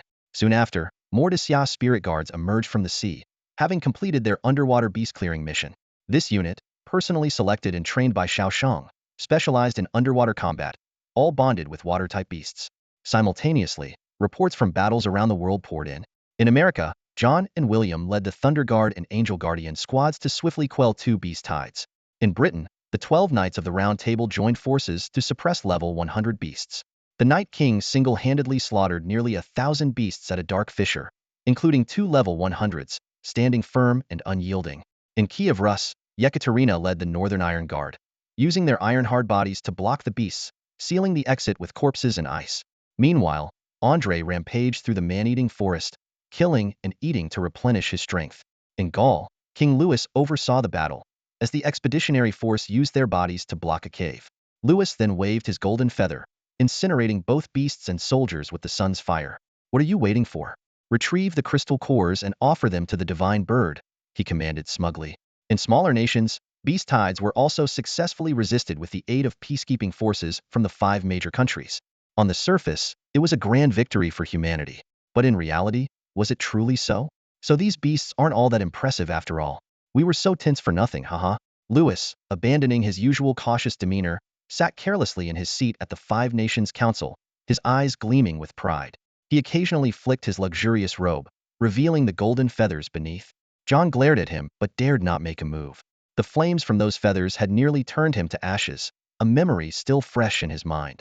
Louis, full of himself, continued to speak confidently. "In my opinion, joining forces to deal with these beasts is unnecessary. Any one of our nations could handle this beast tide with ease." Xiao Sheng frowned slightly and reminded in a serious tone, "King Louis, I need to point out that none of the invading beasts this time were divine beasts. We all know how powerful divine beasts are. Do you really have a guaranteed strategy to defeat them?" Louis's face darkened instantly, and his hand instinctively touched the feathers at his waist. Though he had great faith in the power of the Golden Crow, he was also aware of the risks of not having a binding contract. If the Golden Crow were to leave, how could a few feathers compete with a divine beast? Unperturbed by Louis's gestures, Xiao Sheng continued to analyze. "There are peculiar aspects to this incident. The force sent by the beast world is clearly insufficient to threaten us. Why would they do this? Perhaps they have another purpose. This might just be a vanguard, scouting, or serving some other function. I believe we should remain vigilant. The next wave of beasts could arrive at any moment, possibly with divine beasts in tow." Everyone nodded in agreement, even John, who usually opposed Xiao Sheng, was no exception. Only Louis remained dismissive. "No need to scare ourselves," Louis scoffed. "There's another possibility why the divine beasts haven't shown up. The spatial rift can't accommodate them, so they had to send ordinary beasts instead." While Louis intended to contradict, his speculation wasn't without merit. After all, it was a verified fact that the spatial rift between the two realms couldn't accommodate divine beasts. However, Xiao Sheng's advice to be prepared was not without reason. After all, they had previously encountered a formidable bird, clearly a divine beast. Xiao Sheng's reminder prompted a moment of reflection. Although the disappearance of the creature rendered the preparations of various nations futile, Louis acquiring and hatching a divine beast egg added a layer of complexity to the situation. The Night King said solemnly, "It never hurts to be prepared." Her serious expression made Louis give a knowing smile. After the meeting, Sun Sheng stayed home to look after Jiang Yi. They went to the spatial rift in Beishan City, the breakthrough point suggested by Hamba. Suze watched from the side with Hamba and Feng Qingyi. Hamba, who was responsible for transforming Jiang Yi into a corpse king, was ready to assist at any moment. Feng Qingyi was there to learn from the experience of evolving into a divine beast, preparing for her own upcoming breakthrough. After absorbing the 100-level crystal core, Jiang Yi opened her eyes, her aura surging. Countless blood-red vines sprouted from her hands, as hard as iron, breaking through bricks and stones. The vines plunged into the spatial rift, drawing power from the beast world. Blood energy filled the air, and the vine phenomena were so intense that even the beast world could feel the waves of a divine breakthrough. A black, chaotic figure looked up at the phenomenon penetrating the beast world and said, "Has this country successfully achieved a divine beast breakthrough? Then let's focus on this country for now." "Yes," replied a tiny figure in stark contrast to the enormous being beside it. Behind him, a massive snake with 8 heads lay trembling on the ground. "Human, you were right. These 5 countries deserve our special attention. They managed to eliminate the scent beasts in a remarkably short time." Chaos's voice rumbled like thunder, echoing through the center of the beast world. His enormous body emanated black mist, with limbs towering like mountains. Behind him, the 3 ferocious beasts Taoya, Qiongqi, and Taoya glared menacingly. A flicker of interest passed through Chaos's dark eyes as he continued questioning the small human figure. "War god? Is it a divine being?" The figure shook his head and replied, "Not at all. They are merely humans who have formed pacts with level 100 beasts. They just have some trump cards up their sleeves. Chaos snorted. Interesting, but if humans only have this level of strength, they are doomed to extinction. At that moment, a disturbance rippled from a spatial rift, triggered by Jiang Yi's breakthrough to a divine beast. A gleam flashed in Chaos's eyes. A divine beast? It seems they require special attention. With a casual wave of his hand, 14 colossal shadowy pillars trembled, half of them vanishing. After completing the operation, the figure continued, "If you plan to target this country, I have someone in mind." Chaos understood. "Speak. What do you need?" The figure replied respectfully, "That being has not yet freed itself from the pillar, but I know its location and can release it." Chaos opened his mouth and spat out a red essence wrapped in black water. "This is the divine beast blood left by that junior. It can help it break free from suppression." The figure accepted the essence and retreated. The other beasts grumbled, with Tao Tai unable to hold back. "Boss, why keep this weak human? Let me eat him." Chaos sneered, "Precisely because he is weak yet dares to come here. He is more intriguing. Let's see what he's planning." Meanwhile, the human had reached a towering mountain, following his memory. He selected a spot halfway up and commanded his beast to spit venom, quickly burning a passage into the mountain's core. Inside, a black dragon bound by chains struggled to lift its head. Recognizing the visitor, it said in surprise, "It's you? The human who took my blood back then. Are you here to fulfill your promise?" This human was none other than Xiao Su, who had come to the beast world, and the black dragon was the shadow dragon king from whom he and Su Zhe had once extracted blood. Xiao Su squinted his eyes, reminiscing about those days. Back then, they were indeed weak, but they managed to extract the essence blood from the trapped but still powerful Moonlight-class beast, the Shadow Dragon King. The series of coincidences led to only one explanation. It was all a meticulously planned scheme. Xiao Su had long realized that the Shadow Dragon King had actually awakened, and they had reached a secret agreement. To the Dragon King, a bit of blood was insignificant. After being imprisoned for 1,000 years, freedom was the most precious thing. Even if the promise came from a weak human, the Shadow Dragon King was willing to take the gamble. Now, Xiao Su returned to fulfill his promise and rescue it. He sprinkled the essence blood on the Dragon King, and the powerful life force instantly surged, revitalizing the body that had been lifeless for a millennium. Then, Xiao Su summoned his own Biasta Yamata no Orochi that had regained its 8 heads in the beast world. The serpent exerted all its strength to pry off the dragon pearl above, and precisely delivered it into the Dragon King's mouth. Reclaiming its dragon pearl, the Shadow Dragon King let out an earth-shaking roar of excitement. The chains creaked under the strain, and sensing the danger, Xiao Su quickly retreated from the cave. Sure enough, moments later, the entire mountain exploded. As the dust settled, the black dragon hovered in the sky, looking down at Xiao Su, and asked in a deep voice, "Human, tell me, what do you want in return for freeing me?" Xiao Su's lips curled into a slight smile as he calmly replied, "Actually, it's nothing much. Besides me, there was another young man who helped extract your blood. You should still remember his scent, right? Go find him and seek your revenge." The ominous blood-red clouds in the sky were all absorbed into Jiang Yi's body.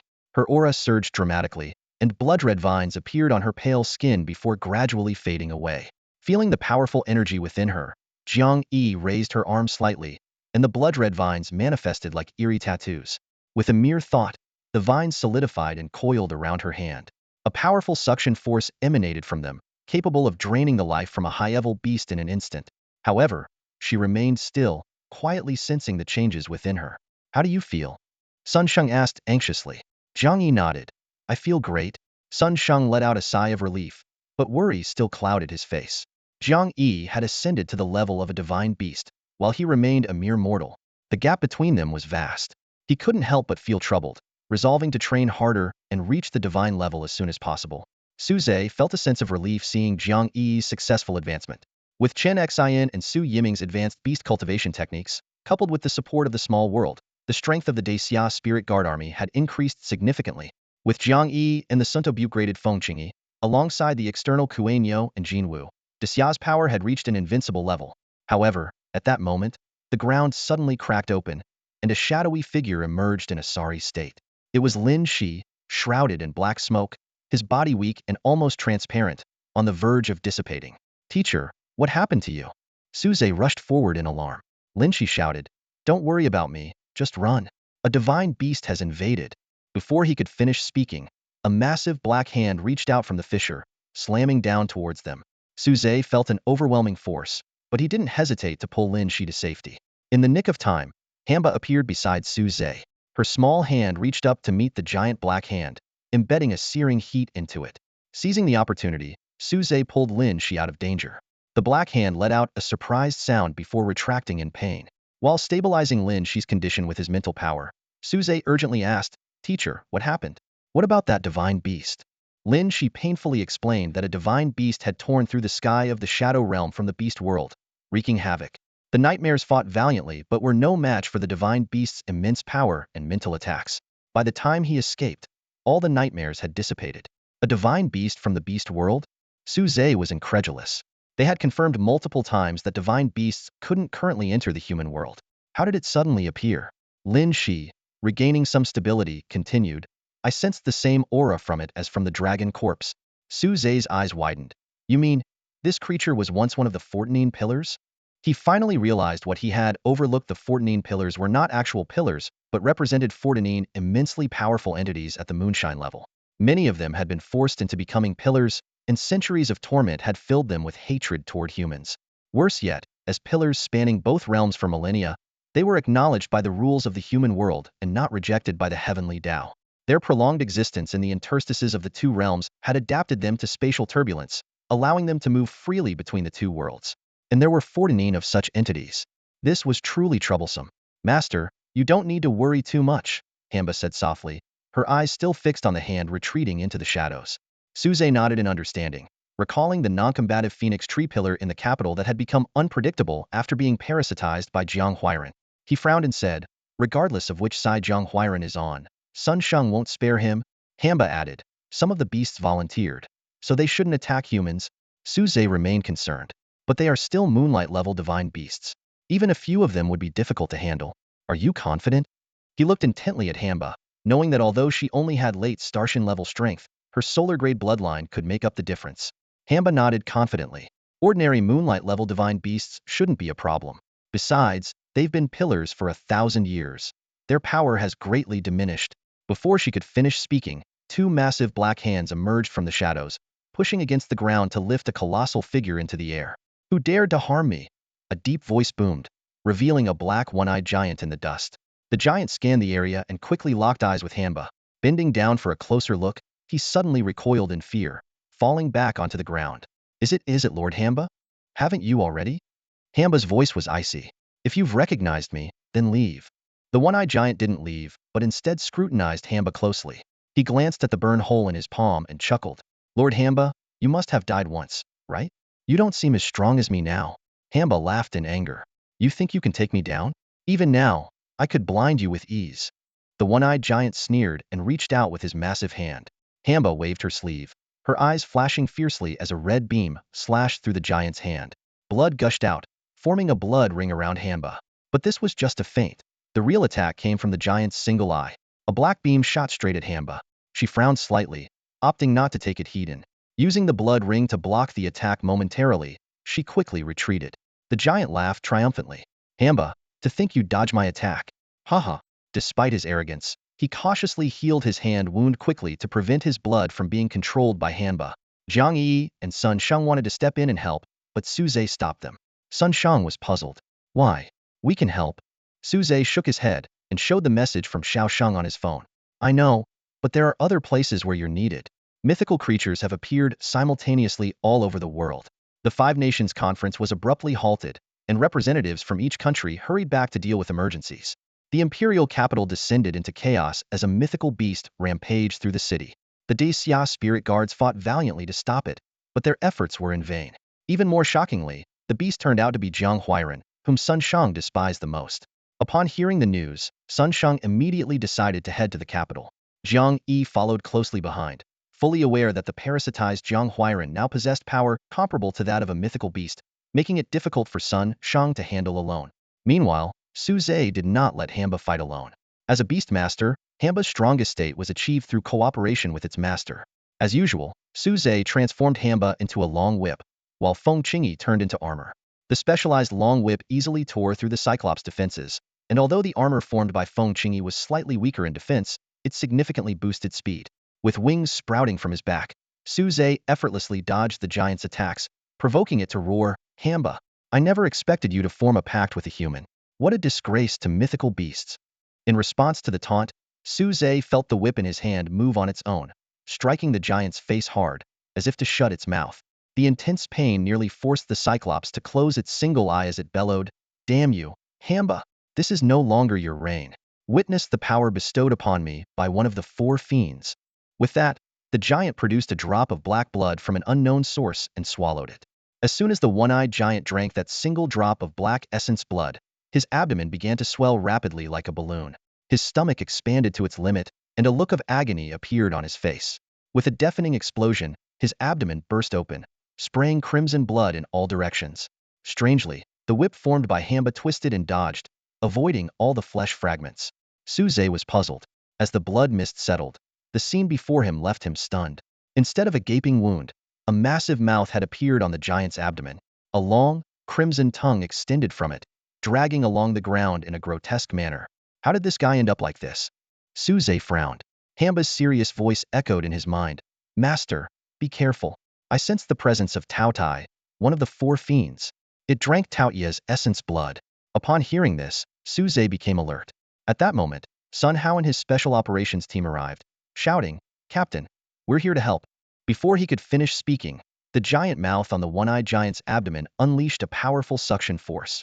Rocks and grass around them were uprooted, drawn into the abyss-like maw. Suze barely managed to stand his ground, but Sun Hao and his team were already being pulled in. In the nick of time, Suze swung the blood-red whip forcefully. The giant recoiled in pain, and the suction stopped abruptly. Taking advantage of the moment, Suze shouted, "This isn't a battle you can handle. Go deal with the fleeing beasts and help the spirit guards evacuate the civilians." Though unwilling, the team understood they would only be a hindrance. Before leaving, Wangzi reminded him, "Remember, stay safe. Don't try to be a hero. If the sky falls, the tall ones will hold it up." Suze nodded silently. He knew he was that tall one, the pillar with no room to retreat. He shouted to bolster his resolve, "As a Daxia spirit guard, we must be the first to sacrifice." Then he added, "But ideally, no one dies." The one-eyed giant turned its body, aiming its abdomen at Suze. "Human, if you're Hamba's master, then die with her." With that, the powerful suction resumed. Suze couldn't withstand Hamba's power for long and had to dodge. He asked, "Hamba, can't you deal with it? Didn't you say most Moonlight-class beasts are nothing to you?" Hamba retorted, "It used Tao Ye's essence blood. It's not an ordinary beast anymore." Then she added, "But there's a way. Its current power comes from that essence blood, and my abilities concern blood and flesh. If you can wound the mouth on its abdomen, I can extract the Tao Tai essence blood." Suze realized the challenge. He switched to using phoenix fire from the golden feather phoenix, but it had little effect. The flames were sucked into the giant's mouth, only exciting the long tongue further. "Is it treating phoenix fire like spicy food?" Suze quipped as he dodged and counterattacked. He looked at the corpse god whip formed by Hamba in his hand, recalling how he had interrupted the giant's devouring and saved Sun Hao and the others. But using the whip took a heavy toll on Suze, and he could only muster one more full-strength attack. Moreover, the one-eyed giant was now on guard, making it harder to land a hit. Suze stared at the Cyclops. The mouth on its abdomen opened to its limit, swallowing everything around it. The immense suction diverted all of Suze's attacks into the gaping maw, making it difficult even for the surrounding air to escape. Struggling to breathe, Suze realized he couldn't get close unless the giant closed its mouth. An idea struck him, and he decided to take a risky gamble. Facing the gaping maw once again, Suze stopped resisting and allowed the suction to pull him closer. The Cyclops grinned, thinking victory was assured. However, just as Suze was about to be swallowed, he swung his corpse god whip with all his might. The giant was prepared, and its gaping mouth suddenly shifted to spew outward. The whip couldn't directly strike the abdomen, but this played right into Suze's plan. With a swift motion, the whip lashed upward, wrapping around the giant's neck, its tip piercing the Cyclops' single eye. Amidst a piercing scream, Suze swung back to safety. The Cyclops was forced to stop its attack, giving Suze the perfect moment to strike. He thrust a bone spike into the area above the giant's mouth. Black patterns quickly spread along the corpse god whip, absorbing the essence of the beast. Deprived of its ability to devour everything, the energy within the Cyclops turned against it. Its body swelled rapidly and then exploded into fragments. Suze let out a sigh of relief, wondering about the others' battles. "Phew. Finally dealt with it. I wonder how everyone else is doing." In the imperial capital, Sun Shang arrived with Jiang Yi. They saw Jiang Huiran calmly seated in midair. On the ground, a wooden figure made of intertwined vines was wreaking havoc, while the Xia spiritual guards formed a defensive formation, yet they were steadily losing ground. Suddenly, 3 elderly men with white hair appeared. They were the heads of the Qi, Shui, and Zhu families. They joined forces to attack Jiang Huairan but were struck down by a thick green vine, spitting blood. Jiang Huairan loudly declared, "From now on, the imperial capital will only have one Jiang family." At that moment, Sun Sheng arrived. He smashed the wooden figure with a single blow and glared angrily at Jiang Huairan. Jiang Huairan, no longer afraid, looked curiously at Jiang Yi. "Yi, I didn't expect you to wake up." He attempted to sense the split soul he had planted in Jiang Yi, but there was no response. Jiang Yi extended her hand, and blood-red vines emerged from beneath her skin. "Are you trying to control it?" Jiang Huairan was shocked. "I never thought you could control my demon oak. Looks like I'll have to get serious." Sun Shang grabbed the iron rod transformed from the Ape King and smashed it down fiercely. "I told you I'd smash you to pieces."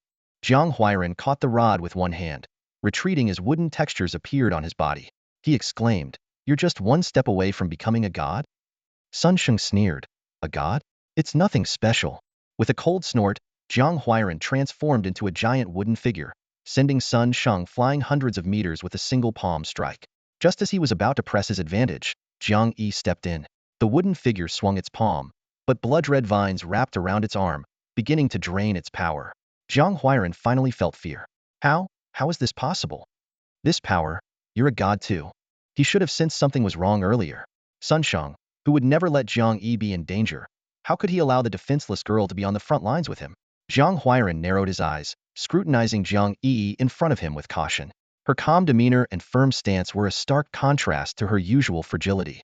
A terrifying thought crossed his mind. Jiang Yi must have gained some formidable power. In that moment of hesitation, Jiang Yi made her move. Blood-red vines wrapped around Jiang Huairan's arm like venomous snakes, draining its life force instantly. Shocked, Jiang Huairan struck out at Jiang Yi with his other hand. Sun Shang intervened just in time, deflecting the lethal blow. Realizing the gravity of the situation, Jiang Yi urgently called out, "De Shang, armor me up." Sun Sheng hesitated. "How can I do that? You are my—" "Stop dithering." Jiang Yi interrupted. "I am your battle beast now. Armoring me is part of the Beast Master's combat strategy. Do it." Reluctantly, Sun Shang transformed Jiang Yi into a set of blood-red armor, adorned with long, slender tassels at the waist. With the beast armor's enhancement, Sun Shang unleashed a devastating power, smashing Jiang Huairan's arm with a single strike. The tassels hungrily burrowed into the wound, voraciously absorbing the life force. Sun Shang swung his iron rod relentlessly, striking Jiang Huairan again and again. Initially resisting, Jiang Huairan soon began to plead, "I am Yi's father. Please, spare me." But Sun Shang showed no sign of stopping until Jiang Huairan was reduced to a pile of splintered wood. Yet, this was far from enough, as Jiang Huairan's true form was the parasitic phoenix tree. Sun Shang strode into the phoenix tree's space and brought his iron rod down with a mighty blow. The space shattered like a mirror, and Jiang Huairan's terrified voice echoed, "E, my dear daughter, I was controlled by the parasitic black oak. I am clear-headed now. I am your father." But no matter how he begged, the only response he got was Sun Shang and Jiang Yi speaking in unison. "You sure talk a lot. Die." With a thunderous crash, the colossal tree that had stood between two worlds for centuries finally collapsed. Sun Shang withdrew his staff, while the blood-red tassel at his waist plunged deep into the tree trunk, hungrily absorbing the remaining life force of the giant phoenix tree. Simultaneously, it drove out the core of Jiang Huairan, which had been parasitizing the tree. Under continuous pressure, a head-sized ball of interwoven vines struggled out of the trunk. Just as it tried to flee, it found itself immobilized. Sun Shang had already stepped on one of its trailing vines. "Trying to run? Where do you think you can go?" Sun Shang sneered, his iron staff sparking against the ground as he approached. The vines on the ball squirmed, forming a blurry face that resembled Jiang Huairan. "Please, let me go. I can't harm anyone in this state," it pleaded, its voice filled with fear. Sun Shang roared, "What about those children? Did you ever think of letting them go? And did you ever consider that she's your daughter?" The iron staff smashed down, reducing Jiang Huairan's core to dust in an instant. The head of the Jiang family, who had lived for countless years, was finally and utterly destroyed. Jiang Yi dearmored and separated from Sun Shang. She looked at the powder on the ground, her eyes unwavering, then turned to the fallen giant tree. "I will stay here to absorb the tree's remaining power," Jiang Yi said firmly. Sun Shang stood by her side. "I'll stay with you. Don't you need to check outside? They probably need your strength right now," Jiang Yi asked, frowning slightly. Sun Shang shook his head. Even mythical beasts have appeared. We so-called war gods are now just names without substance. If it weren't for you, I wouldn't have been a match for Jiang Huiren. I've gained new insights and can also absorb the tree's power here. When we both break through to the god level, then we'll truly be of use. Jiang Yi nodded, saying no more. She manipulated the vines to extract the tree's remaining power, helping Sun Shang level up. Meanwhile, Xiaosheng rushed back after receiving the news. A massive sea monster that had emerged from an underwater anchor point was nearing the coastline, preparing to land. Although the Daxia spirit guards were organizing an evacuation, time was limited, and not everyone could be moved. They were ready to sacrifice their lives to buy more time. Upon arrival, Xiaosheng immediately hurled his azure dragon halberd at the sea monster. However, this time, the halberd clanged against something metallic, and the blue cloud Jiao let out a cry of pain, emerging from the water in a sorry state, bleeding from its waist. What happened down there? What kind of monster is it? Xiaosheng urgently asked while tending to the blue cloud Jiao's wounds. Blue cloud, looking aggrieved, gestured. It's a monster with huge pincers. I bumped into its shell as soon as I went down and got caught by its pincers. Its strength was overwhelming. It nearly snapped me in half. I had to revert to my original form to break free. She shivered as she spoke, clearly still shaken. At that moment, the mythical beast finally set foot on land, seawater cascading off its body to reveal its true form. A crab? Xiaosheng exclaimed in surprise. But clearly, this was no ordinary crab. Its size rivaled an island, and its massive pincers gleamed menacingly. Xiaosheng immediately recognized it. This is the legendary great crab, also known as the 1,000-mile crab. It's said that the largest can reach 3,000 miles. There was once a fisherman who discovered an island in the sea, rugged and lush with vegetation, and decided to explore it. The island began to sink rapidly. The fisherman, escaping by the skin of his teeth and crawling back onto his boat, finally realized that the island was actually an enormous blue crab. His eyes widened in terror as he watched the scene unfold. The giant crab slowly rose from the sea, its claws towering like mountains and its eyes piercing the sky like pillars. Its back was covered with trees, resembling a moving island. Xiaosheng and Biyun faced a crab that, while not as exaggerated as the legends, was still comparable to a small island.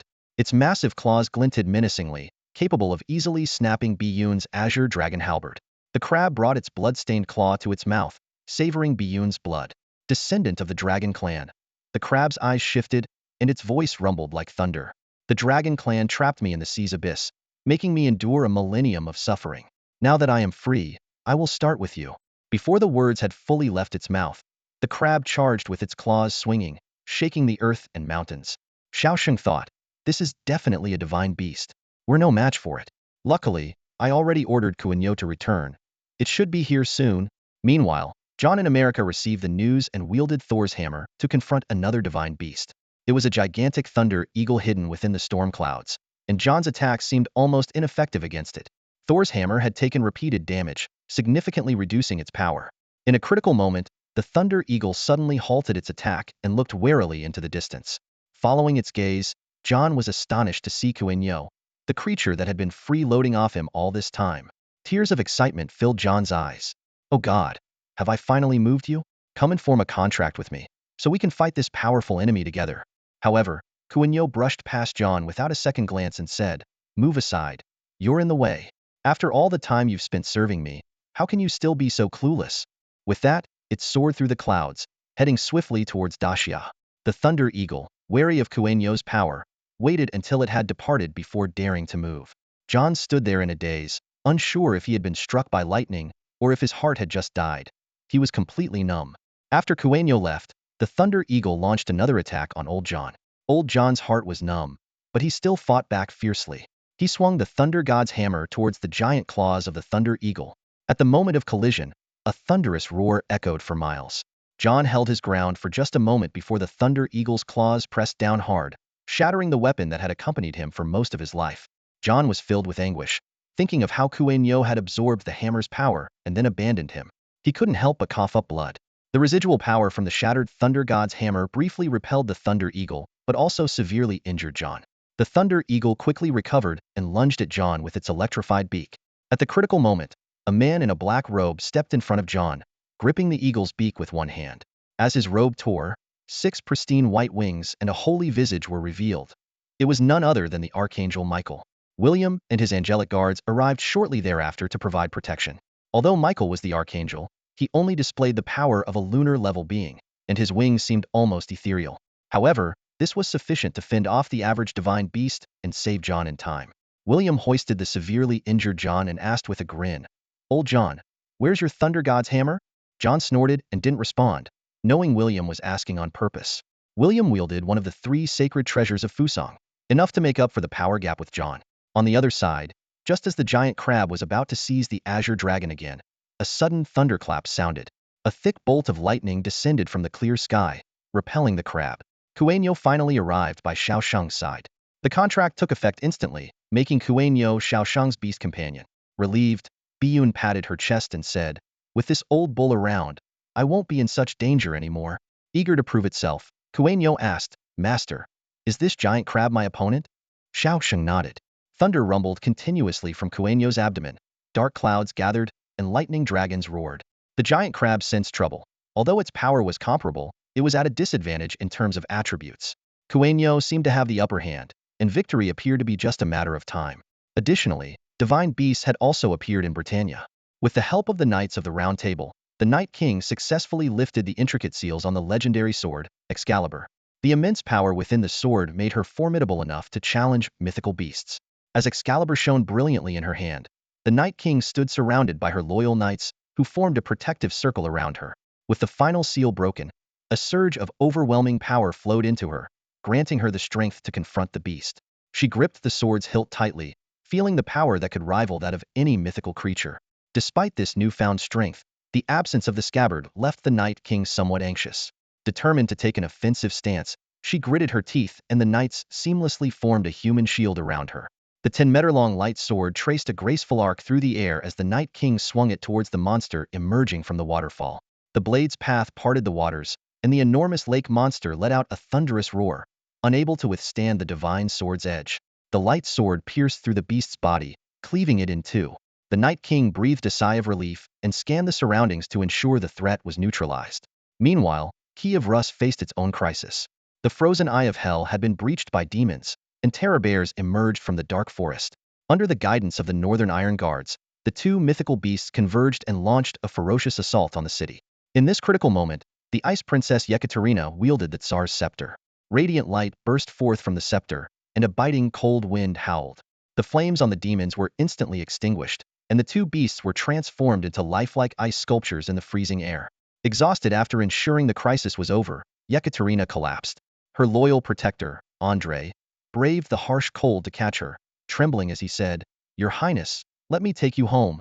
The crises were successfully managed in the Xia dynasty, America, Great Britain, and Key of Rus. However, Gaul was not as fortunate. Suze, who initially thought the enemy had been vanquished, sensed another looming threat. Like Xiao Sheng, he recalled his temporarily stationed Golden Crow from Gaul. As the 5 great nations battled against the divine beasts, deep within the Shadow Realm lay the final stronghold of Fusang's Dark Guards. Suddenly, a colossal figure dominated the skies of the Shadow Realm. Darkness enveloped the Shadow Realm, and an enormous silhouette blotted out the sun. The terrified Dark Guards looked up to see a massive dragon head slowly emerging, its yellow eyes glaring down like twin suns. "Humans, have you been meddling in my shadow for millennia?" A deep dragon's growl reverberated through the air. The Dark Guards realized in shock that this was a powerful divine beast spanning both realms. It had finally broken free, and they, the insignificant pests, were now at its mercy. "Run! Quickly run!" At the command, the remaining Dark Guards frantically fled the Shadow Realm. Surprisingly, the dragon did not pursue them. Once outside the Shadow Realm, they were horrified to see the ancient, unchanging shadow on the ground expanding rapidly. Though they couldn't understand why, their instincts screamed of danger. Escape! Get out of the shadow's reach! But the shadow's expansion quickened, relentlessly chasing them and engulfing them in darkness. From above, one could see a massive shadow erupting from the center of Fusang Island, spreading outward with ferocity. Even the high-ranking beast tamers flying in the sky were not spared. As soon as the shadow touched their feet, the darkness consumed them. Soon, the entire island of Fusang fell into a deathly silence.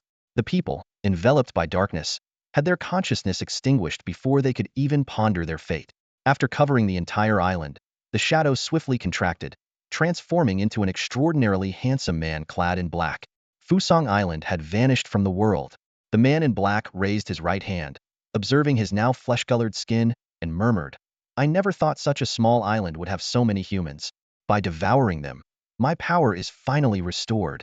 He was the Shadow Dragon King, released by Xiao Su.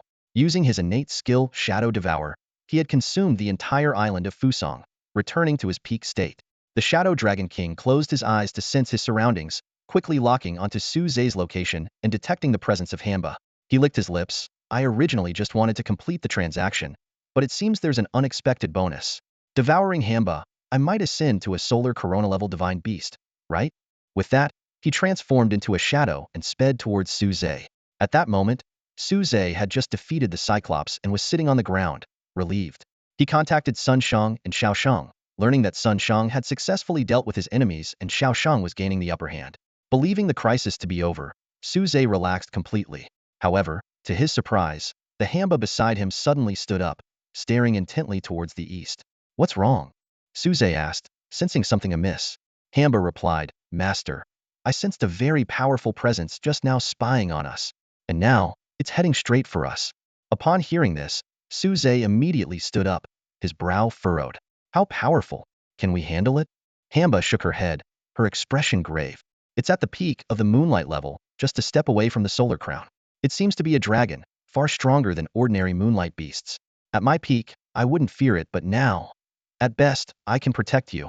Su Zhe knew that protect was just another word for escape, but if he fled, what would happen to the others? He glanced back at the flickering lights behind him, gritted his teeth, and flew in the direction Hamba pointed. Once we're locked on, where in this world can we run? Besides, we have allies. We might not lose. Su Zhe said as he flew toward the coast, summoning the Golden Crow. He intended to face the enemy outside the borders of the Xia Kingdom to avoid harming civilians. Meanwhile, in the land of Gaul, 100-milling giant serpent was wreaking havoc. Emerging from its lair, it had devoured an expeditionary force and several cities, turning Gaul into a hell on earth. Only Lewis, wielding a golden crow feather, could barely hold it at bay, giving the desperate populace a sliver of hope. Seeing the golden crow soaring high, Lewis rejoiced. Great divine bird, have you finally decided to act? However, the golden crow merely glanced at him and retracted all its power. Lifting his robe, Lewis saw that the sacred feather at his waist had turned into an ordinary bird feather. Great divine bird, I have been so loyal to you. How can you abandon me like this? Lewis roared in anger, but the golden crow was already far away.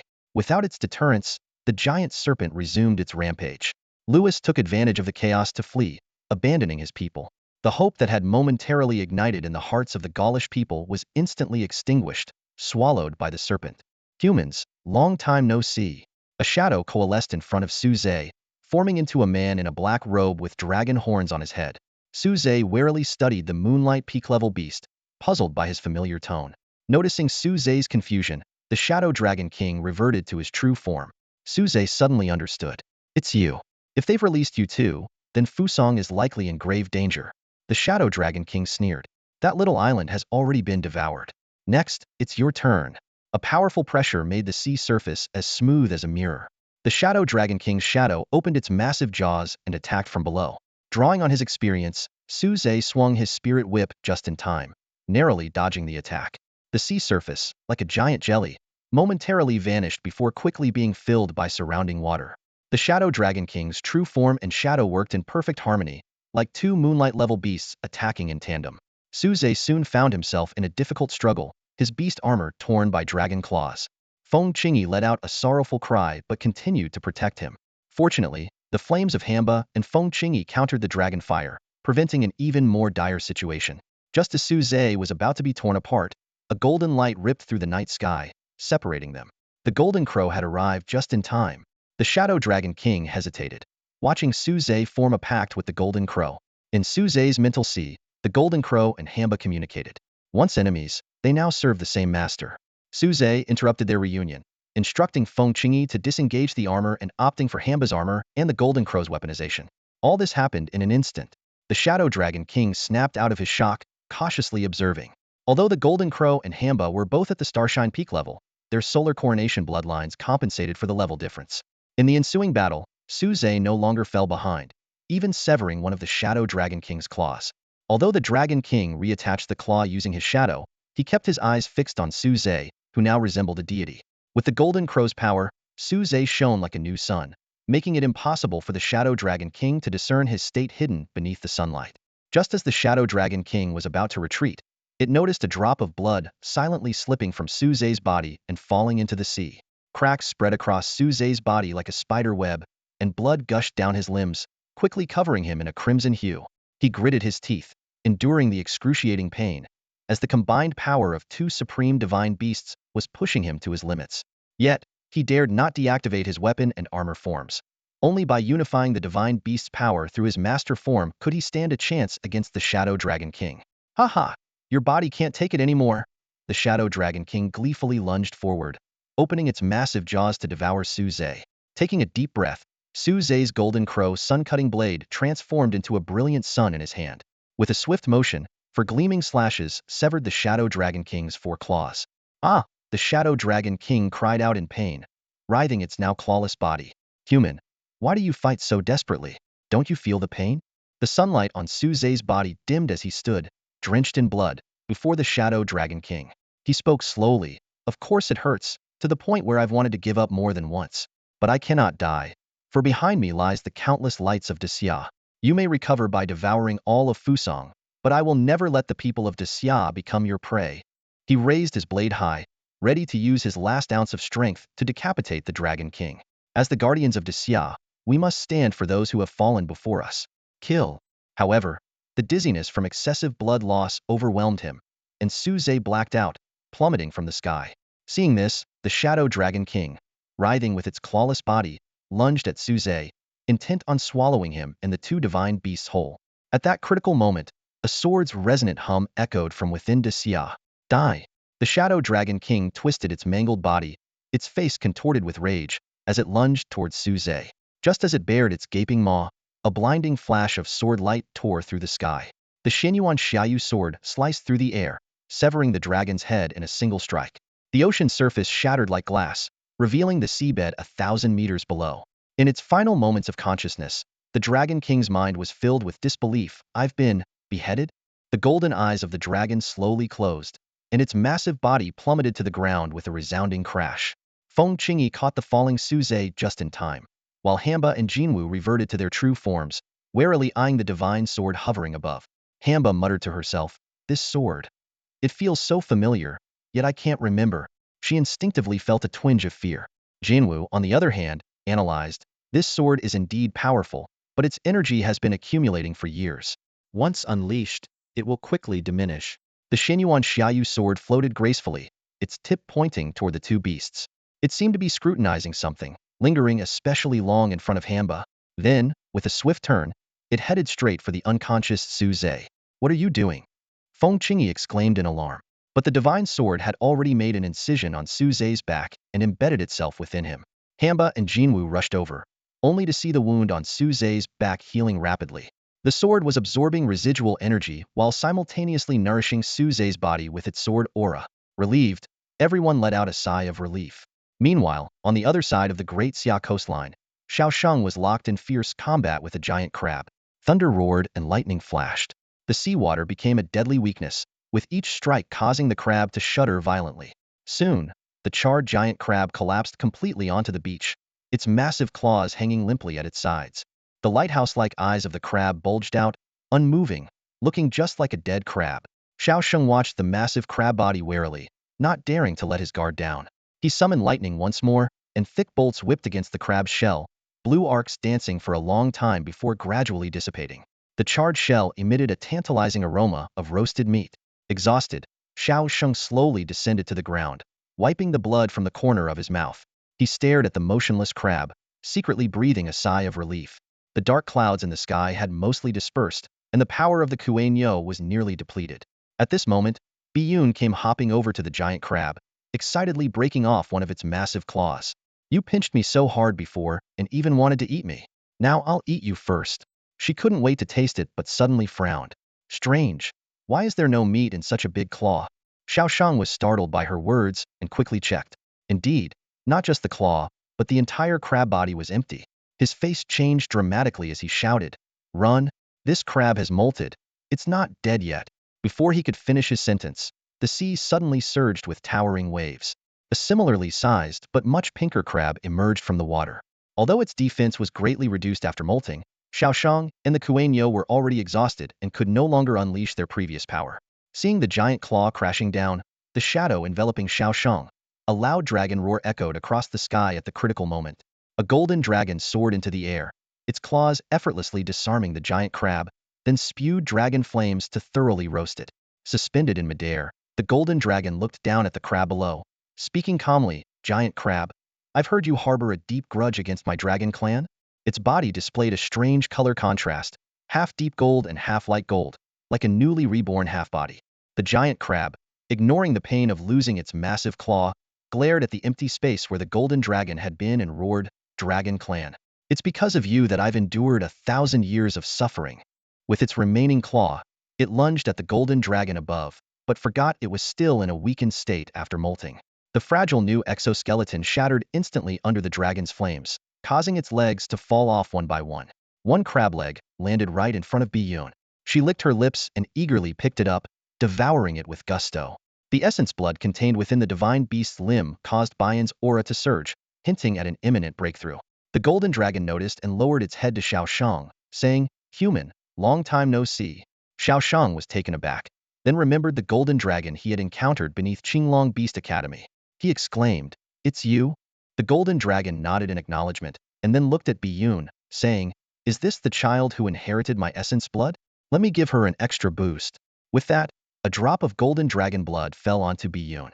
She immediately broke through, sprouting dragon horns on her head, and her scales gleamed with a golden light. The golden dragon sighed, "Unfortunately, despite the gains and losses, our dragon clan's numbers remain unchanged." It then turned to Xiaoshang to explain its purpose. "I represent the conservative faction of the mythical beasts and wish to discuss cooperation with humans. The frequent appearances of divine beasts around the world are a sign of our sincerity." Meanwhile, King Louis of Gaul was preparing to flee with his treasures. Suddenly, a massive divine rooster emerged from the clouds, its talons clashing fiercely with a giant earthly python. Neither divine beast could gain the upper hand, and the first round of their battle ended in a stalemate. After all, the colossal serpent of the mortal realm wasn't as grievously injured as the giant crab. Not only was it in excellent condition, but it had also regained much of its strength after devouring several cities in Gaul. The Night King, wielding a luminous sword, launched a fierce assault in tandem with the Kunji. The sword aimed directly at the serpent's vulnerable belly, while the Kunji's sharp claws tore through its scales. Despite its strength, the serpent couldn't withstand the combined onslaught of these two formidable warriors. After a brutal battle, the serpent was finally slain. The Kunji took the serpent's gall before departing, leaving behind the more precious divine beast core. Seeing this from his hiding place, Louis rushed out, shouting, "This serpent slaughtered my people. Its corpse rightfully belongs to me. Night King, please leave." He knew well that the Night King was a man of his word and would not turn against an ally over spoils of war. As expected, the Night King gave Louis a sorrowful glance before turning away. Louis was puzzled until he noticed the hateful glares from the surrounding townsfolk. Realizing the gravity of the situation, he shouted menacingly, "What do you peasants think you're doing? I am your king." As the crowd slowly advanced, Louis hastily explained, "I may have acted rashly. Once I use the core to forge a divine artifact, I will surely protect you." Before he could finish, a stone struck him near the eye. Blood trickled down his cheek, and Louis was filled with terror. He summoned all his beasts, including a formidable level 90 beast, though it was no match for the once mighty blazing lion. The soldiers of the expeditionary force also summoned their beasts, encircling him. Without the many divine artifacts he had once possessed, Louis was merely a somewhat stronger beast tamer, far from a war god. Ultimately, a bloodied Louis was dragged to the guillotine. Amidst the cheers of the crowd, the modified triangular blade he had designed fell swiftly, severing his head cleanly. Just as Louis had envisioned, the improved blade did not falter for a moment, executing the beheading with precision and efficiency. Suze slowly opened his eyes and sat up from the bed, gazing at the familiar ceiling. He rubbed his aching temples, his thoughts muddled. The last thing he remembered was the Shadow Dragon King opening its massive jaws, ready to swallow him whole. Yet now, he found himself lying safely in his own bed. "I'm not dead," Suze murmured to himself, a faint sound of a sword ringing in his mind. Was it the power of the Xinyuan Xiaoyu sword? He raised his hands to move them, only to find them covered in wrinkles, thin and withered like an old man's. Panic surged through him as he touched his face, feeling the deep lines of age. What happened? How long have I been asleep?" At that moment, a clear, youthful voice rang out. "Hey, you're finally awake?"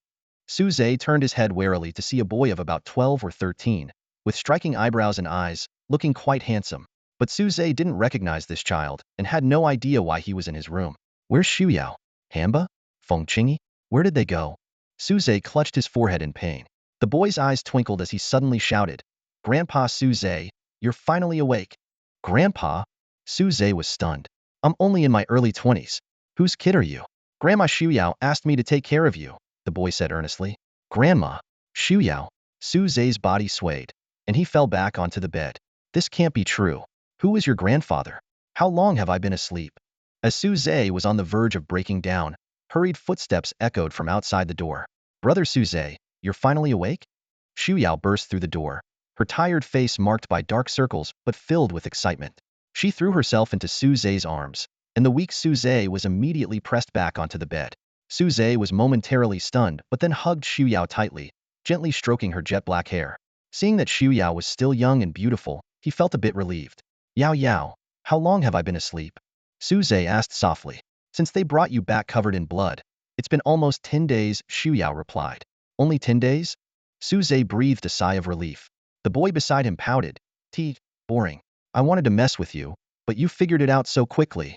Suze clenched his withered fists. Whose brat is this? Can I hit him? Xiuyao quickly hugged Suze's arm. No? Big Sister Hamba said this kid is your savior. Savior? Him? Suze pointed incredulously at the boy. That's right.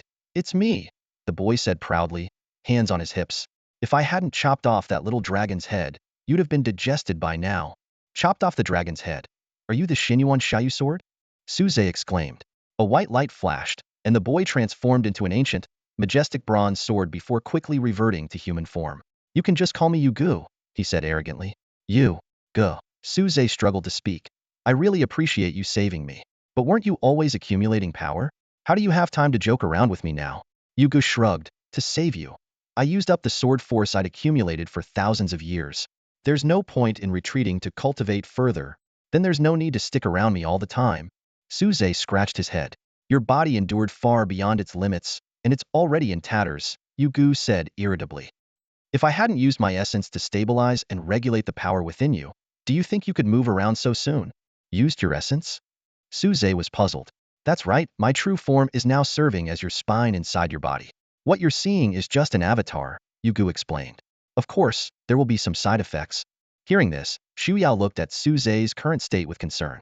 Suze, supported by Suyao, made his way to the bathroom. Staring into the half-body mirror, he touched his face and hair in disbelief.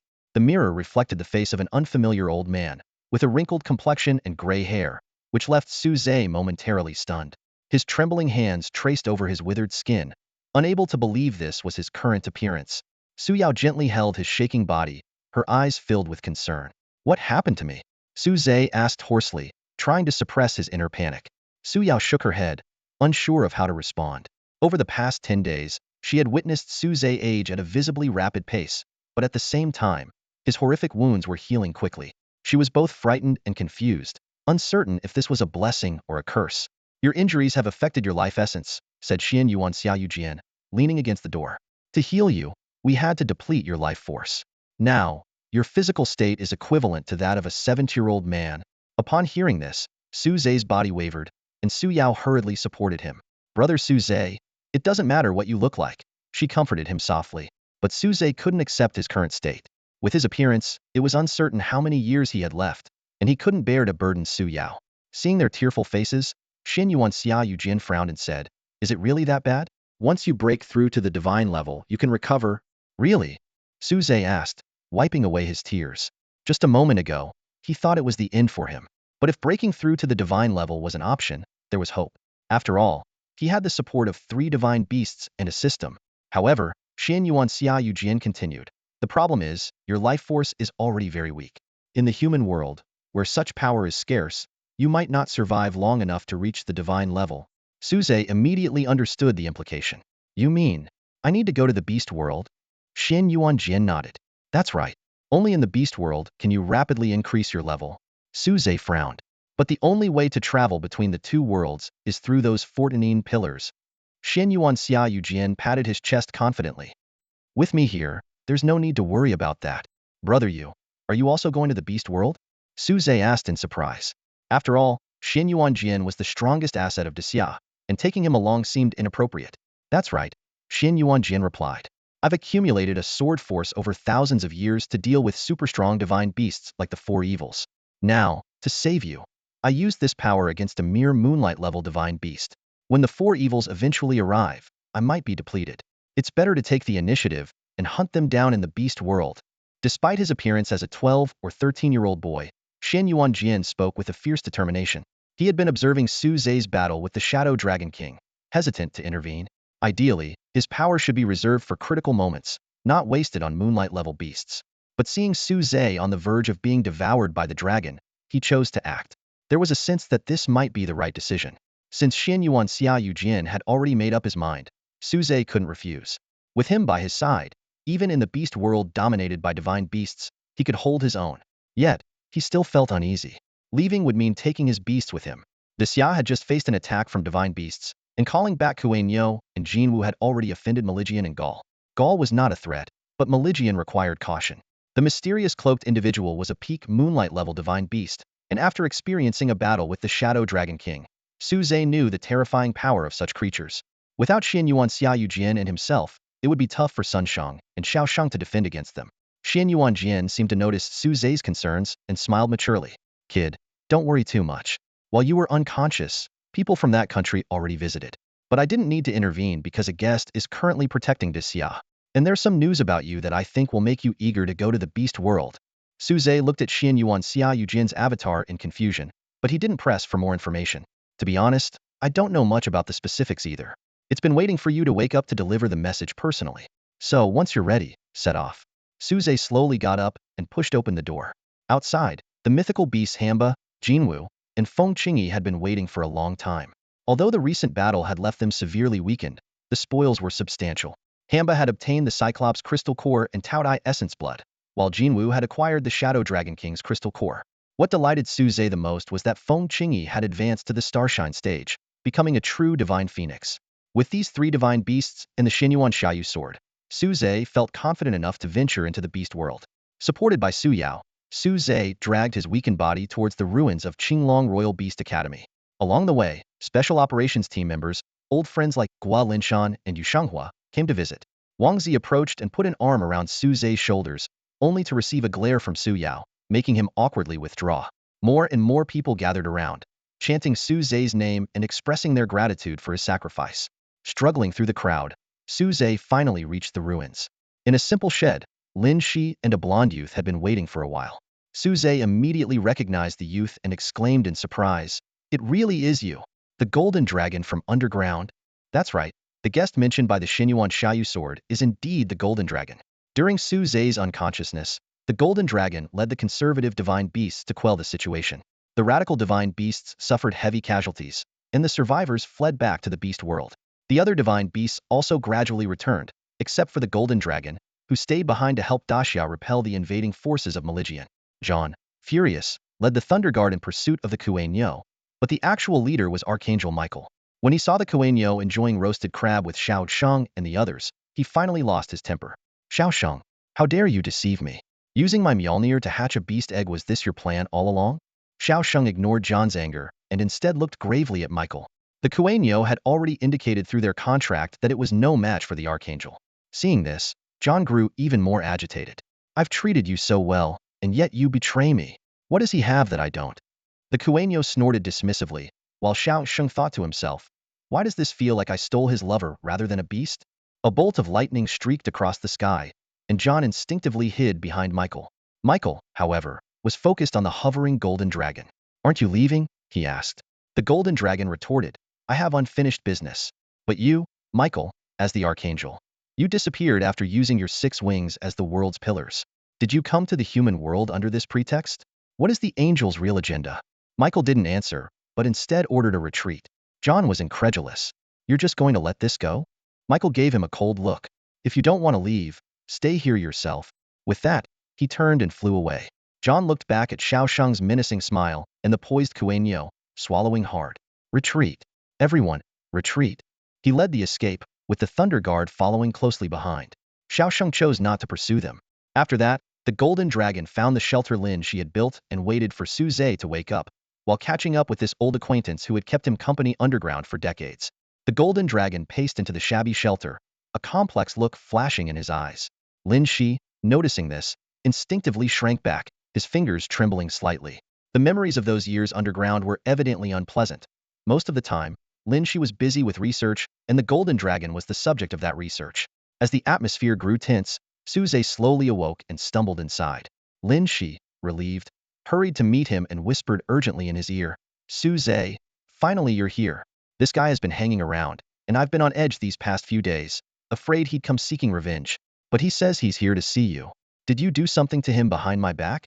Suze rolled his eyes at Lin Shi and then turned his attention to the long-waiting mythical creature, the golden dragon. He scrutinized the dragon, frowning, trying to figure out the purpose of this unexpected visit. The golden dragon also observed Suze, his gaze filled with scrutiny and curiosity. "What do you want from me?" Suze asked directly, his tone tinged with caution. The golden dragon withdrew his scrutinizing gaze and smiled slightly. "It's not me. It's two emissaries from my dragon clan who asked me to check on your safety and deliver a message." "Two emissaries? Who are they, and what do they want to say?" Suze frowned and asked, his heartbeat quickening. Although he didn't know any emissaries from the dragon clan, the fact that they specifically sought him out meant there must be a connection. A bold guess formed in his mind. The golden dragon smiled and took out a thick booklet from his robe, flipping it open as he began to read. "They are Su Lin and Jin Ling, the two emissaries. They have many questions for you." Clearing his throat, he started listing them one by one. "How tall is Suze now? Is he living well alone? Has he got a girlfriend? Winter is coming. Is he wearing long johns?" A barrage of questions spewed from the golden dragon's mouth, each filled with the concern of distant loved ones. However, Suze could no longer listen. His mind was overwhelmed by the echo of those familiar names. "Dad, Mom, is it really you?" The golden dragon continued reciting the questions from the booklet, barely halfway through after quite some time. Tears welled up in Suze's eyes, his voice choked. "Senior Jinlong, are my parents doing okay over there?" "They." Jinlong closed the booklet and handed it to Suze. "Never mind. You read it yourself." This was written by guest elder Jin Ling. Suze hurriedly took it, carefully tucking it into his chest. Jinlong smiled. "Just call me Ao Yun. I used to hold the two realms together, so I wasn't familiar with the matters of Long Yuan. It wasn't until recently that I met the two guest elders and realized they nearly severed my body." Suze was astonished. "Senior, you are a divine beast. It shouldn't be that easy." Ao Yun shook his head. "You're mistaken. Though they are mere mortals, they have the power to sever dragon bones. They only stopped because they discovered the true function of the pillar." Suze's mouth dropped open, finding it hard to believe his parents were that powerful. But if they could cut through dragon bones, why did their experiment fail, leading to their disappearance? He glanced at Lin Shi, who was beaming with pride for his student becoming a guest elder of the dragon clan. Noticing Suze's look, Lin Shi confessed honestly, "Your parents indeed disappeared after an experiment, but it wasn't the one where they cut the dragon bone. They later delved into more profound research that even I couldn't understand." Lin Shi then vividly described the spatial disturbance caused by that experiment and the circumstances at the time.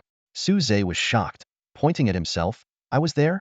Lin Shi nodded, further explaining that attempts to awaken his memory had failed. Suze turned to Ao Yun, hoping for more information. Ao Yun shook his head. "Sorry, I was feigning death at the time.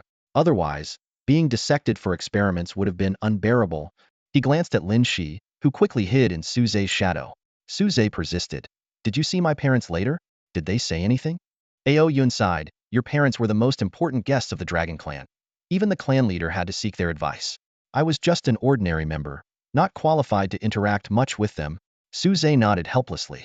It turned out the biggest obstacle was his parents' extraordinary abilities. Even a divine beast of the Yuehui level couldn't meet them. He always felt that there was something off about the second unknown experiment. Perhaps it had something to do with his time travel. Suze furrowed his brows, his mind racing with thoughts. Although his time travel occurred 6 years after that experiment, his intuition told him there was a connection. He recalled the moment before he traveled. It was just a nap during a class. How did he end up traveling through time? Compared to him, Jiang Yi at least had a car accident before she traveled. Suze shook his head and decided to ask Yijia for clarity. Just as he was about to speak, Su Yao couldn't hold back any longer and urgently stepped forward. "Senior Ao Yun, are there really only 2 human guests in the dragon clan? Is there? Is there a third person? Is my mom with you?" Suze looked at Su Yao's anxious expression with concern and gently put an arm around her shoulder to comfort her. Ao Yun pondered for a moment before slowly answering, "Indeed, there are only 2 human guests in the dragon clan." Upon hearing this, Su Yao's eyes instantly welled up with tears. At that moment, Ao Yun added, "However, I have heard that the two guests do have a friend who, for some reason, fell into a deep sleep. The two guests have been taking care of her. That must be my mom. Su Yao exclaimed excitedly. Though her mother Zhao Qian's condition wasn't good, at least there was news. Ao Yun nodded and transformed back into his true form, a golden dragon, preparing to leave. I have delivered the message I needed to. I must return now. Those guys have gone back to regain their strength, and I can't fall behind. Su Zhe quickly reminded him. Remember to tell my parents that I'll be coming to find them soon. Ao Yun gave a slight nod without asking about Su Zhe's plan and then disappeared into a spatial rift, returning to the beast world. Watching Ao Yun's figure vanish, Su Zhe made up his mind to go to the beast world. It wasn't just to break through to the divine level and restore his vitality, but also to find his parents and get to the bottom of what happened back then. The next day, Su Zhe, having made all necessary preparations, took out the tiny void spirit turtle, no bigger than the palm of his hand, and handed it to Su Yiming and Chen Xian, saying, Uncle Su, Teacher Chen Xian, I'll leave the void spirit turtle to you. Although it possesses a mystical small world, its strength hasn't significantly increased. Once the world on its back fully matures and it absorbs it, it will become a solar-level divine beast. Until then, it will remain quite weak. Su Zhe handed the void spirit turtle to Chen Xian. She accepted it but found herself in a dilemma as her long dress had no pockets. Finally, while the others were not paying attention, she slipped the tiny turtle into the large, four-dimensional pocket on her body. The void spirit turtle, almost suffocating, poked its head out, creating an odd scene. Su Zhe didn't notice this. He only felt the excitement through their bond. At that moment, Su Yiming grabbed his hands, his eyes bloodshot, and choked out, Su Zhe, please, check on Qianqian for me. Su Zhe nodded solemnly. Don't worry, Uncle Su. I will convey your thoughts to Aunt Zhao. After leaving, Su Zhe, supported by Su Yao, climbed onto Feng Qingyi's back. Feng Qingyi not only didn't refuse, but also created a protective shield to ward off the cold high-altitude winds. Perhaps she felt guilty for not being able to help in the battle against the Shadow Dragon King, and was concerned about Su Zhe's current condition. Thanks to Feng Qingyi's swift flight, Su Zhe quickly arrived at the capital and headed straight for the former site of the plant department at the Royal Beast University. After numerous incidents, the dean had realized the location was unsuitable and had decisively relocated the department. Su Zhe arrived at the original site of the Phoenix Tree space, and the entrance quietly opened. As he walked in, he noticed that the space had significantly shrunk. Zhang Yi exclaimed, Su Zhe, how did you end up like this? If not for recognizing his aura and Su Yao standing beside him, she would never have recognized the once handsome Su Zhe in this hunched old man. After a brief explanation, Su Zhe followed Zhang Yi to the fallen trunk of the phoenix tree. The tree was mostly dead, and Sun Shang was meditating nearby, vines connecting him to the tree, absorbing its remaining power to break through. However, for Su Zhe, who had contracts with 3 divine beasts, this power was far from enough to reach the divine level. After a brief catch-up, Su Zhe began to inquire about Zhang Yi's experience of traveling through dimensions. Zhang Yi recalled slowly. At that time, I was heading to take my college entrance exams. As I was crossing the street, even though the light was green, a car suddenly sped towards me, and I had no time to react. Zhang Yi seemed to remember the pain from that moment, frowned, and continued. I felt a sharp pain and then lost consciousness. When I woke up, I had been reborn as a baby. Su Zhe didn't glean any useful information from her story and furrowed his brow in thought. Zhang Yi observed the situation and continued. Most of the people waiting to cross the street were exam candidates. I wasn't the only one affected, and I don't know if anyone else has traveled through time. Su Zhe nodded slightly, a thoughtful look in his eyes. Even if someone did time travel, they might have ended up in another world or the future. His tone was calm, yet carried a hint of deeper meaning. Zhang Yi blinked, as if recalling an important detail. Oh right, I'm from Qingshan City, but I took the college entrance exam in Linhu City. That's where the accident happened. From the same city as me? Su Zhe's eyes widened as fragmented memories flashed through his mind. The images were blurry but unmistakably from before he traveled through time. He furrowed his brow in thought, but suddenly felt a sharp, intense headache. Su Zhe clutched his head in pain, his body trembling uncontrollably. The agony seemed to come from the depths of his soul, making it hard for him to stand. Su Yao immediately stepped forward to support him, her voice full of concern. What's wrong? Are you okay? Her anxiety was palpable. Su Zhe's current physical condition was too fragile. Su Zhe shook his head weakly, trying to reassure her. Don't worry, I just remembered something. He struggled to steady his breathing, the last image in his mind being a blood-stained road, as if seen from the ground. This realization made his heart skip a beat. His journey through time had not been as simple as falling asleep. After talking for a while longer without gaining any more information, Su Zhe left the Wudong space. He stood before the spatial rift, accompanied by 3 sacred beasts and the Xianyuan Xiaoyu sword. Everything that needed to be arranged had been taken care of, and all necessary items had been dealt with. With Xiao Sheng and Sun Sheng present, the divine power of Xia remained formidable. It was time to go. Su Zhe took a deep breath, his eyes flashing with determination. The Xianyuan Xiaoyu sword hovered in the air, unleashing a sharp burst of sword energy. The sword light streaked like a rainbow, tearing through space. Su Zhe focused intently, seeing the world ahead appear hazy as if viewed through a mirror. Su Yao gently squeezed his hand, her eyes filled with reluctance. Su Zhe gave a tender smile, tucking her hair behind her ear, and softly reassured her. Suddenly, the Xianyuan sword warned everyone, its presence commanding respect. Michael and his companions felt a chill down their spines, not daring to make any rash moves. Su Zhe followed the sword into the void, his figure gradually fading.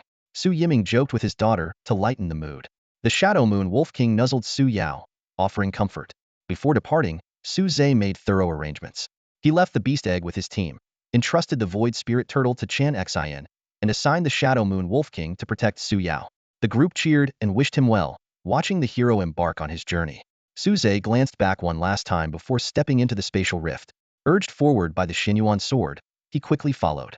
In this interdimensional space, he lost all sense of time and place.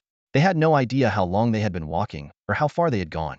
All they knew was that, at a certain moment, the Xianyuan Xiaoyu sword suddenly retracted its blade and returned to Su Zhe's spine. We're almost there. The sword spirit's voice echoed in Su Zhe's mind. I need to conserve my strength to deal with the 4 fiends. Unless we encounter something of equal threat, I won't be intervening. It's all on you now. Su Zhe nodded silently. Unlike Ao Yun and the others who traversed between worlds openly, he was sneaking through, with no certainty about where he would land.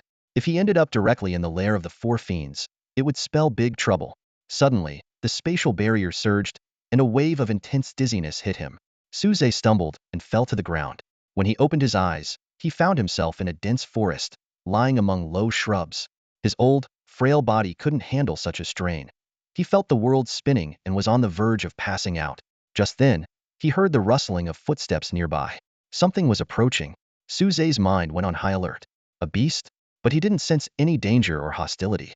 2 figures emerged into view, a middle-aged man and a girl around 11 or 12 years old, both clad in tattered animal skins. Humans? Were they natives of this beast world, or like him, had they accidentally crossed over from the human world? As this last thought crossed Su Zhe's mind, he quickly commanded his beast spirit, do not act unless there is danger. As soon as he issued the command, he lost consciousness completely. The 2 humans cautiously approached. The girl peeked through the shrubs and, in fluent Xia language, said, Dad, it's not a beast. It's an unconscious old man. She was clearly not a native of the beast world. Dad, should we take the old man back with us? The man remained silent for a moment, not giving an immediate answer. Su Zhe rubbed his still throbbing head and slowly woke up on an old, rickety wooden bed. He struggled to prop himself up, feeling the soreness from the makeshift bed made of straw. Surveying his surroundings, he noticed that the shabby hut contained nothing but the bed, a wobbly wooden table, and 2 crooked wooden stools. In a low voice, he asked his beast companion, Where am I? The drought demon replied, This appears to be a human settlement, inhabited by many weak individuals. There are very few beast tamers, and their strength is quite low. Hearing this, Su Zhe immediately extended his mental power, covering the entire settlement like a net. He saw a small community of about 200 to 300 people. The men were mining outside, while the women were responsible for washing and stacking. Their food mainly came from crops, with almost no meat. To his surprise, apart from himself, there were no elderly people in sight. As Su Zhe pondered this, the grass curtain was lifted. A young girl with short braids and tattered clothes peeked in and cheerfully asked, Hey, Grandpa, you're awake? Though Su Zhe was a bit displeased by the grandpa title, he asked curiously, Are you from Xia? How did you end up here? The girl looked confused, clearly not understanding his question.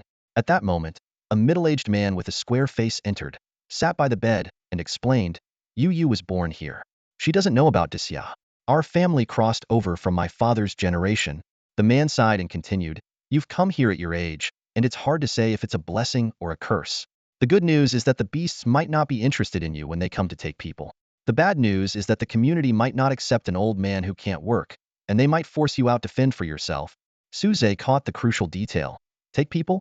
The beasts regularly take people from here? The man nodded in confirmation. Yes, that's the price we pay to survive. Connecting the dots about the absence of elderly people in the village, Suze clenched his fists. So when someone gets too old to work, you just... The man silently acknowledged the harsh reality. Suze angrily demanded, haven't you ever thought of resisting? The man shook his head and sighed. Of course, we have. A few years ago, a newly arrived captain of the Disya Spirit Guard taught us how to contract beasts and fight. But the next day, he was killed by a beast sent by the Tiger King. Suze fell silent. He realized that the people here had lost the will to resist. But perhaps this was an opportunity for him to do something before heading to Longyuan to find his parents. Maybe, before going to Longyuan to search for his parents, there were other things he could do. After introducing Suze to the situation at the stronghold, the middle-aged man with a square face was the first to leave. Suze learned that his name was Hu Lin, and the girl was his daughter, Hu Yuyu. Grandpa, you've been asleep all day. Are you hungry? Hu Yuyu asked softly, taking out a roasted stone yam from her pocket.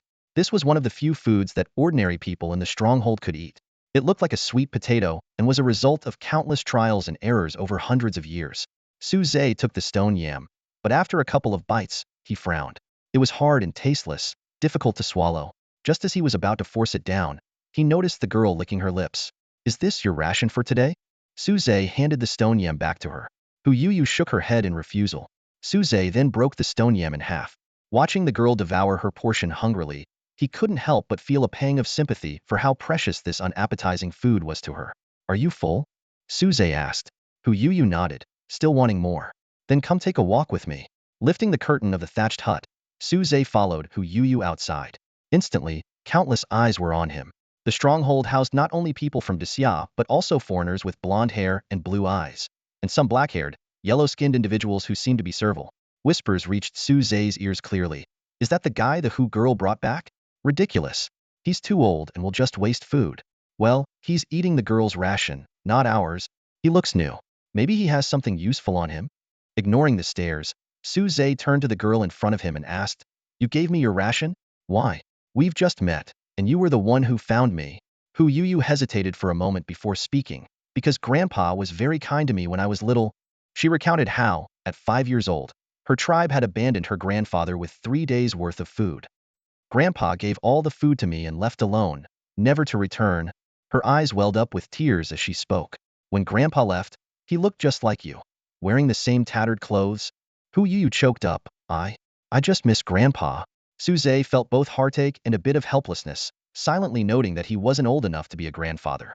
But he comforted her nonetheless. All right, don't cry. You can call me Grandpa from now on. However, Hu Yuyu was not easily consoled and continued to cry as they walked. Distracted, she bumped into someone. The person did not yield and sent her stumbling backward. Fortunately, Suze caught her in time, preventing her from falling. Are those guys causing trouble again? Where's Yuyu's father? Suze asked warily. I think he went to the mine. We're still short on our task, and he went to help, she replied. Well, and Luoi too. He's also part of the patrol team. Go find him quickly. The crowd discussing Suze immediately dispersed to search for Luoi. The sudden tension made Suze frown slightly. A man with black hair and yellow skin shouted at Suze in broken Xiao language. Hey, old man, did you bring anything useful? Suze squinted at the man, a meaningful smile playing on his lips. What do you mean by useful? Lighters, knives, anything. Hand them over. The man's tone grew increasingly arrogant. Suze shrugged, spreading his hands. Sorry, I don't have any of those. The man attempted to step forward to search him but was intimidated by Suze's piercing gaze, causing him to take a half step back uncomfortably. Why are you staring at me? Suze chuckled and asked. Judging by your accent, are you from Fusang? The man nodded in acknowledgement. Suze couldn't help but laugh. Haha, no wonder. You folks from Fusang are rarer than pandas these days. How could I not take a good look? What do you mean? The man glared angrily. Suze's eyes glinted with amusement. Just what it sounds like. The entire Fusang island sank, and the Fusang people are extinct. I never thought I'd see a living fossil here. Impossible. There's no way my great Fusang could be destroyed. You're talking nonsense, old man. The man was furious and was about to make a move. Stop. A stern voice rang out from afar. A man in a bronze-colored beast armor hurried over and scolded, Ishinomori. Why aren't you patrolling the mine? What are you doing here? Everyone seemed relieved at the sight of him. Ishinomori snorted, gave Suze a fierce glare, and reluctantly left. Suze's attention, however, was entirely drawn to the emblem on the newcomer's chest. It was unmistakably the emblem of the Dasha Spirit Guard. Yuyo, are you all right? The man first checked on Hu Yuyo's safety. Luoyi asked with concern, his eyes quickly scanning over Hu Yuyo. The little girl shook her head, her voice soft. I'm fine, Uncle Luoyi. Luoyi breathed a sigh of relief before turning to Suze, his brows furrowed. Don't mess with Shirya-san if you can help it, Luoyi warned in a low voice. That guy would sell his own soul to the beasts. Even though we're all part of the patrol team, he has powerful backers. Suze nodded without speaking, his gaze fixed on the badge on Luoyi's chest. He pointed and asked, that badge, where did you get it? Are you also with the Daxia spirit guards? Luoyi was taken aback, glanced down at the badge, and shook his head. No, this was left to me by my master. A flash of understanding crossed Suze's eyes. He remembered Hu Lin mentioning a spirit guard captain who had tried to resist the beasts but was easily killed due to the disparity in power. Luoyi's expression confirmed his suspicions. All right, Yuyo, Uncle has to go on patrol now. Be careful, Luoyi instructed before turning and walking away. Later, Suze learned about the patrol team from Hu Yuyo. If other humans were like sheep corralled by the beasts, then the patrol team were the sheepdogs. They managed people, prevented escapes, and intervened during low-level beast attacks. They were the only ones allowed to bond with beasts, but their power, limited to the 20s, was hardly a game-changer. Luoyi had become a beast master with the help of that spirit guard. After the guard was suppressed, Luoyi joined the patrol team. Some called him a lackey of the beasts, but Suze understood that someone unworthy of the spirit guard legacy wouldn't make such a choice. Perhaps joining the patrol team was the only way to keep his beast and protect others when it mattered. As Suze pondered this, Hu Yuyo's stomach growled. The little girl covered her belly, embarrassed. Suze looked down and asked, hungry? After a moment of hesitation, Hu Yuyo nodded honestly. Suze realized she was at an age where she needed more food. Half a small stone potato wasn't enough. He was also feeling a bit hungry. How about I take you to find some real food? Suze suggested with a smile. No, food is rationed. The uncles and aunties won't give us more. Hu Yuyo quickly replied. Suze winked and said mysteriously, forget that tasteless stuff. You're growing. You need meat. Meat? Hu Yuyo's eyes lit up, and she wiped her mouth. In this beast-ridden place, getting to eat meat even once a year was a luxury. But she remained sensible, saying, no, we can't beat those beasts. Who says? Watch me. Suze patted his chest, grabbed Hu Yuyo's hand, and they disappeared in an instant. In no time, they were deep in the forest, far from the settlement. Hu Yuyo exclaimed excitedly, wow, is this flying? Daddy said spirit guards could fly too. She realized Suze wasn't an ordinary old man but a powerful beast master. Yet, recalling past experiences, she felt a bit anxious. Before she could think further, Suze had already found a deer-like beast over 2 meters tall. A level 40 silver beast. This will do, Suze said, stepping out of the bushes. Grandpa, don't. Hu Yuyo called out nervously. She remembered her father saying that such large beasts were terrifying and couldn't be defeated even by a group effort. But in the next moment, she saw flames flash in Suze's hand, and the giant deer fell instantly, its body charred and emitting a rich aroma of roasted meat. Suze let out a sigh of relief, not because dealing with the beast was particularly difficult, but because he had almost overdone it and nearly incinerated the deer completely. He felt secretly thankful for borrowing Feng Qingyi's power. Otherwise, there wouldn't have been even ashes left of the deer. Suze quickly processed the game and started a fire to roast it on the spot. He gently touched the storage belt around his waist, a treasure given to him by Xiaoshang, filled with various items, including all sorts of seasonings. Before long, a delicious aroma filled the air. Hu Yuyu swallowed hungrily and said innocently, with so much meat, everyone should be able to eat, right? Suze chuckled and shook his head. Not necessarily. I'm not even sure if this will be enough for us here. Before he could finish speaking, 3 figures materialized out of thin air. Hu Yuyu exclaimed, wow, such beautiful brother and sister. Jin Wu and Feng Qingyi each took a feather and crafted hairpins from them, placing them on the little girl's head. Suze was startled. It was practically giving her a nuclear-level self-defense weapon. In no time, the massive deer meat was devoured completely. Hu Yuyu was left speechless, amazed by their beauty and even more by their enormous appetites. She carefully saved a piece of meat, intending to bring it back for her father to taste. The two returned to the base in high spirits, only to find that the atmosphere seemed a bit off. Where have you been, you little rascal? Quick, come inside and hide with me. Hu Lin barked, his voice filled with urgency and worry. Hu Yuyu bowed her head in apology and took out a piece of roasted venison wrapped in a leaf.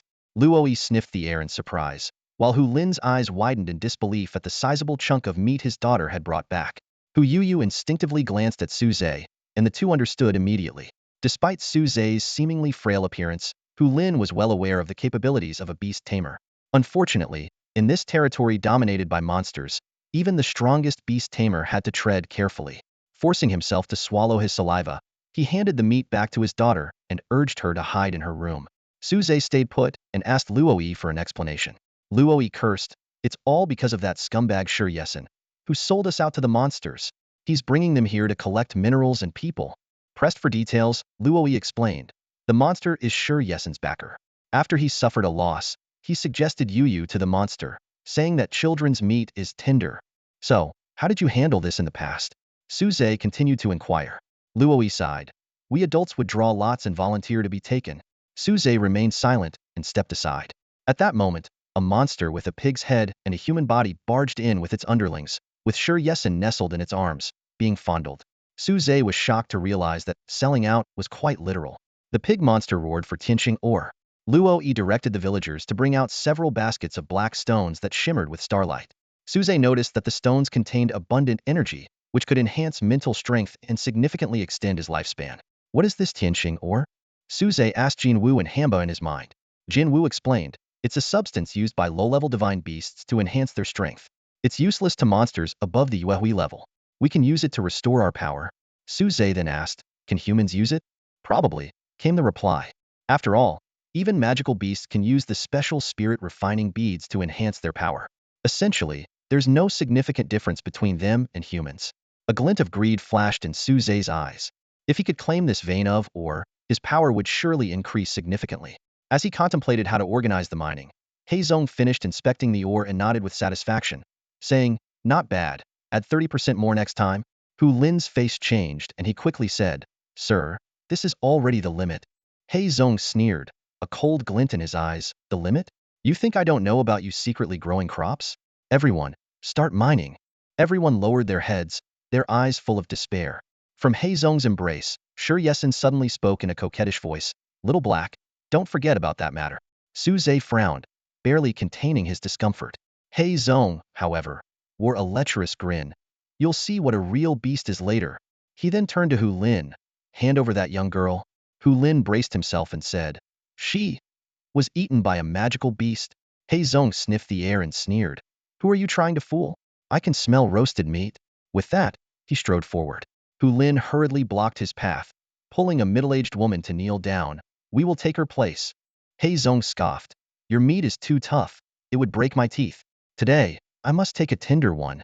Luoyi could no longer hold back and stood up, shouting, "Fellow villagers, our children are our future. If they even take our children, what hope do we have left?" More and more people stood up, glaring angrily at Heizong. He sneered, "Disobedient? Then you'll all die." A massive pig trotter descended from the sky, pressing down on everyone, making it hard to breathe. But they held hands, determined to resist to the death. Hu Lin closed his eyes, silently saying, "Yuyo, Daddy is sorry." However, the expected pain never came. An elderly voice drifted through the air. "You have passed the test."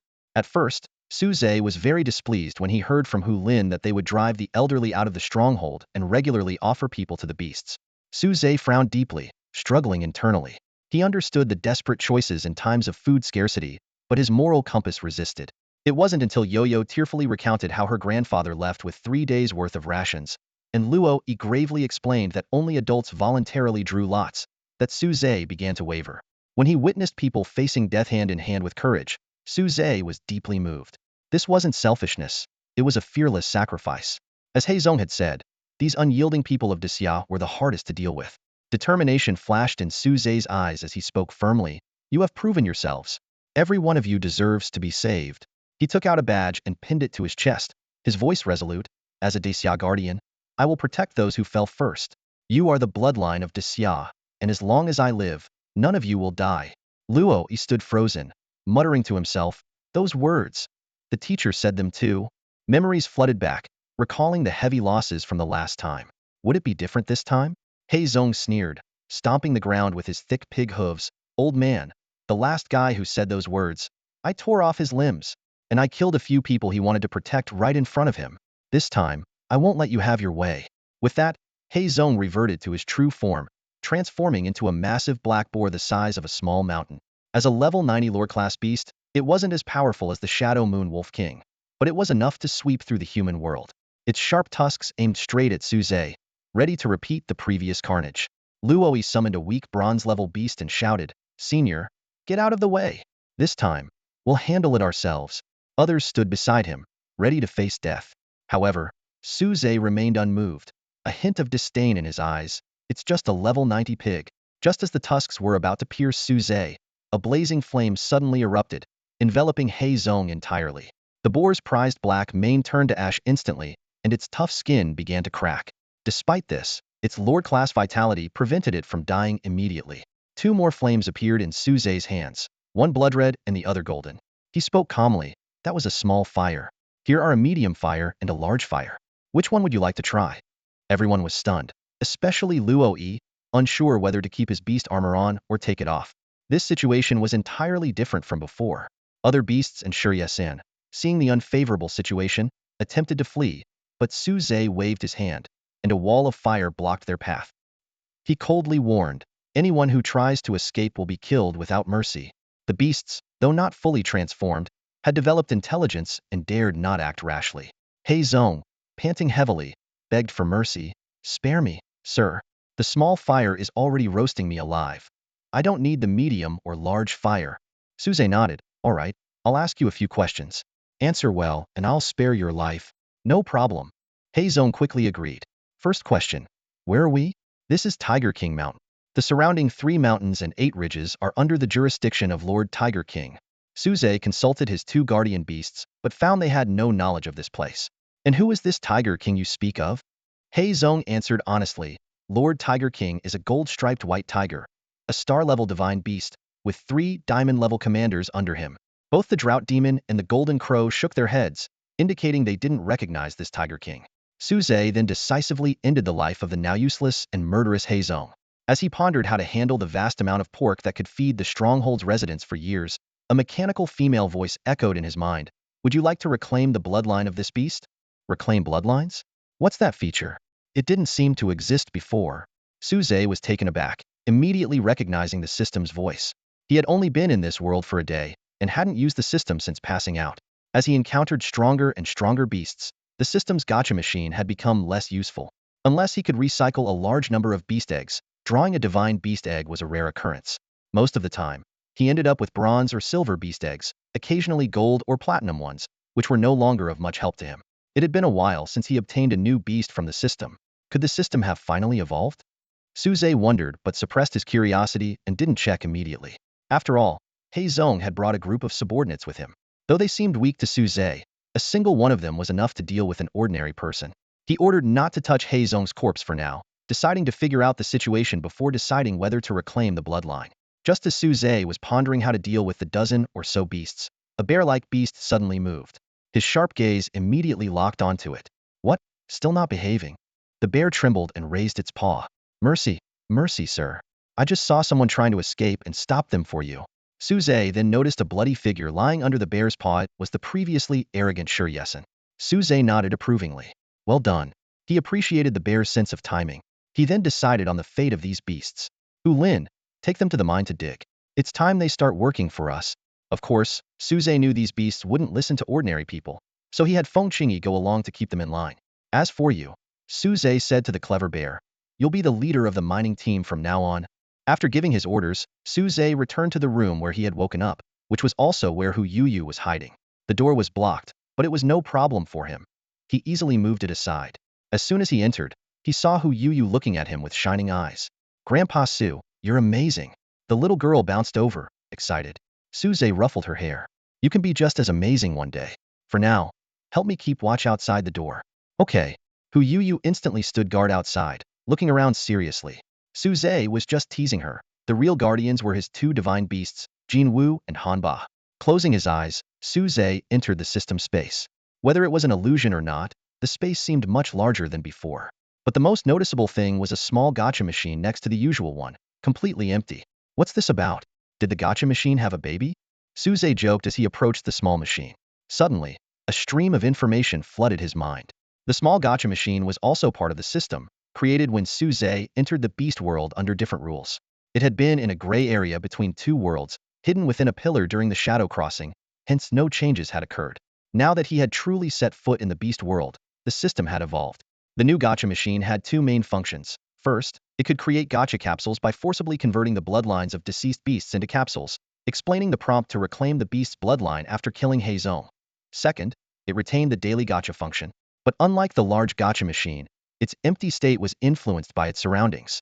When there are high-level beast eggs of diamond grade or above within a 10-mile radius, Suze has a certain chance of obtaining them from the gacha machine, even if they are divine beast eggs. Suze frowned in thought. The small gacha machine seemed to have a similar function to the large gacha machine. Creating gacha capsules and extracting beast eggs from the surrounding environment were supposed to be the exclusive abilities of the large gacha machine. Recalling what the drought demon had said, her egg was tightly guarded yet still extracted by the gacha machine. This implied that the large gacha machine's extraction range might cover the entire beast and even human world. Suze sighed softly, opened his eyes, and walked out of the house. Hu Yu immediately ran up to him, her eyes sparkling with anticipation.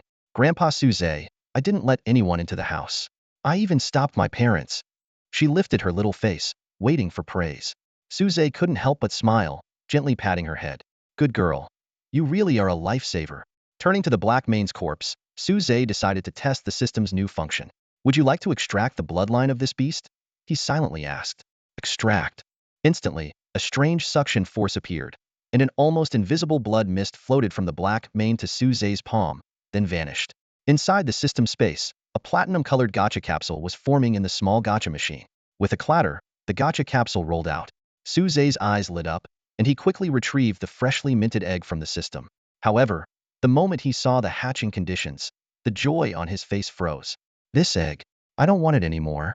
Platinum-grade beast eggs require incubation by an adult male. The stronger the man, the better the incubation results. When Suze thought of the black-maned pig's bloodline, he shuddered and nearly smashed the egg on the ground. At that moment, Luoyi approached apologetically, saying, Senior, I'm sorry I didn't watch over the prisoners properly.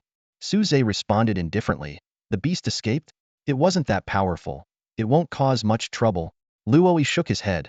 No, it wasn't the beast. It was sure Yesen. Everyone had a grudge against him, and I couldn't stop them. They kicked him to death one by one. Suze followed Luoyi to see a mass of flesh on the ground. He calmly said, It's good to let everyone vent. Bury it, and make sure the children don't see it. In the distance, Yo-Yo and the other kids were playing, imitating Suze's moves. Luoyi nodded and was about to leave when Suze suddenly stopped him, squeezing the muscles on his arm. You're pretty solid. Do you work out? Luoyi proudly replied. To protect our people, I keep training and even help in the mines. I'm the strongest in the base. Suze's eyes lit up as he took out the platinum-grade beast egg. Drop some blood on it. Luoyi did so without hesitation. Suze nodded in satisfaction and handed the egg to Luoyi with a hint of disdain. Take it. Keep it close and incubate it. Luoyi was stunned, knowing the egg's value. He quickly said, Senior, I'm just a junior beast tamer. I'm not worthy. Suze interrupted. No, those muscles of yours are perfect. He shoved the egg into Luoyi's hands. Watching Luoyi awkwardly leave with the egg, Suze sighed. Moderate exercise attracts the opposite sex. Excessive exercise attracts the same sex. He turned to the black-maned pig's corpse. Though it no longer contained any power, it was still edible for ordinary people. Tonight, we'll have a bonfire feast with your meat. Suze directed his 3 mythical beasts to handle the pig. Hamba drained the blood, Jinwu cut it up, and Feng Qingyi roasted it. After their tasks, the 3 beasts exchanged glances, surprised to have become kitchen helpers. Suze placated them by giving each a pig leg, which calmed their resentment. Jinwu and Feng Qingyi returned to their original forms and devoured the meat heartily, while Hamba covered her face with her sleeves and instantly turned the meat into bones. Suze couldn't help but quip, Are you doing magic tricks here? Huge chunks of meat were distributed to everyone, initially leaving them bewildered. Luoyi was the first to dig in, tears streaming down his face. The black-maned pig had killed his master, and now he had his revenge. The others, moved by his emotion, also began to eat voraciously. Suze remarked, Are you eating or fighting? He even saved the pig's backside and genitals for the mining beasts. The beasts exchanged surprised glances but, under Feng Qingyi's watchful eye, finally took a bite under the lead of Captain Bear. They were immediately full of praise. After the feast, Suze approached the mining team leader. That bear, come here. The bear obsequiously replied, Sir, just call me Xiong-san. Suze asked, I heard your boss is the Tiger King? Where is he?